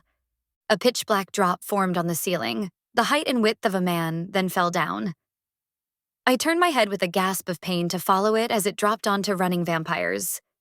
Both of them disappeared inside of it, pinned like tar-trapped flies. Neither of them came out again. Shadows, the shadows, keepers of the county finally come to defend their rights. About fucking time, I whispered.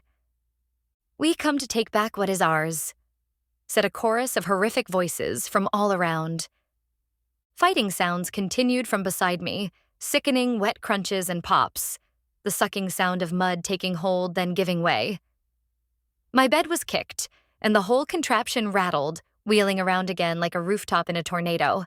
And for a moment, I could see Anna, still fighting with her brother, locked in brutal combat. When he moved, he was limping. One of his arms was bent wrong, and he had deep bleeding gashes across his face and chest. Somehow seeing her made me able to concentrate on her voice, and I listened to her yell above the chaos. You told them I was younger than you, Cochet. Say you lied. Say they should have chosen me instead. Say it. She was crouching over Cochet, her hands embedded in his hair, bringing his head down onto the edge of the drainpipe again and again as he beat at her with broken arms. Whatever powers he possessed were no match for her century of untapped rage. Say it. They should have saved you instead. He finally howled in defeat. Anna stopped. No, she said, panting above him, holding him halfway. They should have saved everyone. She moved to bring his head down on the pipe again, but shifted him so that this time the pipe caught his neck. It snapped. She shoved and he screamed until she ripped him in two. Then she held his head aloft like a gorgon, showing it to the few Zverskaya who remained. It stared out at us, gasping apologies and blinking, until it collapsed in on itself, scattering dust. The remaining Zverskaya ran away at this, and she ran after them. Chapter 56.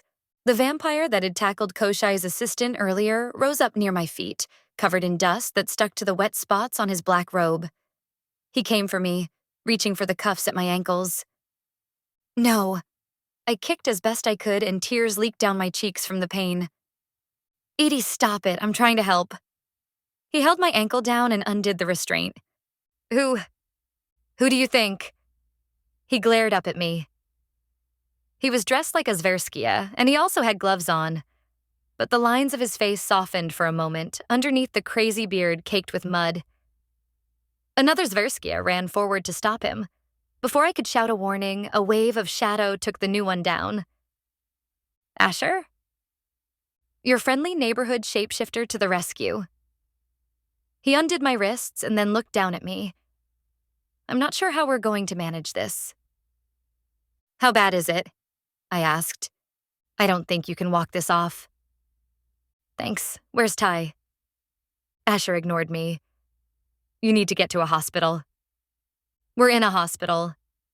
Were my guts going to come out if I stood? That was such a juvenile thing to call them. Guts. Things had proper names and I knew them. Large intestine, small intestine, liver, stomach. I fought to lean up on my arms and not look down. Things were hurting less, which was probably a bad sign. I looked at the floor where I'd last seen Ty. He wasn't there anymore. I tried a different tack. Where's Anna? I'm not sure, but remind me to never piss her off, Asher said.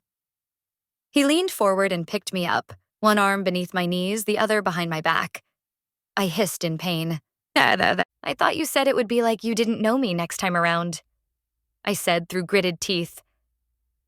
Asher grunted. That's because, unlike your zombie boyfriend, I'm not one for stupid heroics. I wasn't going to try to save you while there were 100 vampires around. And now? He scanned our surroundings. Between your crazy friend and the pissed-off shadows, we're down to the toughest 30 or so. The odds now are significantly better. Put down my client, said a commanding voice from behind us. Asher looked down at me before turning. Do not tell her what I am, he mouthed. I nodded. Asher spun us, and Psyche was there, covered in gore. He's a friend, don't hurt him, I explained quickly. Psyche looked unconvinced. This is why I don't help people, Asher muttered, with an excellent Russian accent. It never works out. Where's Ty? I asked Psyche, changing the subject. I was helping to reassemble him. She pulled out her phone and made a call. The side of her face where she set the phone was covered in blood, and her hands left smears on her coat pockets when she returned her phone into one. Are you okay? I thought to ask, belatedly. Don't worry, she said, flipping a clumped lock of hair over her shoulder. None of it's mine. All of what I saw on me was mine, and more by the moment. I stole a glance down, felt dizzy, then crossed my arms and held onto my elbows, scared otherwise I'd touch something I shouldn't. A shadow fell on me from behind Asher. Edie. My heart thrilled inside my chest. I should know, I could have reached in to feel it if I'd wanted to. Ty? He stepped out and was revealed. My boyfriend was a patchwork quilt of a human being, and that didn't matter in the least. You're alive. Lips that were and were not his smiled. Not technically. He held his hands out to Asher, who released me to him. I demand safe passage for my services, he said to Psyche. Granted, she said, and he disappeared. She pointed behind T and I. I've called a car. Go upstairs now. Ty nodded and turned to follow her commands. From my vantage point, crushed against T's chest, I could smell feel where meat met meat and watch dust leaking out of each of T's seams. He was like the scarecrow in The Wizard of Oz, losing dust instead of straw. Who were they? I asked him. Daytimers. They won't last. And then? I felt him lean forward to climb us up the observation room's hilly stairs. And then we'll see. I was quiet while he managed several large steps, navigating a path around pools of shadows that were actively searching across the ground, with sticky tendrils waving in the air. I didn't think they'd get us, as I thought the shadows and I had a deal, but I didn't want to put that to the test.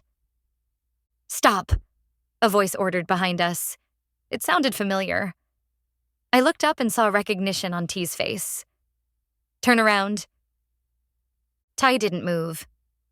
Turn around or I'll take your soul where you stand, zombie. Ty squeezed me tighter to his chest and turned. Dren was there, pointing his sickle behind him. Those things just ate my hound.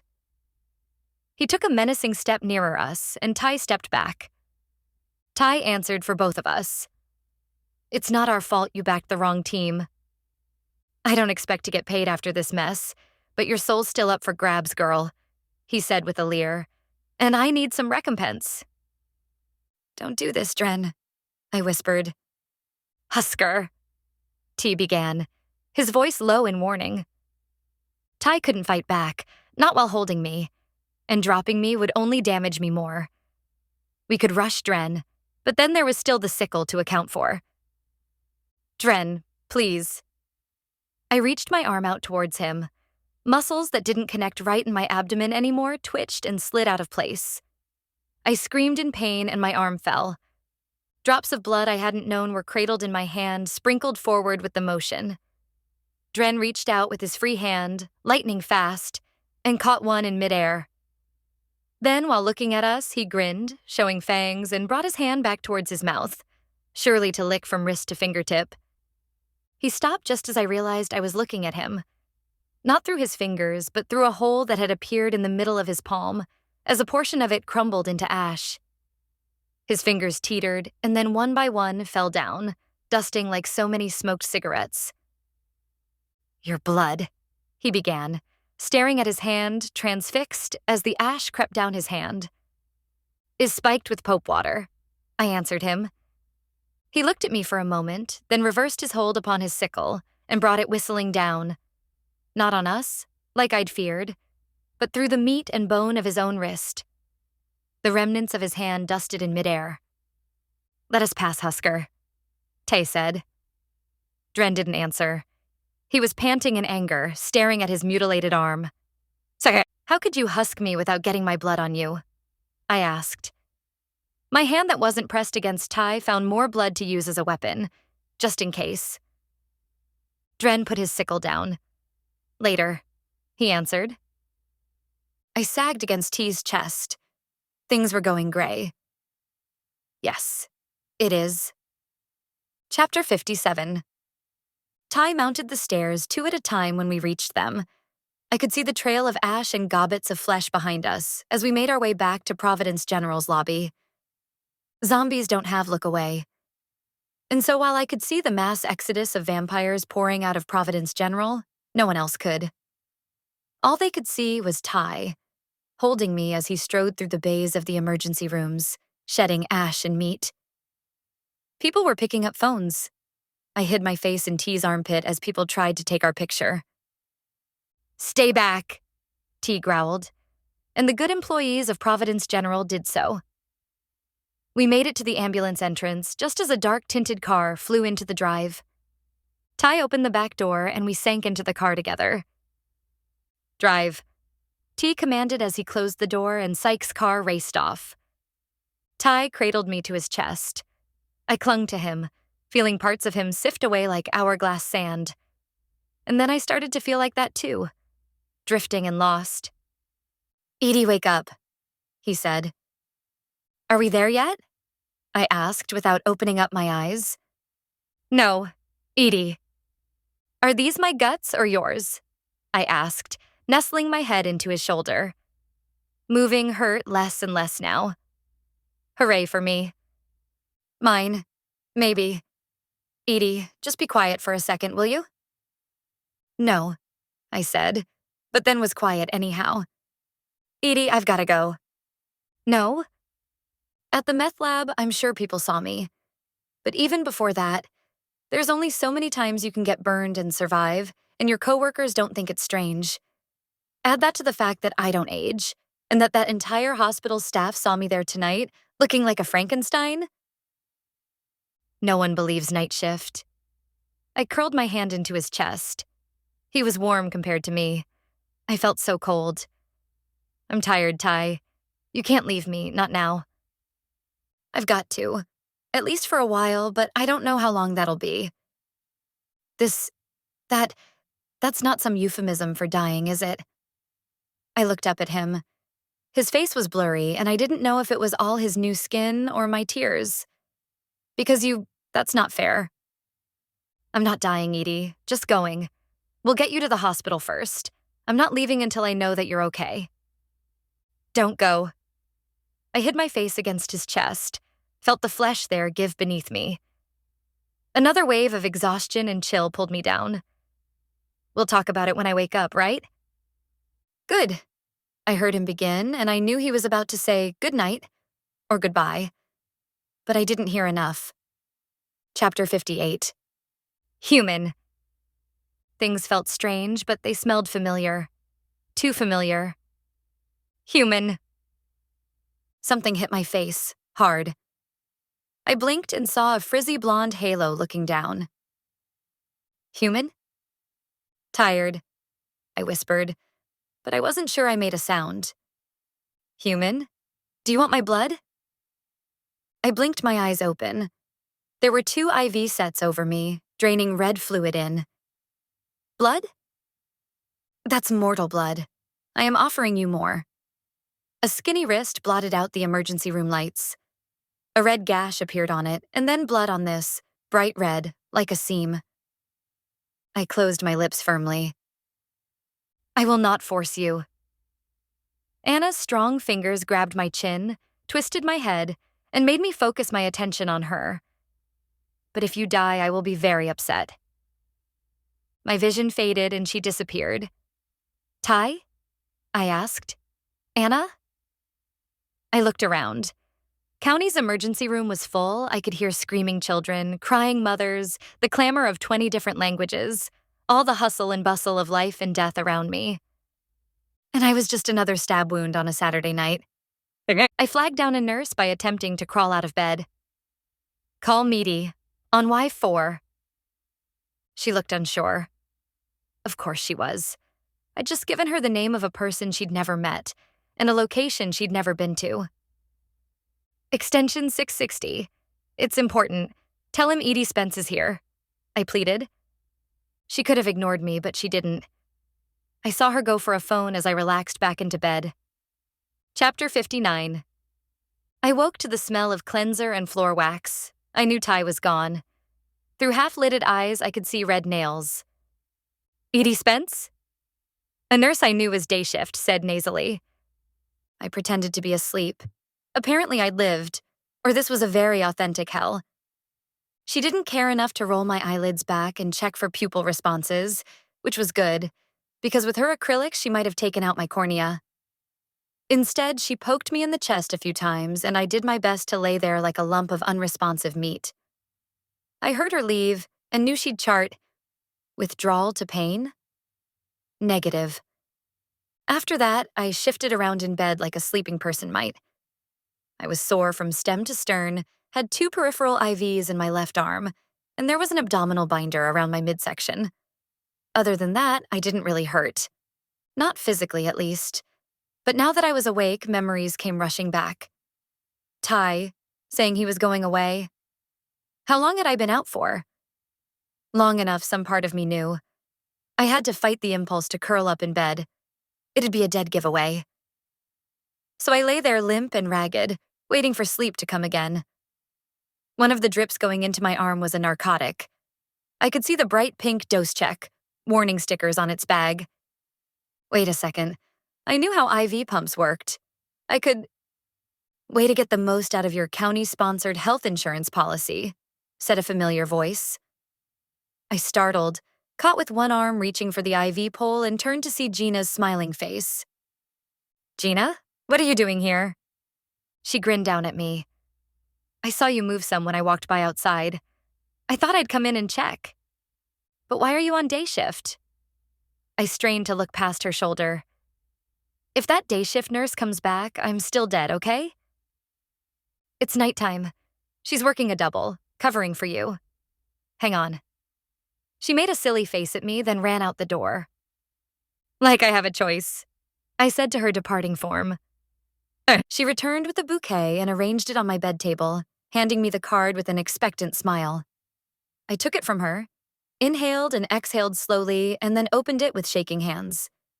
It read, "Congratulations, from Asher in purple ink with a heavy slant and a heart over the eye." Tears threatened. I closed the card again and looked up at her. I don't suppose I had any visitors while I was asleep? The tall, dark, and zombie kind? I tried to keep my voice light while I asked, and failed. I had obviously not had the reaction Gina expected. She looked from the card to me and back again, then shook her head.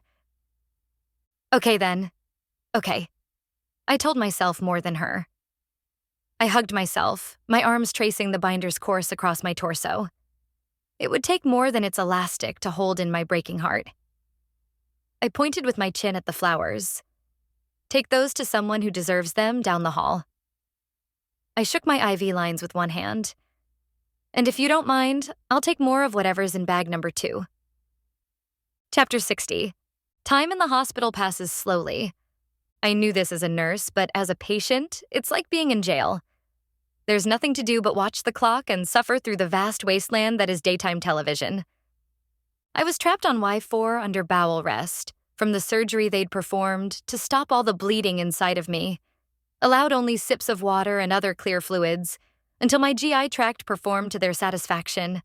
I knew all the technical reasons for being here, but actually being here sucked. I clicked on the evening news my first night. There's been no explanation for the outbreak of mass hysteria at Providence General on Saturday night, a female news anchor announced, standing outside in the snow. I closed my eyes. It's possible that forgotten tanks of nitrous oxide in the older part of the hospital rusted through, said someone who sounded like a hospital spokesperson.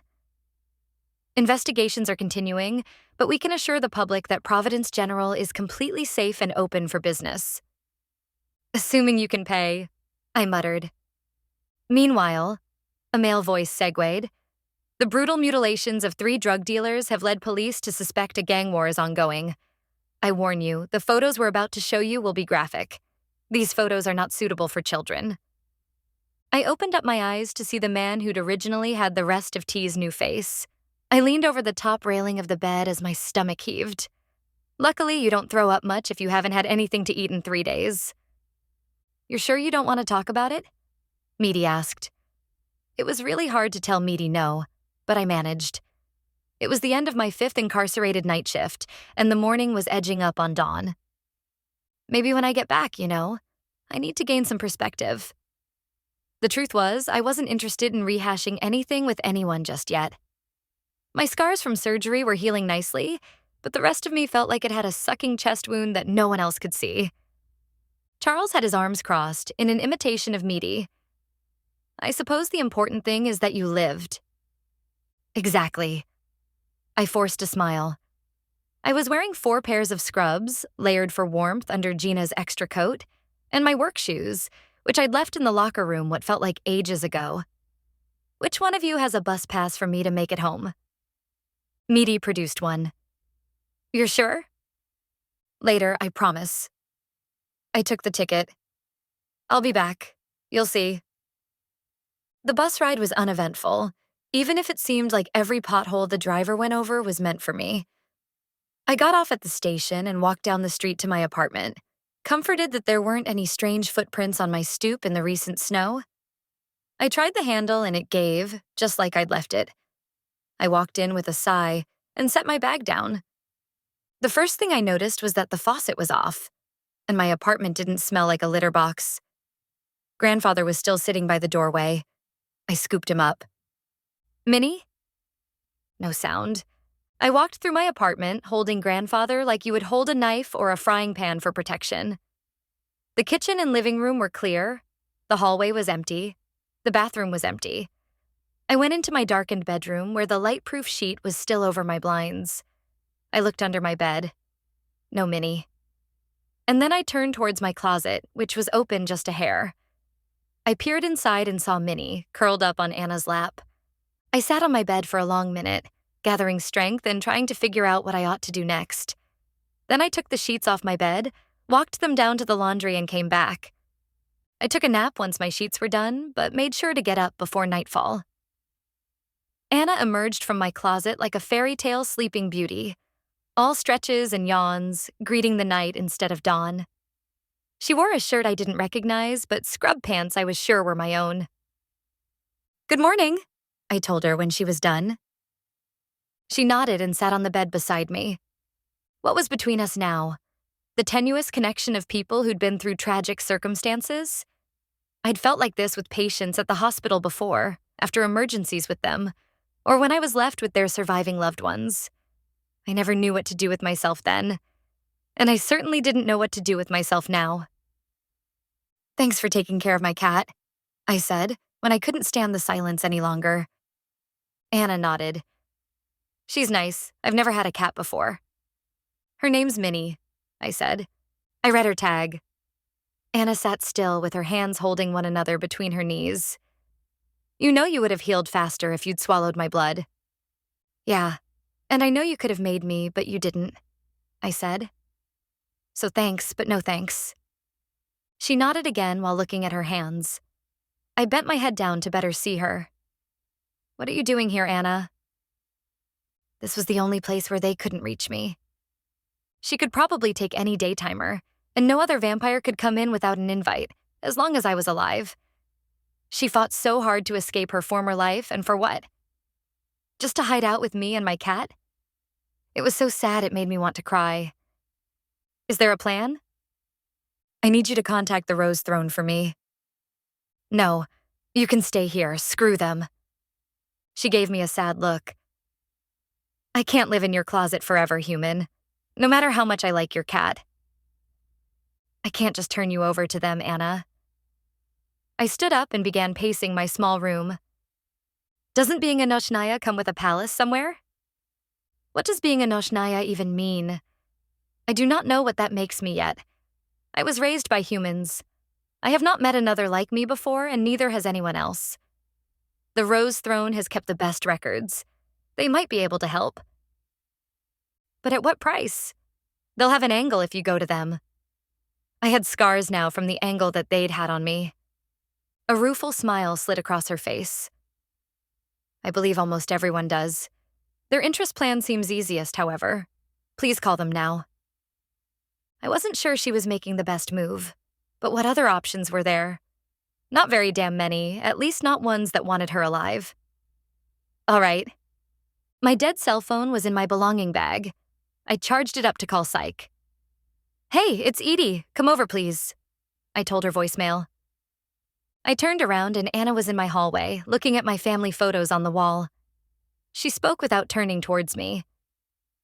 That night in your room, when I crawled right up beside you and listened to you breathe, I wondered what it would have been like if my life had been different, if everything had gone according to my parents' plans. A safe life with Yuri, without all the pain. I hung up the phone. I'm sorry I killed him, Anna. I am too. She turned back towards me to look me in the eye. But I forgive you for it, and that's what is strange in me. She put her hand to her chest. Vampires do not grant forgiveness. I know. I asked enough of them for it. I begged them for forgiveness for my imagined crimes. Minnie ran out of my bedroom and twined around Anna's ankles. Anna knelt and gently knuckled her head. Anna, I began. I can forgive you and know it, where I could not forgive them. She ran her hand in long strokes along Minnie's back. When I left to find Pasha and feast on him, I was strong enough to defeat them there where they found me. But you didn't. No, I went with them willingly. I fought enough so that they did not know that. But I went with them. I knew of their plot for you. But I was tired of being angry. Anger is exhausting. Maybe that is another thing different between me and other vampires. The things that are human about me can become tired, and that exhaustion makes me weak. I thought, what if I went along with them? What if I did just let them sacrifice you? Your soul grant them the power to create their tieni, and then they make me forget? I could have been one of them, never knowing any better. And I have so many memories that I do not wish to keep. There was a time when I was ready to forget, I think. The betrayal of my kind, the loss of my parents, the hatred of my own brother. These are things one longs to lose, to pretend one never knew. But then, you appeared, and I could not let you be killed by them. Because you made a promise not to hurt me or my cat? I guessed aloud. Because the blossom of your outlandish hope that somehow, some way, good would rule the day. I could not take it from you, no matter how often it had been stolen from me. She stood, and she seemed taller than she had been before. I wondered if it was a trick of the light. I fear this is what it is like to be the Noknaya.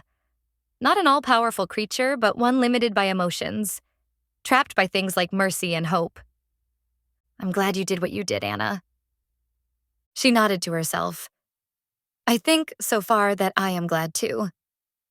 We were saved from any further thinking by a knock at my door. Psych tried the handle, found it open, and came in. Are you ready to go? Get your things. Psych brought an empty bag with her and gave it to Anna. At her appearance, Grandfather made mumblings from the bedroom. You should get that appliance of yours checked out, Psych said, handing me a sealed envelope. You knew she was here? All along, but it would have been presumptuous to force her to come with us. I opened the envelope and inside found an itemized bill. You're kidding me. Our services do not come free. Or cheap, I said, looking at the final amount. We offer easy installment plans for indigents such as yourself.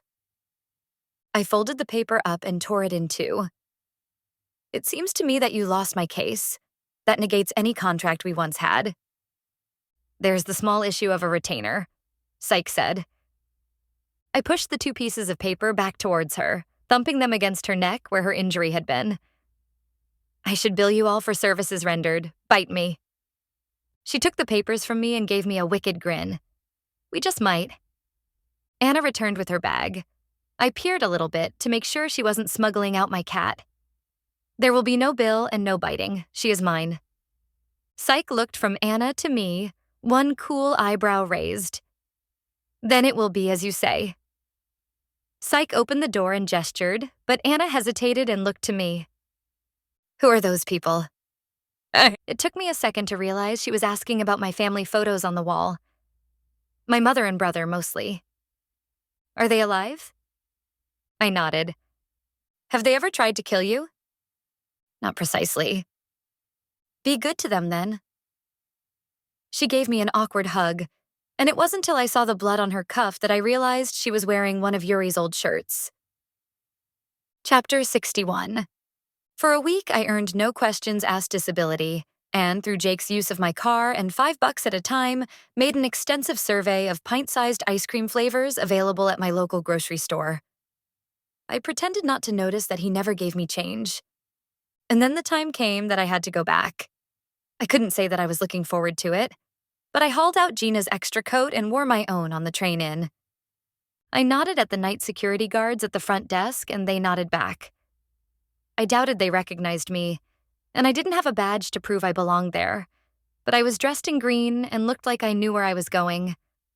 Me and my sack lunch tromped down corridors and stairways till I found myself outside of the elevator down to Y4, without any badge to open it up.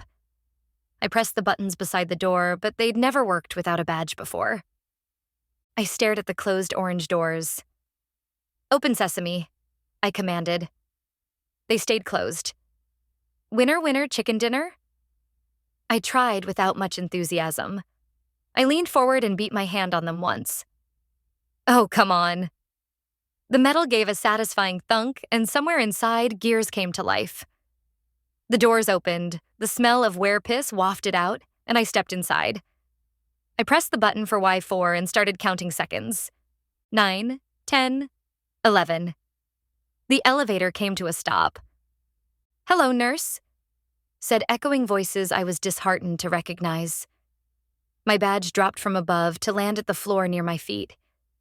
I looked up in spite of myself.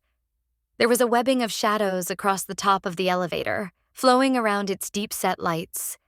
They were stretching out into the corners like roots seeking fresh soil.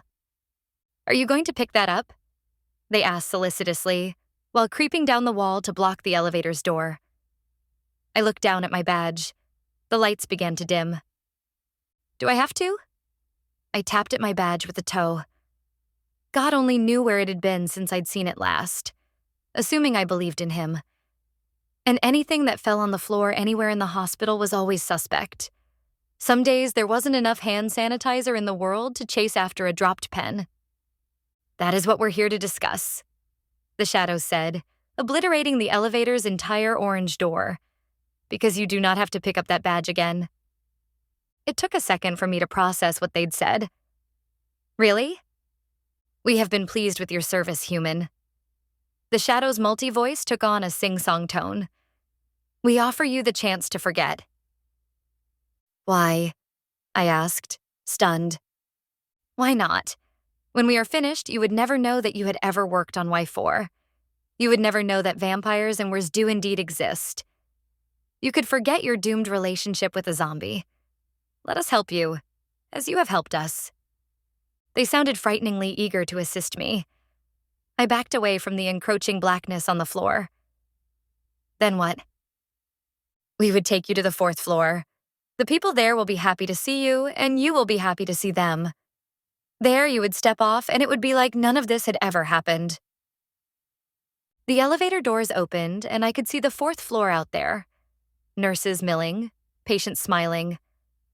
The easy congeniality that came with knowing that none of your patients wanted to murder you. The doors closed again. If I were honest with myself, I'd have to admit that it looked tempting. And my brother? He would stay clean as the day is long. All that would change is you and your place in the world. You could be a new you, a better you, a happier you. I waited, measuring things. Nurses on the 4th floor could probably make payments on a new car or have a 2-bedroom apartment. Those things, they would make life easier, yes. But happier. And there was no way they didn't have a reason for offering me my freedom. What would happen if I ran into Dren on the outside and the shadows had helped me to forget? Besides, nurses on the 4th floor didn't get chances to be heroes often. The shadows could have at least offered to place me in an intensive care wing. I reached for the door buttons with my left hand and saw my old scars from Anna's first bite. I hit the door close button with my thumb. I already have a job that I like, that I'm good at. I pointed at the ceiling. I remember the way you made me felt that day. You guys were wrong about me. The shadows were unfazed by my posturing.